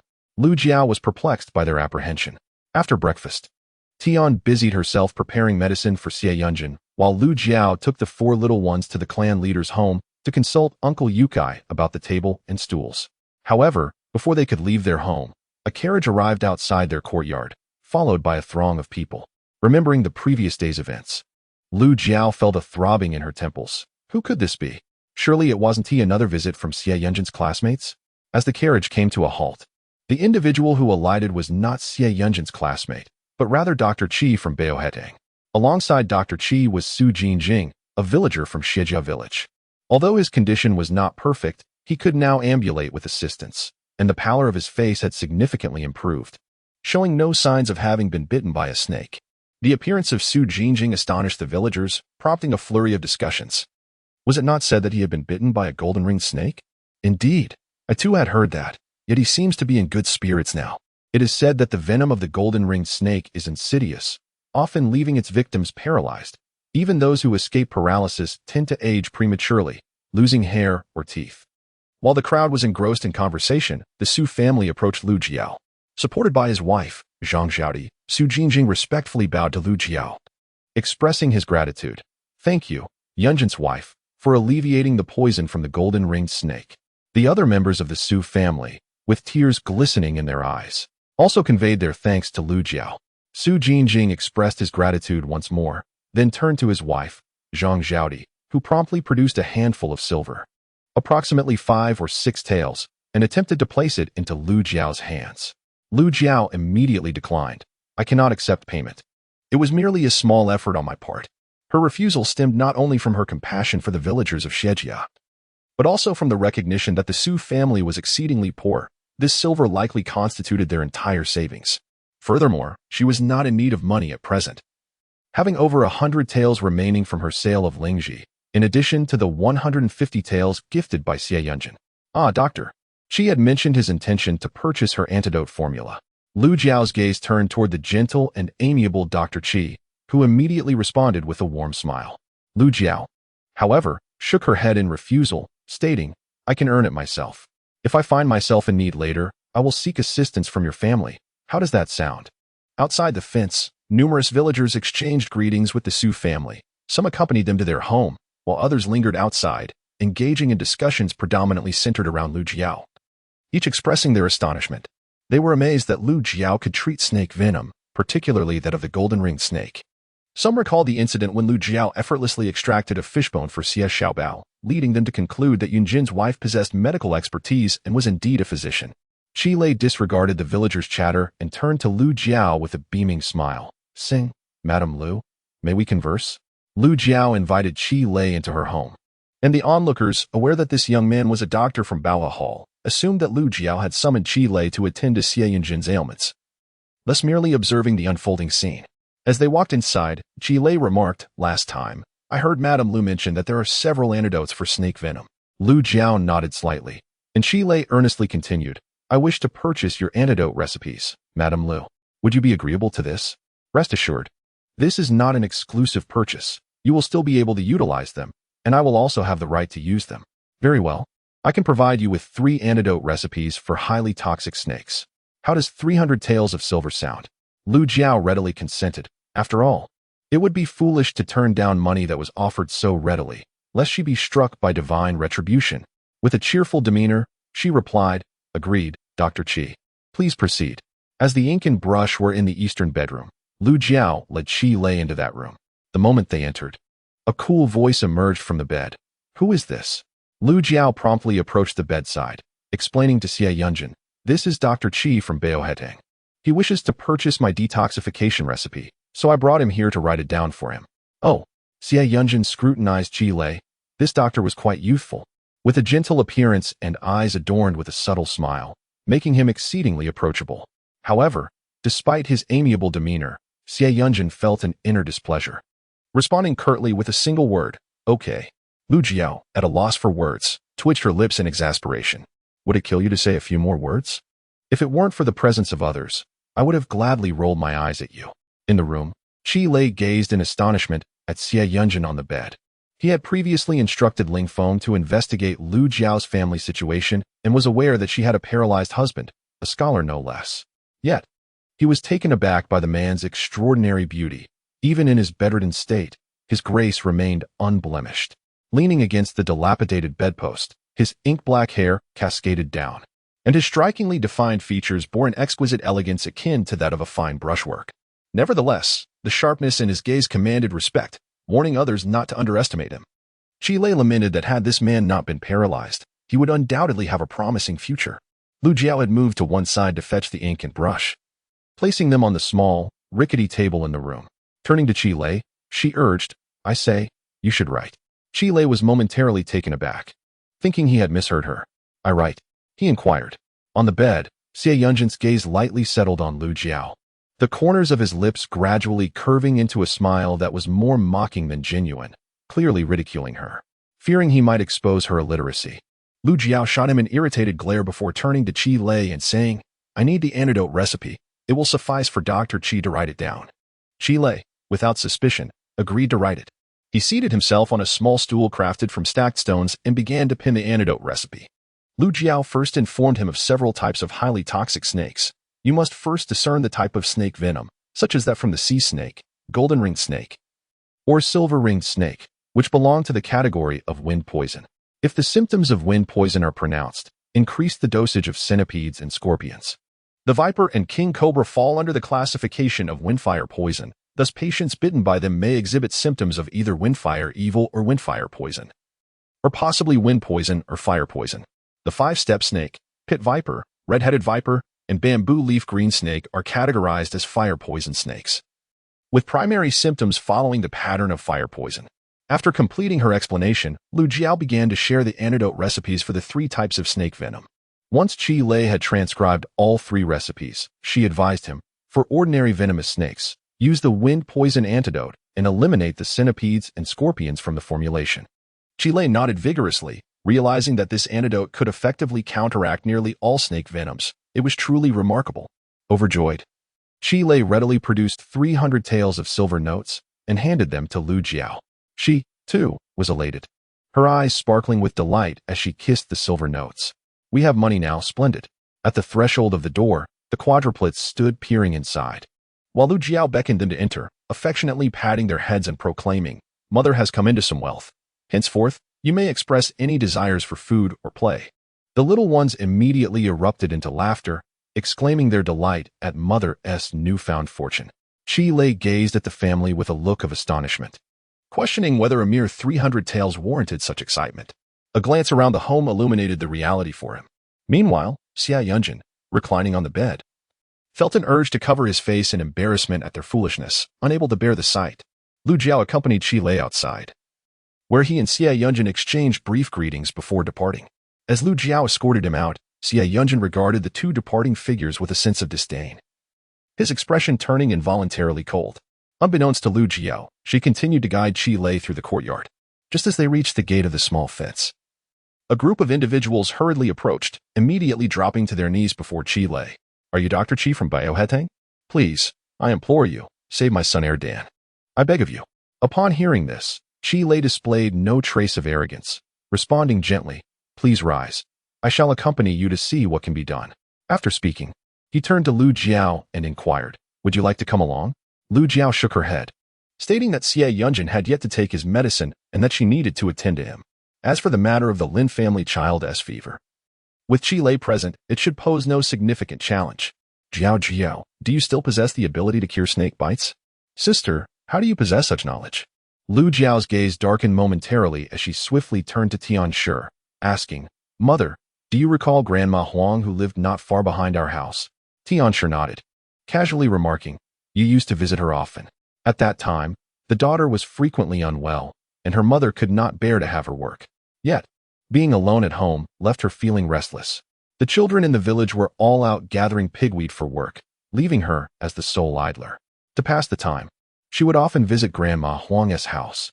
In truth, Tian did not wish for her daughter to go there.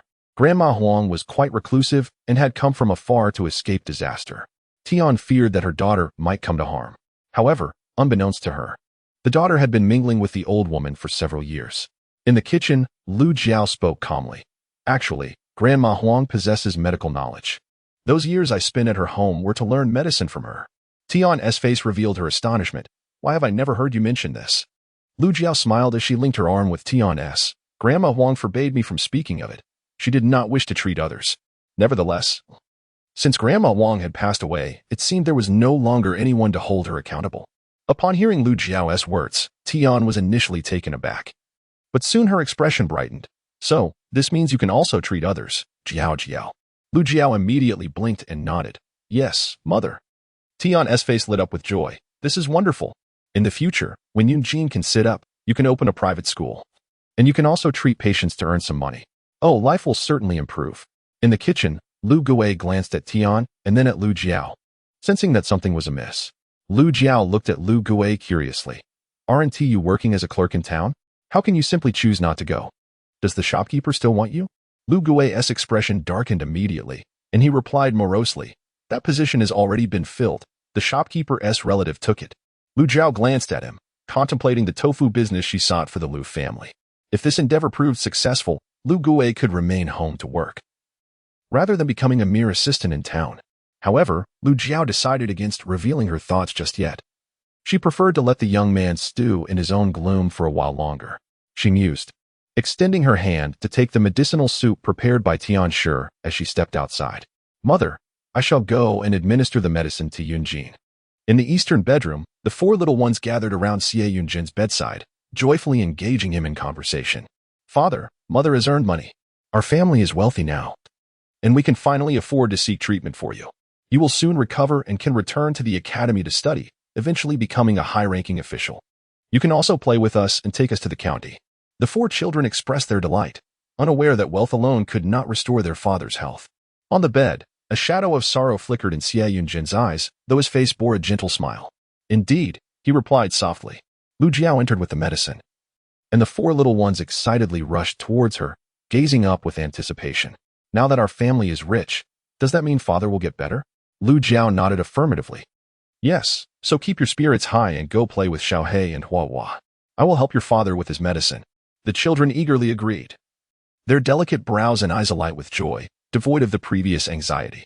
Once the little ones had scampered away, Lu Jiao approached Xie Yunjin to administer his medication. After a few more days, you should be able to sit up. Then, you can move about in bed and no longer endure such suffering.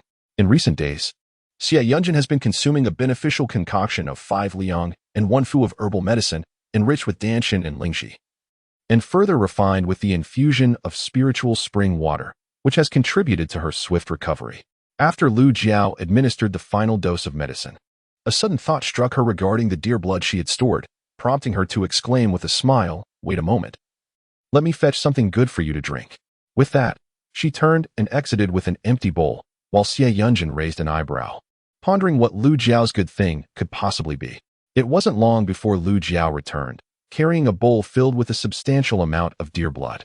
Chapter 61. Human blood? Deer blood? Xie Yunjin's expression darkened as she gazed at the bowl of blood in Lu Jiao's hands. Is this what she considers a good thing? Blood? Surely, it cannot be human blood.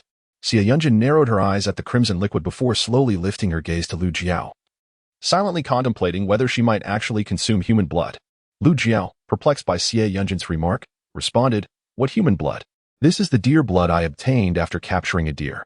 At that time, the deer was still alive, and I managed to collect a significant amount of its blood. Deer blood is known for its nourishing and protective qualities for the stomach. You should drink it, as it will greatly benefit your health. As Lu Jiao presented the bowl of deer blood before Xie Yunjin, a strong metallic scent assaulted her senses. Xie Yunjin's face stiffened, and she instinctively recoiled slightly. She looked up at Lu Jiao and said in a low voice, I believe you might need it more than I do. After all, it was unclear from where this wandering spirit had emerged. Wasn't it said that ghosts have an affinity for human blood? Thus, it seemed more fitting for her. With this thought in mind, Xie Yunjin lifted her hand to push the bowl away, stating, perhaps you should drink it. With that, she turned her gaze away from the deer blood, unable to stomach any form of blood. Lu Jiao wore a perplexed expression and said, why would I drink deer blood? This is meant for you. Xie Yunjin displayed a face full of resistance, his body language betraying his unwillingness. Thank you, but I shall not partake. Perhaps you should drink it instead. Lu Jiao was tempted to slap this man, questioning why she would consume deer blood when it was intended for him. Come on, drink it, she urged, her tone oddly reminiscent of a siren luring one into the depths of despair. Xie Yunjin firmly stated, I will not drink it. If anyone should, it is you. With that, Lu Jiao took the deer blood and walked outside. Behind her, Xie Yunjin swiftly turned to gaze at her departing figure. A pensive look gracing his features. Could this woman truly be heading to a secluded place to drink a bowl of deer blood alone? After all, deer blood is still blood. Unbeknownst to Lu Jiao, if she were aware of Xie Yunjin's thoughts, she would certainly be inclined to reprimand him. Outside the house, Lu Jiao handed the deer blood to Mrs. Tian, saying, "Mother, this is deer blood. I stewed it with the deer meat for lunch." On the side, Lu Gui chimed in excitedly, "Sister, are we having deer meat for lunch?" Lu Jiao nodded affirmatively. "Of course. There is so much meat from that large deer. If it weren't for the sweltering heat, I would have loved to enjoy a deer meat hot pot." As Lu Gui contemplated this, several individuals approached from outside the fence. It was the Lin family, who had previously invited Qi Lei. Upon seeing Lu Jiao, the members of the Lin family urgently spoke, "Yunjin's wife, could you please come to our home to check on Erdan?" Lu Jiao, puzzled, responded, "Isn't Dr. Qi right there?" Upon hearing that her son might become a fool, Mrs. Sun burst into tears. The Lin family members all looked at Lu Jiao with hopeful anticipation. Lu Jiao, however, declined and spoke to Tian Shi beside her. "Mother, I shall take a look. Please keep an eye on Yunjin in the room. If he requires anything, have Lu Gui assist him." Tian Shi remained silent. But Lu Gui cheerfully responded, "Sister, do not worry. I shall take care of my brother-in-law." He recognized that his sister had become quite formidable, and he needed to support her. Tian Shi, on the other hand, looked at Lu Jiao with concern. "Jiao Jiao, are you truly capable? Although you mentioned learning medicine from old Madame Huang, I still feel as if it were a dream, for you had never spoken of it before." In the courtyard, the four little ones playing with Xiao He and Hua Hua rushed over, gazing up at Lu Jiao. "Mother, we wish to accompany you." "I want to go too." "I want to go." Lu Jiao refrained from taking them, as the situation at the Lin family was chaotic, and she wanted to prevent any harm from befalling the four little ones. "Mother has matters to attend to. I shall take you out to play next time." Lu Jiao assured them before following the Lin family. The four little ones stood unhappily in the courtyard, pitifully peering outside, their forlorn expressions tugging at Tian Shi's heart, who then drew them close and comforted them. At the Lin family's small courtyard, a number of people had gathered, discussing the issue of Lin Dan's high fever. The village of Xiejia was small. Any stir would quickly become known to all. Of course, aside from a few troublemakers, most people came out of concern. Thus, the earlier visit of the Lin family to seek out Lu Jiao was common knowledge. Everyone speculated whether Lu Jiao would be able to treat Dan's illness. "I believe Yunjin's wife should be capable. After all, she managed to cure the venom of the golden ringed snake, which is quite potent. This fever should be much easier to address. I find it rather improbable. Even Dr. Qi from Baohetang lacks confidence. So how could Yunjin's wife possibly have the ability to heal? If she can indeed cure him, that would be quite remarkable. I believe it would be commendable if Yunjin's wife could restore Erdan to health. Otherwise, the child risks becoming mentally impaired due to the fever." When Lu Jiao arrived, everyone made way for her, and she entered the west wing of the Lin family home alongside the Lin family members. The Lin family is a large household living together, with Erdan's parents residing in the west wing. Inside, Qi Lei was examining Erdan's health. Upon noticing Lu Jiao's arrival, he nodded briefly before continuing his examination. Once he finished, Lu Jiao inquired, "What is the situation?" "He has been experiencing recurrent fevers. There may be another underlying condition, so I am checking for any rashes or similar ailments. But thus far, I have found nothing," Qi Lei responded. He then gestured for Lu Jiao to step forward and conduct her examination. Lu Jiao, not one to stand on ceremony, first took his pulse and then proceeded to examine Erdan thoroughly from head to toe. Finally, she turned to Qi Lei. Qi Lei sighed. "Is it that nothing can be determined?" Lu Jiao shook her head. "If I were to find something, would that not cast you in a poor light?" The Lin family members, upon hearing Lu Jiao's words, expressed their anxiety. "Yunjin's wife, have you discerned Erdan's condition?" Lu Jiao lifted Erdan's shirt, placing one hand on his abdomen while gently tapping with the other. The sound of his belly resonated through the room. Lu Jiao then asked the Lin family, "Has he not had a bowel movement in the past few days?" Sun Shi quickly nodded in affirmation. "Indeed, that is the case. Recently, has your family been consuming an excessive amount of meat, resulting in hard stools that are difficult to pass? This constipation may have led to an internal accumulation of heat, causing fever. In such cases, it is imperative to utilize laxatives. Once the bowels are relieved, the fever will naturally subside, rendering antipyretics unnecessary." Chapter 62. The surgery can proceed. Qi Lei gazed at Lu Jiao with admiration, The medical skills of this Lu family lady might surpass his own. Truly impressive, Mrs. Lu. The Lin family, anxious, interjected, Dear Yunjin's wife, could you prescribe a remedy for Erdan? I shall immediately head to town to procure the medicine. Lu Jiao glanced at Erdan, whose flushed face betrayed his discomfort. With compassion, she replied, There is no need to go to town for medicine. I have fresh rhubarb at home. Simply fetch some to brew, and he shall soon find relief. Afterward, ensure he drinks plenty of hot water to induce sweating. Once he has perspired, he will be fine. Lu Jiao rose, and the Lin family expressed their heartfelt gratitude. Sun followed Lu Jiao outside to collect fresh rhubarb from the Xie family. Meanwhile, Qi Lei cast a reassuring glance at the Lin family, stating, Do not worry. All will be well. With that, he strode to catch up with Lu Jiao. In the courtyard, the gathered onlookers were already aware of the events unfolding in the West Wing, their excitement palpable, perhaps even surpassing that of the Lin family. They speculated on the efficacy of the remedy, hoping that once Erdan's fever subsided, they would be able to ascertain its true merit. If it indeed proved beneficial, then Yunjin's wife would be nothing short of miraculous, a true healer. As they journeyed, Lu Jiao recalled the impending surgery for Xie Yunjin and suddenly turned to Qi Lei, who appeared to have arrived from the capital. She thought it prudent to request his assistance. As Lu Jiao suddenly felt invigorated, she gazed at the radiant smile of Qi Lei and said, Dr. Qi, may I ask for your assistance? Qi Lei, filled with admiration for Lu Jiao, nodded earnestly, Please. Madam Lu, do let me know. However, Lu Jiao hesitated to speak, as Sun Shi was present, making it inappropriate to mention the matter of operating on Xie Yunjin. She decided to discuss it later. The trio made their way to the Xie residence, where Lu Jiao headed to the kitchen to retrieve some fresh rhubarb. Discreetly extracting some from her spatial storage, which contained her carefully prepared supplies.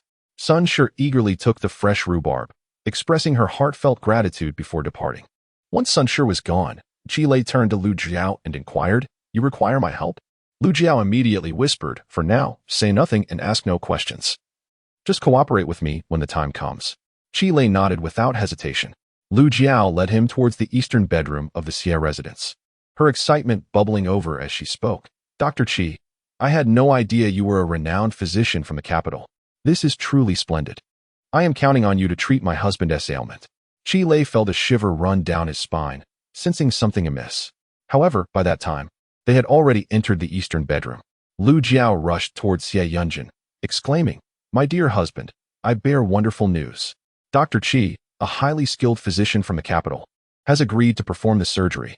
Inside the room, Qi Lei was taken aback, utterly bewildered by the implication. But I cannot do that. Madam Lu, please do not put me in such a predicament. He opened his mouth to protest, but Lu Jiao shot him a fierce look, reminding him that he had promised to cooperate. Qi Lei was in a state of panic, beads of sweat forming on his forehead. No, I can't do it, he exclaimed. Oh my, this lady from the Lu family is truly a master at putting others in difficult positions. Lu Jiao, however, paid him no mind and turned to gaze excitedly at Xie Yunjin. Yunjin, did you hear that? Dr. Qi can perform the surgery for you. Xie Yunjin was taken aback, his expression one of disbelief. He turned to Qi Lei, suppressing the whirlwind of emotions within him, and asked slowly, Dr. Qi, can you really operate on someone? I'm not capable. I wouldn't dare. Qi Lei stammered, but Lu Jiao was glaring at him from the bedside, her fierce gaze suggesting that any reluctance on his part would not be tolerated. A cold sweat broke out on Qi Lei's brow as he lamented internally why he had agreed to cooperate with her. This was truly a trap. Quickly, Dr. Qi, check on Yunjin and see if his leg is suitable for surgery, Lu Jiao insisted.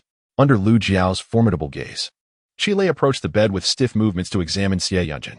He thought to himself that Lu Jiao was nothing short of a demon. How had he ever mistaken her for gentle and harmless? One misstep could lead to eternal regret.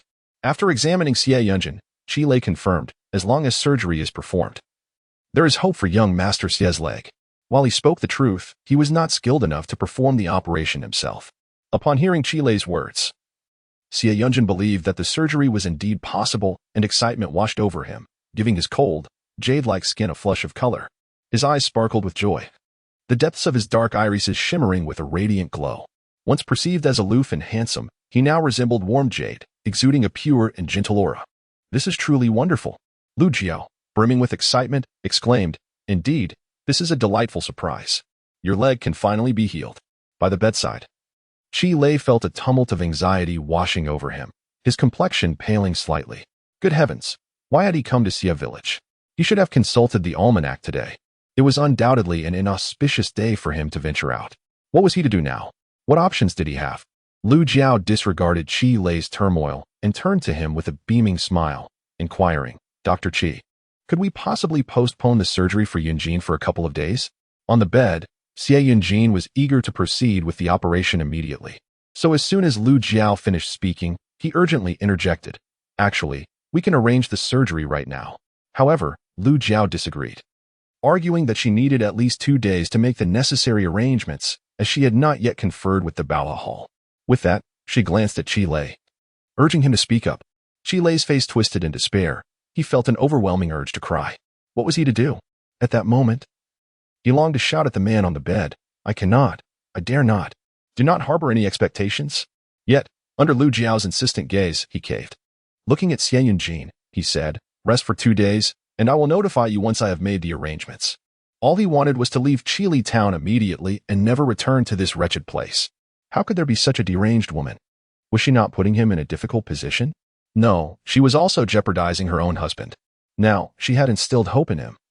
And when her husband discovered that the surgery was not feasible, he would surely be driven to madness. Therefore, this woman was not merely troubling him. She was ensnaring her own spouse. Did her husband harbor some grudge against her? Qi Lei secretly pondered as Lu Jiao paid him no mind. Instead, comforting Xie Yunjin on the bed. All right, let us take these next few days to restore your health. Xie Yunjin struggled to suppress the excitement bubbling within him. He had never anticipated encountering a surgeon so fortuitously. This was simply splendid. Chapter 63. The village was ablaze with excitement. The more Xie Yunjin contemplated, the happier he became. His entire visage aglow with a brilliant radiance. Upon closer inspection, one could discern his slightly trembling hands. In his fervor, he completely overlooked the beads of cold sweat dotting Qi Lei's forehead, a detail he might have noticed had he possessed a modicum of composure. Lu Jiao, anxious that Qi Lei might reveal any signs of distress, quickly turned her attention to him once matters were settled. Dr. Qi, I trust you with this task. I shall escort you out, and once Yunjin feels better in a couple of days, we will proceed with the surgery. Qi Lei, his face rigid, could not muster a single word, merely walking in a daze. Observers might note how he walked in an awkward, synchronized manner. Lu Jiao helped him onto the carriage just outside the Xia family's fence. It was at this moment that Qi Lei regained his senses, glaring at Lu Jiao in frustration. Are you not putting both of us in jeopardy? I cannot perform this surgery. Lu Jiao replied with unhurried confidence, I will manage it. In a couple of days, I will visit you in town. As her words hung in the air, she swiftly drew the carriage curtain down with a decisive snap. Inside the carriage, Qi Lei still wished to express his indignation, but then he recalled her assertion, I will manage. What exactly would she manage? The surgery? A wave of realization washed over Qi Lei, and his expression shifted dramatically. Good heavens, could it be true? Would Madame Lu truly perform the surgery? Qi Lei was almost compelled to step out of the carriage and inquire of Lady Lu whether she truly possessed the skill to perform surgery. The thought of cutting into human flesh and conducting an operation was unfathomable, especially for a woman. It struck him as utterly astonishing that there existed a woman bold enough to undertake such a formidable task. In the Great Zhou, there were indeed physicians capable of performing surgeries, yet they were predominantly military doctors, who, amidst the chaos of battle, had honed their surgical techniques through the abundance of wounded soldiers requiring care. Ordinary physicians seldom encountered such numerous casualties, thus lacking the opportunity to refine their surgical skills. Yet here was Lady Lu, asserting her capability to perform operations. Qi Lei felt his heart racing at the prospect. If Lady Lu were indeed adept at surgery, her medical prowess must be extraordinary. Previously, Ling Feng had sought to recruit a resident doctor for Baotang, but had found several candidates lacking in skill. If Lady Lu could indeed perform surgery, it would signify a high level of medical expertise. In the Xia household, Lu Jiao beamed with delight as she congratulated Xie Yunjin, who lay on the bed. Allow me to express my heartfelt wishes for your swift recovery and return to normalcy. Xie Yunjin, now somewhat composed, still felt a twinge of unease and gazed at Lu Jiao, seeking reassurance. Lu Jiao, is it true that Dr. Qi can really operate on me and heal my leg? Before Lu Jiao could respond, an excited voice erupted from the doorway. Yunjin, is this true? It was none other than Xie Fugui, the village head of Xie village, who entered with palpable excitement, his expression a mixture of disbelief and anticipation as he regarded the two within the room. Can Dr. Qi of Baohutang truly perform surgery for Yunjin and heal his leg? Lu Jiao, with a calm gaze, nodded affirmatively. Yes. Dr. Qi has assured me that he can. With surgery and a period of 2 to 3 months of rest, Yunjin will be able to walk normally again. On the bed, Xie Yunjin raised an eyebrow in skepticism at Lu Jiao's words. Did Dr. Qi really mention that he would be able to walk normally after 2 to 3 months of recovery? He hadn't heard such a thing. Just as Xie Yunjin pondered this, Xie Fuguei excitedly strode to the bedside, grasping Xie Yunjin's hand with fervor, exclaiming, "This is truly wonderful. Dr. Qi is a benefactor of our Xie family village." Xie Yunjin, momentarily distracted by Xie Fuguei's exuberance, set aside his previous thoughts. Observing Xie Fuguei's unrestrained delight, he calmed his own joy and replied nonchalantly, "Even with surgery, there is no guarantee that my leg will heal. However," Xie Fuguei laughed heartily, stating, "Since Dr. Qi has promised to operate on you, you will undoubtedly be able to walk again. This is indeed a great occasion for our Xie family village. I must share this news with others." With that, Xie Fuguei turned on his heel and left, offering no opportunity for others to respond. In the room, Xie Yunjin and Lu Jiao opened their mouths to call after him. But he had already dashed away as if propelled by wings, vanishing in the blink of an eye. No sooner had Xie Fuguei departed than Tianshi and Lu Gui rushed in, followed closely by the 4 little ones. Tianshi, equally excited, fixed her gaze on Xie Yunjin, asking, "Zhao Jiao, can Dr. Qi truly heal Yunjin's leg?" Upon finishing her question, she anxiously turned to look at Lu Jiao, while Lu Gui also scrutinized her intently. The 4 little ones scampered over to her side, gazing up at her with wide eyes. Lu Jiao nodded with a smile, affirming, "Indeed, Dr. Qi can cure Yunjin's leg. With surgery and a couple of months of rest, he shall be able to walk again." Tianshi instantly beamed with joy, exclaiming, "This is truly wonderful." Lu Gui also nodded vigorously. "Brother-in-law will be able to walk again. This is a moment of great celebration." The quadruplets rushed to Yunjin's side, clamoring to speak in unison. "Father, soon you will walk and can go to the county to study. Father, you can lift us up again. You promised to take us to the place where you study and play. You said you would become a great official. A tremendously great official." The youngest, Si Bao, formed a circle with his hands, dancing with exuberance, indicating just how grand that would be. As Xie Yunjin observed the joyous faces around him, a smile graced his features, softening his handsome visage, akin to the serene beauty of distant mountains and flowing waters. His deep, dark eyes shimmered with the ripples of spring water, captivating and enchanting. Lu Jiao looked around the room, unable to suppress a smile, thinking how delightful it all was. On one side, Tianshi also gazed at the scene with happiness, yet when her gaze fell upon her daughter, a shadow of concern crossed her heart. Once her son-in-law's leg healed, and if he became a top scholar and a high-ranking official, would he still want her daughter? Though worry lingered in her mind, she refrained from dampening the mood at that moment. Turning to Lu Jiao, she said, "This is a joyous occasion. We must prepare a feast today." Certainly, Lu Jiao agreed, recognizing the need to cook a bountiful meal to celebrate. The mother and daughter duo headed to the kitchen to prepare lunch, while the 4 little ones joyfully kept Xie Yunjin company, engaging him in cheerful conversation. After the village chief, Xie Fuguei, stepped out of the Xie residence, he excitedly strolled around the village, and soon the entire Xie family village was abuzz with news. Dr. Qi from the Baohutang clinic in town was set to perform surgery on Xie Yunjin. Following the operation, he would be able to walk normally within 2 to 3 months. This meant that Xie Yunjin could return to school in the county and, in due time, take the imperial examination to become an official. Oh, how splendid this news was. The entire Xie family village erupted with joy. Many households even neglected their meals to gather in groups, discussing this remarkable development. Naturally, the news also reached the home of Xie Laojian.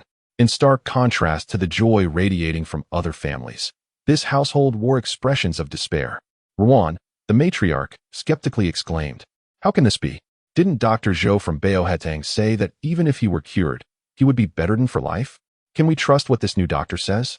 Xie Laojian retorted with irritation, "Dr. Zhou is merely a local physician, while Dr. Qi is a renowned doctor from the capital, possessing extraordinary medical skills. If he asserts that he can cure him, then he certainly can." Xie Laojian recalled the incident when he had cast his son out during his time of injury. If his son recovered, would they still maintain their bond? Meanwhile, in the courtyard, Xie Daqiang, the eldest son, cheerfully remarked, "Isn't it wonderful that our 3rd brother can be cured? His recovery means happiness for all of us." Chen Lu nodded in agreement. Indeed. What are father and mother worried about? Upon hearing the words of her eldest son and daughter-in-law, Ruan slapped her thigh and declared, "That's exactly the point. He is my son. Regardless of the fact that we had previously distanced ourselves from him, he is still my child. Can the world be turned upside down? If he does not heed my words, it would be an act of filial disrespect, and I shall approach the county magistrate to accuse him of treason against family," declared Ruan, her tone resolute. Old Xie, irritated by her remarks, retorted sharply, "Silence. What nonsense are you spouting?"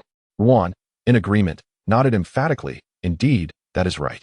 She then cast a sidelong glance, asserting, "He dares not." Meanwhile, in a corner of the courtyard, Xie Yunhua's countenance darkened. His brows knit together in a frown as he pondered gloomily how his third brother's leg healed so quickly. Unbeknownst to Lu Jiao, the Xie family's disgraceful behavior unfolded around her. She was happily preparing lunch with Tian. They had prepared a substantial pot of white rice and several delectable dishes: braised venison, stir-fried cabbage with pig tongue, braised pig ears, garlic-sawed egg greens, and scallion egg stew. Initially, Lu Jiao wished to prepare even more.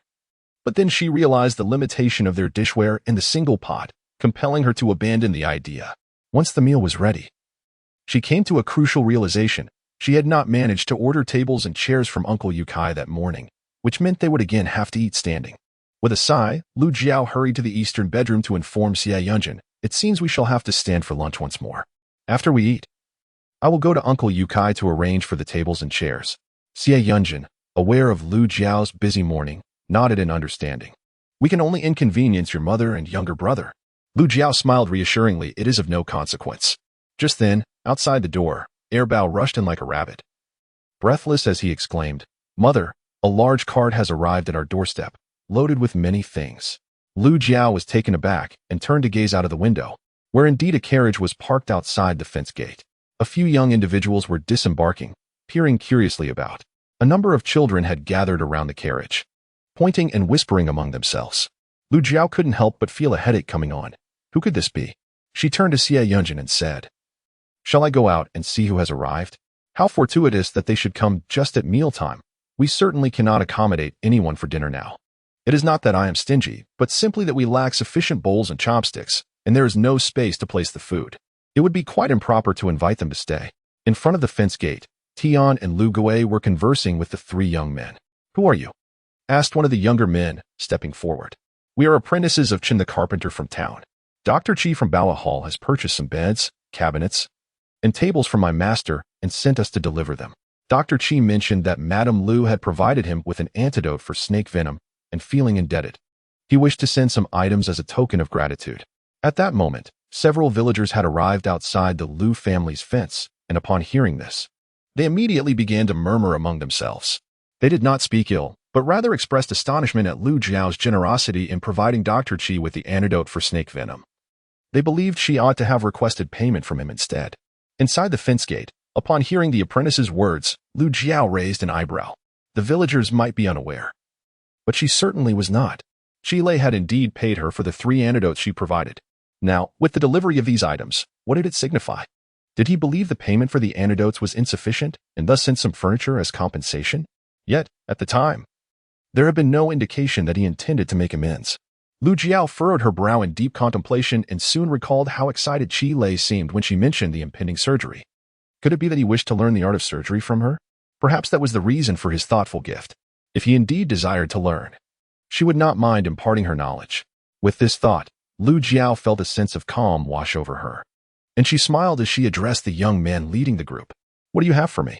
The young man presented her with a list.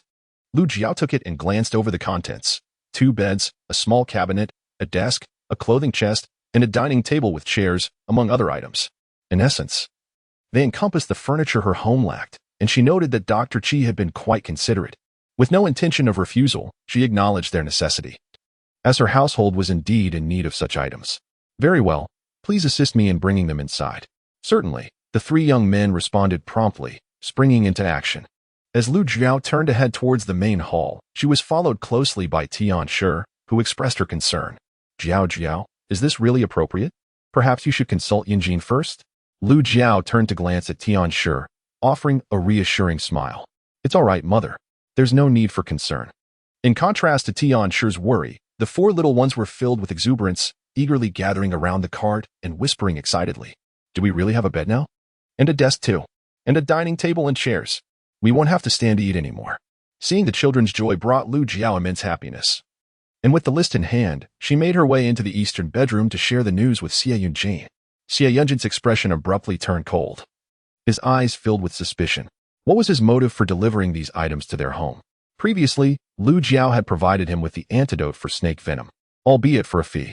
Logically, they should have settled their accounts. However, he was also to perform surgery on him, which meant they were in a position of dependence on him. Now this man was taking the initiative to bring them gifts, which felt decidedly off. Xie Yunjin narrowed his eyes at Lu Jiao and asked, "Did you ask him to buy these?" Lu Jiao shook her head. "Then what transaction do you have with him?" He inquired again. Lu Jiao replied, shaking her head once more, "There is no transaction." Xie Yunjin's dark eyes bore into Lu Jiao as he slowly questioned. "You are not deceiving me, are you?" Lu Jiao immediately responded earnestly, "Why would I deceive you? I have never lied in my life. When I lie, I blush. I feel anxious, and I cannot look anyone in the eye. Do I look flushed? Am I anxious? Can I not meet your gaze?" After she spoke, she genuinely locked her eyes onto Xie Yunjin. Xie Yunjin found himself both amused and irritated, letting out a cold chuckle. Now he understood another of this woman's talents. She could lie with a straight face, without the slightest hint of hesitation or anxiety. Did she not know who she was? Claiming she had never told a lie? Chapter 65. Is it necessary? Xie Yunjin regarded Lu Jiao with a half-smile. "Are you certain you have never lied?" Lu Jiao looked at him with sincere eyes. "Indeed, I have never lied." Xie Yunjin nodded slightly, seemingly convinced by Lu Jiao's assertion. However, a moment later, he lifted his gaze towards her and spoke slowly. "Recently, I have been struck by the unsettling notion that you seem to have transformed into an entirely different person, utterly unlike your former self. Is that so?" Xie Yunjin scrutinized Lu Jiao with suspicion, and in an instant, Lu Jiao felt a surge of tension. Had she inadvertently revealed a crack in her facade? No, it must be that this individual is merely attempting to deceive her. She must remain composed. With a calm demeanor, she gazed at Xie Yunjin and, feigning confusion, replied, "What are you talking about?" Although she endeavored to maintain her poise, Xie Yunjin still detected a hint of unease in her eyes.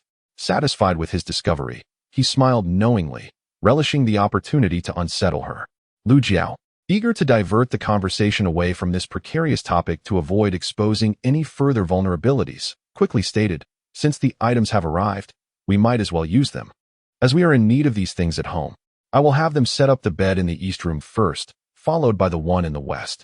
After speaking, Lu Jiao approached the bed, intending to carry Xie Yunjin to the west room to lie down, waiting for the east room's bed to be assembled before bringing him over. Initially, Xie Yunjin had been unaccustomed to her carrying him, but now it seemed he had resigned himself to it. Not only had he accepted this fate, but he also wrapped his arms around Lu Jiao as she lifted him. Noticing her tense arms, Xie Yunjin's mood brightened instantly, and he inquired with genuine concern, "What is the matter? Your arms seem rather stiff." Lu Jiao, despite her desire to toss him to the ground in response to his antics, ultimately restrained herself, considering his condition as an injured patient. With a simmering frustration, she carried Xie Yunjin to the bed in the west room. However, her displeasure manifested in the way she placed him down, lacking her usual gentleness, and unceremoniously tossed him onto the bed. The abrupt motion caused Xie Yunjin to wince as pain shot through his ribcage, draining the color from his face. Regrettably, Lu Jiao paid him no heed and turned away, instructing Lu Gui to dismantle the three-legged bed in the east room and to thoroughly clean the entire area. Chen the carpenter's 3 apprentices moved the bed into the east room for installation.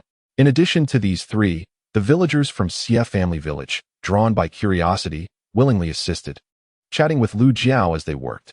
"Mrs. Yunjin, you are indeed generous to have given away the antidote recipe for snake venom to Dr. Qi. You ought to request some silver from him. However, it is true that Mrs. Yunjin has a kind heart. By the way, I heard you prescribed medicine for Dan today. He is well now, isn't he?" Lu Jiao responded to each inquiry, showing no signs of annoyance. She understood that as the news of Xie Yunjin's ability to heal spread, the villagers of Xie family village would only grow more amicable towards them, especially since Xie Yunjin was an educated man with prospects of becoming an official beyond the confines of their village. Lu Jiao did not adopt an air of superiority. She was planning to part ways with Xie Yunjin, and the villagers held little relevance to her. All she desired was to weather the next 2 or 3 months in peace. Once the beds, cabinets, boxes, and tables were arranged, Chen's 3 apprentices departed. and the assisting villagers bid their farewells one by one. Lu Jiao produced some candies, offering 2 or 3 to each villager as a token of gratitude for their help. Though only a modest amount, the villagers were quite pleased, secretly acknowledging Lu Jiao's generosity, especially since she had previously given away the silver she received from the widow Li to 3 families. Furthermore, she had provided the antidote recipe to Dr. Qi and did not demand payment for the medicine used to treat Erdan. Thus, this woman had indeed transformed from her former self, garnering much praise from many. Lu Jiao paid no heed to these matters, joyfully wandering around the main room. Although the house was somewhat dilapidated, it was furnished with a bed, a cabinet, and tables and chairs, giving it a semblance of homeliness. Previously, she had refrained from purchasing such items, fearing the gossip of the villagers in Xie family village, despite their wealth. The arrival of these furnishings, courtesy of Qi Lei, had indeed alleviated her significant dilemma. In the main room, the 4 little ones excitedly climbed onto the chairs, their cheeks flushed with delight, their eyes squinting in joy. "This is our table. This is our chair. From now on, we can sit at the table to eat. Father can also read at the desk," they exclaimed. Watching the exuberant children, Lu Jiao felt a wave of happiness wash over her. With a beaming smile, she declared, "All right, today we shall dine at the table." Upon hearing her words, the children's eyes sparkled with excitement. However, soon after, De Bao slid off the chair and ran towards the eastern bedroom, saying, "I want to eat with father." The other 3 little ones immediately followed suit, sliding off their chairs and racing after him. "We will join father for dinner," they chimed in unison. Erbao added loudly, "We sit at the table to eat, while father lies alone on the bed. How pitiful."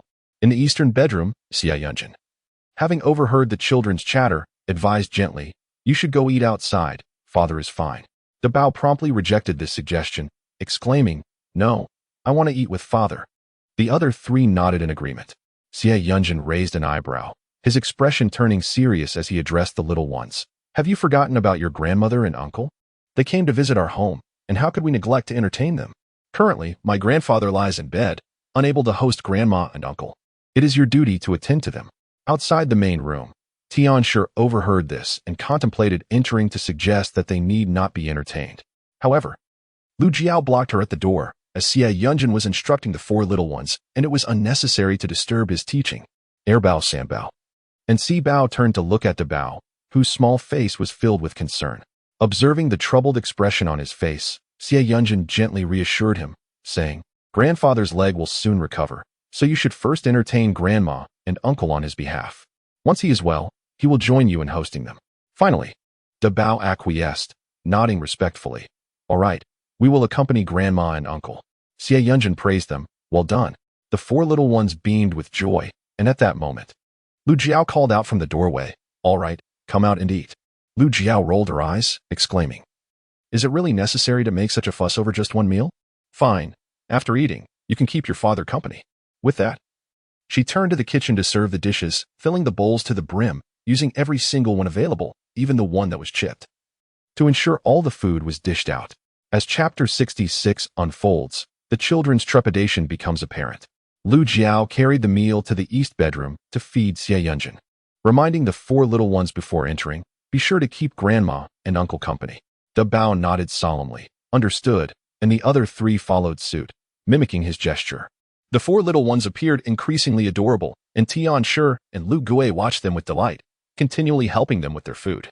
The 4 little ones imitated their elders, playfully presenting vegetables to Tian and Lu, their actions bringing immense joy to the latter. In the east bedroom, Lu Jiao, while feeding the vegetables, cheerfully inquired of Xie Yunjin, "How is it? Is the bed comfortable?" Previously, Xie Yunjin had slept on an old bed salvaged from the ancestral home, which was lopsided and had a broken leg, making it quite uncomfortable. However, this new bed, though not luxurious, was steady and pristine, adorned with a fresh mat, leading Lu Jiao to believe it would be far more comfortable than the previous one. After Xie Yunjin raised an eyebrow at Lu Jiao, he pondered the purpose behind Qi Lei's generous delivery. What could his intentions be?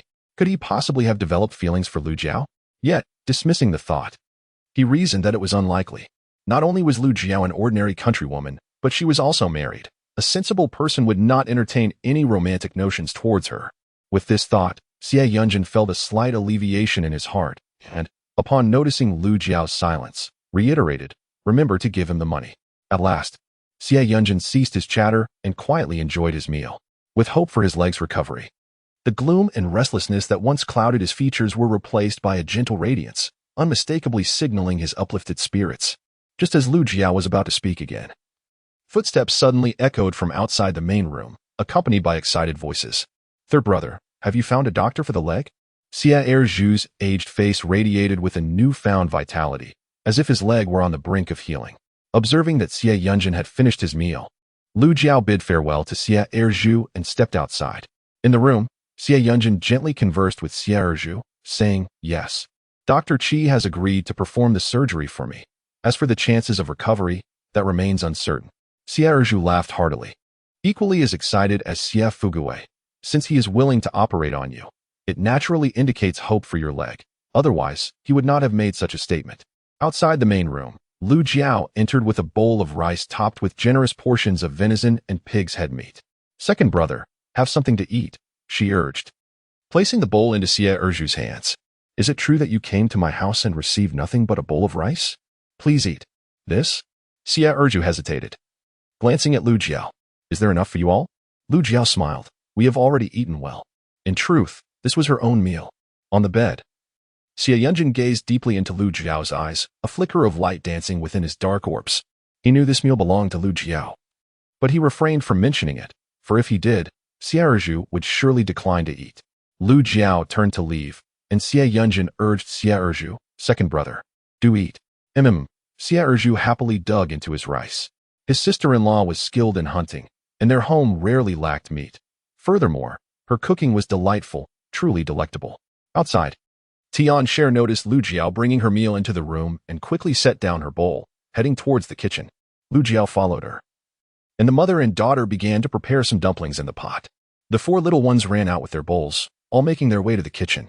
De Bao handed his bowl to Lu Jiao, saying, "Here, eat." Bao, Sambao, and Sibao all pressed their bowls into Lu Jiao's hands, insisting, "Mother, you eat." Lu Jiao quickly hushed. "Do not let your second uncle hear. It would be quite embarrassing for him to miss out on the delicious dumplings your mother has prepared." The four little ones, attentive to Lu Jiao's words, lowered their voices. "Mother, may we eat the dumplings?" "Indeed, we shall share them together." The four youngsters nodded eagerly. At the stove, Tian Sher gazed upon her daughters with a radiant smile. Previously, she had worried that her son-in-law, having achieved the status of a top scholar, might overlook her daughter. However, seeing the close bond between the four little ones and her daughter reassured her that their father would not forsake her. Lu Jiao carried the dumplings into the main room for dinner, ensuring each child received a modest portion, cautious not to overindulge them. In the eastern bedroom, the voice of Xie Erju could be faintly heard. "Third brother, the entire village is aware of your leg's condition. Our parents probably know as well." Xie Yunjin replied coolly, "What of it? Do not worry, I will handle this matter." Seeing that Xie Yunjin was determined, Xie Erju ceased his commentary. Meanwhile, Lu Jiao remained silent, while the quadruplets' expressions shifted to one of fear. They swiftly glanced at Lu Jiao before abandoning their meal, rushing toward the room. The four of them approached Xie Yunjin's bedside, exclaiming loudly, "Our belongings are to be taken by Uncle Si and the two beans." The two beans referred to the sons of Xie Laojin, Xie Daqiang, aged 10 and 8. Both had been sent to a private school in town by Xie Laojin. But the younger one, Kaido, struggled with his studies and ceased attending, while Mao continued his education diligently. In the room, upon hearing his son's words, Xie Yunjin's expression turned inexplicably cold, his dark eyes as frigid as glaciers, devoid of any warmth. The four little ones, undeterred by his demeanor, grew even more vocal, their small faces etched with panic. The shadows of their past lingered heavily upon their hearts, compounded by the fact that Lu Jiao had improved after leaving. Unable to bear the weight of it all, the four little ones began to weep. "Fourth uncle has eggs and sweets, where's fine clothes? While we have nothing to eat and no good clothes to wear. Brother Mao and Brother Keita have food too, but we do not, and they even hit me. The milk isn't allowed for us to mention. They say if we dare to speak of it, we shall not be fed again." Chapter 67. Mother won't speak in the main hall outside. Lu Jiao felt a pang of sorrow upon hearing the children's cries. She carried a bowl and stepped inside. Upon hearing Lu Jiao's voice, the four little ones immediately ceased their sobs, turning to look at her in disbelief. "Really?" Lu Jiao nodded affirmatively. "Yes, truly." Instantly, the four little ones stopped crying, their expressions softening with relief, and they joyfully scampered over to Xie Yunjin's bedside. "Father, you are so wonderful," exclaimed the youngest, planting a kiss on his cheek. The second and third followed suit, mimicking his actions eagerly. After a moment of hesitation, the eldest finally leaned in to give him a kiss as well. Xie Yunjin, taken aback by the unexpected affection, looked down at his son, then raised his gaze to Lu Jiao. "This is all learned from you, isn't it?" In the past, although the little ones had been close to him, they had never shown such affection. Lu Jiao arched her brow, offering Xie Yunjin a radiant smile. "You must be overjoyed, aren't you?" Although their parents were not ideal, if a son were to disobey, he would inevitably face the scorn of others. Moreover, with the third brother's leg healed, he would soon participate in the imperial examination, and it was imperative to maintain a good reputation. "Rest assured, second brother," he replied, as Xie Erju stood to take his leave. He turned to Xie Yunjin and said, "Third brother, inform me of the day you undergo surgery, and I shall escort you to the town." "Very well," came the response. Lu Jiao entered to collect Xie Erju's empty bowl and casually inquired, "Second brother, would you like some water?" Without waiting for a reply, she nodded and departed. In the afternoon, several groups of villagers came to visit Xie Yunjin, including the village head and the clan leader. Lu Jiao served them tea and greeted them before turning to the west room to assist Tianshi in making clothes for the four little ones. Unexpectedly, several women visiting Xie Yunjin noticed their efforts and rushed to the west room to lend a hand, hastening the process. Lu Jiao crafted round-neck, straight-collared garments for the four little ones, followed by attire. Realizing these clothes were meant for them, the children remained in the room, their excitement palpable. Having never worn new clothes before, their joy was boundless. Observing the number of seamstresses, Lu Jiao refrained from intervening, primarily due to her lack of sewing skills. Instead, she took the opportunity to create hairbands for the little ones to secure their hairstyles. In the countryside, young boys typically had shaved heads, leaving two small tufts of hair on either side, styled into double buns. Some opted to keep a single tuft in the center, resembling a topknot, while others sported a single braid or small pigtails. Once, the four little ones sported shaved heads and twin hair buns. However, they had not had their heads shaved in the past year, resulting in a head full of soft, yellow hair. Lu Jiao had no intention of shaving their heads. Instead, she opted for the two playful buns, which made them even more adorable. She did not mention the possibility of shaving the four little ones' heads, which caused them some concern, particularly Sanbao. He touched his head and hurried over to Lu Jiao, tugging at her and whispering, "Mother, I don't want a shaved head." He believed that having hair made him look handsome, like his father, who had a full head of hair that looked splendid. The children in the village, like Datu and Mao Mao, had their heads shaved and wore little braids, which he found quite unattractive. Lu Jiao chuckled at Sanbao, noticing that among the four children, Sanbao seemed particularly fond of beauty. Despite his worn clothes, he would often gaze at his reflection in the water vat, taking the time to smooth out the tufts of hair on his head. "All right, you little peacock," she thought as Sanbao cheerfully scampered away. Inside the house, Zhao Shi, with a smile, inquired, "What were you two discussing?" Sanbao immediately dashed back to Lu Jiao, placing his hand over her mouth. "Mother, don't say anything." Everyone in the room burst into laughter at his antics. "Ah, look at that. He knows how to keep secrets with his mother." Lu Jiao affectionately ruffled his hair, saying, "I know, and I want to tell. This is our little secret." Sanbao nodded vigorously with delight, while Xiao Sibao approached and quietly said, "Mother, I want to have a secret with you too." Unable to contain her laughter, Lu Jiao replied, "All right, then what secret do you want to share with me?" Xiao Sibao looked puzzled for a moment, but soon his eyes brightened as he leaned in closer to Lu Jiao's ear and whispered, "Mother, I peed on the bed last time." As he finished speaking, a flush crept onto his small face, prompting him to quickly add, "Mother, please do not speak of it." Lu Jiao was genuinely amused by his antics, and after a brief moment of laughter, she nodded in agreement. "Very well, I shall remain silent." The villagers were full of admiration for the four clever little ones, showering them with compliments. Amidst the cheerful atmosphere, as everyone busily crafted clothing for the children, the village chief and Xie Yunjin engaged in conversation in the eastern bedroom. Just as the merriment reached its peak, a large group approached from outside the fence. Xie Laojin felt a twinge of discomfort, while Wanshi confidently led her entire family into the gathering. When Lu, the eldest daughter-in-law, noticed that Lu Jiao did not come out to greet them, her expression darkened, and she whispered to Wanshi, "Mother, does third sister-in-law not welcome us?" Her words ignited Wanshi's anger, recalling the embarrassment inflicted by Lu Jiao's mother, Tian Shi, and the incident when Lu Jiao had dragged her out previously.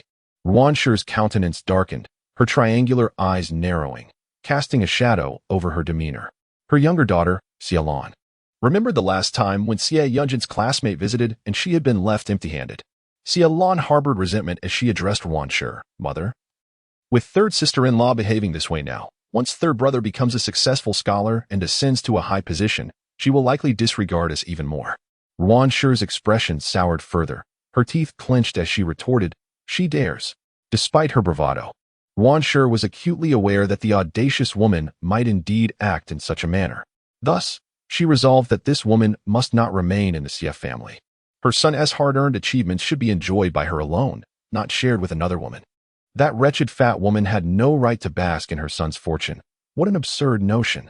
Ruan pondered on how to drive away Lu Jiao. The Xie family's presence was rather overwhelming, and as Lu Jiao glanced up, she caught sight of them through the window, her expression darkening slightly before she turned to greet them. Her parents had arrived. Lu Jiao cast a seemingly amused yet ambiguous glance at Xie Laojin and Ruan. Suddenly, Xie Laojin recalled a remark Lu Jiao had made previously. "As long as you do not regret it, father." He had not anticipated their visit would come so swiftly, leaving him feeling rather embarrassed. Meanwhile, Ruan, with her squinted eyes, appeared oblivious as she strode into the main hall. Lu Jiao accompanied them towards the eastern bedroom. And behind Ruan, Chen Lu noticed that Lu Jiao hadn't even bothered to greet her, prompting her to exclaim in frustration, "Is our third sister-in-law not welcoming us?" Lu Jiao turned, her expression a blend of amusement and mockery, and replied, "How could one who has been cast out dare to not welcome someone as esteemed as you?" Her words stung, causing Chen Lu's face to darken. Beside her, Xie Daqian glared at Lu Jiao, his annoyance palpable. "What do you intend to accomplish with your incessant provocations? Parents have their own measures, so why do you, an outsider, speak so cryptically?" Before Lu Jiao could respond, Tian emerged from the western room, addressing Xie Daqian, "Brother Xie, have you not tormented my son-in-law and daughter enough at home? Must you come here to continue your harassment? Does this display your prowess?"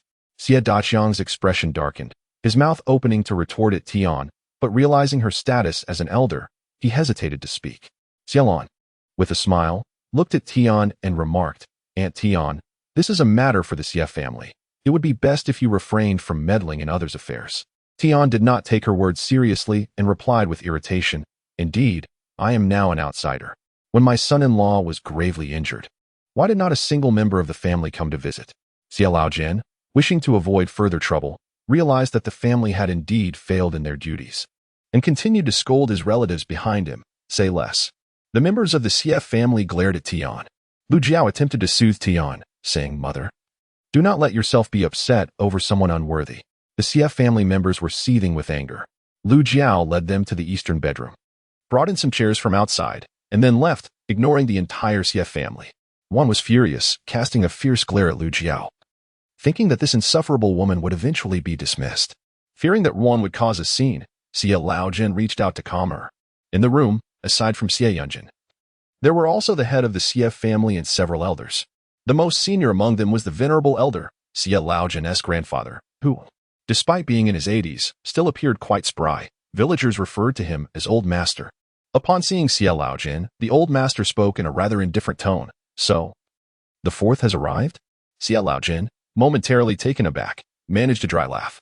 Ruan, with a beaming smile, said, "I heard that my third son's leg can be healed. As his mother, I am overjoyed and came right away to see him." She then gazed lovingly at the bedridden Xie Yunjin. "My dear son, I am so delighted to hear this news." Hearing her words, Xie Yunjin curled his lips into a mocking smile, looking at Ruan with an expression that was both amused and derisive. Xie Laojin observed Xie Yunjin's demeanor and felt a sudden pang of unease. It appeared that his third son harbored resentment towards them. Regret flooded his heart as he reflected on the folly of heeding his wife's misguided counsel to cast the third son aside. They ought to have treated his injuries. For once healed, he could have achieved great success, perhaps even securing the title of top scholar and rising to a position of influence, ultimately aiding their entire family. Now, however, he had distanced himself not only from them, but also from his brothers. Would he still extend a helping hand in the future? The weight of sorrow pressed heavily upon Xie Laogan's heart. Ruan, witnessing Xie Yunjin's expression, felt a surge of anger. What was this rebellious child doing with such a sardonic demeanor? He had been gravely injured, to the point where even the physician had declared his condition dire, predicting he would be bedridden. Should she bear the blame for that? If anyone were to be blamed, it should be the doctor. Fuming internally, she nonetheless sought to win over Xie Yunjin, maintaining a facade of warmth as she declared, "As long as your leg can heal, I would willingly sacrifice my own life for you." Upon uttering these words, tears welled in her eyes, and she began to weep silently. Within the room, the elder members of the Xie family regarded her with disdain, perceiving her display as nothing but hypocrisy. They were well aware of her true nature. Xie Yunjin's elder brother, Xie Daqiang, approached his bedside, gripping Xie Yunjin's hand with fervor. Behind him, the fourth brother, Xie Yunhua, chimed in with a smile. "Indeed, third brother. We should all live together as a family and care for one another." Xie Yunjin squinted, scrutinizing Xie Yunhua. Initially, he had thought the fourth brother's fair complexion and penchant for cleanliness were merely superficial traits, but now he began to reconsider. He was but a rural lad. How could he present himself so well and maintain such good health if not for someone providing for him? Had he toiled in the fields like their second brother, enduring poor nutrition and shabby attire, he would surely have borne the same haggard appearance as the other countrymen.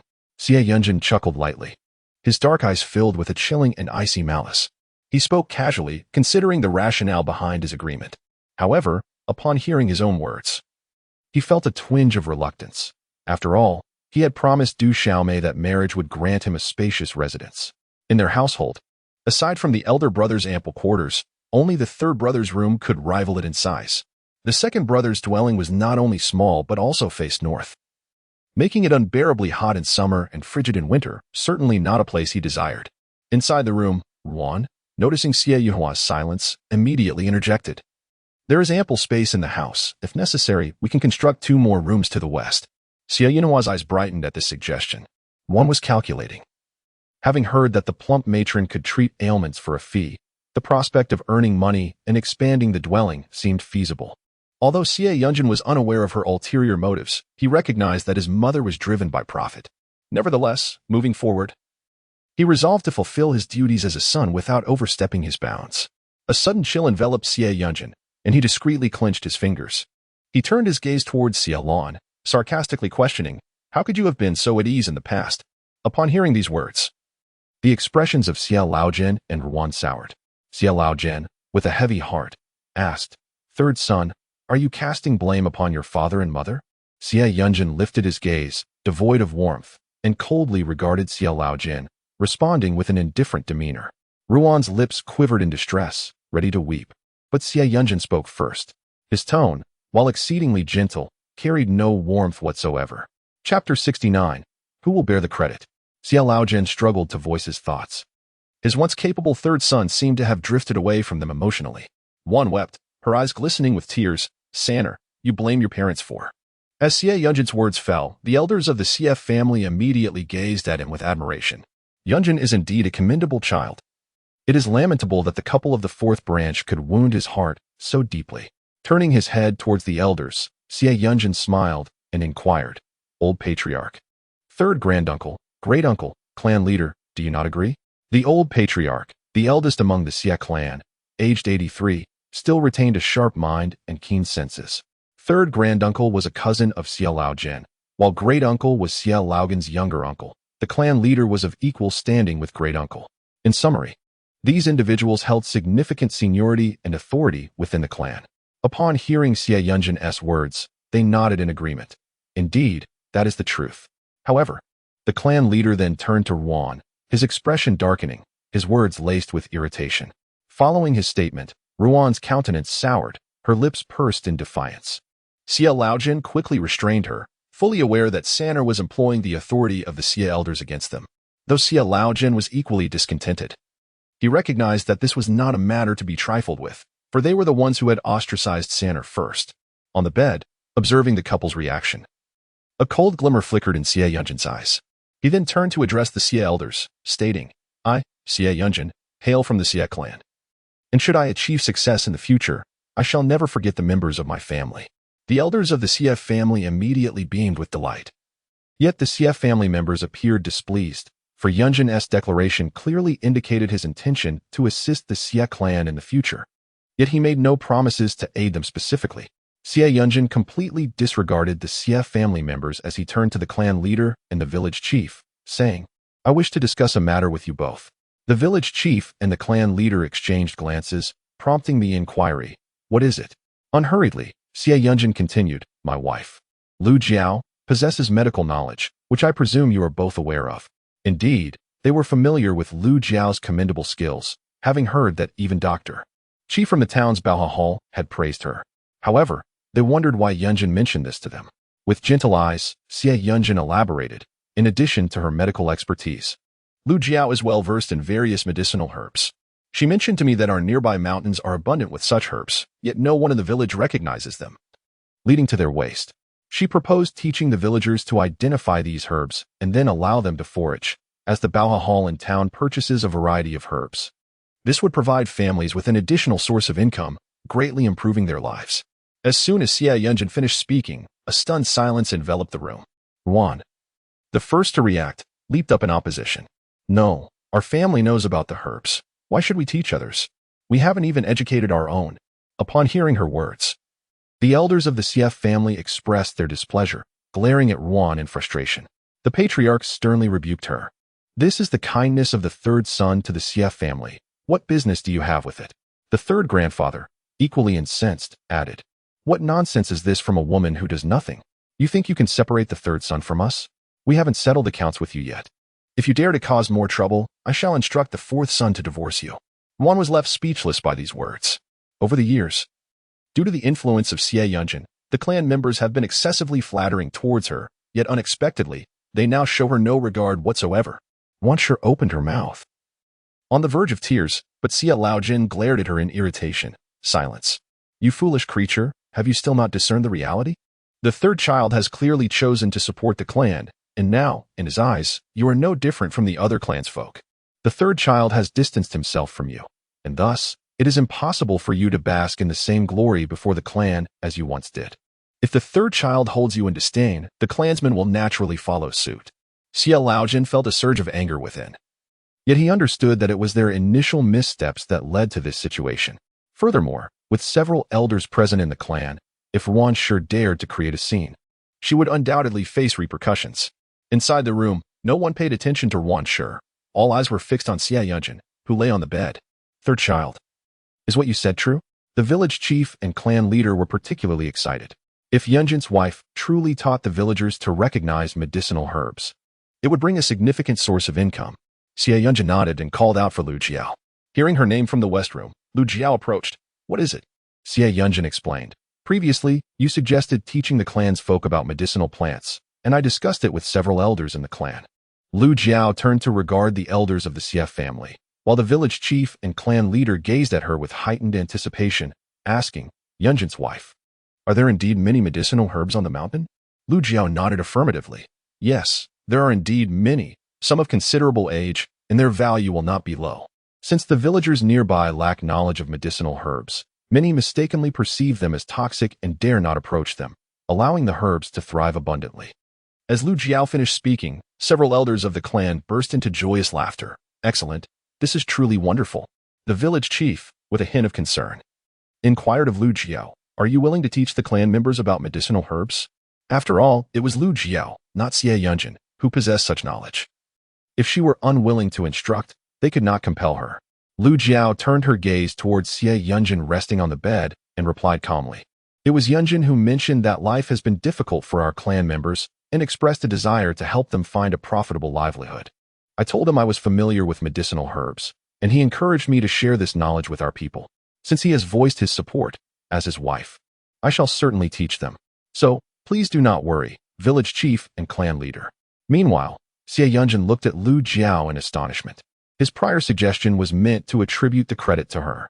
He had not anticipated that she would frame it as his initiative, thus ensuring that the clan members would express their gratitude towards him, perceiving him as someone who remained loyal to his roots. Yet, why did she choose to present it this way? Xie Yunjin's gaze lingered on Lu Jiao, his heart stirred with unspoken emotions. In the room, the elders of the Xie family erupted in delight. Hearing the commotion, those in the western room rushed over to inquire. And upon learning that Lu Jiao would teach the clan members about herbs, their excitement was palpable. The atmosphere was filled with cheer, with the exception of the Xie family, whose expressions were somewhat somber. However, Qinlu and Xiaolan, being astute, immediately approached Lu Jiao, smiling and flattering her. Sister-in-law, you are truly remarkable. Sister-in-law, why not teach me to recognize medicinal herbs as well? If I learn, I could gather herbs to sell as my dowry. Chapter 70. This affection he shall bear. Lu Jiao cast a glance at Qinlu and Xiaolan, offering them not a shred of her attention, and instead turned her gaze towards the thin and honest Xie Sa. Come to me to learn, she declared, turning to the village chief and the clan leader. She continued, each family should send one individual to learn. Too many will lead to chaos.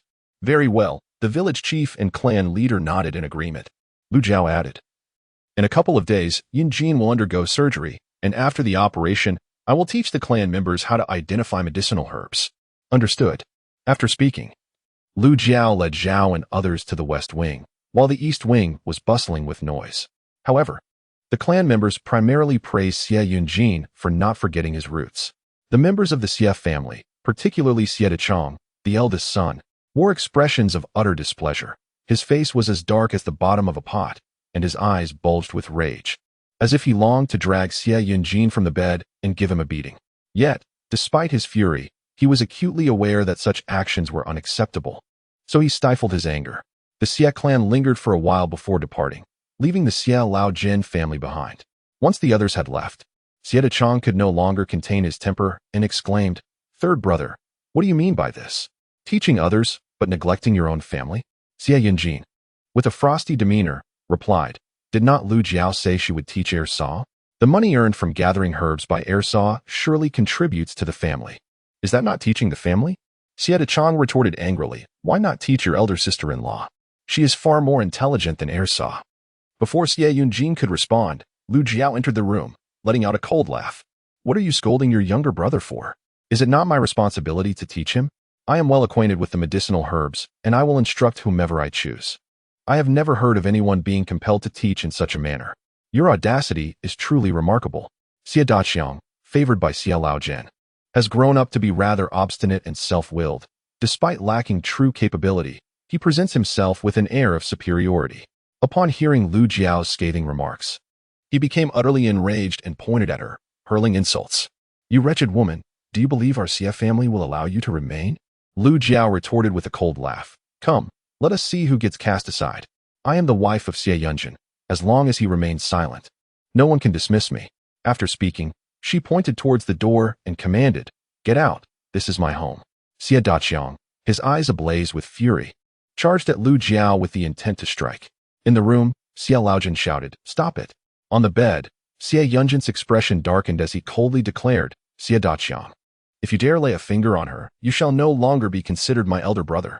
Though Xie Daqiang was somewhat intimidated by Xie Yunjin's words, he gritted his teeth and turned to glare at him. For such a hefty woman, you still want to let me hit her? Wansher then turned and cried out, Oh, third son, what use is a disobedient and unworthy wife? Hurry and divorce her.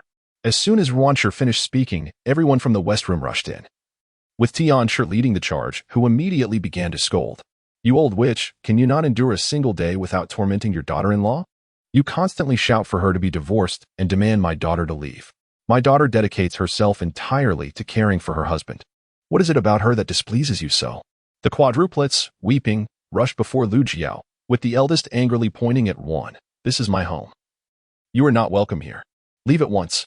Wan, taken aback, unleashed a torrent of insults. You little wretch, who taught you such impudence? Do you wish for your own demise? No sooner had she spoken than she raised her hand, seeking to strike the eldest. If the situation escalated further, her son's heart would grow even colder, and he would disregard them entirely in the future. As Wan prepared to unleash more vitriol, she was forcibly dragged away by Xie Laojin. With great strength, he pulled the diminutive Wan along, her struggles proving futile, though her mouth continued to spew curses. This little beast has learned nothing good outside the home. He has followed in the footsteps of that shameless woman, showing no respect for his elders. No, that woman must be divorced. Behind them, Qinlu cast a sidelong glance at Lu Jiao and remarked sarcastically, Third sister-in-law, you ought not to defy mother so often. After all, she is your mother-in-law. Your lack of filial piety toward her gives ample reason for her to seek your divorce. Xiaolon quickly followed suit, saying, third sister-in-law. If you teach me about medicinal herbs, I will speak well of you to mother, so that she may not persuade third brother to divorce you." Lu Jiao regarded the two with an impassive expression and retorted sharply, "Do you prefer to leave on your own, or shall I force you out?" Chen Lu and Xie Lan's expression stiffened, and as Lu Jiao raised her hand, they turned tail and fled in terror. Meanwhile, Xie Daqiang could be heard grumbling as he exited. Xie Erju and Xie Erseo exchanged glances, their faces etched with concern, uncertain of what to say. The fourth sibling, Xie Yunhua, glanced at the departing figures and then at the ailing Xie Yunjin on the bed, wanting to speak, but finding no words, he too turned away. In the main hall of the Xie family, Zhao and others murmured among themselves, "This family has gone utterly astray. Indeed, separating the son has resulted in further disturbances. Yunjin's wife, you need not pay them any mind. I fear this matter may never reach a resolution. Fourth grandma has always been domineering, and her entire family must adhere to her whims. This has been the case for many years." Zhao waved her hand, signaling for silence. "Let us focus on preparing the clothing for the quadruplets." The women then moved to the west room to busy themselves with the garments. In the eastern bedroom, Tian gazed at Lu Jiao with a heart full of concern. What a predicament this is! Her thoughts drifted to her daughter, burdened with such a mother-in-law. What hope remains for a brighter future?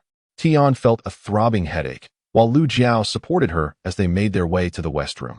"Mother, do not worry. All shall be well." Tian nodded in agreement. Lu Jiao then went to the hall to pour a cup of water for Xie Yunjin, offering it to him. However, Xie Yunjin declined her assistance, reaching out to take the cup himself. He was now capable of movement, and drinking posed no significant challenge. After quenching his thirst, he looked up at Lu Jiao, his dark eyes resembling a deep, shadowy pool. "Why did you claim it was I who instructed you to teach the villagers about medicinal herbs?" Lu Jiao opened her mouth to respond, contemplating her words. She thought to say that once his legs were healed, she would seek a divorce, caring little for reputation. Yet, fearing that her words might disturb those in the west room, she raised an eyebrow and replied, "You will require the support of the Xie clan in the future. It would be more advantageous for your reputation to rest upon your shoulders." Xie Yunjin handed the bowl back to Lu Jiao. "Indeed, I accept this sentiment." As Lu Jiao prepared to leave with the bowl, she recalled the incessant meddling of Ruan and turned back to Xie Yunjin, saying, "With a mother like yours, who is so unrelenting, even if you were to excel and attain the rank of Jinshi, it seems you would still be unable to extricate yourself from such a mother." Xie Yunjin chuckled softly, a chilling smile gracing his lips as he reclined against the edge of the bed with his eyes gently closed. Having indulged in enough pleasant days, it was time for her to face some hardships. Lu Jiao remained silent, taking the empty bowl and stepping outside. By the afternoon, the 2 sets of clothing for the 4 little ones were completed. The 4 little darlings were overjoyed, eagerly draping the garments over themselves. Sanbao was the most cautious, handling the fabric as if it were a rare treasure. Lu Jiao felt a pang of bittersweetness as she stroked his head, assuring him, "In the future, Mother will create more beautiful clothes for you. Do not hesitate to wear them. Tonight, you shall don your new attire for your father to admire." The 4 little ones gazed at their new clothes with sparkling eyes, filled with anticipation. Chapter 71. The thoughtful little cotton-padded jacket. Lu Jiao bid farewell to Zhao and the others, expressing her gratitude profusely. The group responded joyfully. "If anyone should be grateful, it is us. Your willingness to teach us about medicinal herbs is more than enough." Just as Lu Jiao saw off Zhao and her companions, Xie Xiaobao entered through the fence, a carp weighing over a pound in his hands. "Third aunt, I bring you a carp that I caught. This is the largest one among them," he said with a beaming smile, his clothes still speckled with mud. Upon seeing the fish, Lu Jiao pondered a concern. Although their diet had improved recently, it consisted mainly of meat, which could easily lead to excessive heat for the children. Moreover, the 4 little ones were not only young but also quite short. Lu Jiao truly wished for them to drink milk, as it would help supplement their calcium and promote growth. The 4 little ones, being premature and born as a set of quintuplets, arrived in this world frail and diminutive. Coupled with inadequate nutrition in their formative days, their stature was not promising, raising concerns about their future height. Lu Jiao was deeply worried, however. With no milk available at the moment, she resolved to enhance their diet with fish and fish soup. Later, she would devise a way to procure some milk for them, even if it meant resorting to goat's milk in the absence of cow's milk. As Lu Jiao contemplated this, she reached out to accept the crucian carp. Smiling as she inquired, "How much is it?" "I'll pay you, third aunt." Xie Xiaobao immediately pouted in discontent, replying, "Third aunt, I don't want money. It's a gift for you." Lu Jiao did not press the matter further but asked him, "Is it easy to catch fish in the village?" Xie Xiaobao nodded, "It's manageable. But the fish has a strong fishy smell when cooked, making it unpalatable, so people are reluctant to eat it." Although it was meat, the overpowering odor deterred many. Upon hearing this, Lu Jiao turned to Xie Xiaobao and proposed, "Let us make a deal. If you catch more fish, would you sell them to me at the market price?" The market price was 10 wen per jin, and while Xie Xiaobao was somewhat tempted, he shook his head resolutely. "No, third aunt, I'll give them to you for free." Lu Jiao found his shyness amusing. After a moment of thought, she suggested, "All right then. How about this? You catch fish for me, and I will trade you game that I hunt in the mountains for the fish. Does that sound fair? Isn't that a loss for you?" Xie Xiaobao thought to himself, as meat was considerably more expensive than fish. Lu Jiao decisively stated, "It's settled then. Bring me the fish when you catch them. And remember, any type of fish will do, even loaches or eels." Xie Xiaobao was taken aback. "But how do you eat those? They taste terrible." "No worries. I shall prepare a delightful meal for you to savor later." Xie Xiaobao nodded. And Lu Jiao handed him 2 pieces of candy in gratitude for the fish he had brought today. With a cheerful demeanor, Xie Xiaobao departed. Lu Jiao then carried the fish and mentioned to Tianshi that they would enjoy braised fish for dinner. Tianshi, lost in thought, responded absent-mindedly. Noticing her unusual expression, Lu Jiao inquired with concern, "Mother, what troubles you? Your complexion appears rather unwell. Are you feeling ill? If so, I can assist you." Tianshi immediately shook her head, her gaze lingering on Lu Jiao, hesitating to speak, as if grappling with something difficult to articulate. Lu Jiao pondered for a moment and recalled how Xie Yunjin and the clan leader had discussed her teaching the villagers of Xie family village about medicinal herbs. Could it be that Tianshi wishes for her to teach the Lu family about herbs? Upon hearing this, Tianshi's eyes reflected a hint of caution. Though they have their faults and should not create discord over a mere 5 taels of silver, their struggles stem from hard times. Thus, I was wondering if you could teach them about herbs, as it might ease our household's burdens. In truth, Lu Jiao held no extensive resentment toward the Lu family. Her intentions were merely to impart a lesson. Previously, she had contemplated a means of livelihood for them, but the earlier discord had caused her to forget. "I had considered what business you might pursue, and after much reflection, I thought of teaching you how to make tofu. Once you learn, it could provide a lasting source of income, ensuring a more prosperous future." Tianshi, upon hearing Lu Jiao's words, was taken aback, and then, realizing the implications, she stood up in excitement. "Jiao Jiao, you can make tofu?" As she spoke, she seemed to recall something, shaking her head vehemently. No. Making tofu is a serious craft. You should reserve it for teaching the quadruplets in the future." Lu Jiao could not help but chuckle. The father of the quadruplets is destined to become a high-ranking official. How could they possibly learn to make tofu? However, Lu Jiao refrained from voicing this to Mrs. Tian. Instead, she smiled and said, "Mother, I possess other skills as well, which I will impart to the quadruplets in time. This tofu making is merely for the benefit of the Lu family." No sooner had Lu Jiao finished speaking than someone burst into the kitchen, eagerly wrapping their arms around her. Instinctively, Lu Jiao raised her hand as if to push the person away, only to realize it was her younger brother, Lu Gui. Overjoyed, Lu Gui exclaimed, "Sister, you are truly my dear sister. We were wrong in the past. We should not have treated you that way. Please do not be angry. I promise to treat you well from now on." His sister not only possessed the ability to save lives, but also recognized medicinal herbs. And now she could even make tofu. Most importantly, she was willing to teach such a skill to the Lu family. Lu Gui felt his sister was truly remarkable now. He no longer had to fear visiting Xie family village or hearing others speak ill of her. Instead, the villagers now praised her for her generosity, kindness, and goodness. Hearing this made him feel as sweet as drinking syrup. Lu Jiao disdainfully pushed Lu Gui away. "Keep your distance from me." She waved her hand dismissively. "Enough. I do not covet your apologies. Do you think I am upset about your previous behavior towards me? I am displeased with how you treat Mother. And my decision to teach the Lu family to make tofu is out of respect for her, not for your sake." Lu Gili immediately stood tall and assured, "Sister, rest easy. No one in our family shall provoke Mother again. If anyone dares to upset her, I shall be the first to object." In the kitchen, Tianshi wiped her tears, overwhelmed by the affection of her dear daughter, who always considered her needs. The saying that having a daughter is akin to having a little cotton-padded jacket truly resonated with her. Lu Jiao turned to Lu Gui, speaking with a measured tone. I shall teach the Lu family how to make tofu, but I will impart this knowledge solely to Mother. You all may assist her, and as for selling the tofu, the 3 families can distribute it and let Mother manage the payments. If we sell 10 pounds for 3 copper coins each, that would yield 30 copper coins per day. Selling 100 pounds daily would accumulate nearly 1 tael in a month, and over a year, that amounts to more than 10 taels. This will be your private reserve, while Mother will cover all household expenses. What do you think of this arrangement? Lu Gui's eyes sparkled with excitement. All right, how could this not work? Over 10 taels of private savings in a year is simply splendid. Sister, we shall heed your counsel. Lu Jiao turned to Tianshi. Mother, do you find my proposal feasible?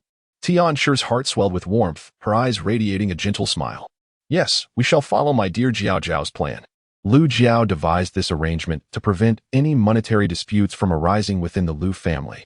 Mother, I have calculated that a pound of yellow beans costs 4 won, which can yield approximately 3 pounds of tofu. Selling each pound of tofu for 3 won would generate 9 won. Additionally, if there are buyers for the soybean residue, you can sell it for 1 won. If not, it can be fed to the pigs. As Lu Jiao calculated, both Tianshi and Lu Gui's eyes sparkled with excitement. My goodness, how much profit could be made from this? Jiao Jiao truly devised a splendid venture for them. With a gentle gaze, Tianshi remarked to Lu Jiao, I shall allocate 1/10 from the household earnings for you. Lu Gui nodded in agreement. I concur. However, Lu Jiao declined, saying, Mother, there is no need for that. I require nothing. Tianshi was about to insist, but Lu Jiao grasped her hand and reassured her, Mother, I possess skills in herbal medicine and can treat ailments. I have other means of livelihood, so do not fret about my finances. What matters most is that you remain joyful. She continued, as for the tofu-making craft, in due time, all 3 sons will honor you and treat you well. You may then impart your knowledge to them. Should anyone treat you poorly, simply refrain from teaching them. Tianshi, her eyes brimming with tears, nodded in agreement. She reached out to caress Lu Jiao's head, marveling at her fortune in having such a caring daughter. In the kitchen, Lu Gui pounded his chest in assurance. Sister, I promise to treat Mother well and never cause her sorrow. Lu Jiao responded with a scoff. You had better keep your word. With that, she turned her attention back to Tianshi, smiling. Mother, tomorrow morning I will teach you how to make tofu. Very well, Tianshi replied eagerly. Now, let us prepare dinner. It is getting late. With a joyful spirit, Tianshi set about cooking dinner while Lu Jiao instructed Lu Gui to move the old 3-legged bed into the small room in the west wing, where Lu Gui would sleep that night. He happily set off to fulfill the task. Meanwhile, Lu Jiao and Tianshi busied themselves in the kitchen, preparing a sumptuous meal of braised fish accompanied by pot stickers. Lu Jiao also sliced cucumbers and stir-fried leeks with eggs, all ingredients graciously provided by the village head's family. Initially, Lu Jiao intended to prepare pig's trotters stewed with yellow beans. However, the task proved too cumbersome for a single pot. As dusk approached, she decided to abandon the idea, realizing that acquiring 2 iron pots was of utmost importance. Just then, a child's wailing pierced the air from outside the fence. Recognizing the cry as belonging to one of the quadruplets, her expression shifted, and she hurried out of the kitchen. The sound emanated from beyond the fence, prompting her to venture outside. Upon her arrival, she spotted one of the quadruplets sprawled on the ground, while 2 others were attempting to assist the sobbing child. And the last was indignantly pointing at a fleeing boy, exclaiming, Kaido, how dare you strike Airbao? I shall settle the score with you later. As Lu Jiao approached, she noticed the telltale mark of a slap on Airbao's reddened cheek, causing her expression to darken. She recalled De Bao's earlier words about Kaido, the second son of the CF family, who had audaciously come to strike someone. What could have compelled him to do such a thing? De Bao turned to Lu Jiao, his face etched with fury. The quadruplets had not anticipated Kaido's sudden aggression, resulting in Airbao receiving a sharp slap. After De Bao's declaration, Airbao turned to Lu Jiao, tears streaming down his face, lamenting, Mother, my cheek hurts. Immediately, Lu Jiao retrieved some ointment from her sleeve and applied it to his cheek, providing a soothing relief that diminished the pain. Finally ceasing his cries, Airbao gazed at Lu Jiao and confessed, Mother, I cannot overpower him. Lu Jiao looked at the 4 little ones, so frail and diminutive, compounded by malnutrition. They possessed remarkably little strength. However, the little ones cannot remain cooped up at home indefinitely. They must venture out to play. Thus, Lu Jiao gazed at the 4 small ones and declared, Tomorrow, I shall teach you how to retaliate. If anyone strikes you, you must know how to defend yourselves. As a military doctor, Lu Jiao was well versed in the art of combat and understood precisely how to inflict pain. Although the four were small, with the right techniques, they could certainly hold their own. Initially, she had no desire to impart such negative lessons, but it was preferable to stand up for oneself rather than be bullied, provided there was a justifiable reason. Upon hearing Lu Jiao's words, the children's eyes sparkled with excitement. Mother, really? Then we will learn tomorrow. Lu Jiao nodded, her gaze darkening as she observed the mark of a slap on Bao's face. She could not simply swallow this insult. Was she to accept that her child could be struck without consequence? Lu Jiao mused, pulling Bao along, her expression grim as she said, "Come. We shall visit your uncle and inquire how they teach their children to strike out." Today, she would teach that insolent child a lesson. The quadruplets immediately nodded vigorously in agreement. Yes, let's go settle the score. United in their cause, the four little ones were resolute. Meanwhile, Tian Shi and Lu Gui emerged. Both having learned of the quadruplets' misfortune, their expressions far from pleasant. Tian Shi gritted her teeth and remarked, "Truly, a house with a crooked beam produces crooked rafters. What sort of people inhabit this dwelling?" As she spoke, she took Bao's hand and said, "Come, grandmother will accompany you." Lu Gui also chimed in, "Your uncle will join you as well." Lu Jiao, feeling uneasy about Xie Yunjin at home, turned to Lu Gui and said, "You go tend to your brother-in-law. My mother and I will take the four little ones to the Xie family." Lu Gui, concerned, cautioned, "Please be careful." Tian's cold snort echoed, "Do they truly dare to confront us?" Along the way, some bystanders inquired about the commotion, and Lu Jiao, without reservation, boldly recounted the events. Indeed, Bao's face had swollen, marked by distinct fingerprints. Not a single person among the onlookers expressed any goodwill towards Xie Daqiang or Chun Lu. They had long relied on their third brother to flaunt their prowess in the village, yet now they had the audacity to bully their own kin. Such behavior is utterly nonsensical. With Yunjin's leg treatment showing promise, shouldn't they strive to maintain a harmonious relationship with their own brother?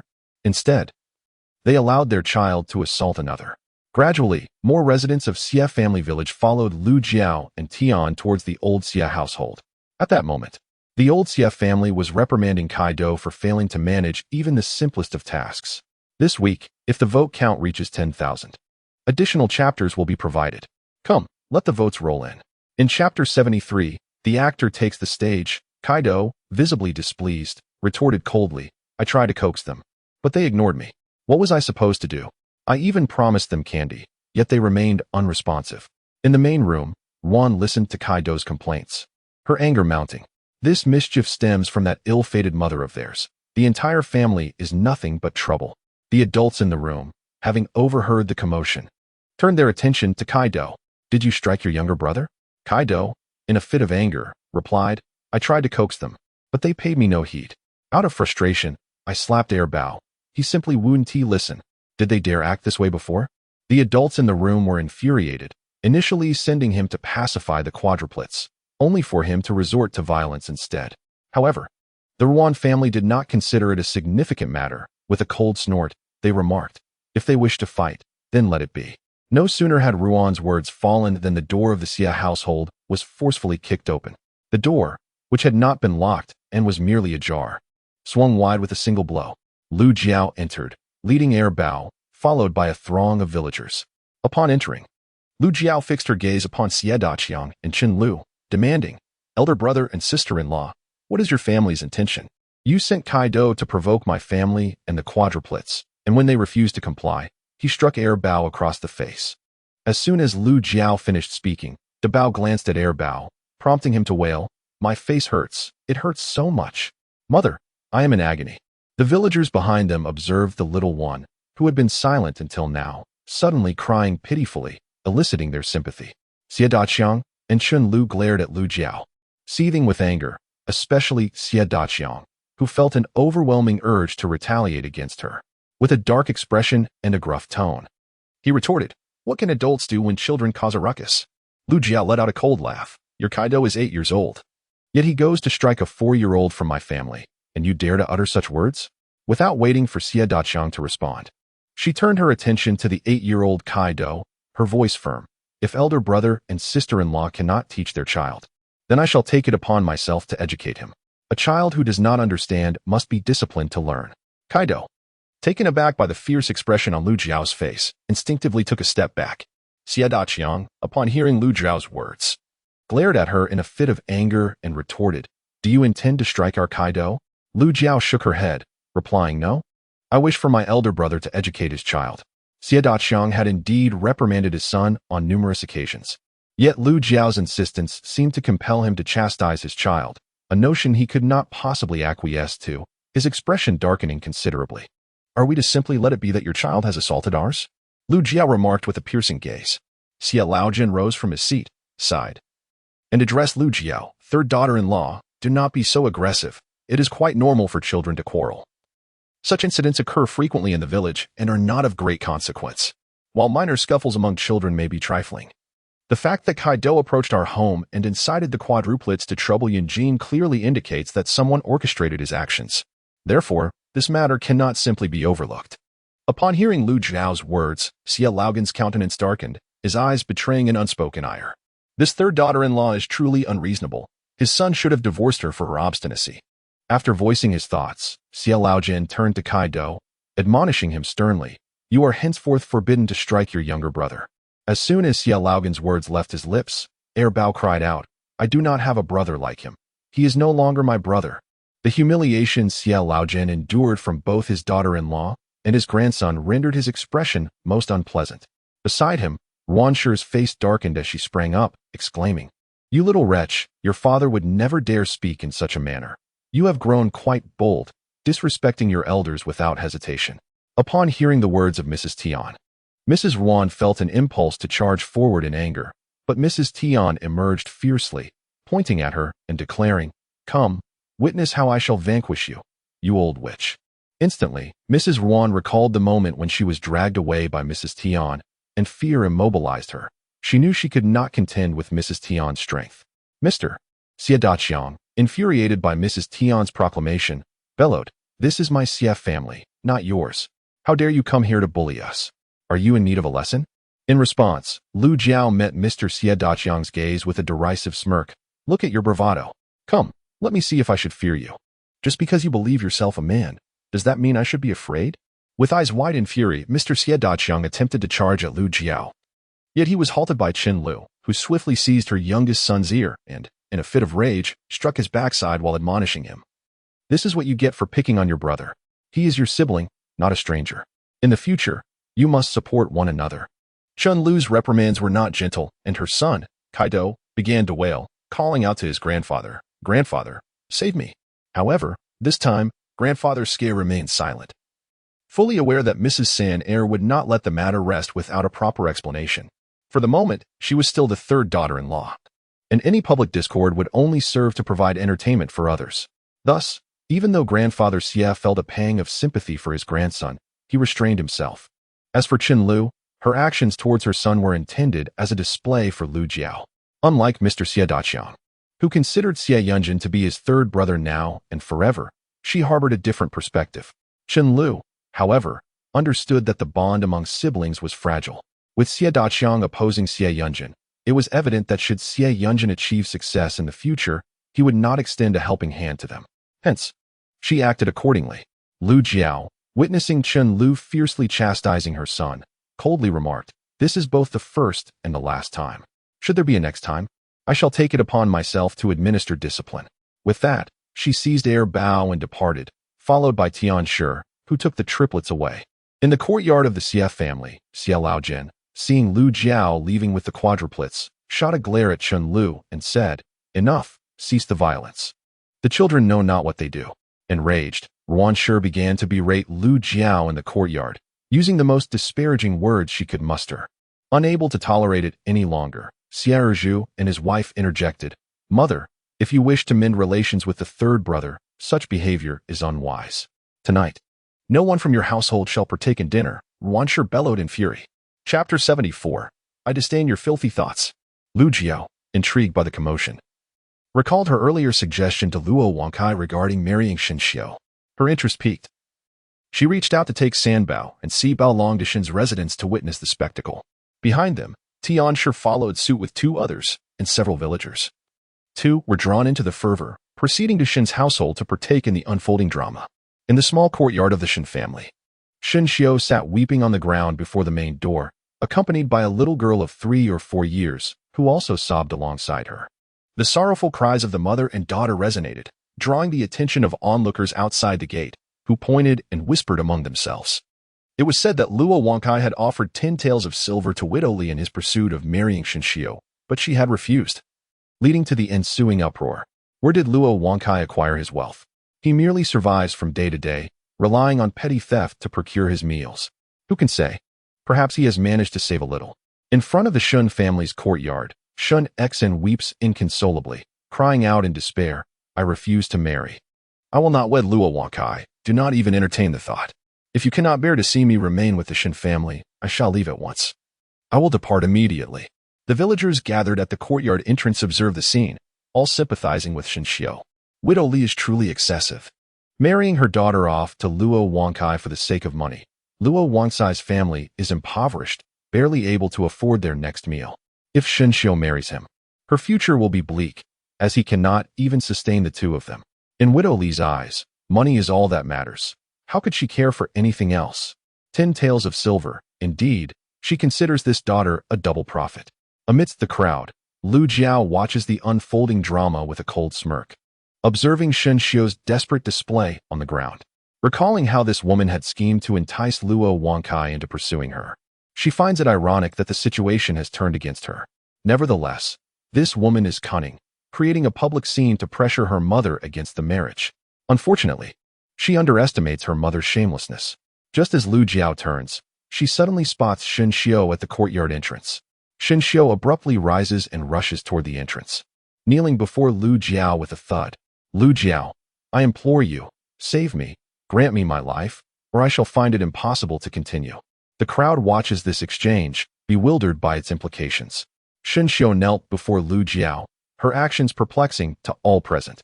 Lu Jiao's gaze turned icy as she regarded Shen Xiao, a mocking smile curling her lips. "How am I to assist you?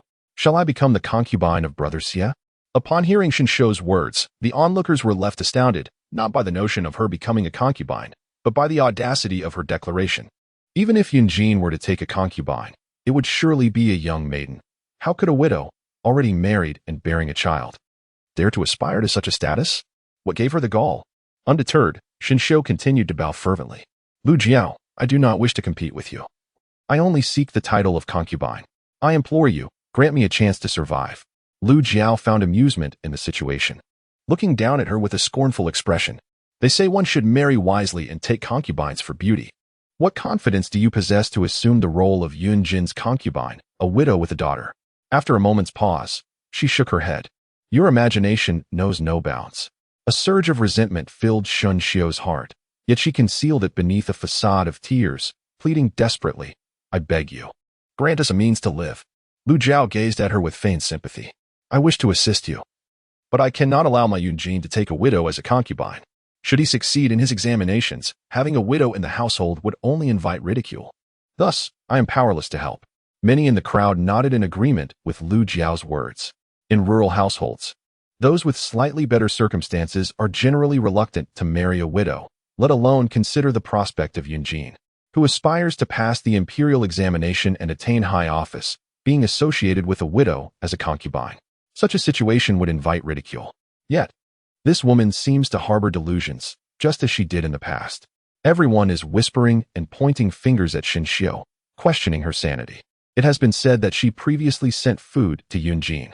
Even before marrying, she wished to wed him, and now that she is married, she remains undeterred, truly shameless. As Shen Xiao overhears these remarks, she feels as though her very face is being stripped away and trampled upon, her heart bleeding at the thought. However, if she cannot marry Yunjin today, her mother will force her to wed Luo Wangkai, a fate she cannot bear. Suddenly, Shen Xiao rises and rushes out. The people around her, bewildered by her actions, gasp in surprise. Could she be contemplating suicide? Yet, Lu Jiao doubts that, for such a woman, filled with schemes, would hardly consider such an end. Nevertheless, her expression soon darkens as she mutters, "She wouldn't dare to plead with my Yunjin, would she? He is still injured." The villagers, upon hearing this, erupt in commotion. A throng rushes towards Lu Jiao's home, and as they enter the small courtyard, they hear the sound of weeping from the eastern bedroom. "Xie Sange, please save me." The expressions of many outside turned to disdain as Lu Jiao, accompanied by her quadruplets, strides into the eastern bedroom, followed closely by the villagers, who gather at the door to witness the spectacle.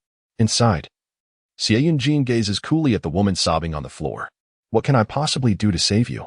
With a sorrowful and trembling voice, expressed, "Thank you, Brother Xie. My mother intends to sell me for 10 taels of silver to Luo Wankai. I do not wish to marry him. I long to wed you, even as a concubine." She believed that with Brother Xie's prospects of recovering his leg, even as a concubine, her status would surpass that of others. Moreover, should she marry him as she wished, she could devise a way to displace Lu Jiao, thereby elevating her own position. Lost in her joyful thoughts, she was met with the icy disdain of Xie Yunjin, who regarded her with a cool gaze and remarked, "Do I have a grudge against you?" Startled, with reddened eyes, Shen Xiu replied, "Brother Xie, how could you harbor a grudge against me? You are the one I admire." Xie Yunjin seemed to dismiss her latter comment, fixing his gaze upon her, and continued, "If we have no enmity, then why have you consistently harmed me? For years ago, you spread rumors of our childhood affection. Yet in truth, we have exchanged but a few words. Now, having married and become a widow, you come to me, asking to be made a concubine. Do you take me for a collector of discarded items? Regardless of the prospect of my leg healing, even if it does not, I find you repulsive and would never consider taking a widow as a concubine. I disdain your impure intentions." The final words of Xie Yunjin struck Shen Xiu with devastating force, draining the color from her face and rendering her pale with shock. Her body swaying as if on the brink of collapse. She had believed there was something different in Xie Yunjin's feelings towards her, for she was the only one in the village with whom he would exchange even a few words, while he disregarded others entirely. To her astonishment, he deemed her thoughts to be sordid. Shen Xiu's mind buzzed incessantly, and she felt utterly drained. Outside the eastern bedroom, someone pushed their way in. It was Luo Wankai. Upon seeing Lu Jiao, Luo Wankai's legs turned somewhat weak. He then pointed at Shen Xiu and declared, "I have come to take her away." With that, he stepped into the room and lifted Shen Xiu, striding towards the exit. Previously, Luo Wankai harbored a fondness for Shen Xiu, earnestly wishing to make her his bride. However, now he felt a disquiet in his heart, for this woman seemed infatuated with Xie Yunjin. Though she was preoccupied with another, it was not the crux of the matter. The true issue lay in her desire to become Xie Yunjin's concubine. She would rather be a mistress than marry him, which spoke volumes about her disdain for him. A woman like this, even if he were to wed her, would not warrant his seriousness. Indeed, this matter bore no relation to his family. It was merely the result of someone's folly. Yunjin's wife, there is no need for you to be upset. It is futile to concern oneself with those lacking in judgment. Lu Jiao politely ushered him out, and then called for Tian Shi and Lu Gui to join her for dinner. The quadruplets, perplexed, followed Lu Jiao and inquired, "Mother, what is a concubine?" Lu Jiao's lips twitched, and Tian Shi hurriedly shooed the little ones away, admonishing, "Children should not ask such things." Unfortunately, the 4 little ones remained steadfast, gazing intently at Lu Jiao. She did not conceal the truth and offered a simple explanation. "A concubine is a woman whom your father marries additionally, one who will bear him children in the future." Lu Jiao initially intended to mention sharing a bed, but considering the tender age of the quadruplets, she opted instead to speak of bearing children.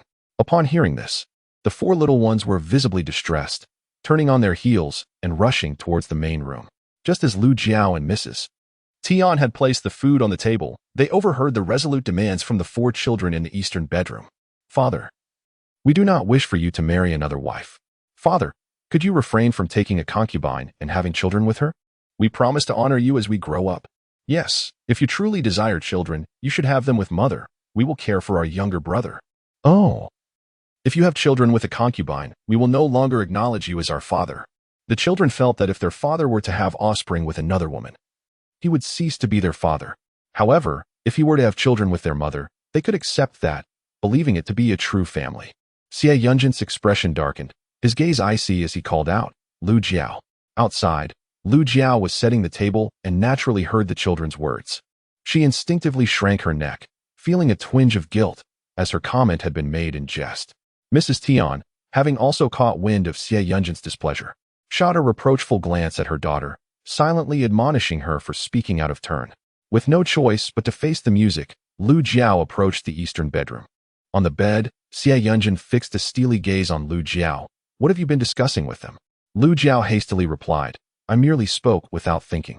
As her words lingered in the air, she turned to the 4 children. Do not be sad. Even if your father were to take a concubine, you would still be his most beloved children. However, as soon as she finished speaking, the children burst into tears, for it still implied the possibility of their father having children with someone else. I do not want our father to have children with another woman. He is ours, and we do not want other children calling him father. Oh, father, if you were to have a son with your concubine, I would run away from home and never want to see you again. Father, did you not declare that you favored us above all else? That you held no affection for other children? On the bed, Xie Yunjin felt a throbbing in his forehead as he cast a fierce, shadowy glare at Lu Jiao. Were it not for my inability to move in bed, I would show you how to behave. Ignoring Lu Jiao, he turned his gaze to the 4 little ones. All right, cease your weeping. I shall not take a concubine, and I will continue to be with you. Upon hearing this, the quadruplets immediately halted their tears, gazing up at Xie Yunjin with red-rimmed eyes. Is that truly the case? You want to father children with anyone else? They insisted, if you do, we shall run away from home. They exchanged knowing glances and nodded vigorously in agreement. The eldest, looking earnestly at Xie Yunjin, declared, if you desire more children, you may have them with her. In the room, Lu Jiao gasped in surprise and quickly turned to Xie Yunjin, who regarded her with a bemused smile. Lu Jiao felt a headache coming on. Surely he could not suspect her of colluding with the eldest. She hastily replied to him, my dear, let us not have any more children. You 4 are quite sufficient. The quadruplets looked back and forth between Xie Yunjin and Lu Jiao, questioning, is this true? Both adults nodded simultaneously, assuring the little ones, who finally relaxed. Fearing Xie Yunjin might say something further, Lu Jiao promptly ushered the 4 children outside. Little fourth whispered to third, wouldn't it be nice to have a little sister? The quadruplets all pondered this seriously and ultimately reached a consensus. Having a sister would indeed be delightful. The Bao turned his head to Lu Jiao and said, if you were to have a child with father, it should be a sister. Lu Jiao rolled her eyes, retorting, do you think giving birth to a sister is as simple as laying an egg? It's not something one can just decide to do. Outside, Tianshi and Lu Gui overheard the conversation among the 4 little ones. Tianshi nodded in agreement, saying, once Yunjin's leg heals, you can have another daughter. Daughters are like warm, cozy little cotton jackets for their parents. Lu Jiao's expression darkened. If Xie Yunjin's leg healed, she would leave, and the thought of having another child was the last thing on her mind. Little Bao, intrigued by the term little cotton jacket, asked Tianshi, Grandma, what does little cotton jacket mean? It refers to the cotton jacket worn close to the body, symbolizing that daughters are as caring and filial as a warm garment, she explained. Little Bao immediately sat up straight, declaring, don't worry, Grandma, I am my mother's little cotton jacket. After saying this, he turned to Lu Jiao and asked, Mother, isn't that right? Lu Jiao nodded in affirmation, relieved that the conversation did not drift toward concubines and childbirth. Yes, you are indeed your mother's little cotton jacket. Meanwhile, the others outside were happily enjoying their dinner. Lu Jiao served a bowl of fish soup and took 2 pieces of flatbread into the room to feed Xie Yunjin. Although he could move and drink water on his own, eating was still too cumbersome for him, so Lu Jiao continued to feed him. Xie Yunjin remained silent, his dark eyes fixed intently on Lu Jiao. Remembering what the quadruplets had said earlier, she worried that Xie Yunjin suspected her of teaching them those things, and quickly clarified, I didn't teach the quadruplets anything. Don't let your imagination run wild thinking I instructed them. Xie Yunjin replied leisurely, what do you think I am thinking?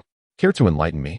In all honesty, although Lu Jiao is a military doctor, her previous life had only acquainted her with healing and the art of medicine. She was truly no match for Xie Yunjin when it came to the subtleties of intrigue and cunning. Thus, it would be prudent for her to refrain from engaging in such discussions with this man. Chapter 76. It seems you are illiterate. Xie Yunjin gazed at her, no longer pursuing the matter of the concubine. With a chilling demeanor, he inquired, how did it fare for you over there? Did you come to any harm? Upon hearing his question, Lu Jiao immediately understood he was referring to her visit to the Xie family with Bao. It was certain that Lu Gui had informed him of the incident where Bao had been struck. Lu Jiao recounted her experience at the Xie residence, concluding with a scoff. You should have seen the heartache on Father S.'s face when Kaido was beaten. I fail to comprehend. They are all his grandchildren. Why does he show such concern for the children of the eldest, yet neglect our own? As she spoke, a thought suddenly struck her, and she fixed her gaze upon Xie Yunjin, asking, could it be that you are not truly your parents' child? but rather adopted? Upon hearing Lu Jiao's words, Xie Yunjin's eyes clouded with melancholy. He had harbored similar doubts in the past, and had even conducted a discreet investigation. However, after much inquiry, he had confirmed that he was indeed the biological child of Xie Laojin and Ruan Shi. I have looked into it. They are indeed my parents. Not every parent in this world loves their children equally. Moreover, in a household with several children, favoritism is almost inevitable. Thus, after having 4 children, I have strived to treat them all equally. Lu Jiao sighed at Xie Yunjin's words.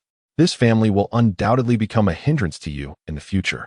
Xie Yunjin raised an eyebrow and glanced at her, inquiring, "Are you concerned about me?" Lu Jiao paused momentarily before shaking her head. "You think too much. I am worried about the quadruplets."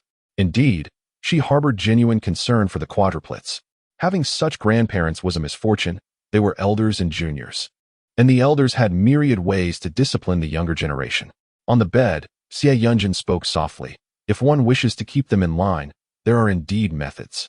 But at present, I am confined to this bed and unable to take action against them. Once my legs are healed, they will have no time for such antics. He spoke with an air of nonchalance, as if it were of no consequence at all. Contemplating his capabilities, Lu Jiao felt reassured. After addressing this matter, Xie Yunjin recalled the surgery and turned to Lu Jiao, stating, "Right now, undergoing the operation is of utmost importance. I desire to have it done as soon as possible." Lu Jiao pondered for a moment and replied, "Then the day after tomorrow, I will go to the town to discuss your surgery with Dr. Qi." Xie Yunjin, feeling anxious, interjected, "Isn't it possible to go to the town tomorrow? If we go tomorrow, we can arrange for the surgery the day after." He was fervently eager to heal his legs and stand once more. However, Lu Jiao disagreed, saying, "Although your concussion has improved, one cannot be too hasty. I have matters to attend to tomorrow. I need to teach my mother how to make tofu." Xie Yunjin looked at Lu Jiao in astonishment, realizing that not only was she knowledgeable about herbs, but she also possessed the skills to make tofu. Who exactly was this woman in her past life? "You can make tofu?" he asked. Lu Jiao smiled and replied, "I learned it all from books." Xie Yunjin let out a soft scoff, gently reminding, "It seems you are unable to read, aren't you?" Lu Jiao's expression darkened instantly, and after a prolonged silence, she mumbled, "I learned by listening to others read." "Oh, how impressive. To acquire such skills merely by listening," Xie Yunjin remarked. Lu Jiao paused for a moment, staring at him, suspecting that he was subtly mocking her. However, Xie Yunjin had already finished his meal and turned to her, saying, "Let us go out for dinner. The day is drawing to a close." Instantly, Lu Jiao forgot about the implications of his words and took her empty bowl outside.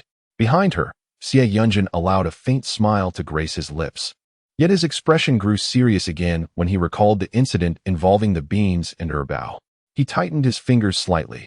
Once his leg healed and he could walk again, he would certainly find something for the Xie family to occupy themselves with, as they were far too idle. After dinner, Mrs. Tian cleaned the dishes and prepared medicine for Xie Yunjin. Lu Jiao tended to the 4 little ones, washing their hair and faces, dressing them in new clothes. In the end, she styled each of their hair into 2 small bunches, as their hair had been shaved previously and was only just beginning to grow back. Each bunch was adorned with hairbands that matched their outfits. This charming attire rendered them irresistibly adorable, resembling the dolls depicted in illustrations. Especially striking was the sight of the 4 of them dressed identically, which was even more eye-catching. Mrs. Tian observed them with delight, exclaiming, "What precious little ones." She embraced each child, planting a kiss on their cheeks. "Whose babies are these? They are simply too beautiful, as if carved from the same mold." Upon hearing Tian's words, Lu Jiao instinctively raised her head for a glance. Upon closer inspection, the quadruplets bore little resemblance to one another. However, their similar ages, identical hairstyles, and matching attire often led to confusion among many. With a smile, Lu Jiao watched the 4 little ones and remarked, "All right, go show your father. Today you all look splendid." The 4 youngsters beamed, unable to contain their smiles, and merrily scampered off to the eastern bedroom. Lu Jiao poured the warm medicine into a bowl, when Tian reached out to gently stroke her head, saying, "My dear Jiao Jiao will surely enjoy great fortune in the future." Lu Jiao's expression darkened. What fortune could she possibly enjoy, as the men were neither her children nor her responsibility? Yet, how could she convey this to Tian? The thought left her feeling perplexed and troubled. As Tian went to fetch clothes for a bath, Lu Jiao carried the medicine to the eastern bedroom. Before she could reach it, The cheerful chatter of the four little ones reached her ears, reminiscent of chirping sparrows. Father, do you think we look good? This new clothing is so comfortable. I've never worn new clothes before. Mother said she would make us many new outfits in the future. Xie Yunjin, observing the excitement of the four, couldn't help but smile. Their joy brought him delight as well. Outside, Lu Jiao entered the room with the medicine bowl and cheerfully said, "All right, enough of the showboating. Hurry to bed. It's getting late." "All right, off we go," they replied. The two pups, Xiaohei and Hua, still adjusting to their unfamiliar surroundings after leaving their mother, lacked energy and preferred to nestle in their cozy corner. The four little ones frequently visited them, and Lu Jiao made no effort to dissuade their affection. In the room, Xie Yunjin reached for the medicinal bowl but hesitated to drink. He lifted his gaze to Lu Jiao, his eyes slightly glazed, and expressed gratitude. "Thank you for all that you have done for the four little ones." Lu Jiao was taken aback. It was quite rare for the villain to express thanks. Xie Yunjin averted his gaze and drank the medicine without further ado. In a cheerful tone, Lu Jiao replied, "What is there to thank? They are my sons as well." Upon hearing her words, Xie Yunjin's eyes darkened momentarily as he silently finished the medicine, murmuring, "Indeed." Chapter 77. I aspire to be a great general. Lu Jiao, with a smile, took the bowl from him and assured, "Rest assured, I will take good care of them in the future." However, she was acutely aware that in 2 or 3 months, the little ones would no longer belong to her, which left her feeling somewhat melancholic. Yet, she recognized that this was an unavoidable circumstance. In this era, children were not relinquished to their mothers, especially since Xie Yunjin held the four little ones in high regard. Therefore, she refrained from mentioning anything about him giving her a child. Xie Yunjin's gaze deepened as he contemplated her intentions. It appeared she did not plan to leave. This notion did not displease him. Over the past few days, he had observed that this woman genuinely cared for the quadruplets. With her tending to them, he could focus on his imperial examinations, and as long as she took good care of the little ones, he would ensure that he treated her well in the future, even if he were to rise to prominence. Unbeknownst to Lu Jiao, her simple statement had prompted such extensive thoughts from the future prime minister. As she stepped out with the empty bowl, she encountered Xia Erju and greeted him. "Elder brother, you have arrived." Xia Erju cast a complex glance at his sister-in-law. Having witnessed her stir up quite a scene earlier that day, contrary to feeling intimidated by her, he found a sense of relief in his heart. Realizing that individuals like his parents and elder brother were indeed susceptible to someone like her, Lu Jiao took the empty bowl outside, where in a corner of the yard, the four little ones were proudly displaying their clothing to the little dog, Xiaohei and Hua. Lu Jiao could not help but shake her head at their exuberance. They were so delighted that they ran to show off to a puppy. "Mother, let us sleep together and tell stories," the others chimed in, their wide eyes fixed on her, clearly eager for a tale. Lu Jiao did not hesitate. She turned and placed the bowl on the bed before leading the four little ones to the west bedroom for storytelling. After Lu Jiao finished narrating the story, Xia Erju had tidied up and departed, urging the 3 children to sleep promptly. Erbao glanced at Lu Jiao, and then at Debao, whispering, "Debao, I want to sleep with mother." Upon hearing this, Erbao felt a pang of injustice and pointed at Sibao. "Why can Sibao sleep?" Sibao immediately clung to Lu Jiao's arm, appearing fearful that she might send him to the east bedroom. Finally appeased, Erbao nodded vigorously as Debao led him and Sanbao to the east bedroom. However, Sanbao refused to sleep, sitting on the bed and disregarding all attempts to coax him. In the west room, Lu Jiao and Tian Shi, who had initially taken Sibao to bed, could not resist the commotion from the east bedroom and decided to check on the ruckus. As soon as the second child spotted Lu Jiao approaching, he reported, "Mother, look at Sanbao. He is just sitting there instead of sleeping." When father asked him why he isn't sleeping, he didn't say a word. Lu Jiao walked over and gently inquired, "Sanbao, why aren't you sleeping? If something is on your mind, you can share it with mother." Sanbao glanced at Lu Jiao and then looked down at his new clothes. Instantly, Lu Jiao understood his little concern. He was worried that sleeping would wrinkle his outfit. Sanbao nodded vigorously, "Sleeping will ruin my clothes. I don't want to sleep." Lu Jiao felt a pang of sadness, realizing that this was due to the little one's lack of experience with fine garments. Moreover, she noticed Sanbao had a penchant for vanity, which explained his reluctance. She gently stroked Sanbao's head and said, "You can sleep now, and tomorrow I will make you a set of pajamas." Sanbao, puzzled by the term pajamas, asked, "What are pajamas?" "They are clothes meant for sleeping. That way, you won't worry about damaging your nice outfit," she explained. Sanbao's face lit up with a smile. "Yes, mother, Please make them for me tomorrow. Of course. The second child then sat up and exclaimed, Mother, I want them too. Lu Jiao reassured him, All right. I will make each of you a set of pajamas. Now hurry and go to sleep. After settling the triplets, Lu Jiao turned to leave. While Xie Yunjin observed her with a deep gaze, pondering the concept of pajamas, something he had never heard of before. Where did she come from? The next morning, just as dawn began to break, Lu Jiao, still in a sleepy haze, sensed a figure standing at the head of her bed. Startled, she awoke and opened her eyes to find a little figure there. It was none other than the second child. Lu Jiao rubbed her eyes and turned to sit up, lowering her voice to inquire, Why isn't Erbao asleep? Upon noticing Lu Jiao's hushed tone, Erbao also whispered, Mother, didn't you say you would teach us how to fight off bad people? Since she had made such a promise, she would certainly impart her knowledge. Though this seemed rather early to begin, Erbao appeared to recognize that he might have overstepped, sensing that his mother was slightly displeased. He worried she might rescind her promise. The little one cautiously observed Lu Jiao, lowering his gaze to his fingers as he explained, I just don't want anyone to bully us. They even pick on father. If I learn, I will be able to protect him. Hearing this, Lu Jiao's heart softened. She embraced him gently, assuring, All right, mother understands. I am not angry with you. With that, Lu Jiao quietly slipped out of bed, taking Erbao by the hand as they made their way outside. The dawn had yet to fully break, and the world remained enveloped in silence, devoid of any sound.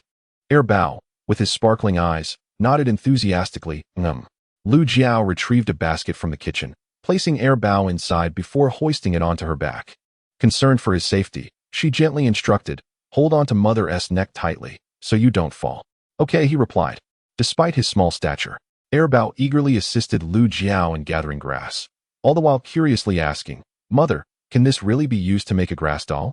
Upon hearing this, Erbao gazed at Lu Jiao with wide, starry eyes, exclaiming, Mother, you are amazing. You can do anything. After saying this, he felt a swell of pride. After all, she was his mother. His little chest puffed up, resolving to become as formidable as her in the future. Mother seized Shindania's father and struck him, causing him to wail, and remarkably, her blows left no visible marks. The more Erbao contemplated this, the more he admired his mother's prowess. Lu Jiao smiled at him and remarked, In the future, Erbao will surpass his mother in strength.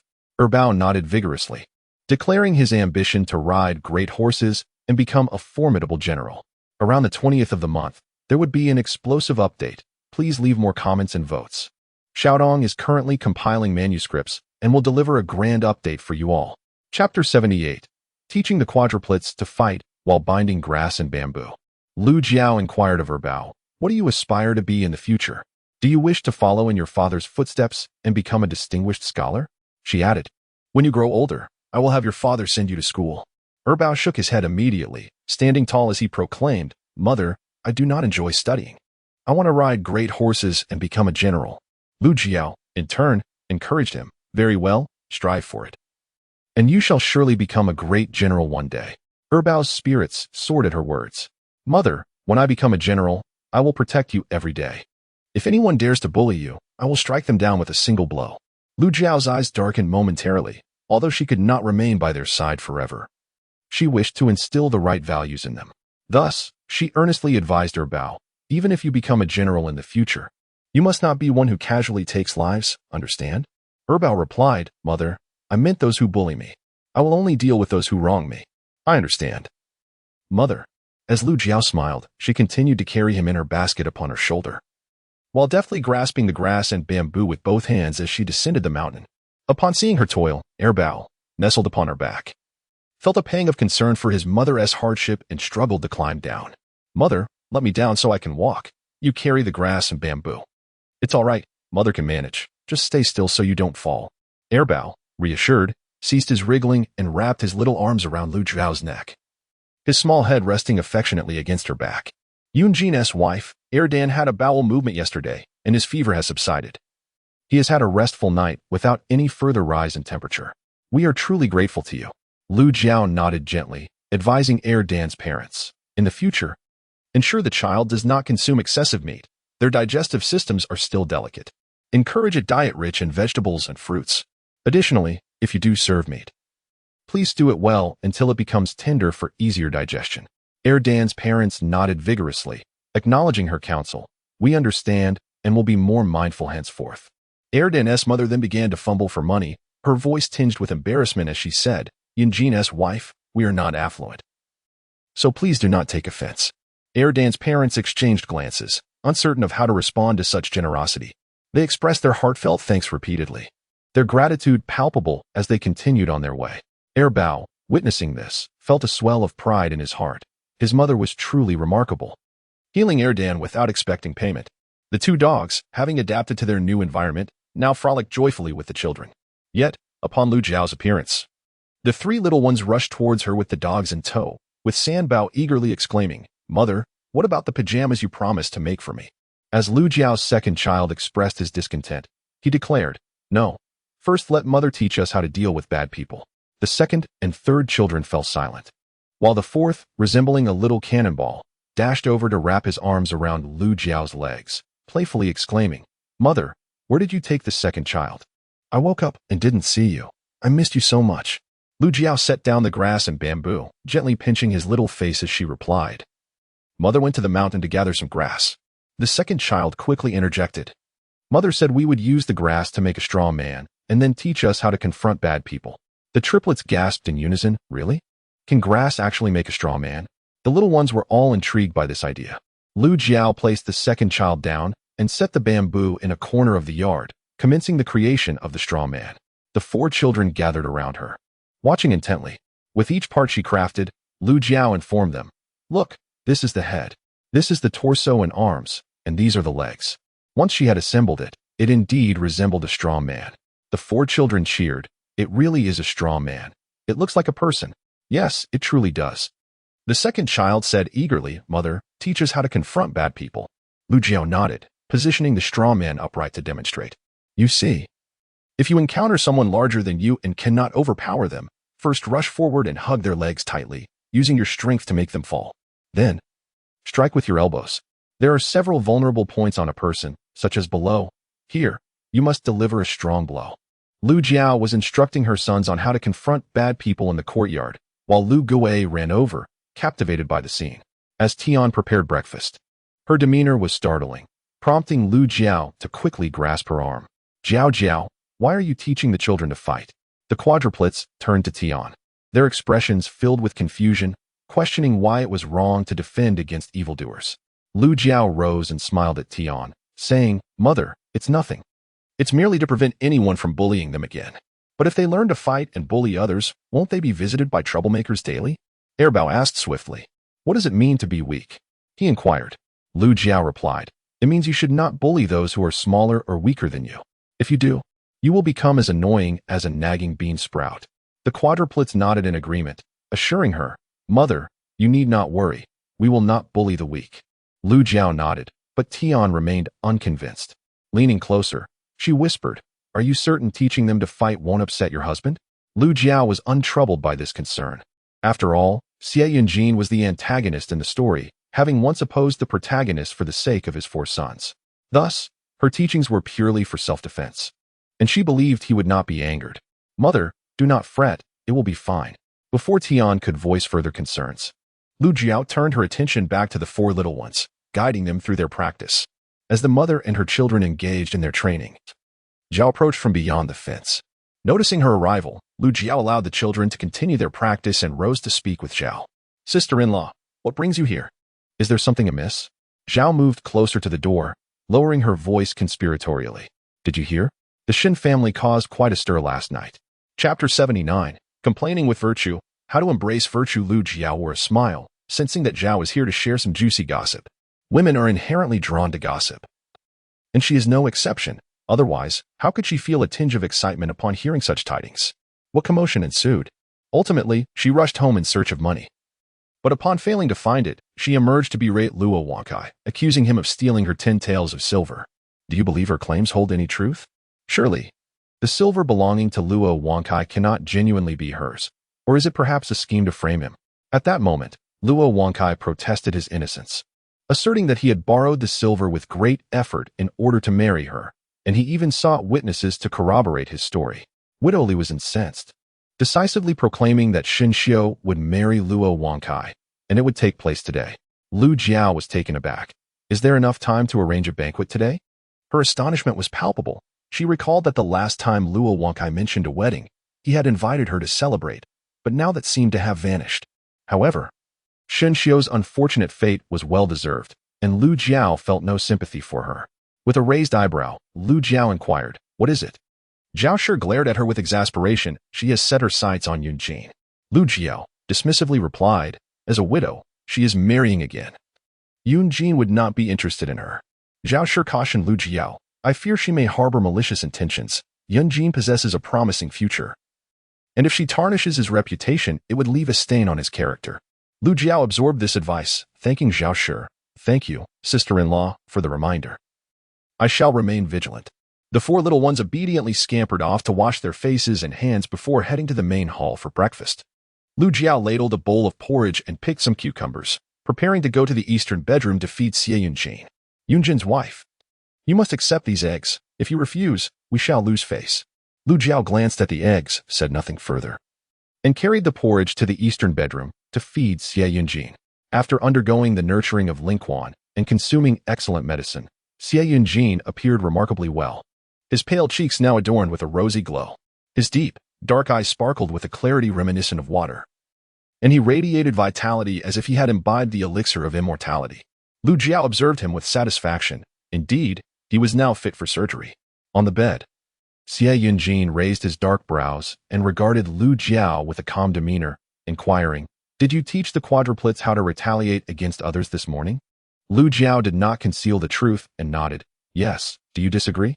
Remembering the beating his son had endured the previous day, Xie Yunjin's gaze turned uncharacteristically cold. However, when he looked back at Lu Jiao, his expression softened immensely.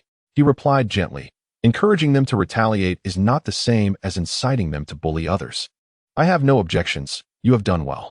Her approach to parenting resonated deeply with him, making him increasingly inclined to have her stay and care for the children. Lu Jiao felt elated at Xie Yunjin's words. Her aversion to outdated notions of repaying kindness with resentment was profound. After all, how could one repay kindness with kindness? Since Xie Yunjin did not blame her, she felt uplifted, and her movements while feeding him became lighter, her demeanor imbued with a gentle warmth. Xie Yunjin noticed this change, gazed deeply into her eyes, and then said, "I feel my health improving day by day. Tomorrow, could you visit the town and inquire with Dr. Qi about the possibility of performing my surgery in the next couple of days?" Lu Jiao cast a glance at him, perceiving the anxiety etched upon his brow. "Very well, I shall seek him out tomorrow and urge him to expedite this matter." Xie Yunjin's expression finally relaxed. His eyes shimmering with a glimmer of hope, his entire demeanor revitalized as if a withered tree had blossomed in spring. At that moment, he was a stark contrast to the person Lu Jiao had first encountered. As she continued to feed him, she reassured, "As soon as dawn breaks, I will depart." "Do not fret," Xie Yunjin cautioned. "Should the village chief's ox cart not head to the town, you must hire a cart instead of exhausting yourself." This woman devoted herself entirely to him and the quadruplets, and naturally, he felt inclined to treat her with equal care. Upon hearing his words, Lu Jiao felt both flattered and relieved. It seemed that after their divorce, he would no longer trouble her, and she would be spared from a dire fate. Indeed, the atmosphere between the two within the room was remarkably harmonious due to this matter. Outside, however, four individuals approached, their voices calling out before they even entered, "Mother, we have come to see you." Hearing the commotion, Lu Jiao looked up through the window of the eastern bedroom and was surprised to see her elder brother and his wife, along with her second brother and his wife. Upon seeing them, Lu Jiao remained still, continuing to feed Xie Yunjin. He glanced at her and noticed her composed demeanor as she served him porridge. Through these days of observation, Xie Yunjin had gleaned some understanding of Lu Jiao. Despite the gentle smile that permanently graced her face, her personality was remarkably distinct. She would shower affection upon those she cherished, yet if scorned, she would not spare a glance, and those who provoked her would surely receive a sound thrashing. Xie Yunjin lowered his eyelashes slightly, realizing that Lu Jiao's elder and second brothers had evidently offended her. Outside, brother Lu and sister-in-law Lu, along with second brother Lu and second sister-in-law Lu, were offering their apologies to the Tian family. Tian's voice was calm, though her expression had softened somewhat. After all, how long could one stay angry at their own children? Lu Gui quickly rose to greet his elder brother and sister-in-law, as well as his second brother and sister-in-law, and then quietly said to them, "Sister, brother-in-law is in the eastern bedroom. Let me take you there. Sister-in-law Lu and second sister-in-law Lu felt a bit apprehensive about their younger sister, recalling the last time when she had unleashed her fury upon them, which had been quite terrifying. Lu Gui had already led brother Lu and second brother Lu towards the eastern bedroom. Sister, brother, and second brother have come to see mother, he announced. Lu Ping and Lu and remembered their father's admonitions from earlier and dared not utter a word, merely nodding in agreement. Henceforth, whatever mother said would be law in their household, and they vowed to avoid inciting her wrath. Sister, rest assured, mother will have the final say in everything from now on. Their father had been feeling quite unsettled at home these past few days, his heart restless, and he couldn't even sleep at night. After all these years, their parents had always been together. This was the first time they had been apart. As the second round of voting began, the call to cast votes and leave comments resounded. Chapter 80. The four little ones were quite well behaved. Lu Ping and Lu En had no choice but to come and fetch their mother, especially since it was unreasonable for her to stay at their younger sister's home. They feared she would scold them for their shortcomings.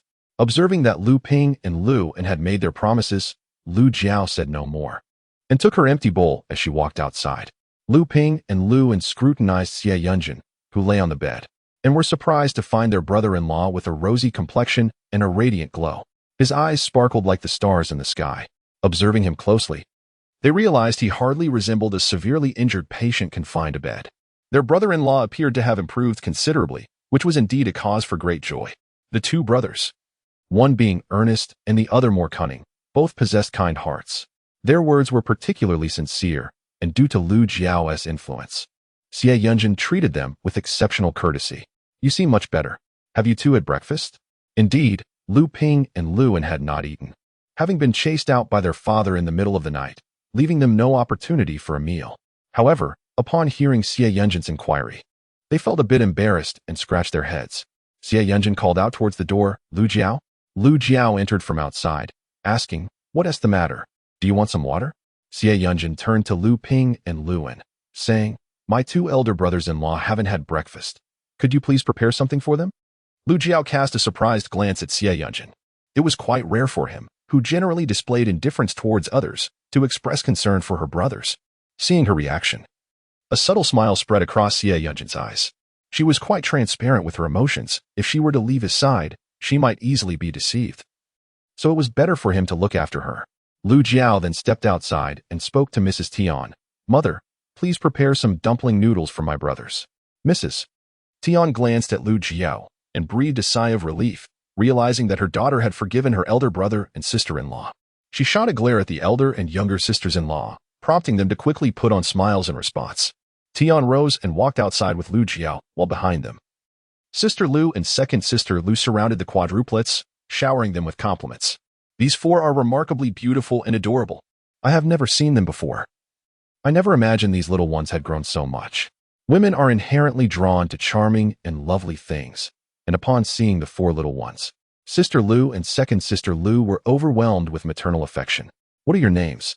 The quadruplets, unfamiliar with Sister Lu and second sister Lu, looked a bit puzzled. Upon hearing Sister Lu's question, the eldest spoke up with decorum. My full name is Xiao Wenyao, and my nickname is Debao. I am Xiao Wenjia, and my nickname is Erbao. My name is Xiao Wenshao, and I go by Sambao. I am Xiao Wenyu, known as Sibao. Just as the little ones finished introducing themselves, Lu Jiao entered from outside and said to the quadruplets, "This is your eldest aunt and your second aunt. Remember to greet them." The little ones finally realized who was before them and cheerfully called out, "Eldest aunt, second aunt." Sister Lu and second sister Lu nodded enthusiastically, their smiles wide with joy. But then they remembered they had not brought any gifts for the children. The two adults felt awkward, silently grumbling about the father-in-law, thinking to themselves, "Couldn't you have waited until dawn to summon us? Coming in the middle of the night without anything to present. How are we to face the little ones?"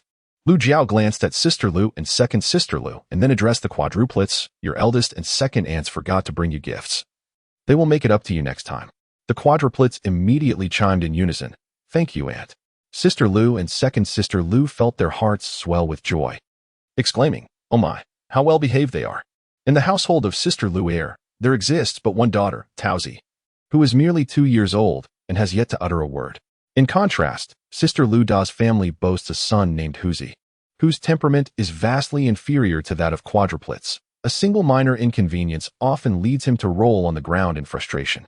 With a green-eyed glare, Sister Lu contemplated that should he dare to perform such antics again, she would not hesitate to flay him. Meanwhile, outside, individuals engaged in conversation as Lu Ping, Luan, and Lu Gui emerged from the eastern bedroom. The three of them felt an undeniable pressure in the presence of Xie Yunjin, a sentiment that was rather disconcerting for them, as they were merely simple folk while their brother-in-law was a scholar. At times, they found his words rather taxing to comprehend, which led them to prefer solitude over his company. Upon their emergence, Lu Jiao addressed the quadruplets, saying, "This is your eldest uncle and second uncle. You are acquainted with your little uncle, but I presume the elder uncles are strangers to you?" The quadruplets chorused in unison, "Eldest uncle, second uncle." Both Lu Ping and Luan realized something rather embarrassing. They had come unprepared, without gifts for their nephews. How mortifying it was to meet their nephews for the first time without presenting them with tokens of affection. The more astute Luan swiftly interjected, "Uncle forgot to prepare gifts for you today, but I promise to make amends in the future." The eldest, however, shook his head in response. "Uncle, there is no need for gifts. Your presence is gift enough." This sentiment even caused Lu Ping and Luan to perceive the quadruplets as exceedingly well-behaved. Noticing that the dumplings prepared by Madame Tian were nearly ready, Lu Jiao instructed the quadruplets, "All right, you may go outside to play now," allowing your uncles and aunt to enjoy their breakfast, having already partaken of their morning meal. The four little ones swiftly slid off their chairs and dashed outside to practice their playful antics. In the house, Sister Lu and second Sister Lu gazed enviously at Lu Jiao and remarked, "Sister, your four children are truly obedient and well-behaved. How did you manage to teach them so?" Sister Lu openly lamented about her own son, whose he is already 5 years old, older than the quadruplets, yet if things do not go his way, he throws himself on the ground, kicking and screaming. Lu Jiao chuckled and replied, "When he throws himself on the ground, you cannot simply ignore him. He is clever enough to get up when he realizes no one is paying him any attention. Do not be deceived by his youth. Indulging him excessively will surely lead to his ruin one day." Sister Lu pondered this and thought, "Indeed, I should stop catering to him." In the main room, Lu Gui noticed Lu Jiao conversing with Sister Lu and second Sister Lu, so he took his older brothers outside and into the west wing to discuss the matter. He recounted to them how Lu Jiao had instructed Aunt Tian in the art of tofu making. Upon hearing this, Lu Da and Lu Er were profoundly moved, especially when Lu Jiao mentioned that she would provide them with daily allowances. They reflected on their own grievances towards their mother and sister over a mere 5 taels of silver, leading them to feel a sense of guilt. When Lu Jiao later called them for breakfast, both brothers had red eyes. Sister Lu and second Sister Lu looked at them quizzically, asking, "What happened? Why are your eyes so red?" Lu Da replied to Sister Lu, "Sister is teaching our mother how to make tofu for sale, and she also plans to give us monthly allowances." Sister Lu and second Sister Lu were taken aback. "Tofu making? And she intends to provide us with monthly allowances? This is unexpected." The two sisters felt remorse for their previous actions. In the courtyard, Lu Jiao instructed Lu Gui to borrow a stone mill from the neighboring second aunt's house. Once the mill was procured, she directed Lu Gui to grind the beans that had been soaked overnight. Lu Jiao crafted a simple tofu pressing box from bamboo. After grinding the beans, the residue is squeezed out, and the soy milk is brought to a boil. Once prepared, it is set aside to cool for a short while. In Chapter 81, Mr. and Mrs. Lu Jiao left some in the pot, allowing it to boil a little longer before serving each of the four little ones and Xie Yunjin a bowl of soy milk. The others only tasted a bit, as the remainder was to be used for making tofu with gypsum. If everyone had a bowl, there would be none left. Lu Jiao did not teach anyone the art of making tofu. She only instructed Tian Shi and explained what gypsum was. The prepared tofu curds were ladled into a makeshift box crafted by Lu Jiao for pressing. The entire Lu family gathered around the box, unwilling to leave, eager to see if it would indeed turn into tofu. Should they succeed, the Lu family would become artisans, no longer facing the same poverty as before. The three brothers were filled with joy. Lu Jiao carried the soy milk to the eastern bedroom to let Xie Yunjin taste it. "This is soy milk. It is beneficial for your health. Here, give it a try." The four little ones, having finished their soy milk, joyfully rushed in and exclaimed to Xie Yunjin on the bed, "Father, it's delicious. You must drink some. It's fragrant and sweet. Mother said we can have tofu made from this for lunch." Xie Yunjin, holding the soy milk, looked at Lu Jiao and asked, "Did you have some?" Lu Jiao nodded. "I did, but only a couple of sips. Soy milk does not hold much allure for me, having had my fill in my previous life." Upon hearing this, Xie Yunjin finally refrained from further comments, lowered his head, and took a sip of the tofu. His eyes brightened. The taste was indeed delightful and fragrant. After finishing his soy milk, Xie Yunjin had a ring of white foam around his mouth, making Lu Jiao laugh heartily. At that moment, he resembled a gluttonous cat that had been caught indulging in its forbidden treat. Confused by her laughter, Xie Yunjin asked, "What are you laughing at?" Dabao quickly chimed in, "Father, you have something on your mouth, right here." Xie Yunjin raised his hand to touch his mouth and discovered it was covered in soy milk, thus realizing Lu Jiao was laughing at his messy appearance. He shot her an annoyed glance, but Lu Jiao only laughed more joyfully, turning to the four little ones and asking, "Doesn't your father look like a sneaky cat?" Xie Yunjin's expression darkened as he cast a cold gaze at Lu Jiao. Quickly, she took the empty bowl and stepped outside, while he huffed behind her. "Hurry and bring me a cloth to wipe my hands." Lu Jiao merely snorted in response, ignoring him, as the four little ones approached to console their father. "Father, you don't look like a greedy cat. Mother must have misjudged. You look like a white-bearded old man. No, you look like a dog with a ring of white fur." On the bed, Xie Yunjin felt a wave of frustration. It seemed he would rather be compared to a sneaky cat. Outside, Lu Jiao overheard their banter and couldn't help but burst into laughter. In the courtyard, the Lu family gathered around a box, and after estimating the time, Lu Jiao said to Lu Gue, "Remove the stones on top. The tofu should be ready." With joy, Lu Gue eagerly lifted the stones, pressing down on the tofu. And upon removing the wooden board, they beheld a faintly yellow block of tofu exuding a rich, savory aroma. The Lu family erupted in cheerful laughter, celebrating their success in making tofu. Lu Jiao entered the kitchen and took a knife, slicing the tofu into several pieces. After a careful examination, she nodded with satisfaction, murmuring, "Not bad. I shall prepare pan-fried tofu, braised tofu, and stir-fried greens with tofu for lunch." In truth, there exists an abundance of delectable dishes that can be crafted from tofu, such as the exquisite mapo tofu, yet regrettably, the absence of seasonings necessitated a more simplistic approach. Nonetheless, the Lu family was quite delighted. In addition to the various tofu dishes, Lu Jiao also prepared sweet and sour ribs and pork trotters stewed with yellow beans. However, due to the limitations of a single pot, the cooking process took a considerable amount of time. With insufficient bowls and chopsticks, she borrowed some from the neighbor and heir. Lu Jiao resolved to visit the town the following day to procure the necessary kitchenware. Lu Jiao gestured to the quadruplets by her side to bid farewell. In the afternoon, she crafted sleepwear for the little ones. The children's pajamas were particularly simple, consisting of a basic sleeveless pullover paired with small shorts for nighttime slumber. Tian Shi, having never encountered such a method, watched in wonder as she worked alongside Lu Jiao in the west room. Sanbao and Sibao stayed close, observing intently, while the Bao accompanied their father, and Air Bao ventured outside to practice his punches, with two spirited puppies playfully bounding around his feet. The entire courtyard exuded an atmosphere of tranquility and harmony. This serene ambience was interrupted when Xie Xiaobao dashed into the courtyard, calling out, "Aunt San, you have guests." She rose to greet them, only to discover a bullock cart outside the fence, upon which sat two elderly individuals. Lu Jiao felt a sense of unfamiliarity and suspected that these two might have taken a wrong turn, yet she still inquired gently, "Who might you be?" Two individuals raised their heads to gaze at Lu Jiao with somewhat peculiar expressions. After a considerable pause, the elder among them spoke, "I am Master Chen from Chili Town, the one who previously taught Xie Yunjin.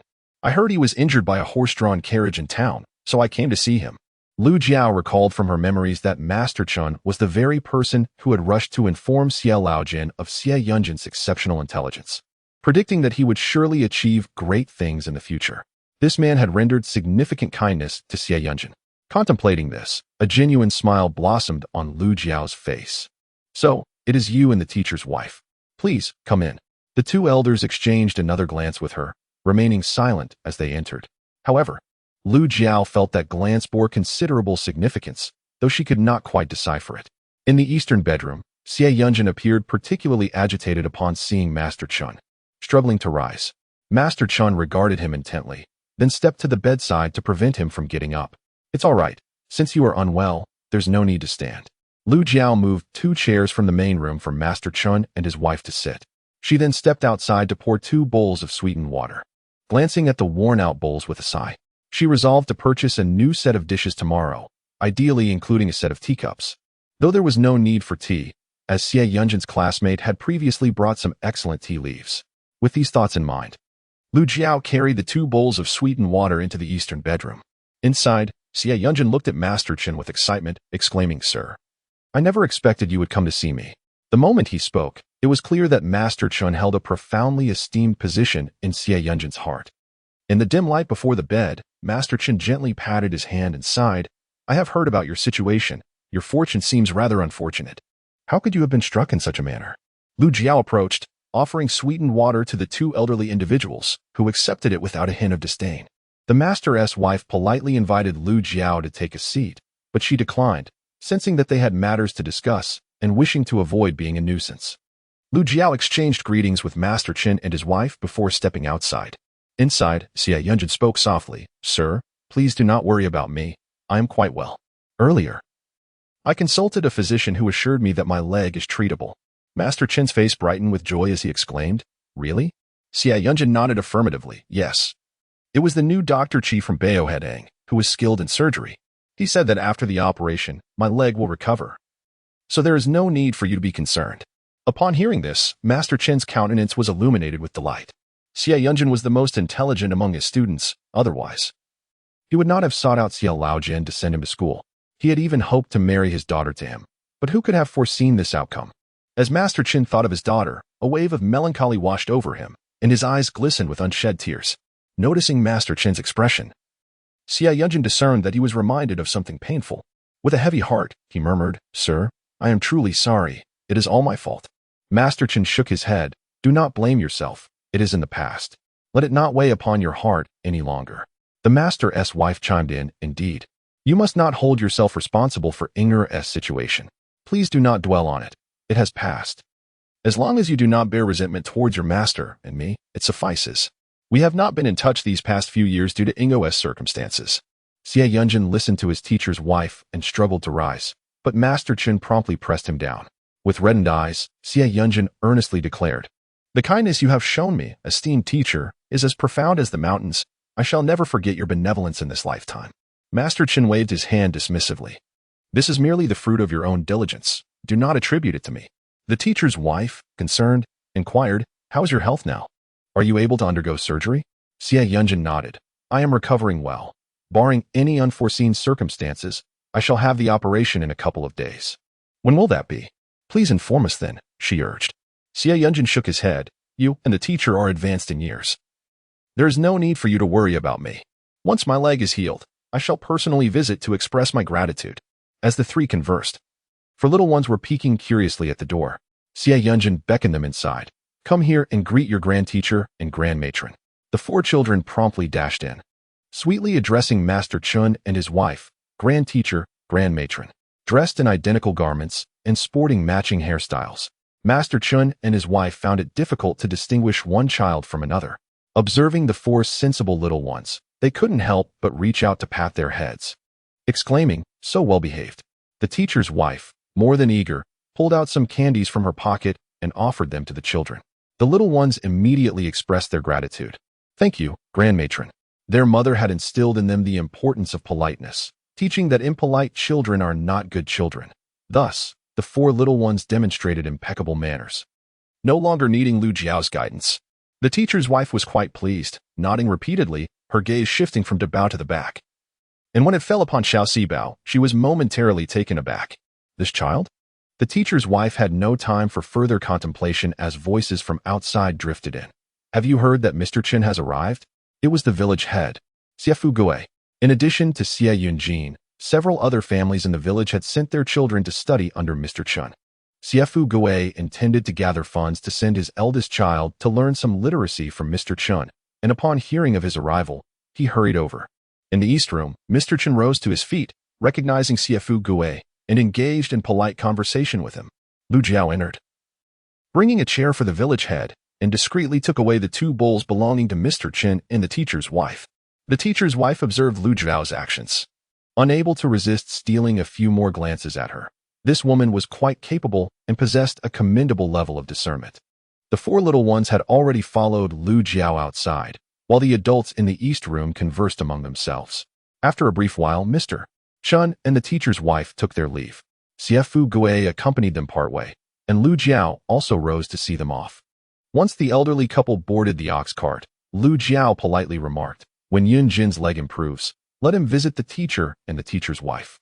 The teacher's wife looked at Lu Jiao and said gently, "You should accompany him and bring the 4 little ones along." Lu Jiao smiled as she bid farewell to Mr. Chun and the teacher's wife. After their departure, Lu Jiao turned to Xie Gui and inquired, "Village head, will your ox cart be going to town tomorrow? I need to make a trip. Yinjin mentioned he is feeling much better and has asked me to consult with Dr. Chi regarding scheduling his surgery as soon as possible." Upon hearing the news, Xie Gui immediately exclaimed with delight, "Tomorrow, I shall have Tai Nyo escort you." After uttering these words, he inquired with concern, "Would you like me to accompany you?" However, he soon realized the inappropriateness of his suggestion, pondering how it would appear for him to accompany Yinjin's wife. With a chuckle, Xie added, "I shall have your sister-in-law accompany you to the town instead." Lu Jiao shook her head, smiling. "No need. I am familiar with Dr. Chi.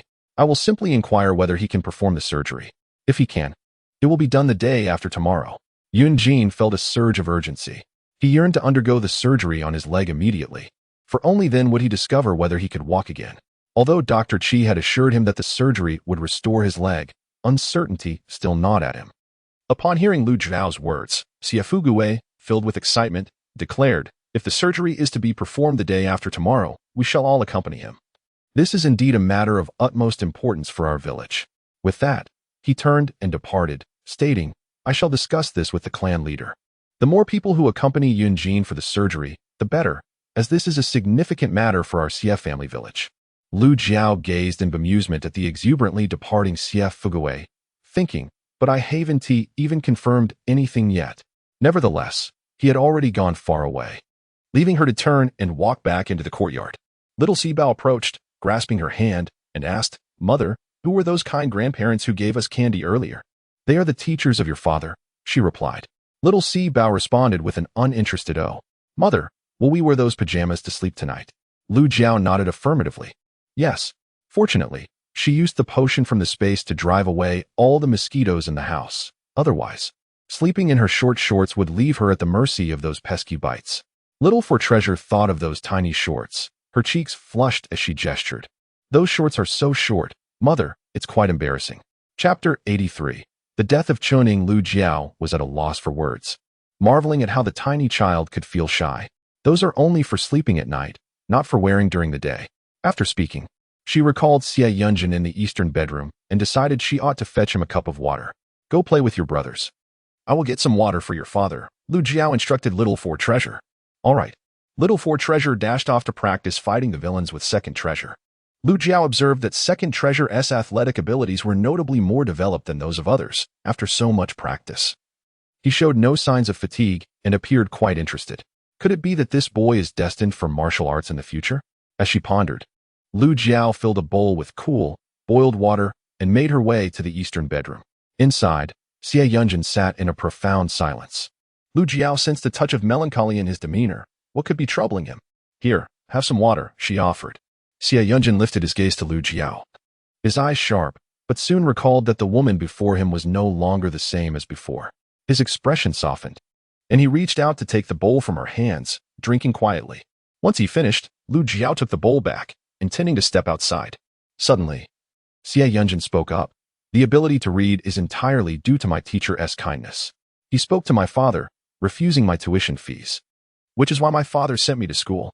At that time, I had no clothes to wear and no food to eat. My teacher took me to his home for meals and even altered his senior brother's clothes for me to wear." On the bed, Xie Yunjin spoke with increasing sorrow, his heart laden with deep anguish. "The gentleman wished to marry his youngest daughter, Chening, to me. However, Chening was 3 years my senior, and at that time, I was merely 15, utterly oblivious to matters of love and romance, wholly consumed by my desire for knowledge. Chening regarded me as a younger brother, and thus, neither of us consented to the arrangement. Later, in an effort to repay the kindness of the gentleman and his wife, I resolved to take Chening as my bride. Yet fate took a tragic turn that fateful night." As Xie Yunjin recounted this tale, he lifted his gaze to Lu Jiao, his dark eyes exuding a chilling aura. Upon hearing Xie Yunjin's words, Lu Jiao instantly raised an eyebrow, recalling that in the book, Xie Yunjin's wife was not named Chening. Curiosity piqued. She turned to the man on the bed and inquired, "What of Qining?" Xie Yunjin's deep, dark eyes lost their icy demeanor, gradually moistening. "She has passed away. Succumbed in the temple," he replied. Upon hearing this, a wave of discomfort surged within Lu Jiao. A life, once vibrant, extinguished so abruptly. As a doctor, she had grown accustomed to the cycles of life and death, yet the thought of a young life snuffed out still brought her sorrow. Did she perish from illness? Xie Yunjin's gaze darkened momentarily at her question, yet he offered no retort. Lu Jiao thus concluded that Qining had indeed succumbed to illness in the temple. It was no wonder that in the book, Xie Yunjin's wife was not Qining. If she had still been alive, it was likely that he would have married her. Such a pity, she thought, for this woman, beautiful yet fated for misfortune. Had she lived, marrying Xie Shoufu would have promised a future of boundless glory. Lu Jiao quickly recalled another matter. From her memory, she knew that for the past 4 years, Master Qin and his wife had not set foot in the Xie family home, which explained why she did not recognize them when she saw them earlier. Had they blamed Xie Yunjin for Qin Ying's death? Xie Yunjin remained silent, and Lu Jiao understood that her conjecture was correct. Master Qin and his wife had directed their anger towards Xie Yunjin due to Qin Ying's demise, leading them to avoid the Xie household for 4 years, which was why she had no recollection of them. This visit was perhaps prompted by Xie Yunjin's injury. Lu Jiao gazed at Xie Yunjin softly and remarked, "Their coming to see you this time signifies their forgiveness, so do not take it too much to heart." As Lu Jiao spoke, she recalled a previous comment from Master Qin's wife and smiled. She even mentioned that once your leg has healed, she would take the quadruplets to visit you. Lu Jiao refrained from mentioning that the mistress had invited her along as well. The chill that enveloped Xie Yunjin began to dissipate, and warmth gradually returned to his demeanor. "Yes, once my leg is better, I shall visit Master Qin and his wife." Lu Jiao chose not to say anything further and took the bowl outside. The next day, after tending to Xie Yunjin's meals and medications, Lu Jiao prepared to head to town. Concerned that Dr. Qi might postpone the surgery, Xie Yunjin anxiously grasped Lu Jiao's hand, repeatedly urging her, "Lu Jiao, please tell Dr. Qi that I am feeling much better now, no more dizziness or nausea, and I am ready for surgery." Seeing the urgency in his expression, Lu Jiao reassured him, "I understand. Do not worry. I will inform Dr. Qi that you are fit for the procedure. If he can find the time, we will have the surgery done first thing tomorrow morning." To alleviate the burden of his thoughts, Lu Jiao found herself empathizing with Xie Yunjin. Initially believing that she would be confined to her bed for a lifetime, she now clung to the flicker of hope that had emerged. It was understandable that he would grasp at this opportunity with fervor. Yet, his trepidation regarding the surgery lingered, fearing that he might still be unable to walk afterward. Thus, he yearned for the procedure to be conducted without delay to ascertain the true condition of his legs. Lu Jiao resolved to undertake the surgery for him the following morning, believing that once this matter was settled, she could finally breathe easy, focusing solely on his recuperation thereafter. Xie Yunjin exhaled in relief, though a shadow of unease remained in his heart. He gazed earnestly at Lu Jiao and said, "If Dr. Qi has other commitments tomorrow, please ask him to assist me in having the surgery done ahead of schedule." "All right, I understand," Lu Jiao replied, preparing to withdraw her hand. It was then that Xie Yunjin, belatedly aware of their clasped hands, felt a rush of discomfort wash over him and swiftly released her grip. Although Lu Jiao had been caring for him recently, even embracing him on several occasions, this was the first time he had held hands with her. The mere thought of it caused a flush to creep across his cheeks. He had never held a woman's hand before. Despite the unexpected night they had shared in the past, which had even resulted in a child, he had no recollection of it. As Xie Yunjin's mind spiraled into frustration, he ultimately closed his eyes, feigning rest. Lu Jiao, oblivious to his turmoil, turned and stepped outside, where the 4 little ones eagerly gathered around her upon hearing she was heading to town. "Mother, are you bringing us something delicious today?" This time, she decided to present 2 types of fruit from her space, claiming she had procured them from the shopkeeper at Baohedang. As Lu Jiao pondered, she greeted the Tian family and placed the fabric and snacks sent by her classmate Xie Yunjin into her backpack. Last time, she had not delivered these items to Xie Yunjin's parents, claiming she intended to sell them. Naturally, she had to maintain appearances, otherwise, if others learned that she had accepted so many items without offering anything to the elder couple, they might speak ill of her and Xie Yunjin. On a Monday, she prepared to seek votes and messages, expressing her affection for her supporters. Chapter 84. I await your return. Once Lu Jiao had everything in order, she strode briskly out of her home. Everything seemed manageable, except for the iron pots, which were indeed rare treasures. She wondered if they could be found in town. Lu Jiao recalled Dr. Qi Lei from Baoa, who was said to have come from the capital. Perhaps he had some connections. Resolute in her decision, she headed straight to the home of the village chief, Xie Fugui. On her way, she encountered her fellow villagers, who no longer regarded her with disdain. Instead, they greeted her warmly. The village chief's son, Xie Tiniu, had already brought out the ox cart, which at that moment carried several individuals. Her sister-in-law Chen Lu, the young daughter-in-law of the second grandmother, Chang Mei, Xie Xiaojun, along with two people with whom Lu Jiao had contentious relations, Aunt Hohot and Shen Xiu. Upon seeing Lu Jiao, Shen Xiu's eyes ignited with animosity, fixating on her as if she yearned to leap forward and sink her teeth into Lu Jiao. However, Lu Jiao paid her no mind, smiling instead at Xie Xiaojun, who immediately reached out to pull her up beside her. Just as Lu Jiao settled into her seat, the ox cart began to move. Opposite her, Chen Lu noticed Lu Jiao's complete disregard for her greeting and felt an involuntary surge of irritation. Eyeing Lu Jiao with a sarcastic remark, is it that Sandimi's vision is impaired, or is it merely that Sandy's leg is on the mend? Causing her to look down upon me, this sister-in-law? Lu Jiao turned with a smile, gazing at Chen Lu, and spoke in a calm and composed manner. What is it to you if I disdain you? Which of your previous deeds has earned anyone's respect? Do not merely ask me. Inquire among the villagers how many hold your actions in esteem. As Lu Jiao spoke, the women on the cart simultaneously turned their gazes towards Chen Lu. Even Hohot, who had her grievances with Lu Jiao, wore a look of disdain in her eyes. Chen Lu's face darkened with anger, her eyes ablaze, and instinctively, she raised her hand to strike Lu Jiao. But upon recalling Lu Jiao's formidable strength, she hesitated. This woman disregarded even her mother-in-law. How could she, Chen Lu, dare to retaliate? If she acted rashly, she would undoubtedly face retribution. However, Chen Lu soon remembered her mother-in-law's decision from the previous night, and a smirk of triumph crept upon her lips. Let you revel in your momentary pride. Once Cindy casts you aside, your elation shall be fleeting. With this thought, Chen Lu felt a flicker of satisfaction, casting a fierce glare at Lu Jiao before turning her gaze elsewhere. Silence enveloped Chen Lu. But on the other side of the cart, Shen Xiu quietly interjected, Lu Jiao, you orchestrated Luo Wangkai to pilfer my money and then used it to present yourself to my mother, seeking my hand in marriage. You have wronged me. Upon hearing this, Lu Jiao immediately discerned that Shen Xiu must have extracted these words from Luo Wangkai. Yet, she felt not a shred of fear. The few individuals on the ox cart turned in astonishment at Shen Xiu's revelation, questioning whether it was indeed true. Lu Jiao spoke slowly, Shen Xiu, it was you who first offered 500 coins to Luo Wangkai to entice me, prompting my retaliation. What I have done pales in comparison to your actions. I have a partner, and you sent someone to seduce me, harboring malicious intent to tarnish my reputation. As for you, a widow, and Luo Wangkai, a bachelor. What is wrong with my suggestion for him to marry you? Am I truly more malicious than you? As Lu Jiao finished her words, everyone in the bullock cart turned to look at Shen Xiu. Considering Shen Xiu's feelings for Xie Yunjin, they all believed Lu Jiao's claims to be true. Shen Xiu, in her pursuit of becoming Yunjin's wife, had resorted to such underhanded tactics against Lu Jiao. A widow with such lofty aspirations, how could a scholar possibly want her? It was indeed a fanciful delusion. They all cast disdainful glances at Shen Xiu. Feeling the villagers' scrutinizing gazes, Shen Xiu reflected on her previously respected image in the village, and resentment began to swell within her. Lu Jiao, I will not let this go unpunished.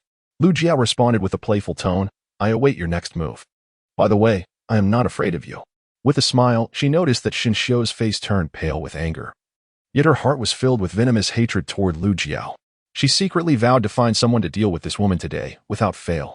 In the bullock cart, Xie Xiaowan, filled with concern, grasped Lu Jiao's hand. Lu Jiao gently patted Xie Xiaojuan's hand and reassured her, I am fine, do not worry. Then she turned her gaze to the eggs in Xie Xiaojuan's hands and asked with genuine concern, are you going to the town to sell eggs? Xie Yunjin and the 4 young ones must enhance their nutrition. Consuming eggs is quite beneficial, and the village head's family is selling them, making it a perfect opportunity for them. However, Lu Jiao had not considered discussing this matter with Xie Xiaowan in front of others, so she refrained from mentioning it. Xie Xiaowan, recalling what her father had previously said, quietly inquired of Lu Jiao and San. I heard from my father that you were going to teach the villagers about the herbs on the mountain? Lu Jiao nodded affirmatively. Yes. Xie Xiaowan opened her mouth to speak but hesitated, feeling that bringing it up might put her aunt in an awkward position, so she remained silent. Xie Xiaowan expressed her gratitude. Thank you, Aunt San.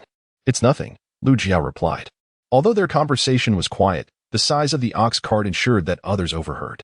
Chen Lu, in particular, was seething with resentment.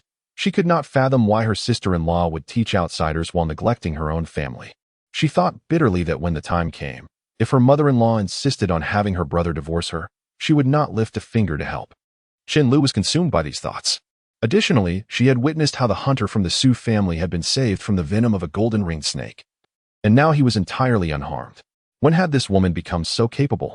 Aunt Hohat suddenly realized a troubling possibility. Lu Jiao might not teach their family about the herbs. If someone in their household fell ill, would she refuse to help? Aunt Hohat shivered at the thought. She needed to cultivate a good relationship with this woman. With this in mind, a forced smile crept onto her face, appearing rather stiff. Was Yunjin's wife heading to the town to sell goods? Everyone in Xie family village was aware of the animosity between Aunt Hohat and Lu Jiao. The current situation was quite perplexing. Lu Jiao looked at Aunt Hohat with a face full of suspicion, wondering what she was up to this time. Although one should not strike a smiling face. The smile before her was rather unsettling. Chapter 85. Letting go of one's pride. Lu Jiao remained silent, while Aunt Hohat, showing no signs of embarrassment, nimbly shifted to sit beside her. Yunjin's wife. I have been regretting my actions these past few days, lamenting the quarrels we had. Upon reflection, you did nothing wrong. I truly should not have treated you that way. Now I apologize. Can you find it in your heart to forgive me? Aunt Hohat reached out, grasping Lu Jiao's hand with a look of deep remorse. The onlookers in the bullock cart widened their eyes in astonishment at Aunt Hohat's humility in apologizing. Though they understood her motivations, such a display of vulnerability was indeed rare. Several turned their gaze towards Lu Jiao. Lu Jiao found it difficult to continue rebuffing her. At this age, Aunt Hohat had cast aside her pride.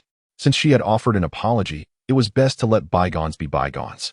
Though the woman was not blameless, neither was the original owner of this body. They were equally matched in faults.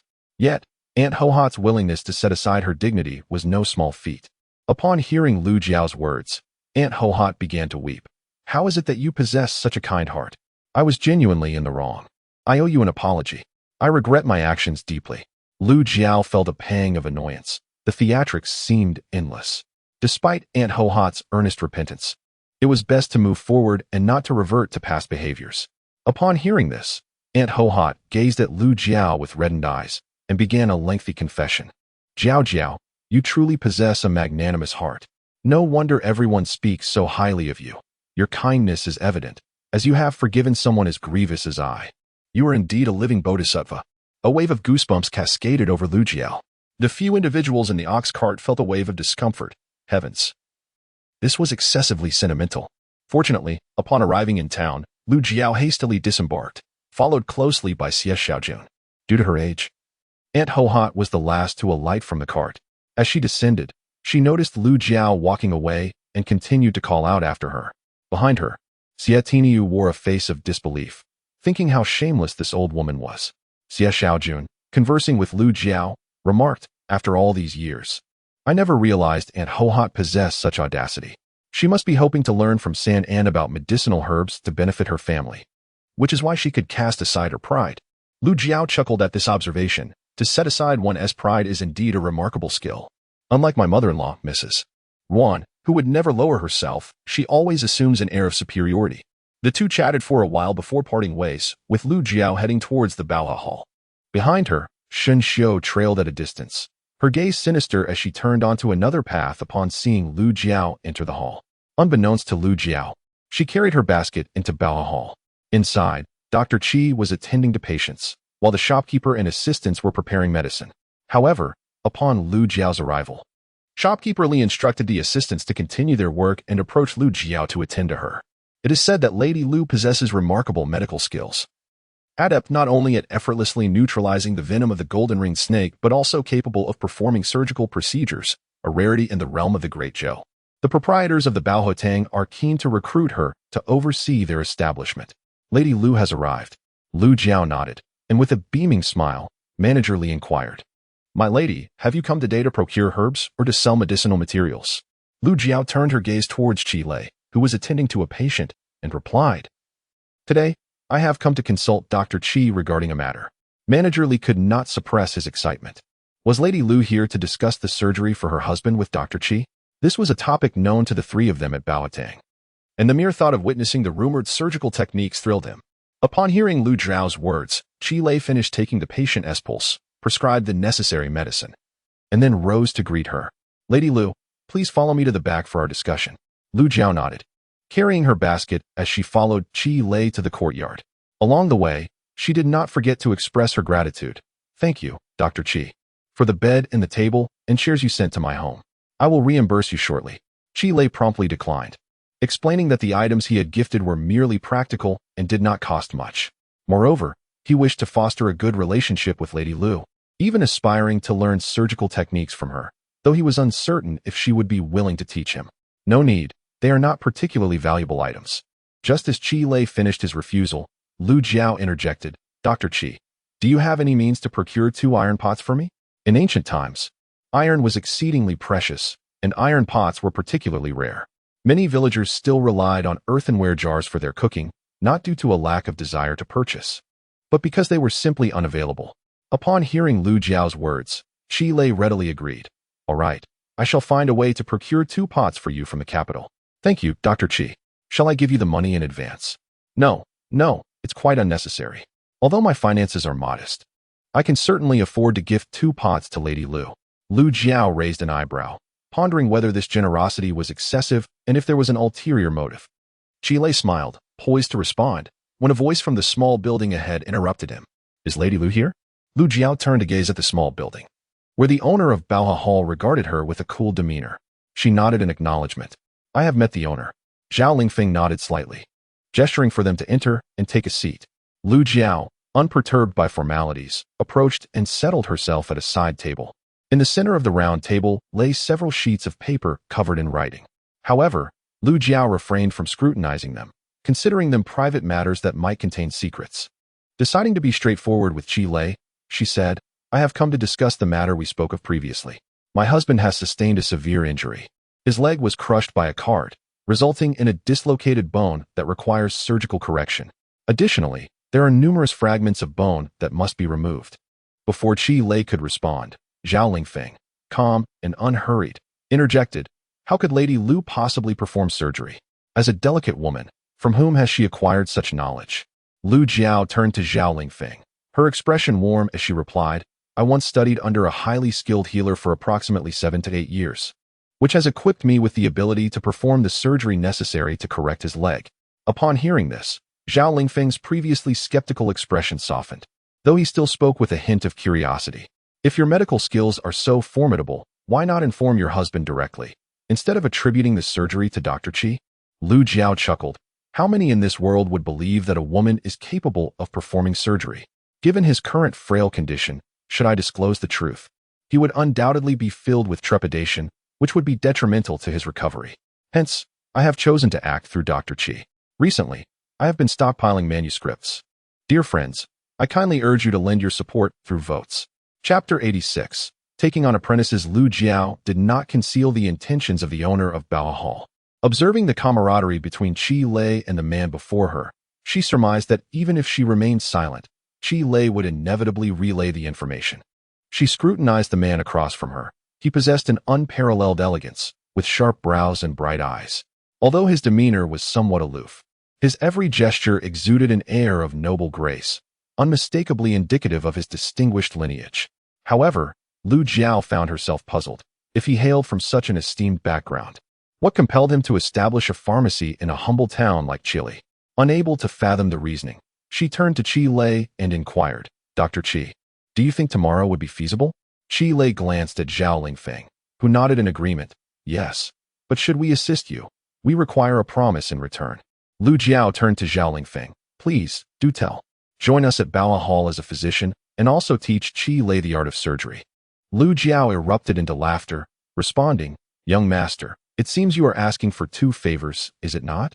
Upon hearing this, Qi Lei mistakenly believed that Lu Jiao was unwilling to teach him the art of surgery, which left him with an indescribable sense of disappointment. However, he He did not wish to put Lu Jiao in a difficult position. Gently, he spoke. Lu madam, there is no need to trouble yourself. I can forego learning the surgical techniques. Your presence at the Bala Hall for consultations is sufficient. Lu Jiao turned to face Qi Lei, recognizing that he was inherently suited to the medical profession. Firstly, his demeanor was warm and approachable. Secondly, he always greeted patients with a smile in his eyes. She could discern that Qi Lei was indeed a capable doctor, which made her reconsider her initial reluctance to teach him. I did not say I would not teach you. Qi Lei was momentarily taken aback, but soon his expression brightened, and he respectfully addressed Lu Jiao. Qi Lei pays his respects to the master. Lu Jiao was astonished. Master? She mused, noting that he seemed to be older than her. Now, she found herself in the role of his mentor. Initially, she intended to decline this designation, but then she recalled a pertinent matter. In this era, strict societal norms governed interactions between men and women. If they were seen together without the formal title of master and disciple, it could lead to unfavorable gossip. Conversely, with such a title, people would be less likely to speculate. Thus, Lu Jiao did not refuse any longer, merely waving her hand as she said, "There is no rush regarding the apprenticeship." With a heart full of joy, Qi Lei smiled and took a seat, undeterred by Lu Jiao's youth or gender. On the contrary, he was elated. He was about to learn the legendary surgical techniques, which was truly wonderful. Qi Lei's excitement was palpable, and he failed to notice the curious glances from Zhao Lingfeng seated nearby. Lu Jiao then turned to Zhao Lingfeng and remarked, "It is not that I do not wish to consult at Bao Hall. Rather, I have a wounded family member and 4 children at home, making it impossible for me to travel to town every day." As Lu Jiao's words faded, she contemplated the impending separation from Xie Yunjin. Previously, she had considered returning to her familial home in Xinghua village after their divorce to settle her household registration. However, following her conflict with the Lu family, that notion had dissipated. The allure of familiarity was overshadowed by the stench of past grievances. Now, an opportunity presented itself. Remaining at Bao Hall as a physician would afford her a connection to the establishment, facilitating her endeavors in the future. Turning her gaze towards Zhao Lingfeng, Lu Jiao remarked, "It is impractical to attend daily, but I can make occasional visits." Zhao Lingfeng, initially in agreement, acknowledged the practicality of having Qi Lei present at the shop for routine matters, calling upon Lu Jiao for more complex cases as needed.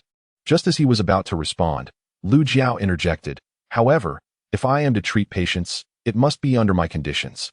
Zhao Lingfeng raised an eyebrow, intrigued, and inquired, "What stipulations does Madame Lu have?"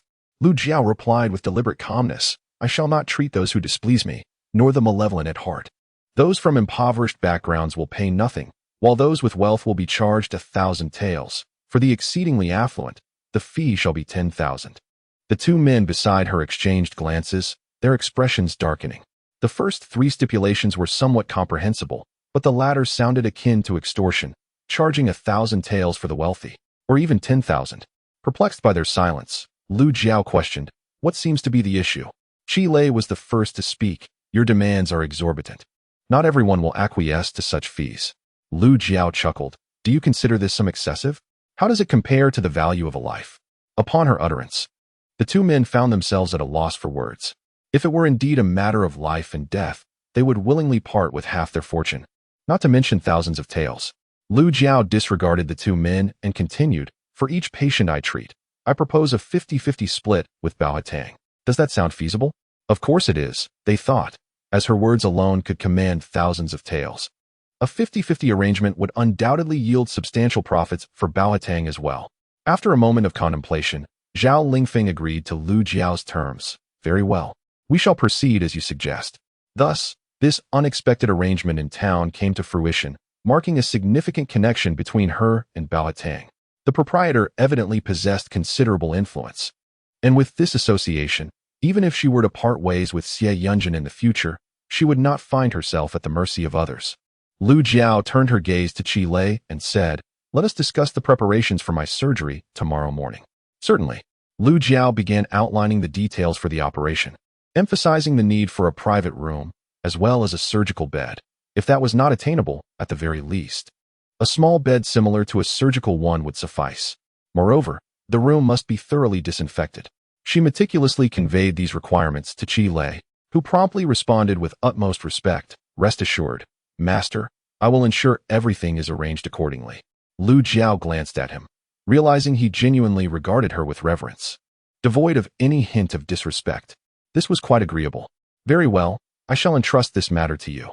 After speaking, Lu Jiao retrieved some disinfectant from her basket and instructed Qi Lei, before we arrive tomorrow morning, please disinfect the room and ensure no one enters. Very well, master. Qi Lei accepted the disinfectant as Lu Jiao stood up to bid farewell to Zhao Lingfeng. Young Master Zhao, I shall take my leave. As soon as Lu Jiao finished speaking, Zhao Lingfeng interjected, I am Zhao Lingfeng. Lu Jiao looked puzzled, and Zhao Lingfeng added, you need not be overly courteous, Madam Lu. Simply call me by my name. However, Lu Jiao refrained from using his name and politely responded, Young Master Zhao, I will take my leave now. Zhao Lingfeng raised an eyebrow as he observed the departing woman. She was rather plump, yet when confronted with him, she exhibited neither servility nor arrogance. Her every gesture radiated confidence and poise. Remarkably, this rural woman possessed exceptional medical skills and showed no inclination to curry favor with someone of his stature.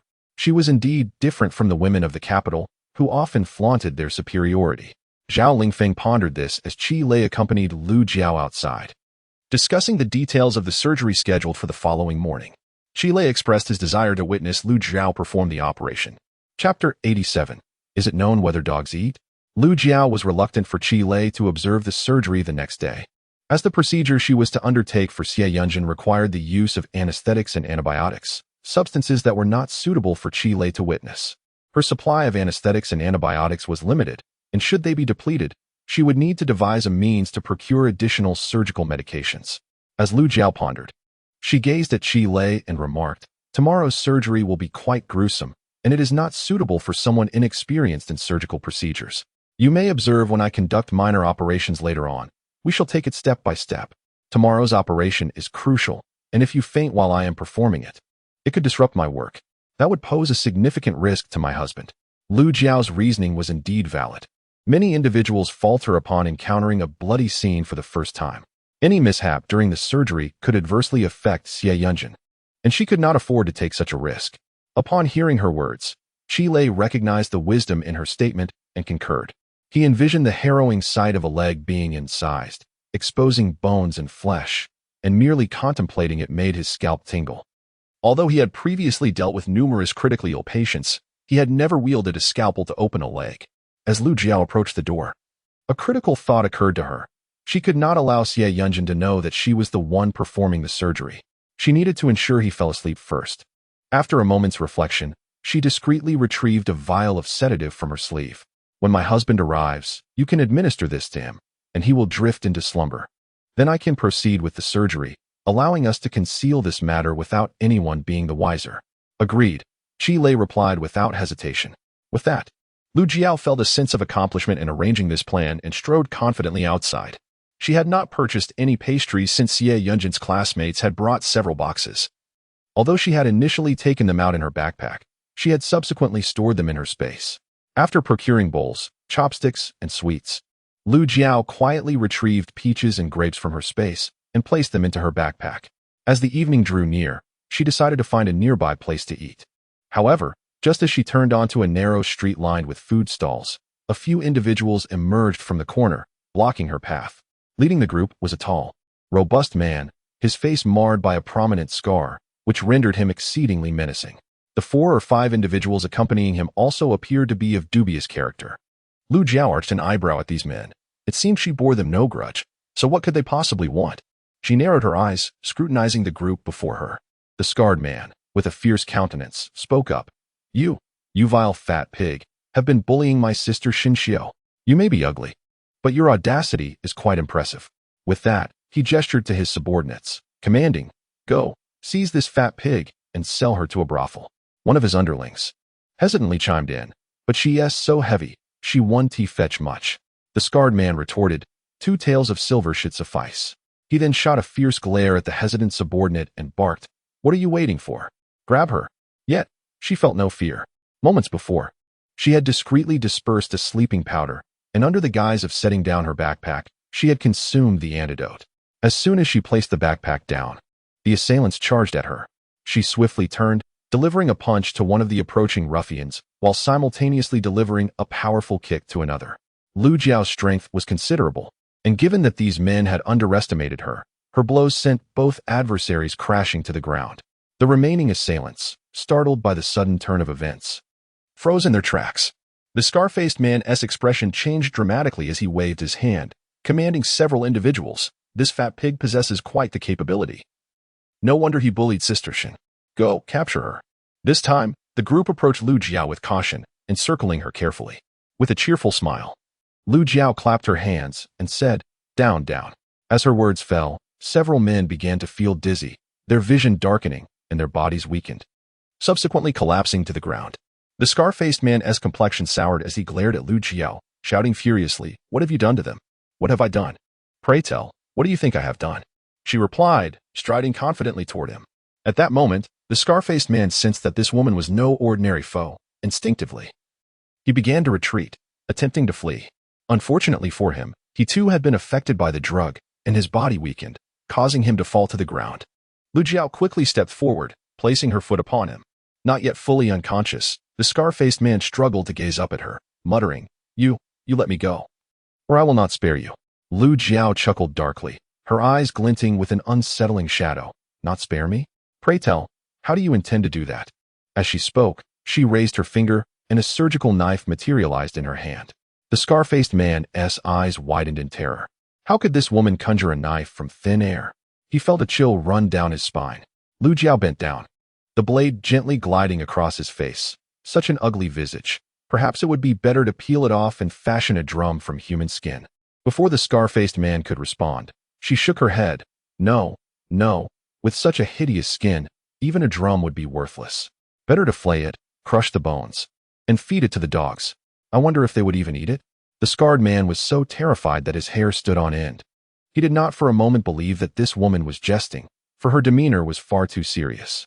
In a sudden panic, he cried out, "Do not kill me. It was Shin Xiao. She compelled me to sell you to the brothel. She promised to accompany me for a month, and that is why I agreed to assist her. It is not my fault. It is not my fault." After uttering these words, the effects of the drug took hold, and he collapsed into unconsciousness. Lu Jiao produced an antidote and held it beneath his nose. In a short while, he regained consciousness. As she pressed the knife against his throat, he felt a sharp pain, and he began to weep uncontrollably. Lu Jiao flashed a sinister grin and said, "It is not impossible, but you must assist me in return." The scarred man, in a flurry of desperation, repeatedly agreed, "Yes, yes." Lu Jiao sheathed the scalpel and looked down at the scarred man from her elevated position, stating, "Since Shin Xiao holds such an affinity for the brothel, let us allow her to remain there." With this, she turned her gaze back to him and added, "I expect you to remain silent about this matter. Should I hear a whisper, I would not hesitate to skin you alive." The scarred man, lying on the ground, dared not utter a word. This was no ordinary woman, but a specter. I promise," he stammered. Chapter 88. Shin Xiao has disappeared. Witnessing this scene, the scarred man retreated in horror. This woman was not of sound mind. She was undoubtedly a ghost. Lu Jiao intentionally sought to intimidate the scarred man, knowing full well that even if he were to share his experience, no one would believe him, as there were no witnesses to corroborate his tale. She felt no apprehension, confident that the mere display of her prowess would render him mute for life. With her basket slung over her shoulder, she strolled leisurely away. And it was only after her departure that the scarred man dared to rise, drenched in cold sweat, his legs trembling uncontrollably. How unfortunate he was to encounter a specter. It was all that wretched Shin Xiao's fault. He vowed to exact a severe retribution upon her. No, he would see her sold to a brothel, for he feared that the ghost would undoubtedly return to haunt him. Lu Jiao paid no further heed to the scarred man and his companions, instead heading to the snack street to enjoy a bowl of noodles before rejoining the villagers. At the ox cart, everyone had arrived except for Lu Jiao and Shin Xiao. As soon as Lu Jiao approached, Chen Lu erupted. "Third sister-in-law, what do you mean by this? Making us wait for you while we go hungry in the sweltering midday heat?" After her outburst, she leaned to peer into Lu Jiao's basket. But her first sight was merely the bowls and utensils. Lu Jiao had placed the food at the bottom, and Chen Lu failed to notice it. Still eager to look further, from the cart, Aunt Hohot interjected, "If you're hungry, why not buy something to eat? Have you truly run out of money for food?" I heard that your family's fourth son is to be betrothed to the Du family girl for 15 taels of silver, not including 2 sets of clothing and a silver bracelet. You, as a sister-in-law, must be feeling quite stifled. Your sister-in-law's betrothal gifts require such a sum. Yet you can't even afford a meal. How pitiable. Upon the utterance of Aunt Ho-Hot, Chen Lu was immediately incensed. The Du family had indeed been excessively demanding, and what infuriated her even more was that her mother-in-law had consented to their terms. This left her exceedingly vexed. However, her father-in-law had discreetly slipped 10 taels of silver into their household, otherwise she would never have let it go so easily. Chen Lu pondered, casting a disapproving glance at Aunt Ho-Hot. This is a matter concerning our family. What relevance does it hold for you? Before Aunt Ho-Hot could respond, Chen Lu snickered derisively. It appears you're merely flattering those who possess merit, shamelessly seeking their favor. Aunt Ho-Hot, upon hearing Chen Lu's words, immediately spun around, glaring at her with indignation. Indeed, I sought to appease Lu Jiao because she possesses the ability to charm. We harbor no great animosity. It is merely a trivial misunderstanding. What harm is there in my apologizing to her? It is certainly better than your CF family, who, while coveting the benefits of others, maintain an air of superiority. Who do you think you are? Expecting others to cater to your desires while looking down upon them? In this day and age, those with capability ought to be courted and esteemed. Having concluded her remarks, Aunt Ho-Hot became increasingly animated, turning to retrieve 2 cakes from her basket and thrusting them into Lu Jiao's hands. Lu Jiao, here, have some cakes. I specifically bought these for you. Hurry and eat. Don't let yourself go hungry. No need. Aunt Ho-Hot, you should enjoy them yourself. Upon hearing this, Aunt Ho-Hot looked at Lu Jiao with a sense of grievance. Jiao, are you still unwilling to forgive your aunt? What could Lu Jiao say? Given Aunt Ho-Hot's advanced age and her sincere apologies, to withhold forgiveness would simply appear petty. Aunt, it's all in the past now. Upon hearing this, Aunt Ho-Hot burst into laughter, casting a triumphant sidelong glance at Chen Lu, who was nearly driven to the brink of exasperation. She had never encountered anyone so eager to please, especially someone so unabashedly self-satisfied. Noticing Chen Lu's changing expression, Aunt Ho-Hot's smile widened even further. As she observed Lu Jiao refusing the cakes, she promptly took action, placing the pastries into Lu Jiao's basket. Lu Jiao had no desire to squabble over 2 cakes, so she allowed Aunt Ho-Hot to have her way, which, in turn, seemed to ease Aunt Ho-Hot's mind. Lu Jiao, you have come to town regarding Yunjin's surgery, haven't you? What did Dr. Qi say about the operation? I have already spoken with Dr. Qi. He will be performing the surgery on Yunjin tomorrow morning. Aunt Ho-Hot immediately slapped her thigh in exclamation, declaring, tomorrow, my family will also go. Yunjin's surgery is a significant event. On the side, Xie Xiaowan chimed in, my father said he would be going as well. Even the second lady's youngest daughter-in-law, Chang Mei, added, my husband mentioned he would attend too. With a scowl, Chen Lu glared at the individuals in the ox cart, feeling an urge to proclaim that this was her family's 3rd brother and had nothing to do with them. They were indeed shameless. However, having already been reprimanded by Aunt Ho-Hot, she hesitated to speak up. The occupants of the ox cart began discussing the upcoming surgery. Meanwhile, Xie Tinyu, who was driving the cart, noticed the time slipping away and realized he had yet to eat. He was waiting for Yunjin's wife because she had important business to attend to. His father had specifically instructed him to wait in town for this purpose, regardless of how long it took. Now that Yunjin's wife had arrived, yet Shinshio was still absent. He wondered if he was expected to wait for that woman as well. Xie Tinyu grew increasingly agitated as he pondered the situation, exclaiming with irritation, when on earth will Shinshio arrive? If she doesn't show up soon, I shall take my leave. Upon hearing Xie Tinyu's words, the others in the ox cart realized that Shinshio was still absent. Lu Jiao maintained her composure, refraining from mentioning Shinshio's orchestrations to have her captured or the possibility that she had been betrayed by the scar-faced man. Despite Lu Jiao's silence, Xie Tinyu, noticing the waning daylight, was reluctant to wait any longer and spoke in a deep voice. The ox cart prepared to depart without a single person suggesting they wait for Shinshio. By the time Lu Jiao returned home, the sun had already set. She disembarked from the cart, shouldering her basket as she made her way home. Beside her, Aunt Ho-Hot, beaming with delight, lavished her with compliments. Lu Jiao, you've lost quite a bit of weight. You look stunning, your complexion has become fairer, and your eyes appear larger. You are utterly transformed. I scarcely recognized you at first glance. If you lose a bit more weight, You will undoubtedly be the most beautiful woman in our village.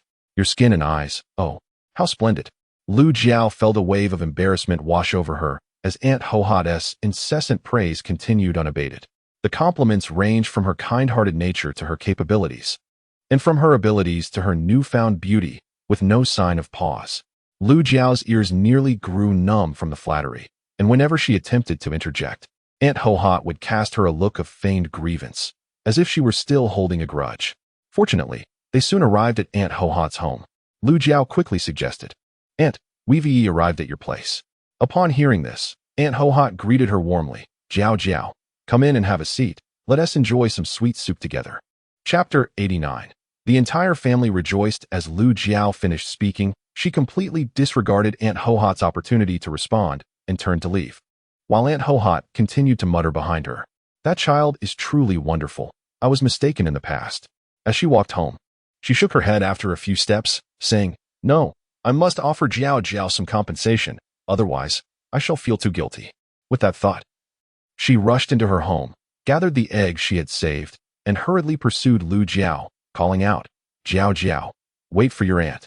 Lu Jiao strode forward, feigning ignorance of the call. Meanwhile, Aunt Hohat followed closely behind her all the way to the Xie family's residence. Upon reaching the fence of her yard, Lu Jiao noticed that their main room and the eastern bedroom were filled with numerous people, some seated, others standing, all fervently engaged in conversation. Lu Jiao's expression abruptly changed. Could there be trouble at home? "Mother, have you had lunch? Mother, are you tired? Let me fetch you some water. Mother, please set down the basket." Each of the four little ones chimed in with their concerns, warming Lu Jiao's heart. However, upon seeing so many people in their home, she anxiously inquired of Debao, "Why are there so many people here?" Before Debao could respond, Xie Fuqi came out of the main room, his face filled with urgency as he asked, "Yunjin's wife. What did Dr. Qi say? When can Yunjin undergo surgery?" Behind Xie Fuqi, many others emerged, and Lu Jiao looked up to find them all were members of the Xie family. At that moment, Lu Jiao realized that these individuals had gathered due to the impending surgery of Xie Yunjin, who had truly become the hope of the entire village. At this moment, Lu Jiao came to a profound realization regarding the significance of an individual within a family. Contemplating this, she turned to the village chief with a smile and said, "I have already conferred with Dr. Qi. We shall send Yunjin to Baoa Hall for surgery first thing tomorrow morning. Dr. Qi will make all the necessary arrangements today." As soon as Lu Jiao finished speaking, Xie Fuguei erupted into joyous laughter, exclaiming, "Splendid! This is truly wonderful. I shall accompany Yunjin to the town at dawn." Behind him, the Xie clan members chimed in one after another, declaring, "I will go tomorrow too." "So will I." Then, Aunt Hohat's voice rang out, "Our family will go as well." Her interjection was rather jarring, given that the villagers were well aware of the long-standing discord between Aunt Hohat and Yunjin's wife, often resulting in quarrels whenever they encountered one another. Xie Fuguei, upon hearing Aunt Hohat's remark, cast a stern gaze and admonished her, "What business do you have here?" Aunt Hohat immediately straightened her back and addressed the village chief. "Chief, I have already apologized to Jiao Jiao, and she has forgiven me." Xie Fuguei turned to Lu Jiao, who had yet to nod in acknowledgement. At that moment, Tian Shi emerged from the main room. Upon seeing her, Aunt Hohat rushed forward, clutching a basket of eggs, and seized Tian Shi's arm. "Elder sister, I have longed to visit you, but I lacked the courage. You must forgive me. I was foolishly misled before, holding a grudge against a mere child. I was in the wrong. Please do not harbor resentment, dear elder sister. I promise to treat Jiao Jiao well from now on and will never argue with her again. You may not be aware, but our dear Jiao Jiao is truly a wonderful child, possessing an exceptionally kind heart and a generous spirit. She has also become quite beautiful. Oh, dear sister, how did you manage to raise such an admirable child?" Initially, Mrs. Tian was quite impatient with Aunt Hohat, as this woman always seemed to target her daughter, which naturally made her irate. However, now that Aunt Hohat has come bearing eggs and is humbly lowering herself, Mrs. Tian found herself at a loss for harsh words, and could only respond with a smile. Jiao Jiao used to be quite unruly. She should not argue with her elders. Aunt Hohat immediately shook her head, exclaiming, "No, Jiao Jiao is not at fault. It is all my mistake." In the main hall, the members of the Xie family shot Aunt Hohat disapproving glances. Yet no one engaged her further.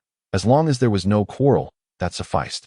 Lu Jiao was equally disinterested in her, feeling utterly drained. She carried her basket on her back and walked alongside Xie Fugui towards the eastern bedroom. The Xie clan members standing at the entrance made way for her to enter. Upon entering the eastern bedroom, Xie Yunjin's keen gaze was fixed on the door. As soon as he saw Lu Jiao step inside, he quickly inquired, "Did Dr. Qi agree to perform the surgery for me tomorrow?" Although Lu Jiao had already discussed this matter with Xie Fugui outside, Xie Yunjin yearned to hear it once more. Lu Jiao nodded affirmatively, saying, "I have arranged with Dr. Qi to take you to Baoa Hall for the procedure early tomorrow morning. For today, focus on resting and maintaining a calm mindset. Dr. Qi assured me that as long as your leg is surgically corrected, there should not be any significant issues." Xie Yunjin's handsome features instantly radiated with renewed vigor, and joy sparkled vividly in his eyes, captivating all in its wake. How splendid this is! In the room. Apart from the joyful Xie Yunjin, the members of the Xie clan were equally elated, each approaching him to offer their congratulations. Lu Jiao observed the scene with a smile, choosing not to join the festivities. She carried a basket on her back and made her way to the kitchen to place the bowls and chopsticks.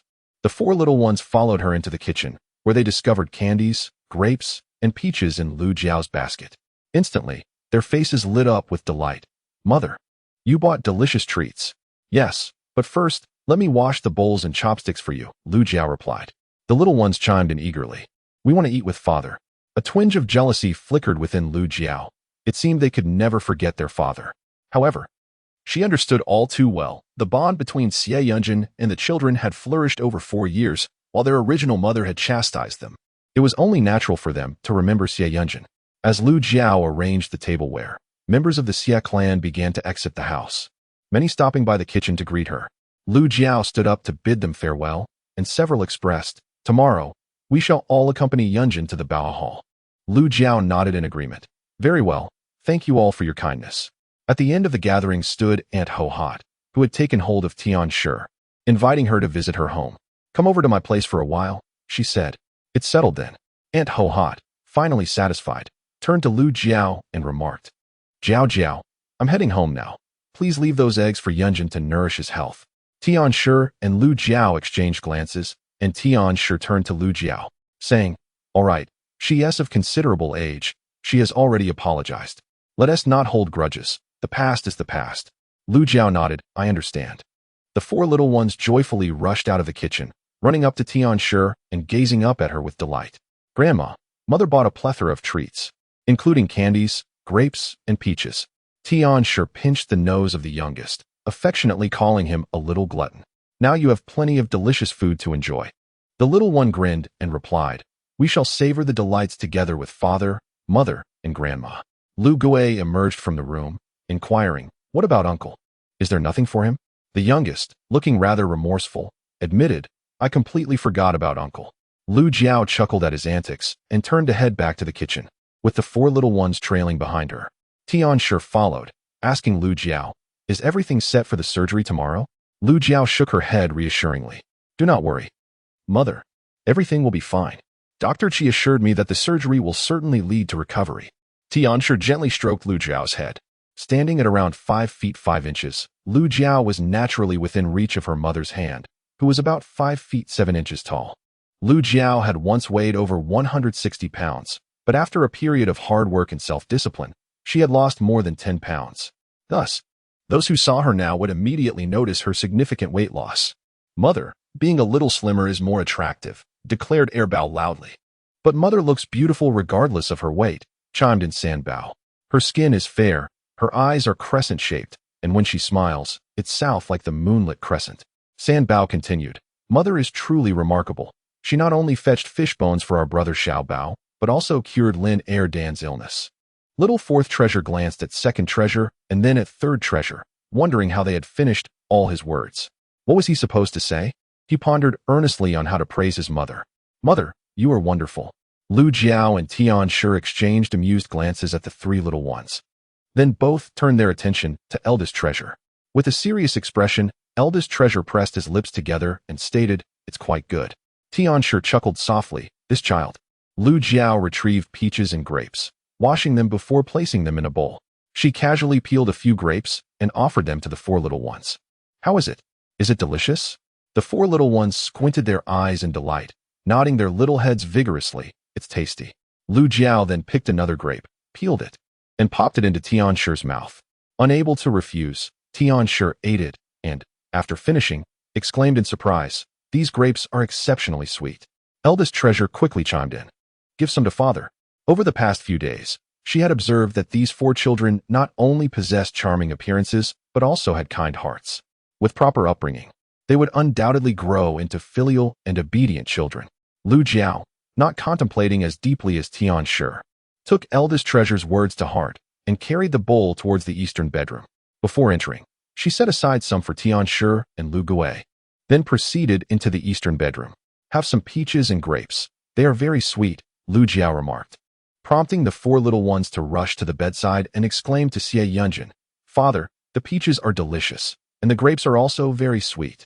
After De Bao finished speaking, he turned and ran to Lu Jiao's side, reaching out to take a grape.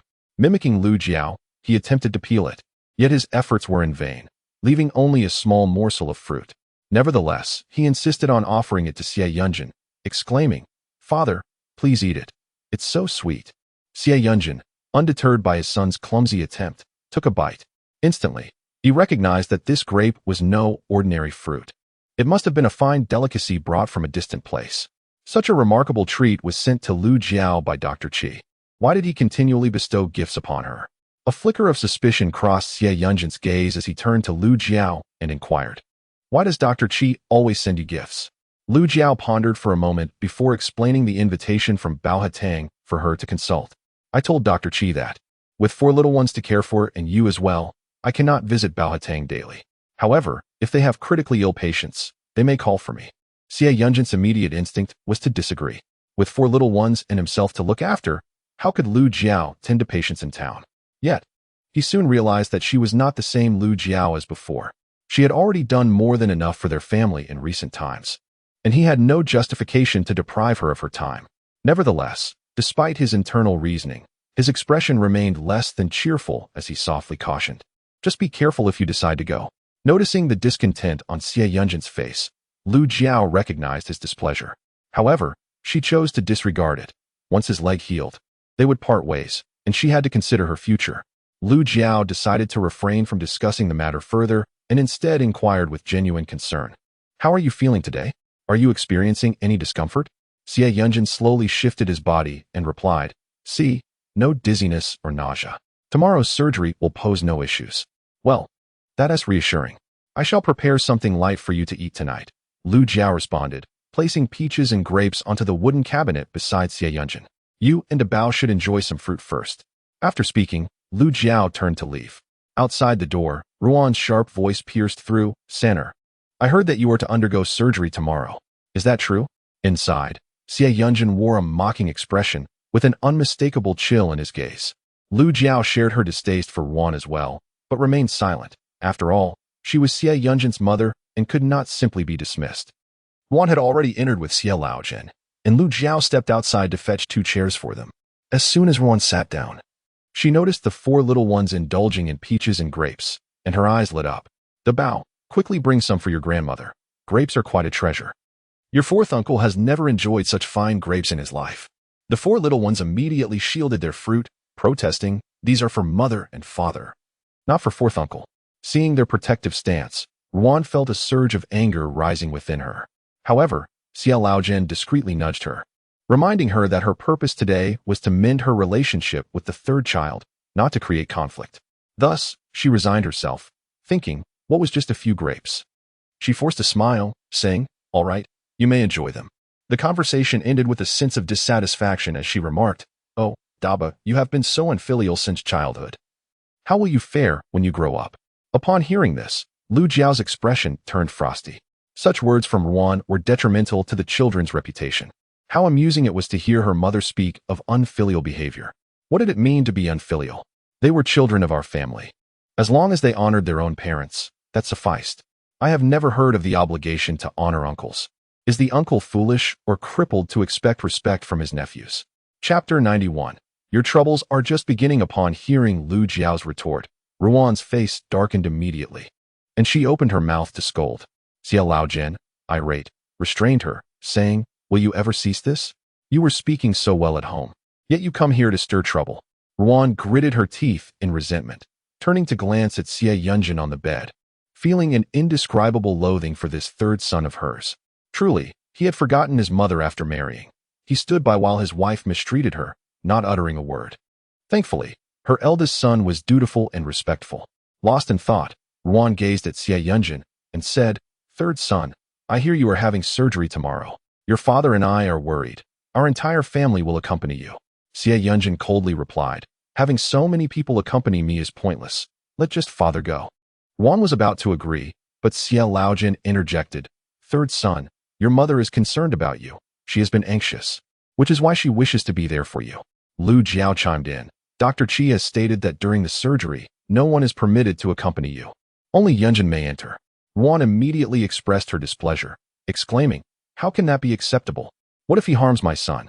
Lu Jiao immediately shot her a scornful smile, as if to imply her excessive affection for the child. Calmly, Lu Jiao remarked, "Mother, even if you were to go in, would you dare to look? The surgery will require incisions in the leg." The moment Ruan's mind conjured that image, her face drained of color, a hand clutching her chest, embodying sheer terror. Old Xie glanced at his ailing wife, and then at Xie Yunjin, who lay on the bed. "Third son, this is a grave matter. Our entire family will accompany you. Rest assured, we will stand by your side." Yet, Xie Yunjin remained utterly unmoved, his expression radiating an unspoken coldness. Observing his son's demeanor, old Xie felt an overwhelming sense of regret. How could he have been so foolish as to cast out his injured son? Had he not done so, they would still share a united front. In the past, the third son had shown exceptional filial piety towards both him and his wife, but now, due to this turmoil, everything had unraveled. Although old Xie favored his eldest son, he was acutely aware that the family's future hinged on the third son. Yet, they had managed to offend him deeply. The more he pondered, the more vexed he became. Casting a glance at Ruan, he felt a surge of frustration, wishing to take it out on her, blaming her for the chaos. However, he ultimately restrained himself. After all these years, he had grown accustomed to it. Meanwhile, Xie Yunjin, disinterested, remarked, "Do as you please. Whether you go or not is of no concern to me." Observing his indifference, Ruan's ire flared once more. She then glanced at the four little ones, merrily munching on grapes, occasionally peeling one to feed their father, oblivious to the fact that no one thought to offer a grape to their grandparents. Ruan cast a fierce glare at Xie Yunjin and the four little ones, ultimately directing her gaze towards Lu Jiao. It was undoubtedly this woman who sowed discord, causing a rift between mother and son. This woman, Lu Jiao, could no longer remain in the Xie household. She must be driven away. In truth, Xie Laojin also harbored a yearning for the grandchildren's grapes, a precious delicacy he had never tasted. Although wild grapes grew in the countryside, they were exceedingly sour, and the sight of the plump, round grapes enjoyed by the quadruplets was tantalizingly appealing. Regrettably, he had not had the chance to savor even a single one. In the room behind, Lu Jiao paid no heed to Xie Laojin and Ruan. Instead, she turned her attention to the bedridden Xie Yunjin and sympathetically remarked, "You have quite the burden ahead. Dealing with such a mother, isn't it vexatious?" Xie Yunjin, lying on the bed, wore a cold smile. Were it not for his current physical limitations, he would have ensured that his mother had no time to bother him. However, that day would come soon. Once he regained mobility, he would make certain that his mother would be preoccupied, leaving no room for concern over his affairs. Disregarding Xie Yunjin, Lu Jiao proceeded to prepare dinner. Since he was scheduled for surgery the following day, she opted for a light meal. After dinner, Lu Jiao urged Xie Yunjin to rest early, advising him to calm his mind. "Dr. Qi assured me that your surgery will proceed without any complications, so there is no need for concern." Her gentle words provided immense comfort, allowing Xie Yunjin to relax and attain a sense of tranquility, filled with anticipation for the day he would walk normally again. A profound joy welled up within him, and his eyes sparkled like fine jade in the soft glow of the lantern light. Lu Jiao held an empty bowl in her hands, turning to leave when suddenly a furious voice erupted from outside. "Lu Jiao, come out. Where's my daughter?" Lu Jiao's expression darkened as she stepped outside with the empty bowl. In the small courtyard, three figures burst in, led by the widow Li, followed closely by Luo Wangkai and Xin Xiaoshan. Both men had felt Lu Jiao's wrath before and instinctively recoiled upon seeing her. The widow Li, upon spotting Lu Jiao, demanded angrily, "Lu Jiao, where's my daughter? Did you conspire against her?" With a cold laugh, Lu Jiao raised the empty bowl and hurled it at the widow. Taken aback, the widow momentarily froze, her reaction delayed, but Luo Wankai, quick on his feet, pulled her aside just in time. Nonetheless, the bowl grazed the widow's face before shattering into pieces with a loud crash. The widow's face paled in shock. Had Luo Wankai not caught her, she would have been severely injured by the madwoman's attack. Without waiting for the widow to respond, Lu Jiao glared at her ominously. Widowly, one may indulge in food, but words should not be trifled with. If you dare to slander me again, I shall sew your mouth shut. Beneath the dim light, Lu Jiao's demeanor was particularly menacing. Startling the widow, Lu Jiao looked at her with disdain. How much did you pay me to look after your daughter? Now that she is missing, you come to my home to demand answers. If she were to die, would you blame me? Since you suspect me of plotting against your daughter, hurry to the county office in Qinghe to report it. I will be waiting. Upon hearing this, the widow's expression changed. She dared not go to the county office. Moreover, she was uncertain whether her daughter had truly been schemed against by Lu Jiao. This was merely her conjecture. Should she report the incident? And if her daughter turned out to be unharmed, would she not bring misfortune upon herself, possibly incurring the wrath of the county magistrate? Contemplating this, the widow felt a surge of hesitation, yet swiftly inquired, Have you truly not seen my daughter? A piece of good news. On the night of the 19th, a new update will be released, so please cast your votes generously. Chapter 92. Not a glance at them upon hearing the scornful remarks from Tian. The widow felt a surge of anger and was inclined to retaliate. However, upon raising her gaze, she was met with the cold, piercing stare of Lu Jiao, which left her momentarily paralyzed with fear. She turned on her heel and left, followed closely by Luo Wankai and Xin Shaoshan, who dared not linger. Yet, just as the trio had taken a few steps, Lu Jiao's voice rang out, commanding, Stop. The widow Li, Luo Wankai, and Xin Shaoshan quivered involuntarily, and all three turned to face her. With a strained voice, the widow Li managed to ask, What do you intend to do? Lu Jiao approached. Her gaze icy as she replied, If it were not for your age, I would not let you off today. Consider this your final warning. If you dare to cause trouble at my home again, I will not show you any mercy. After delivering her warning, Lu Jiao glanced at Luo Wankai and Xin Shaoshan, who both shook their heads in denial, insisting, It was not me. It was my mother-in-law who wanted to come. I did not summon her. It was my mother who wanted to come, they asserted. With that, the two men seized the widow Li and hastily departed, fearful of incurring punishment. Outside the fence of the Xie family, a few individuals stood and, upon seeing the widow Li and her companions, expressed their indignation, saying, If your daughter is missing, why do you not go to the town to search for her?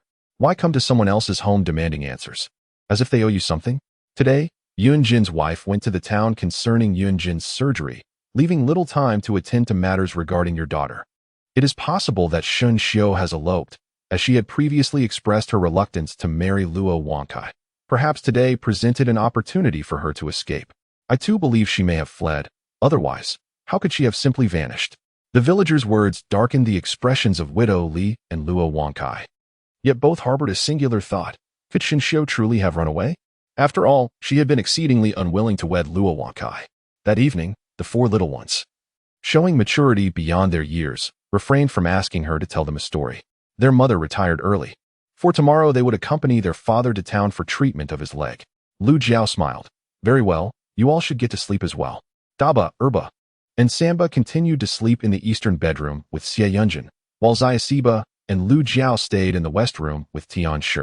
The next day, the small courtyard of the Xie family was filled with a considerable number of individuals, at least 40 or 50, all members of the Xie clan, with one representative from each household. Lu Jiao gazed at the crowd, feeling somewhat overwhelmed. This was for a surgery, not a brawl. What was the need for such a multitude? She beckoned the village chief and the clan leader aside, saying, There are too many people. If we head to the town, others might assume we are here to quarrel, which could lead to negative repercussions. I believe it would be wiser to take fewer individuals. Upon reflection, the village chief and clan leader agreed with her reasoning. They conferred briefly and decided that only one person from each household would accompany them, resulting in a group of over 20. The village chief's ox cart arrived early, and Xie Yunjin had finished breakfast, ready for the day ahead. Lu Jiao gazed at him and gently reassured, Do not worry, everything will be well. Today's surgery will undoubtedly succeed. Remain calm and keep a peaceful mindset. It will facilitate the procedure. Xie Yunjin lifted his eyes to regard the woman beside him. Her face had thinned considerably, her double chin reduced to a single one, and her eyes appeared larger, revealing a pair of exquisite almond-shaped orbs. As he looked at her, he suddenly recalled the appearances of his two younger sons, Erbao and Sanbao. Those little boys bore a striking resemblance to this woman. He had long pondered whom they took after, only to realize they resembled their mother. While Xie Yunjin was lost in thought, Lu Jiao bent down, intending to lift him onto the ox cart. However, he stopped her. Feeling embarrassed at the prospect of being carried out by Lu Jiao in front of so many onlookers. Perhaps let my brother-in-law carry me instead. Lu Jiao did not object and called for Lu Gui to come in and assist Xie Yunjin onto the cart. Be careful, Lu Gui, she cautioned. Once Lu Gui had lifted Xie Yunjin, Lu Jiao promptly fetched an old mattress and a thin blanket from the side of the room. Upon reaching the outside, she hurriedly laid the mattress on the ox cart and signaled Lu Gui to set Xie Yunjin down. She then draped the thin blanket over him. The relatives gathered in the courtyard, preparing to send Xie Yunjin to the town for his surgery. All approached to offer their well wishes. Yunjin, rest assured. Today your surgery will surely be successful. Indeed, you possess great fortune. Do not fret. It is said that Dr. Qi is the most skilled physician in the capital. This injury is but a trifling matter for him. Xie Yunjin, calmed by those around him, unconsciously wore a faint smile. As he gazed at his kin, he silently resolved that if he ever left Xie family village, he would not forget these relatives. Just as Xie Yunjin pondered this, a choked voice suddenly emerged from the crowd. Sanner, mother has come to take you for your surgery. A flicker of annoyance crossed Xie Yunjin's eyes as he saw the bullock cart approach, led by Ruan, accompanied by a large entourage. However, upon closer inspection, he noticed that Xie Erju and his wife were conspicuously absent. Present were Xie Laojin and his spouse, Xie Daqiang and his wife, along with Xie Yunhua and Xie Lan. Ruan, surrounded by her family, approached Xie Yunjin, her gaze tender as she spoke. Don't worry, Sanner. We will accompany you for the surgery. Your leg will heal swiftly. Xie Laojin nodded in agreement. Sanner, maintain a relaxed mindset. Since Dr. Qi is performing the operation, your leg is sure to recover. Following him, Xie Daqiang wore a forced smile as he addressed Xie Yunjin. Little brother, once you are well, let us share a drink. Chen Lu, with an overtly flattering expression, chimed in. Little brother, knowing you have surgery today, father, mother, and we have not slept a wink, our hearts are all with you. Upon Chen Lu's words, the villagers revealed disdainful expressions, recalling how they had previously ostracized Yunjin, now flocking to him in anticipation of his recovery. Yet, despite their inner contempt, none voiced their thoughts. For Yunjin was the son of Xie Laojin, who knew if he would emerge unscathed, speaking out could turn them into enemies. After Chen Lu finished speaking, the fourth son of the Xie family, Xie Yunhua, approached with reddened eyes and gazed at Xie Yunjin. Third brother, all the past grievances were my fault. Once your leg is healed, I shall make amends. At that moment, Xie Lan interjected. Fourth brother, our third brother has always cared for us. He would not hold it against you. Xie Yunjin regarded the pair of twin siblings with a frigid glance, a mocking smile curling at the corners of his lips. How benevolent he had been towards them in the past, yet they had repaid his kindness with ingratitude. Such individuals would never receive a fraction of his affection again. Abruptly, Xie Yunjin shut his eyes, wishing to no longer behold their faces. Beside the ox cart, Lu Jiao promptly remarked, It is getting late. We must depart immediately, as Dr. Qi has scheduled the surgery for this morning.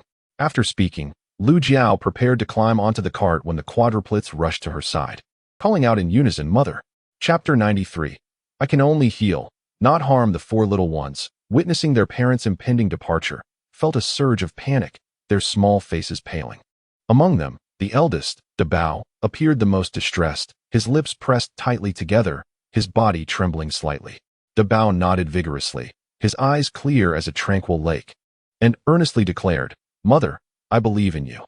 She had thought that even upon their separation, she would never hear this child call her mother, yet unexpectedly, he did so now. Lu Jiao's heart softened involuntarily. She reached out and embraced Dabao's small frame, speaking gently, Since you believe in me, do not be afraid. I promise to keep my word. Dabao felt an immediate sense of tranquility. His mother was a formidable individual, one who always fulfilled her promises. His heart settled. The three little ones chorused, Mother, we understand. Lu Jiao released them and turned to board the ox cart, closely followed by Mrs. Ruan. The members of the Xie family all climbed onto the cart, but Lu Jiao raised her hand to stop them, saying, Yunjin is injured. We cannot accommodate too many on the cart. Only our parents should come, along with the village chief and the clan leader. Lu Gui should also join, for we need to carry your brother-in-law into Bao Hall. Upon hearing this, Mrs. Wan was about to protest, her heart aching for her fourth son. Though Xie village was not far from the town, it was still a considerable distance, and she wondered how her son could traverse such a long journey. With a disapproving glare, Mrs. Wan scowled at Lu Jiao, saying, in such a vast place, can we not fit one or two more? Fearing that Mrs. Wan might cause a scene, Xie Laojin discreetly tugged at her, prompting her to restrain herself, though her face remained a mask of fury, her narrowed eyes glaring fiercely at Lu Jiao. Lu Jiao chose to overlook this and turned to the members of the Xie clan by the cart, apologizing. I am sorry for the inconvenience, everyone. The Xie clan members waved their hands dismissively, assuring her, it is no trouble at all. You go ahead, we will follow shortly.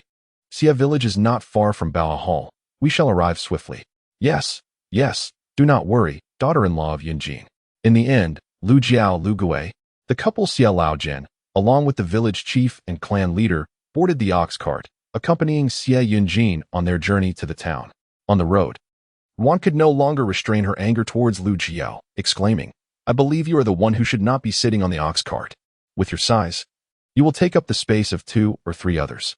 Before Lu Jiao could respond, the aloof Xie Yunjin, who had kept his eyes closed, spoke coldly. She is my wife, and thus the one who rightfully deserves to be here. Ever since my paralysis, she has been the sole one tirelessly caring for me, while I have seen no one else.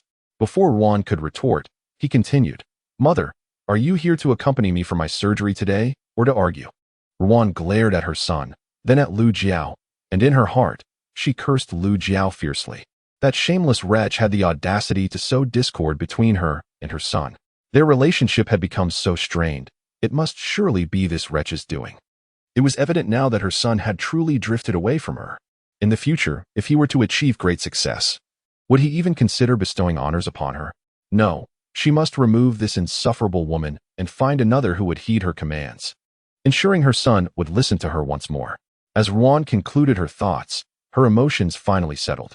Xie Yunjin had no desire to look at her, choosing instead to shut his eyes and rest. Lu Jiao, indifferent to the quarrel of the older couple, turned her gaze towards the village head and the clan leader. They inquired with concern about her discussions with Dr. Qi in the town yesterday. This surgery will likely take quite some time, will it not? Did Dr. Qi mention how long it might last? Lu Jiao noticed that although Xie Yunjin had his eyes closed, his eyelashes fluttered slightly, indicating he was attentively listening. Lu Jiao, concerned about Xie Yunjin's emotional state affecting the impending surgery due to the turmoil caused by the Wan family, promptly spoke in a gentle tone when the village chief and clan leader inquired. The surgery will last approximately 2 hours. From Dr. Qi's demeanor, it appears that this procedure is not particularly complex and should not entail any unforeseen complications. Dr. Qi also assured me that, while he may not be able to walk immediately after the surgery, he will be able to practice standing and gradually engage in limited movements after a month. In 2 months, he should be able to walk, albeit without the ability to jump, and by 3 months, he will experience no further issues, functioning like any other person. Lu Jiao shared these reassurances to soothe Xie Yunjin's worries. Indeed, as soon as she finished speaking, Xie Yunjin's demeanor softened considerably, his eyes glimmering with joy. Lying quietly, his features were exquisitely defined, his face adorned with a subtle glow that seemed to have been crafted with delicate brushstrokes. Lu Jiao admired him for a moment, exclaiming in awe, which put her at ease. Meanwhile, the village chief and clan leader, positioned beside the ox cart, wore expressions of delight that rivaled Xie Yunjin's. Their laughter resonated with uncontainable joy. In contrast, Xie Laojin and his wife appeared somewhat subdued, with Wan unconsciously pouting, secretly grumbling about her son's fortunate fate. At Baohetang, Qi Lei had long since prepared everything. As soon as the ox cart arrived, he promptly greeted them with his assistants. Upon their arrival, they were immediately ushered inside. Lu Gui stepped down from the cart, carrying Xie Yunjin with him. However, Xie Yunjin felt quite uncomfortable with this arrangement, desperately trying to suppress his feelings. If Lu Gui were not to carry him, then Lu Jiao would have to, and as a grown man, being carried by his wife into the establishment would be exceedingly embarrassing should anyone witness it. After Xie Yunjin was carried inside, Dr. Qi dismissed everyone from the room. All right, you may all leave. I will handle everything here, he said. Qi Lei then cast a glance at Lu Jiao, who gently nodded in acknowledgement, indicating that she would enter through the back door shortly. Qi Lei understood her intention. Outside the door, Yuan Shi, with a displeased expression, voiced her concern. Why can't we stay here? What if you harm our Sanner? Qi Lei's eyes narrowed as he replied tersely, I am a doctor, dedicated solely to healing, not to harming. This old woman from the countryside was truly being unreasonable. As the countdown to the next update began, with just 1 day remaining, the message urged for more votes. Chapter 94. Lu Jiao's surgery. Yuan Shi attempted to speak again, but Xia Laojin intervened. Enough. The clan leader, with a stern countenance, added, All right, everyone step outside and wait.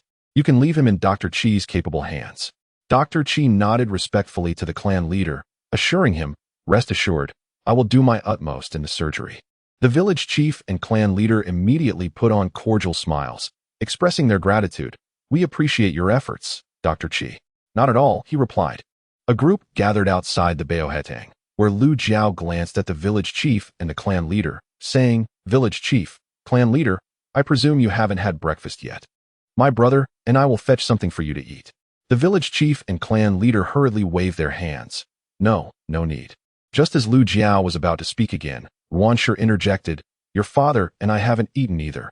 Hurry and buy something. Lu Jiao did not respond to her. And, looking at the village head and the clan leader, she said, In addition to the village head and the clan leader, there are many clansmen who have not eaten. I will go buy some, and when everyone arrives, we can all share a bit. After finishing her words, she did not give the village head or the clan leader an opportunity to speak and took Lu Gui with her as they exited. Lu Jiao led Lu Gui to a nearby shop where they purchased 2 large bags of coarse grain buns, 3 for 2-1. It was not that she was unwilling to provide better food for her clansmen. Rather, given the current circumstances, it was not appropriate to present excessively lavish offerings. Take these 2 bags of buns to the village head and the clan leader, and also ask the attendants at Bao Hall for some water, she instructed. Curiously, Lu Gui asked Lu Jiao, Sister, what about you? Lu Jiao raised her hand to cover her heart and replied, I will just wander around the street. Thinking about your brother-in-law undergoing surgery inside, I feel an overwhelming sense of anxiety and cannot bring myself to approach that area. I am too worried. Upon hearing this, Lu Gui quickly said, Then you should calm down. I will take the items over. Once Lu Gui left, Lu Jiao turned and walked toward the alley behind. Bao Hall had a back door, leading to a narrow alley that was quite accessible. As Lu Jiao entered through the back door, Qi Lei approached her, saying, Master, I have given the medicine you provided to the master. He is now asleep. Upon hearing Qi Lei's words, Lu Jiao's expression darkened. Master? That sounds rather unappealing. From now on, do not call him master. Simply refer to him as Scholar Xie. As they spoke, they made their way directly to the room where Xie Yunjin was located. Upon reaching the door, Lu Jiao stopped Qi Lei and instructed, Find someone to keep watch for me. Do not allow anyone to enter. Also, come back later to help with the aftermath. With eager anticipation, Qi Lei gazed at Lu Jiao and inquired, Am I not allowed to witness the procedure? Are you certain you won't feel faint? I would hate for you to succumb to the sight of blood and disrupt my surgery. The consequences would be dire. Lu Jiao regarded Qi Lei with a serious expression, prompting him to instantly quell his desires. Perhaps another time, he conceded. Lu Jiao nodded slightly. To master the art of surgery, one must commence with minor operations. Acknowledging her words, Qi Lei nodded in understanding. As Lu Jiao turned to enter the operating room, she swiftly retrieved the sterilized white coat, mask, gloves, and other essential items from her designated space. This particular surgery posed a considerable challenge for her, as she lacked an anesthetist's assistant and had to manage all tasks independently, thus significantly increasing her workload. Contemplating her responsibilities, Lu Jiao first extracted the electrocardiogram monitor from her supplies to assess Xie Yunjin's temperature, pulse, respiration, and blood pressure. Once she confirmed his vitals were stable, she felt a sense of relief and proceeded to prepare the anesthetic. Concerned that Xie Yunjin might awaken during the procedure, she opted for general anesthesia this time. After administering the anesthetic, Lu Jiao commenced the surgery on Xie Yunjin, skillfully incising the muscles of his leg with a scalpel. Everything unfolded as she had previously examined. The impact had shattered and misaligned his leg bone, necessitating the removal of the small fragments while realigning the bone itself. The surgery progressed systematically within the confines of the operating room. Meanwhile, the lobby outside Baoha Hall buzzed with activity. Over 20 clan members had gathered, each expressing their anxiety in hushed conversations. Lu Jiao distributed multigrain steamed buns to everyone, encouraging them to partake in a light meal. Ruan Shi gazed at the coarse grain bun in her hand with evident dissatisfaction, turning to Lu Jiao with ire. "Where's Lu Jiao? She allows her mother-in-law to consume this." On one side of the hall, Chun Lu and Xie Lan seized the opportunity to sow discord, suggesting, "Perhaps the third sister-in-law has gone shopping?" Xie Lan scoffed. "While her husband is undergoing surgery, she merrily frolics outside. What purpose does such a wife serve? Tomorrow, I shall insist that my third brother divorce her." Lu Jiao's sentiment resonated with the village chief and the clan leader, who nodded in agreement. The clan leader, casting a disapproving glance at Ruan Shi and the others, remarked, "Are you not yet satisfied?" At last, Ruan Shi fell silent, her countenance cold and bitter, as if the world owed her a debt. The surgery for Xie Yunjin extended over 2 full hours. Upon its conclusion, Lu Jiao felt nearly drained, her body drenched in cold sweat, her face exceptionally pale. The burden of responsibility weighed heavily upon her shoulders, and fearing unforeseen complications, she had remained alert throughout the procedure. Yet, upon its completion, she was left utterly exhausted. Rather than exiting immediately after the surgery, Lu Jiao chose to remain while Xie Yunjin received intravenous saline. She administered 2 bags of anti-inflammatory saline herself, ensuring that no one else could observe this. Only after the saline had been completely dispensed did she lean against the wall to make her way outside. Just then, Qi Lei arrived and promptly reached out to support her. "What is the matter?" he inquired. Lu Jiao looked up at him and replied simply, "Tired." After a brief pause, she turned to Qi Lei and instructed, "The surgery is complete. Once you have checked on him, please inform the Xie family that it was a success." Qi Lei nodded, asking with concern, "Are you all right, master?" Lu Jiao shook her head and reassured, "Do not worry, I am fine." Qi Lei turned to enter, but Lu Jiao called out to him, "My husband has been administered anesthesia and will not awaken for the time being. Please inform the Xie family shortly." Surprised, Qi Lei raised an eyebrow at her words. "Anesthesia?" Lu Jiao explained with a smile, "It is called Mafei-san. It is essential for surgery. Otherwise, the patient cannot endure the procedure." "Oh, I understand now." Qi Lei nodded and proceeded inside. Lu Jiao took a deep breath, mentally preparing herself. She could have used the spirit spring water to rejuvenate. But considering the Ruan family, she chose to forego it. Otherwise, her vibrant appearance would surely provoke trouble from them. With this thought, Lu Jiao turned towards the north entrance of the Baoha Hall, navigating her way through the alley towards the front. Inside the Great Hall of Baoha, Qi Lei was conversing with the Xie family. The surgery had been successfully completed. Chapter 95. The Villager's Adoration. Qi Lei paused momentarily before continuing. "The misaligned leg bone of Scholar Xie has been corrected, and I have also removed several small fragments from within the leg." He held up a small dish for everyone to see, revealing numerous tiny bone fragments that sent shivers down the spines of all who beheld them. "Heavens, doctor, she has actually extracted these," gasped both the village chief and the clan leader in astonishment. Just then, Lu Jiao entered through the door, making her way to Qi Lei to express her gratitude. "Thank you, Dr. Qi." Upon seeing Lu Jiao, Ruan Shi became furious, her anger erupting. "Where have you been? Lu Jiao? Your husband is undergoing surgery inside, and you have vanished? Is this how you behave as a daughter-in-law? When my son wakes up, I will certainly inform him, urging him to divorce you." Ruan Shi seemed to have seized a weakness in Lu Jiao, her words dripping with malice. Qi Lei, barely able to contain himself, almost revealed the truth. "Your son's leg was treated by his wife, and you dare to suggest he should divorce her? Have you lost your senses?" Lu Jiao turned to Ruan Shi, stating, "I did not come out because I was worried about my husband, which frightened me." At that moment, the members of the Xie family, observing Lu Jiao's demeanor, were convinced she had indeed been frightened. Her complexion was ghastly pale, and she appeared barely able to stand. In stark contrast, Ruan Shi appeared vibrant and lively, able to eat, drink, and trouble her daughter-in-law, making it evident who truly cared for Yunjin. Outside the crowd, Lu Jiao stepped forward to support Lu Jiao, expressing concern. "Sister, are you all right? Should we have Dr. Qi take a look at you?" Qi Lei interjected. "She is merely frightened. Let her sit down and recover for a moment." Lu Jiao promptly guided Lu Jiao to a nearby seat. Lei glanced at Lu Jiao and continued. The surgery was highly successful. As long as he recuperates well, there will be no further issues. Everyone, rest assured. Lei refrained from elaborating, as the surgery had not been performed by him, fearing that he might inadvertently reveal something. Xia Laojian stepped forward, asking, "So my son's leg will be able to walk again?" Indeed, barring any unforeseen circumstances, he would be as capable as any ordinary person. Old man Xia nodded with a smile, expressing his delight. The village chief and the clan leader also beamed with joy, and the members of the Xia family shared in the happiness. Concerned, old man Xia inquired about his son. "And my son?" Lei swiftly replied. "He has not yet awakened due to the use of the anesthetic, but rest assured, it poses no harm to him. Once he wakes, he will be fine."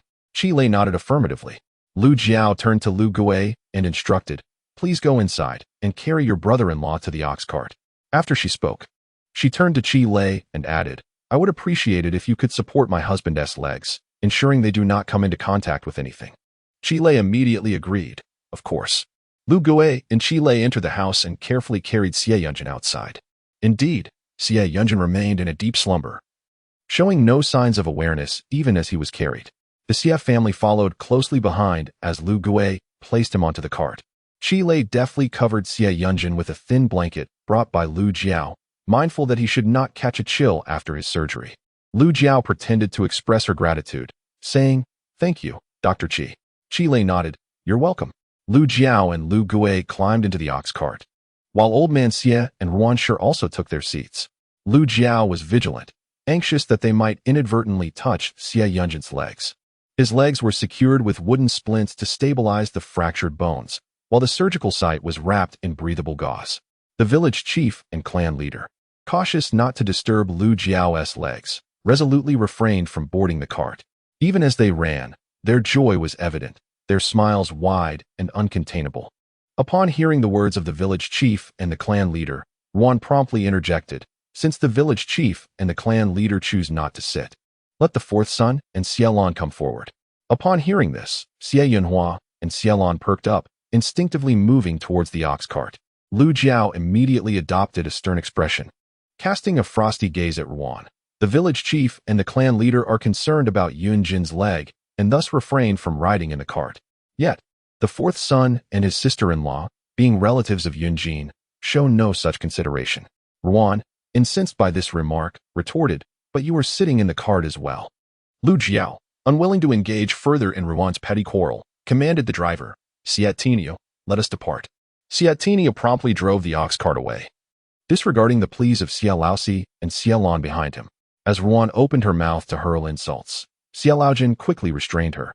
"Enough, cease your disturbances, will you? What harm is there in the youth running about?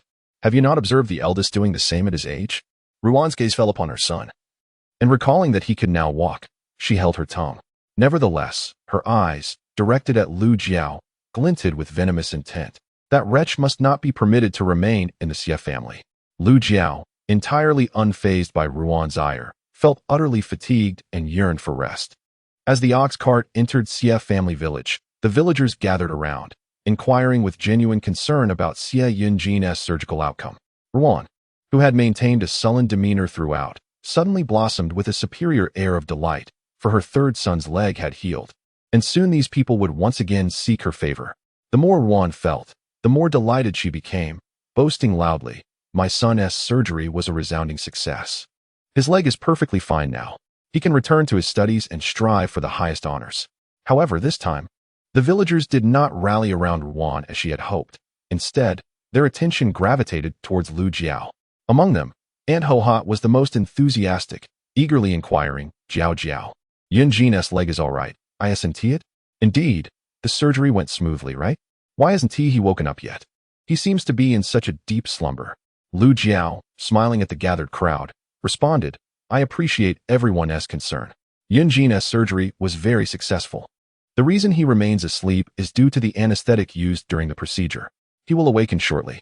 Upon hearing this, the villagers erupted in joyous laughter, celebrating the news of Yunjin's successful surgery, which indicated that he would soon walk again.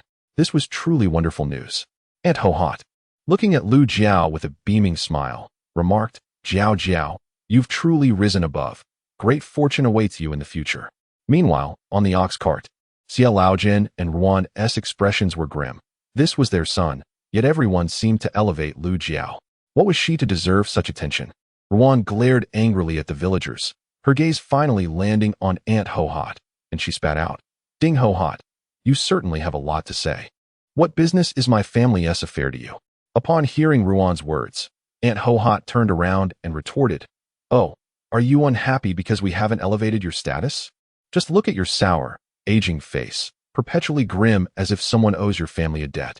Today is a day of great joy for Yunjin, yet you, as his mother, choose to wear a long face, resembling a bitter melon. Previously, when Yunjin injured his leg, you cast him out of the Xie family. Now that his leg has healed, you come crawling back, all the while adopting an air of superiority. Who do you think you are? I can see through your intentions. And I scoff at them. Ruan, provoked by Aunt Ho-Hot, retorted vehemently, Ding Ho-Hot, you wretched woman. This is a matter concerning my family. Even if I cast him out, he is still my son, my flesh and blood. Should he rise to prominence one day, he will remember to honor me, while you will only be left with envy.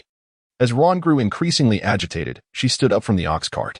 Lu Jiao, fearing that she might fall and cause Yunjin, who had just undergone surgery, further injury, quickly instructed Xie Tiniu in front of her, stop for a moment. Xie Tiniu halted, and Lu Jiao, not even glancing at Ruan, turned to Xie Laojin and said solemnly, Father, please assist mother down. Instinctively, Xie Laojin reached out to help Ruan, but she forcefully pushed him away and began to berate Lu Jiao. You wretched woman. Do not presume that caring for my son for a few days elevates your status. Dreaming of surpassing me is folly. Lu Jiao's fury ignited. Her voice cold and commanding. You are unworthy of being a mother.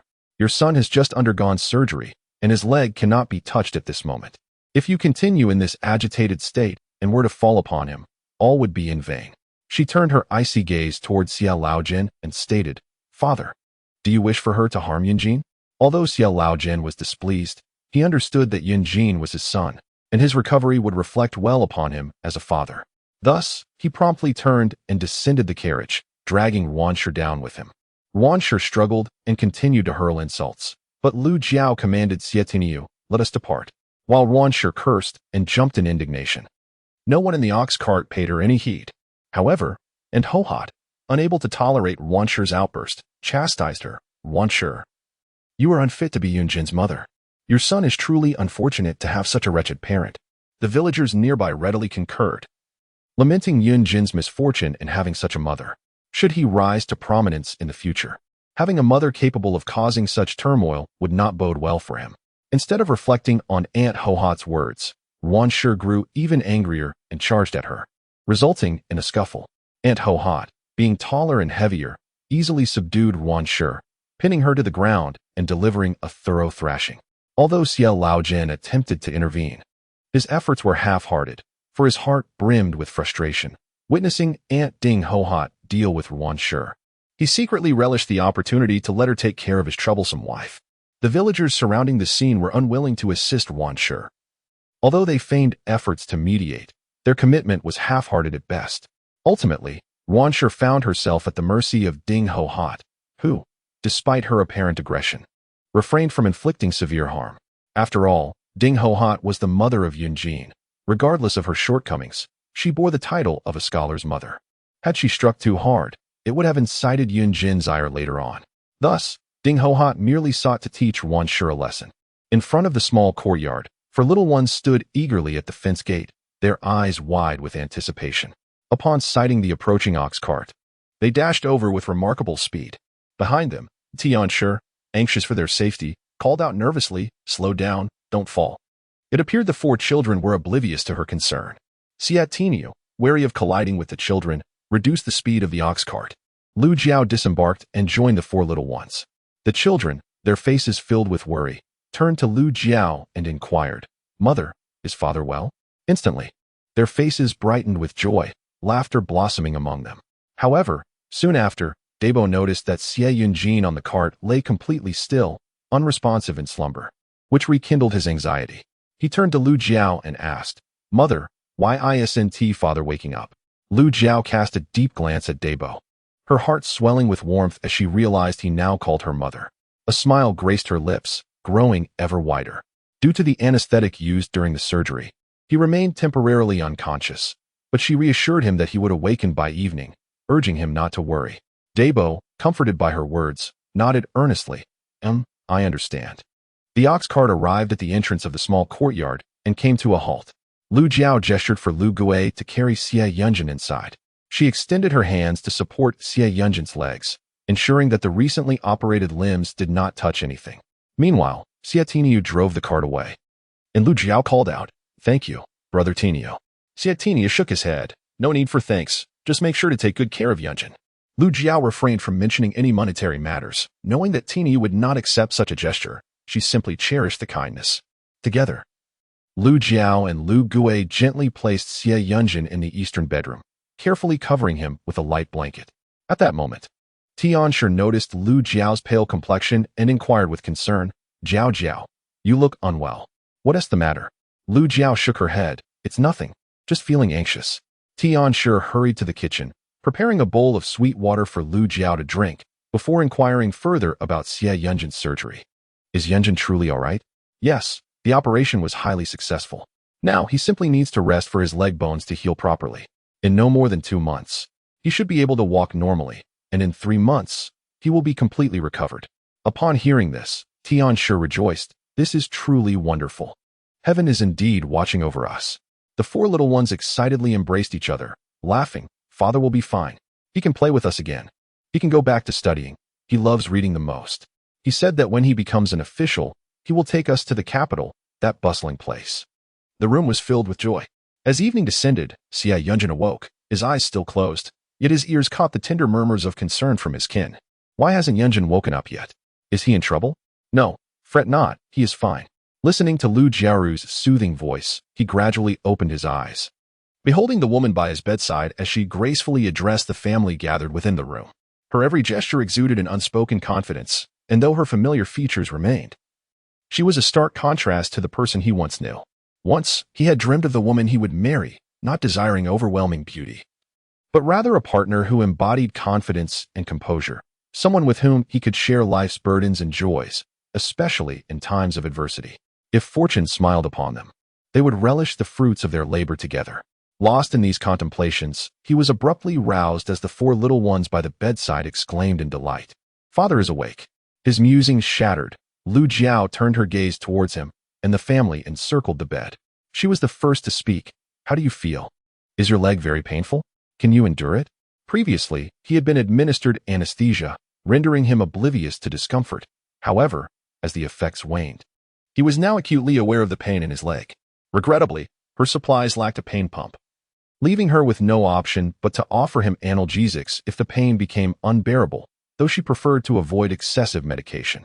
Indeed, Xie Yunjin felt the throbbing pain in his leg, and it was intense. He endeavored to suppress his discomfort and looked towards Lu Jiao, inquiring, "How did the surgery go?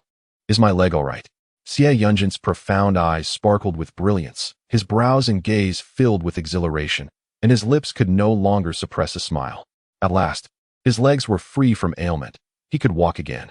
In this moment, he felt an overwhelming gratitude towards the heavens for rekindling his will to live. Inside the room, the village chief and the villagers conversed with Xie Yunjin, urging him to take good care of his legs. "Yunjin, now that you have undergone surgery on your legs, it's essential to nurture them properly. Yes, I will rest assured in my recovery. Should you require anything, do not hesitate to visit us." "Indeed, indeed," the clansmen said as they gradually departed, yet they left behind their offerings: eggs, rice, flour, vegetables, along with chickens brought by the village chief and the clan leader.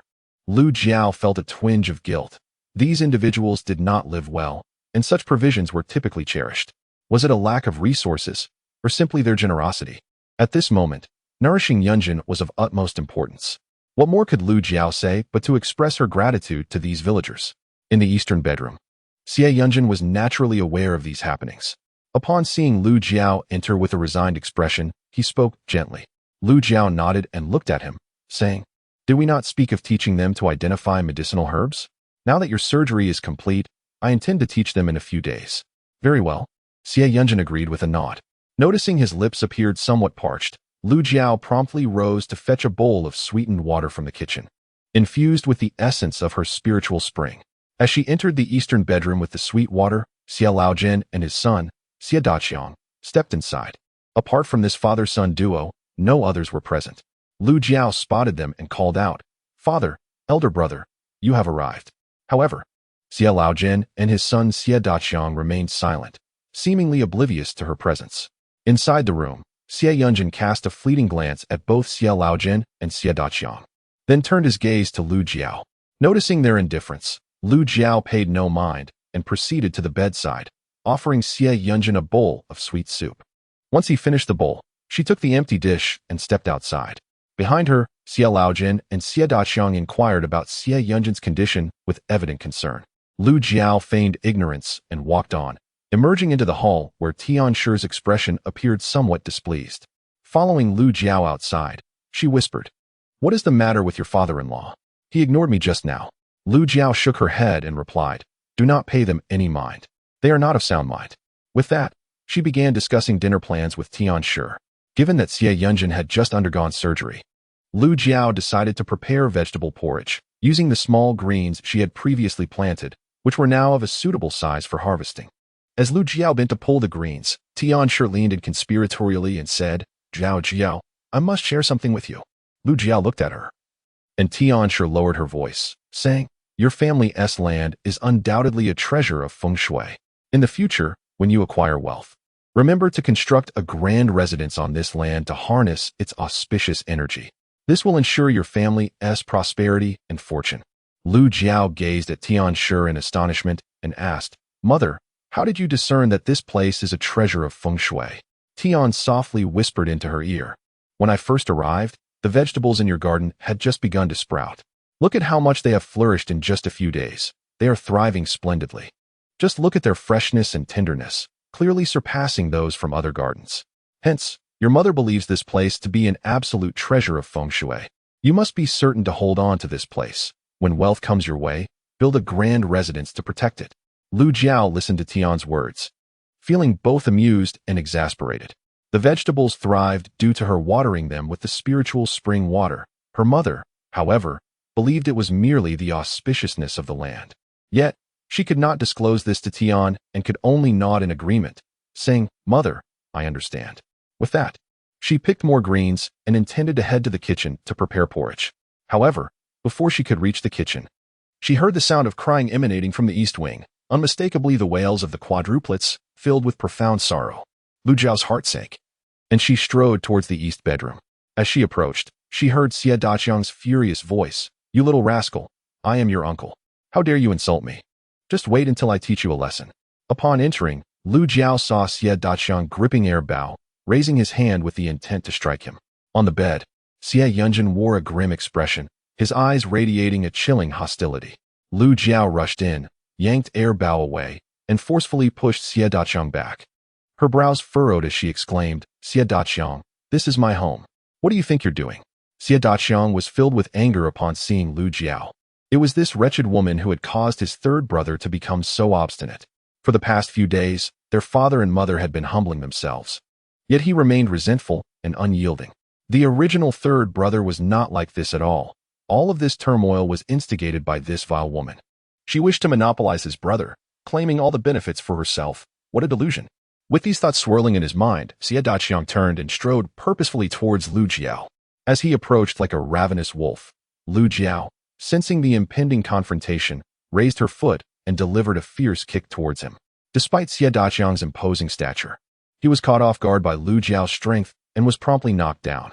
Even so, Lu Jiao remained infuriated. This entire family seemed to be afflicted with madness. Out of respect for Xie Yunjin, she had overlooked their antics once or twice, but enough was enough.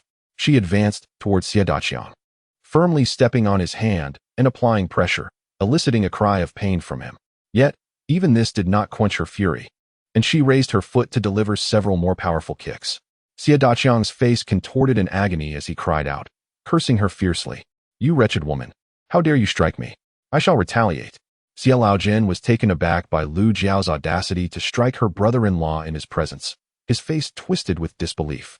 However, witnessing Lu Jiao's fierce demeanor, he dared not retaliate against his daughter-in-law, his body trembling with rage. Finally, he turned to Xie Yunjin and said in a low voice, "Look at this. This is the fine daughter-in-law you have married." Chapter 98. Educating children. At this moment, Xie Yunjin found Lu Jiao particularly captivating. It was precisely her demeanor that could command respect from his family.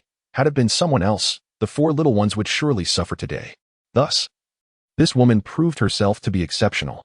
Although Xie Yunjin harbored such thoughts, his expression remained inscrutable as he turned his cold gaze towards Xie Laojian. "Father, is this not enough for you?" he inquired, not waiting for a response before continuing. "I understand the commotion you have been causing lately. You see my leg has healed, and you wish to regain your previous control over me, compelling me to heed your commands and serve your interests?" His words stripped away Xie Laojian's composure, rendering his face as crimson as if splattered with blood. Without restraint, Xie Yunjin spoke again from his position on the bed. "Father, stop dreaming. I will no longer allow myself to be under your control as before. You may do as you wish. I am now a son who has distanced himself. I will offer my filial piety as appropriate, but beyond that, it will depend on my disposition. Do not expect more, and refrain from frequent visits to this side. If this continues, I will inform the village chief and clan leader that I, Xie Yunjin, voluntarily renounce my clan membership." As he concluded, he regarded Xie Laojian with a smile that was more mocking than genuine. "Tell me, do you think the village chief will expel you or me from the clan?" At these words, Xie Laojian turned pale, nearly losing his balance. He realized that his son was serious this time. Should they provoke him further, he would indeed go to the village chief and clan leader to declare his voluntary renunciation. If he were to speak in such a manner, the members of the Xie clan would most likely tell them to leave, rather than directing their ire at Xie Yunjin. Should they be expelled from the clan, and Xie Yunjin willingly chooses to remain, then this branch would no longer hold any authority over him, for he would no longer be one of them. As these thoughts crossed Xie Laojian's mind, tears welled in his eyes, and he trembled as he spoke. "Third son, we are your parents." Xie Yunjin, with a sharp retort, replied, "Parents like you, I would rather do without." In the room, Lu Jiao had ceased her assault on Xie Daqiang. He was now in excruciating pain, struggling to rise, instinctively wanting to charge at Lu Jiao once more. However, Lu Jiao regarded him with a knowing smile, which left Xie Daqiang paralyzed with fear, unable to move. Xie Laojian called to his son, "Let us depart." This time, he was genuinely heartbroken. His third son had disappointed him profoundly. Had he known he would bear such an unfilial child, he would have never allowed him to pursue an education with such a lackluster outcome. It would have been better to have him remain at home to till the fields. Anger surged within Xie Laojian as he turned and stormed out with Xie Daqiang in tow. Meanwhile, Xie Yunjin lay on the bed, his gaze cast downward, enveloped in an indescribable gloom. In the room, Lu Jiao spoke softly. "Enough, you have just undergone surgery. Do not dwell too much on these matters, as it is detrimental to your recovery. Your foremost priority now is to heal your leg. If your leg does not mend, those who do not care for you will not shed a tear. The ones who genuinely care for you are those who hold you dear, while those indifferent only see the benefits you provide." After her words, Lu Jiao turned her attention to her bow, inquiring with genuine concern, "How are you? Are you all right?" The second child, initially untroubled, felt his eyes redden upon hearing Lu Jiao's inquiry, and soon burst into tears, exclaiming, "Mother, they spoke ill of you," which made me angry and caused me to utter harsh words. He had previously promised his mother not to curse, yet he could not restrain himself and did so again. Would mother be angry? Lu Jiao gently stroked his head and replied, "This time, I shall not punish you, but you must refrain from cursing in the future, especially towards someone of your elder standing. Should word of you disrespecting an elder spread, it would tarnish your reputation. It is clear that you would suffer the consequences, despite the elder's misdeeds." The second child, though somewhat perplexed, grasped the essence of her words, that this time, after scolding his uncle, mother was not upset. Finally at ease, he looked up at Lu Jiao and said, "Mother, I wanted to embrace his leg to bring him down, but his legs were too thick. I realized I couldn't manage it." Lu Jiao could not help but chuckle at his earnestness. She had taught Xiao Si how to deal with little friends, but such tactics would be futile against Xie Daqiang. Unable to resist, she playfully pinched the second child's cheek. "Now you are so small. How could you possibly overpower your uncle? And even if you could, you must not, for he is an elder. In the future, keep your distance from him. Should you encounter such unlikable elders, either maintain your distance or devise another means to cope. In any case, refrain from striking or cursing. as such actions would harm your reputation. Do you understand? The four little ones gathered around, responding in unison, "Mother, we understand." On the bed, Xie Yunjin squinted at Lu Jiao. This woman's approach to educating children was markedly different from the norm. However, upon reflection, he found it quite reasonable and felt no aversion. Lu Jiao smiled as she affectionately patted each of the four little ones and then said, "Go keep your father company. Mother is going to prepare dinner." "All right, Mother." The four children cheerfully waved, reassured by their mother's presence, feeling fearless. While Lu Jiao and Mrs. Tian busied themselves in the kitchen, a number of individuals gathered outside the courtyard.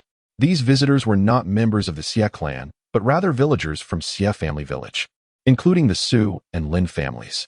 Su Jin, having recovered from snake venom without any lingering effects, moved about as freely as any ordinary person. Upon seeing Lu Jiao, he immediately expressed his gratitude with respect. "Thank you, Yunjin's wife."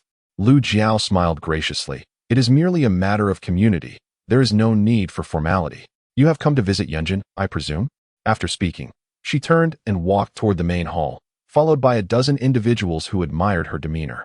To them, it seemed as if Yunjin's wife had transformed entirely. Not only had she shed some weight, becoming more aesthetically pleasing, but her manner of handling affairs was remarkably poised. In stark contrast to the women they were accustomed to, who often fretted about hosting guests or appeared flustered and unsure of how to entertain. Yunjin's wife, however, exuded confidence. Was this a result of Yunjin's guidance? They pondered, and it seemed plausible. After all, Yunjin was a scholar and an esteemed individual. Surely he would invest effort into educating his wife. Unbeknownst to Lu Jiao, the thoughts of those trailing behind her were far removed from her mind as she led them into the eastern bedroom, engaging in conversation with Xie Yunjin. "Yunjin, Brother Su and the others have come to visit you." Xie Yunjin's complexion was rather pallid. The effects of the anesthetic in his leg had just worn off, and he was in considerable pain. Seeing him in such a state, Lu Jiao contemplated administering some pain relief. She exchanged pleasantries with Su Mujin and the others before turning to the kitchen to pour a glass of water. Then, she discreetly retrieved a painkiller from her storage and made her way to the east bedroom. In the east bedroom, Su Mujin and the concerned villagers were inquiring about Xie Yunjin's leg condition. Noticing Xie Yunjin's poor complexion, Su Mujin expressed his worry. "Is everything all right with the surgery? You don't seem quite right. Should we call for a doctor?" After speaking, he remembered that Xie Yunjin's wife had medical knowledge and quickly added, "Perhaps your wife could take a look?" Lin Erden's mother immediately nodded in agreement, acknowledging the prowess of Yunjin's wife in medicine. Just as they finished speaking, Lu Jiao entered with the water. She gently remarked, "He has just undergone surgery. His leg is in pain. After today, it will no longer hurt like this." As she approached Xie Yunjin, she offered, "Take a painkiller." Xie Yunjin recalled Lu Jiao's earlier words about avoiding painkillers if possible. Gritting his teeth, he replied, "No need, I can endure it."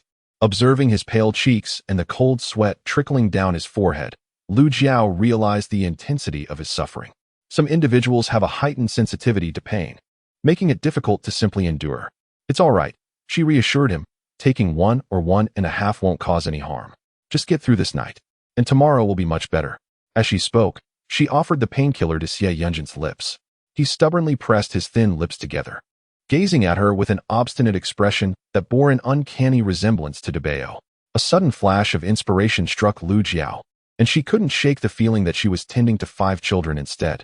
"If you refuse to take the medication, I fear you won't be able to sleep well tonight, and that will undoubtedly affect your leg.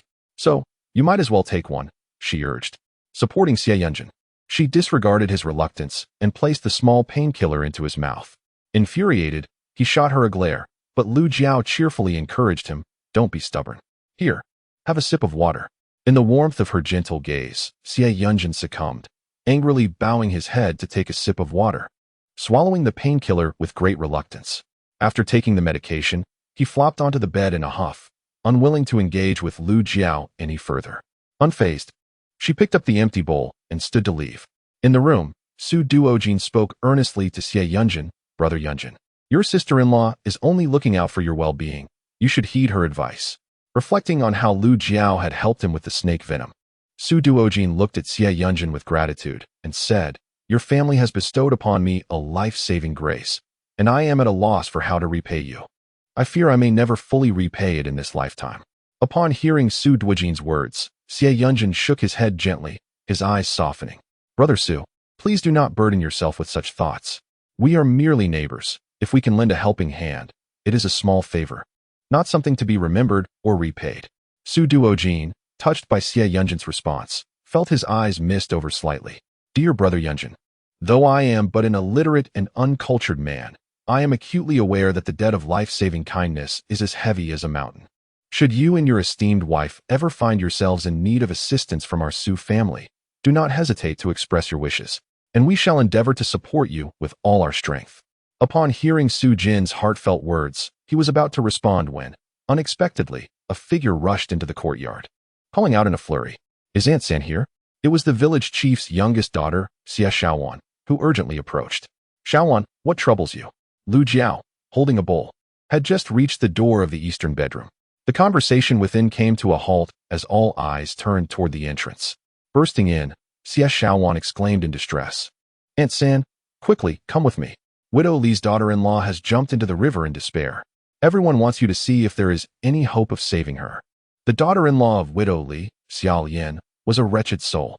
Being the eldest among many siblings, she was sold to Widow Li by her parents, only to find herself plunged into a veritable hell, suffering from hunger and cold, perpetually burdened with endless household chores. Moreover, she bore 2 daughters, which only intensified Widow Li's cruelty, treating her more like a beast of burden than a human being. Though Lu Jiao harbored disdain for Widow Li, she could not help but feel sympathy for Xiao Yan. Without a moment's hesitation, upon hearing Xie Xiaojuan's words, she set down the empty bowl on the small table in the hall and followed Xie Xiaowan outside. In the courtyard, the 4 little ones dashed over. "Mother." Lu Jiao turned to the children and said, "Mother has urgent matters to attend to. You all stay at home with grandmother." At present, the situation regarding Xiao Yin remains uncertain. If she has indeed succumbed to drowning, the 4 little ones would surely be terrified upon witnessing such a scene. Thus, Lu Jiao wished to shield them from the dreadful sight by keeping them at home. In her concern that the children might create a ruckus, Tian hurried over to soothe them, ensuring they remained indoors. Meanwhile, Lu Jiao and Xie Xiaowan hastened towards the riverbank at the front of the village. Before Xie family village, there lies a slanting waterway. Though narrow, its depths are formidable. At this moment, a crowd had gathered by the riverbank, each voice rising in condemnation of Widow Li, accusing her of heartlessly driving her daughter-in-law to her demise. It seemed hopeless. She had already lost her breath. I had just checked her mouth and nostrils, finding no sign of life. How could such a heartless being as Widow Li exist in our village? This would surely bring misfortune upon us. No, we must expel the Shin family from this place. Indeed, she must not be allowed to remain in Xie family village. As the crowd simmered with anger, someone spotted Lu Jiao approaching and quickly called out, "Make way. The wife of Yunjin is here. Let her determine if there is any hope." Yet, with no breath left, how could one possibly save her? Nonetheless, the crowd parted, allowing Lu Jiao to stride confidently to where Xiao Yin lay, lifeless on the ground. She immediately knelt beside her, checking for a heartbeat and the pulse at her neck, only to confirm that Xiao Yin had ceased to live. Lu Jiao remained composed and swiftly began the process of resuscitation, first clearing the mud and vomit from Xiao Yin's mouth, then loosening her garments, and ultimately commencing the water expulsion technique. With the crowd around her growing ever larger, Lu Jiao did not glance up but instead firmly commanded, "Everyone, step back a bit to allow for better ventilation."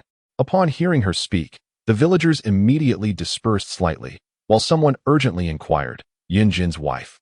Is there still hope for her?" Lu Jiao, disregarding the villagers, after administering water, placed Xiao Yin on the ground to perform cardiopulmonary resuscitation. As she executed the resuscitation movements, she scanned the crowd, hoping to find someone to assist with mouth-to-mouth resuscitation. Although she was capable of performing the procedure herself, the scrutiny of the onlookers made her hesitant. After all, they were unfamiliar with the concept of artificial respiration, and she feared that her efforts would be met with unwarranted criticism. As Lu Jiao lifted her gaze, she spotted Shin Xiaoshan at the back of the crowd, who, witnessing his wife's dire state, appeared unmoved by sorrow. Infuriated, Lu Jiao called out, "Shin Xiaoshan, come here." At her command, the surrounding villagers instinctively searched for him and quickly pulled him forward. Lu Jiao ordered Shin Xiaoshan, "Come and give your wife breath." Upon hearing this, Shin Xiaoshan turned pale and exclaimed, "No, I 1T blow air into a corpse. Were it not for her focus on reviving Xiao Yan, Lu Jiao would have been tempted to slap him in frustration. His insensitivity was infuriating. Nonetheless, unable to strike him, she glared at Shen Xiaoshan with a fierce expression and warned, I insist you come here. If you dare refuse, I will not let you off easily. Shen Xiaoshan hesitated. But two women from the village behind him rushed forward, seizing him and leading him towards Xiao Yan. Lu Jiao instinctively urged, hurry and give your wife breath. She is not dead yet. Lu Jiao stated this with the intention of prompting Shen Xiaoshan to perform artificial respiration on Xiao Yan. However, Shen Xiaoshan displayed little reaction to her words, while the villagers erupted into animated discussions. She is not dead yet? That can't be true. We felt her nose earlier. And there was no breath at all. As Yin Jin's wife proclaimed that Xiao Yan could indeed be saved, the crowd fell into a frenzy. Ignoring the commotion around her, Lu Jiao reached out and firmly grasped Shen Xiaoshan, commanding him with authority, immediately give her breath, or I shall strike you dead. Under the pressure, Shen Xiaoshan reluctantly began to assist Xiao Yan, though a sense of dread loomed over him, as it felt akin to breathing life into a corpse. Yet, with Lu Jiao's unwavering gaze fixed upon him, he feared her wrath should he hesitate. Following her instructions, Shen Xiaoshan continued for a while, but Xiao Yan remained unresponsive. Lu Jiao then ordered him to cease and proceeded with cardiopulmonary resuscitation, only to find that Xiao Yan still did not react. Realizing that time was of the essence, Lu Jiao understood that an immediate injection of adrenaline was crucial to save her life. Without a moment's hesitation, she retrieved the adrenaline from her supplies and administered the injection to Xiao Yan. Shortly thereafter, Lu Jiao observed with relief as Xiao Yan's chest began to rise and fall, followed by a series of coughs. A wave of relief washed over Lu Jiao, who, at that moment, became acutely aware of her own exhaustion, nearly succumbing to fatigue after performing surgery for Xie Yunjin earlier and now conducting resuscitation for Xiao Yan. The crowd erupted in astonished exclamations. Xiao Yan had come back to life. Surprisingly, one who had seemingly departed from this world has returned to life. Yunjin's wife is truly remarkable. Indeed, she possesses extraordinary abilities, even bringing the deceased back to life. Oh, Yunjin's wife, you are truly exceptional. Yes, she has revived the dead. The essence of her healing skills is undeniably impressive. However, Lu Jiao wished to temper the villagers' exaggerated admiration for her medical prowess, explaining that Xiao Yan had not truly died. She had merely been in a state of suspended animation, thus it was not solely her skill at work. Nevertheless, despite Lu Jiao's clarification, the villagers of Xie family village continued to regard her medical abilities with great reverence. If it were only one or two instances, it might have been dismissed, but with consecutive successes in treating ailments deemed untreatable by others, it was evident that Yunjin's wife possessed remarkable diagnostic skills. Why don't you eat first? What am I waiting for? Lu Jiao inquired. Upon hearing this, her heart was filled with both joy and a tinge of concern for the little ones, prompting her to crouch down and embrace each child in turn. If your mother has matters to attend to, you can eat first. The four little ones, enveloped in their mother's warm embrace, beamed with delight. They cherished her hugs, finding comfort in her presence, and felt the profound love she held for them. Not only did air Bao, sand Bao, and sea Bao radiate joy, but even De Bao's eyes sparkled with light, a subtle smile gracing his lips. Witnessing his endearing demeanor, Lu Jiao could hardly contain her affection. This was the true essence of De Bao, rather than the stern facade he often adopted from his father. Unable to resist, she leaned down to plant a gentle kiss on his cherubic face. De Bao's little face suddenly flushed, and he awkwardly turned to leave. Lu Jiao couldn't help but chuckle. Was the little one feeling shy? Behind her, air Bao, sand Bao, and Shaoxi Bao, witnessing Lu Jiao kissing De Bao, immediately leaned in with their little faces. Mother, we want to kiss too. Lu Jiao affectionately kissed each of them, eliciting delighted laughter from the three little ones. Tian Shi, observing the joyful scene of her daughters, felt an inexplicable happiness. Her daughter had finally reaped the rewards of her struggles, allowing her to finally breathe a sigh of relief. All right, let's have dinner. It's getting late. Lu Jiao rose, ushering the three little ones into the house. Tonight's meal was rather light, consisting of vegetable porridge, sliced cucumbers, and stir-fried green peas. Despite its simplicity, the vegetable porridge garnered unanimous praise, even from Tian Shi, who repeatedly complimented it. Jiao Jiao, your little greens are truly tender and delicious. far superior to others. The four little ones nodded in agreement, finding the vegetable porridge delectable. Lu Jiao couldn't help but smile. These greens were nourished with spiritual spring water, making them naturally more flavorful than those from elsewhere. Moreover, these greens possessed health benefits. Tianshi, seeing her daughter had cultivated quite a few greens, did not hesitate to express her approval. Very well. Lu Jiao said no more, hastily finishing a bowl of porridge before heading to the kitchen to serve some for Xie Yunjin. How is your leg? Does it still hurt? Xie Yunjin shook his head. After taking painkillers, the pain had subsided. However, he felt a twinge of concern. Would the medication hinder his leg's recovery? Is the medicine you gave me from Dr. Qi? Lu Jiao nodded, affirming, indeed, Dr. Qi mentioned that if the pain becomes unbearable, you may take one. Rest assured, it will pose no danger. Will it truly be safe? Lu Jiao gazed earnestly at Xie Yunjin, whose steady demeanor eased her concerns as he nodded and resumed eating the porridge. Yet, he couldn't help but add, do not administer that medicine to me tomorrow. I can endure the discomfort. Observing his resolve, Lu Jiao refrained from insisting on the painkiller, wary of its potential impact on his leg's recovery. And after a night's rest, she believed he could manage the pain. Very well. Given Xie Yunjin had just undergone surgery, Lu Jiao refrained from offering him anything other than a generous bowl of vegetable porridge. Earlier, as he lay in bed, he had overheard conversations praising the deliciousness of his family's vegetables. Upon finishing his meal, he concurred, these vegetables seem more tender than those from others. They are indeed delightful. A smile graced Lu Jiao's lips, elevating her spirits. Chapter 101. A week of bed rest on the bed. Xie Yunjin pondered Lu Jiao's earlier act of heroism and casually inquired, how is the widow Li's daughter-in-law? Was she saved? Lu Jiao nodded. She was rescued. Had there been any further delay, it might have been too late. Xie Yunjin raised an eyebrow, considering Lu Jiao's evident medical prowess.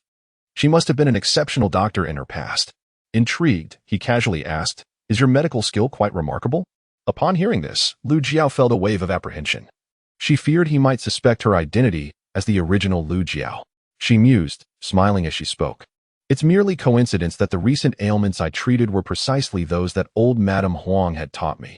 In truth, my medical skills are rather modest. Xie Yunjin's gaze deepened unconsciously, a smile gradually gracing his lips. A faint light shimmered in the depths of his eyes, rendering them as profound as the ocean. Lu Jiao, observing the intensity of his gaze, felt as though he could see through her very soul. However, she quickly regained her composure, thinking to herself, what could he possibly deduce? He would never guess that I hail from another world. With that thought, she steadied herself and smiled at Xie Yunjin, saying, how skilled can a woman be in medicine? Xie Yunjin raised an eyebrow, recalling Lu Jiao's remarkable ability to fabricate tales, thus discerning that her words surely were not entirely truthful. This woman must possess considerable medical prowess. Contemplating this, he suddenly inquired, how do your skills compare to Dr. Qi's? Lu Jiao's heart skipped a beat at his question, nearly leading her to believe he suspected she had performed the surgery herself. Yet, she soon realized that his curiosity was purely innocent. Just as she was about to respond with a composed demeanor, Xie Yunjin interjected, can you perform surgery? Lu Jiao's face paled in alarm as she exclaimed, what are you saying? How could a woman like me dare to undertake surgery? It's far too terrifying. After a moment's reflection, Xie Yunjin conceded that Lu Jiao had a point. Even if her medical skills were formidable, the gruesome nature of surgery was not something a woman would typically confront. Such bloody scenes would surely be overwhelming. With this realization, he remarked, his expression softening. Even if you cannot perform surgery, your medical skills are still quite impressive. Lu Jiao let out a sigh of relief, wishing to avoid any further discussion about medical matters with this man. His keen observation skills unnerved her. She feared that even the slightest change in her expression would reveal something to him. As she contemplated leaving with her empty bowl, Xie Erju entered the room. Upon entering, Xie Erju wore an expression of deep remorse as he addressed Xie Yunjin, saying, third brother, I apologize for not accompanying you for the surgery today. With a heavy heart, he lowered his gaze, for he genuinely wished to attend, but their parents had forbidden the entire family from going, allowing only the eldest brother and the younger siblings to accompany. Xie Yunjin, well aware of the underlying reasons, looked at Xie Erju with gentle eyes and replied, elder brother, I understand your intentions and bear no resentment. Xie Erju, hearing this, immediately lifted his head to meet Xie Yunjin's gaze. Third brother, you truly do not hold it against me. With a smile gracing his lips, Xie Yunjin reassured him, I know it was not your desire to stay behind. It was certainly our parents' decision. Xie Erju nodded, his expression darkening as he recalled their parents' arrangements from the morning, which left him feeling frustrated and inclined to lash out. However, knowing that his younger brother bore him no ill will lightened his heart considerably. Third brother, how is your leg? Will you be all right in the future? Xie Yunjin recognized the genuine concern in Xie Erju's inquiry and responded warmly, after a while, I will be able to walk again, so do not worry, elder brother. Upon hearing this, Xie Erju nodded vigorously, his face brightening with joy. That is splendid news. You will be able to study again, third brother. You are bound for success. With that, he stepped outside, his face beaming with pride. In the past, due to the presence of his younger brother, their family garnered respect whenever they stepped outside. Even he was never bullied, as everyone treated him with courtesy. The more Xie Erju pondered, the more pleased he became. Approaching the bedside, he inquired with concern, Cindy, do you need to relieve yourself? Perhaps a small or a large need. I can assist you. Upon hearing Xie Erju's words, Lu Jiao was reminded of Xie Yunjin's recently operated leg. She immediately turned to him and said, for 1 week post-surgery, you are not allowed to get out of bed. Henceforth, all your needs must be attended to while lying here. With that, she walked over to the bedside, bent down, and retrieved a bamboo commode she had stored beneath the bed. This will finally serve its purpose. You shall use this from now on. Xie Yunjin gazed at the peculiar object in Lu Jiao's hands, and his expression soured instantly. His thin lips pressed tightly together, betraying an unspoken aversion. After a prolonged moment of struggle, he managed to utter, I can get up. Lu Jiao, with a stern countenance, replied, do you wish to forsake your legs? If that is your desire, you may certainly get up. However, if you wish to keep your legs, you are forbidden from leaving the bed for a week. Xie Yunjin's face darkened entirely, and he resignedly asked, and what of the week following? After a week, you may sit on the commode to relieve yourself. But you still must not exert yourself on your legs, Lu Jiao responded. As soon as she finished speaking, Xie Yunjin suddenly looked up at her with suspicion and asked, you seem rather familiar with these matters? Lu Jiao felt a pang of unease but quickly replied, Dr. Qi is exceptionally meticulous and has instructed me thoroughly, so I have taken note. As soon as she finished, Xie Erju chimed in, indeed. Dr. Qi is a remarkable physician. Doctors from the capital are undoubtedly superior to those in our town. Xie Yunjin, momentarily distracted by Xie Erju, forgot to contemplate matters concerning Lu Jiao. Lu Jiao imparted the methods for using the toilet to Xie Erju, and before departing, she cautioned him sternly, under no circumstances should he allow him to get out of bed. Having just undergone surgery, his bones had yet to heal. A reckless attempt to stand could result in a second dislocation, rendering his leg incapable of walking. Startled, Xie Erju repeatedly assured her, rest assured, third sister-in-law. I shall not permit third brother to get out of bed. Heeding Lu Jiao's advice, Xie Yunjin refrained from insisting on the matter of standing. Lu Jiao, dismissing the occupants of the room, took her bowl and stepped outside. Within the room, Xie Erju tended to Xie Yunjin, who felt considerably more at ease in his brother's presence, having been raised by him since childhood. After Lu Jiao and Tian finished tidying up the dishes, she took the 4 little ones outside to bathe. Lu Jiao, having listened to Tian, was not particularly surprised. Very well, we shall proceed as you suggest. Lu Jiao then contemplated her plans for the following morning, intending to ascend the mountain in search of game. Additionally, she resolved to take a box of pastries gifted by Xie Yunjin's schoolmate for her mother, along with some fruit from her storage and a selection of small vegetables from the yard. Collectively, these offerings would constitute a commendable gift. Chapter 102. My sister is a fortunate woman. As Lu Jiao was engrossed in her thoughts, she was interrupted by the chatter of the 4 little ones. Debao looked at Tian and asked, Grandma, when will you come again? In recent days, the 4 little ones had developed a bond with Tian and Lu Gui. Hearing that their grandmother and uncle would be returning home made them quite reluctant to part ways. Upon listening to Daba's words, Tian felt a pang of reluctance in her heart. These 4 little ones were entirely dissimilar to her own Huzi. While Huzi would throw tantrums and create a ruckus until he got what he wanted, the 4 little ones never behaved in such a manner. Despite being smaller than Huzi, they were remarkably reasonable. Once they understood, they would comply without hesitation. After spending a few days with the Xie family, Tian began to grasp the situation better. She realized that she could not indulge Huzi, for if he grew up spoiled, he would surely become a menace. Was Daba reluctant to leave her grandmother's home? Then you should visit your grandmother together with your mother in the future. Daba turned to look at Lu Jiao, who nodded in agreement. All right, next time I visit grandmother, I will take you all along. The four little ones erupted in joyous laughter. They had never visited relatives before. Bao excitedly inquired, Mother, when will you visit grandmother? Lu Jiao replied with a smile, We must wait until your father's leg recovers. Sanbao immediately chimed in, Let us bring father along too. Just as Lu Jiao was about to respond, Tian interjected joyfully, What a splendid idea. Your whole family should go, and at that time, grandmother will prepare a feast of chicken for you.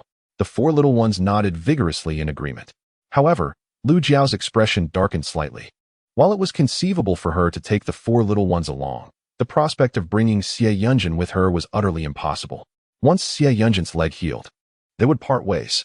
Yet, Lu Jiao did not share this thought with Tian. The following morning, at the break of dawn, Lu Jiao rose quietly from her bed. Tian and the youngest, Si Bao, were still asleep, and she made sure not to disturb anyone as she slipped outside. In the courtyard, Lu Gui had already risen. The water in the tank was filled to the brim. He was wielding a tattered broom, preparing to sweep the yard. Upon noticing Lu Jiao had awakened, Lu Gui approached her with genuine concern. Sister, why don't you sleep a little longer? Lu Jiao gazed at her younger brother, who displayed remarkable resilience and honesty. During these past few days at their home, he had scarcely taken a moment's respite, eagerly seizing every opportunity to assist. After spending some time together, Lu Jiao found herself growing less averse to him than before. As soon as she spoke, Lu Gui became animated. Sister, are you going hunting in the mountains? May I accompany you? Lu Jiao did not object, replying, Very well, let us go. The siblings took a basket and set off towards the mountains. Along the way, Lu Gui cautiously observed Lu Jiao and softly inquired, Sister, are you still angry with me? After his words fell silent, he noticed Lu Jiao ignoring him. He reached out and tugged at her arm, shaking it gently. Sister, please don't be upset with me. It was my fault before. He admired his sister's newfound strength, feeling a sense of pride to have such a sister. Thus, he was determined not to provoke her wrath. Lu Jiao, unable to tolerate his persistence, pushed him away. Enough. Let go of me. Yet, Lu Gui held on stubbornly, pleading, Sister, please forgive me. Not wishing to further engage in this back and forth, Lu Jiao conceded with a nod. I forgive you, but you must promise to treat mother kindly. If I hear of you mistreating her again, you will see how I will deal with you. Lu Gui pondered this and mused to himself, Mother truly bore a wonderful daughter. It seems that daughters are indeed more valuable than sons. Therefore, in the future, I must ensure to have a daughter just like my sister. Lu Gui smiled with his eyes narrowed, while Lu Jiao wore a perplexed expression. Remember what you said? Yes, I remember. As the siblings conversed, they ascended the mountain. Lu Jiao located the trap pit from before, collected the sharp bamboo spikes that had been tossed into the well, and fashioned a new batch of pointed bamboo stakes to insert into the trap. She then covered it with fresh grass and added some deer meat from their supplies, infused with a bit of spring water. After that, she had nothing more to worry about. Lu Gui gazed in astonishment at the entire process. Is that all it takes? Is it really that simple? He had always believed that setting traps was a complex endeavor, having witnessed villagers undertake such tasks. Yet, here it was so effortless under his sister's hands. Could this truly yield results? His face reflected disbelief as Lu Jiao calmly remarked, The game you consumed before was caught this way. Lu Gui glanced between the trap pit and his sister, ultimately arriving at a realization. Perhaps only she possessed the skill to procure game from such a trap. No one else could achieve the same success. Her talent for catching prey seemed inherently linked to her good fortune. She was the kind of person who, through mere happenstance, could attract a bounty.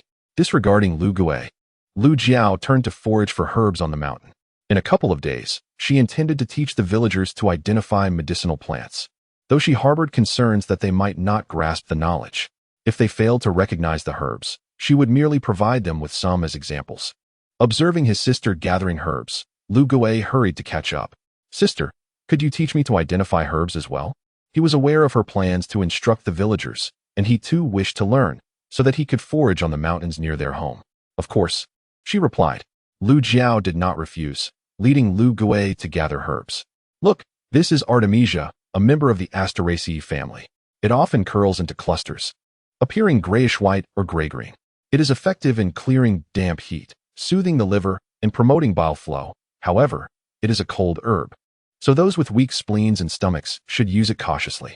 She continued, "This is dandelion. Its leaves are characterized by wavy, serrated edges, and the petioles exhibit a purplish-red hue. Dandelion can clear heat and detoxify, promote diuresis, relieve constipation, alleviate jaundice, and aid bile secretion, yet it too possesses cold properties, necessitating careful dosage for those with digestive issues." As Lu Jiao explained while foraging, Lu Gui's head began to throb from information overload. He swiftly turned to Lu Jiao and exclaimed, "Sister, I can't learn anymore. My head hurts." Amused, Lu Jiao glanced back at him, noticing his evident struggle. "Very well. Then let us abandon the lesson. Go chop some firewood for me." Elated by this suggestion, Lu Gui hurried off to gather firewood. To be honest, he had initially thought learning to identify medicinal herbs would be a simple task, only to discover how challenging it truly was. He simply could not retain the information. Suddenly, Lu Gui recalled that Lu Jiao intended to teach the villagers about herb identification. Would they truly be able to grasp it? This time, due to Lu Gui's presence, Lu Jiao refrained from storing the herbs in her space, lest he become suspicious. As they approached the trap pit, the sound of thrashing could be heard from within. Lu Gui excitedly dashed forward, and Lu Jiao followed closely behind. Upon reaching the edge of the pit, they leaned in to take a closer look.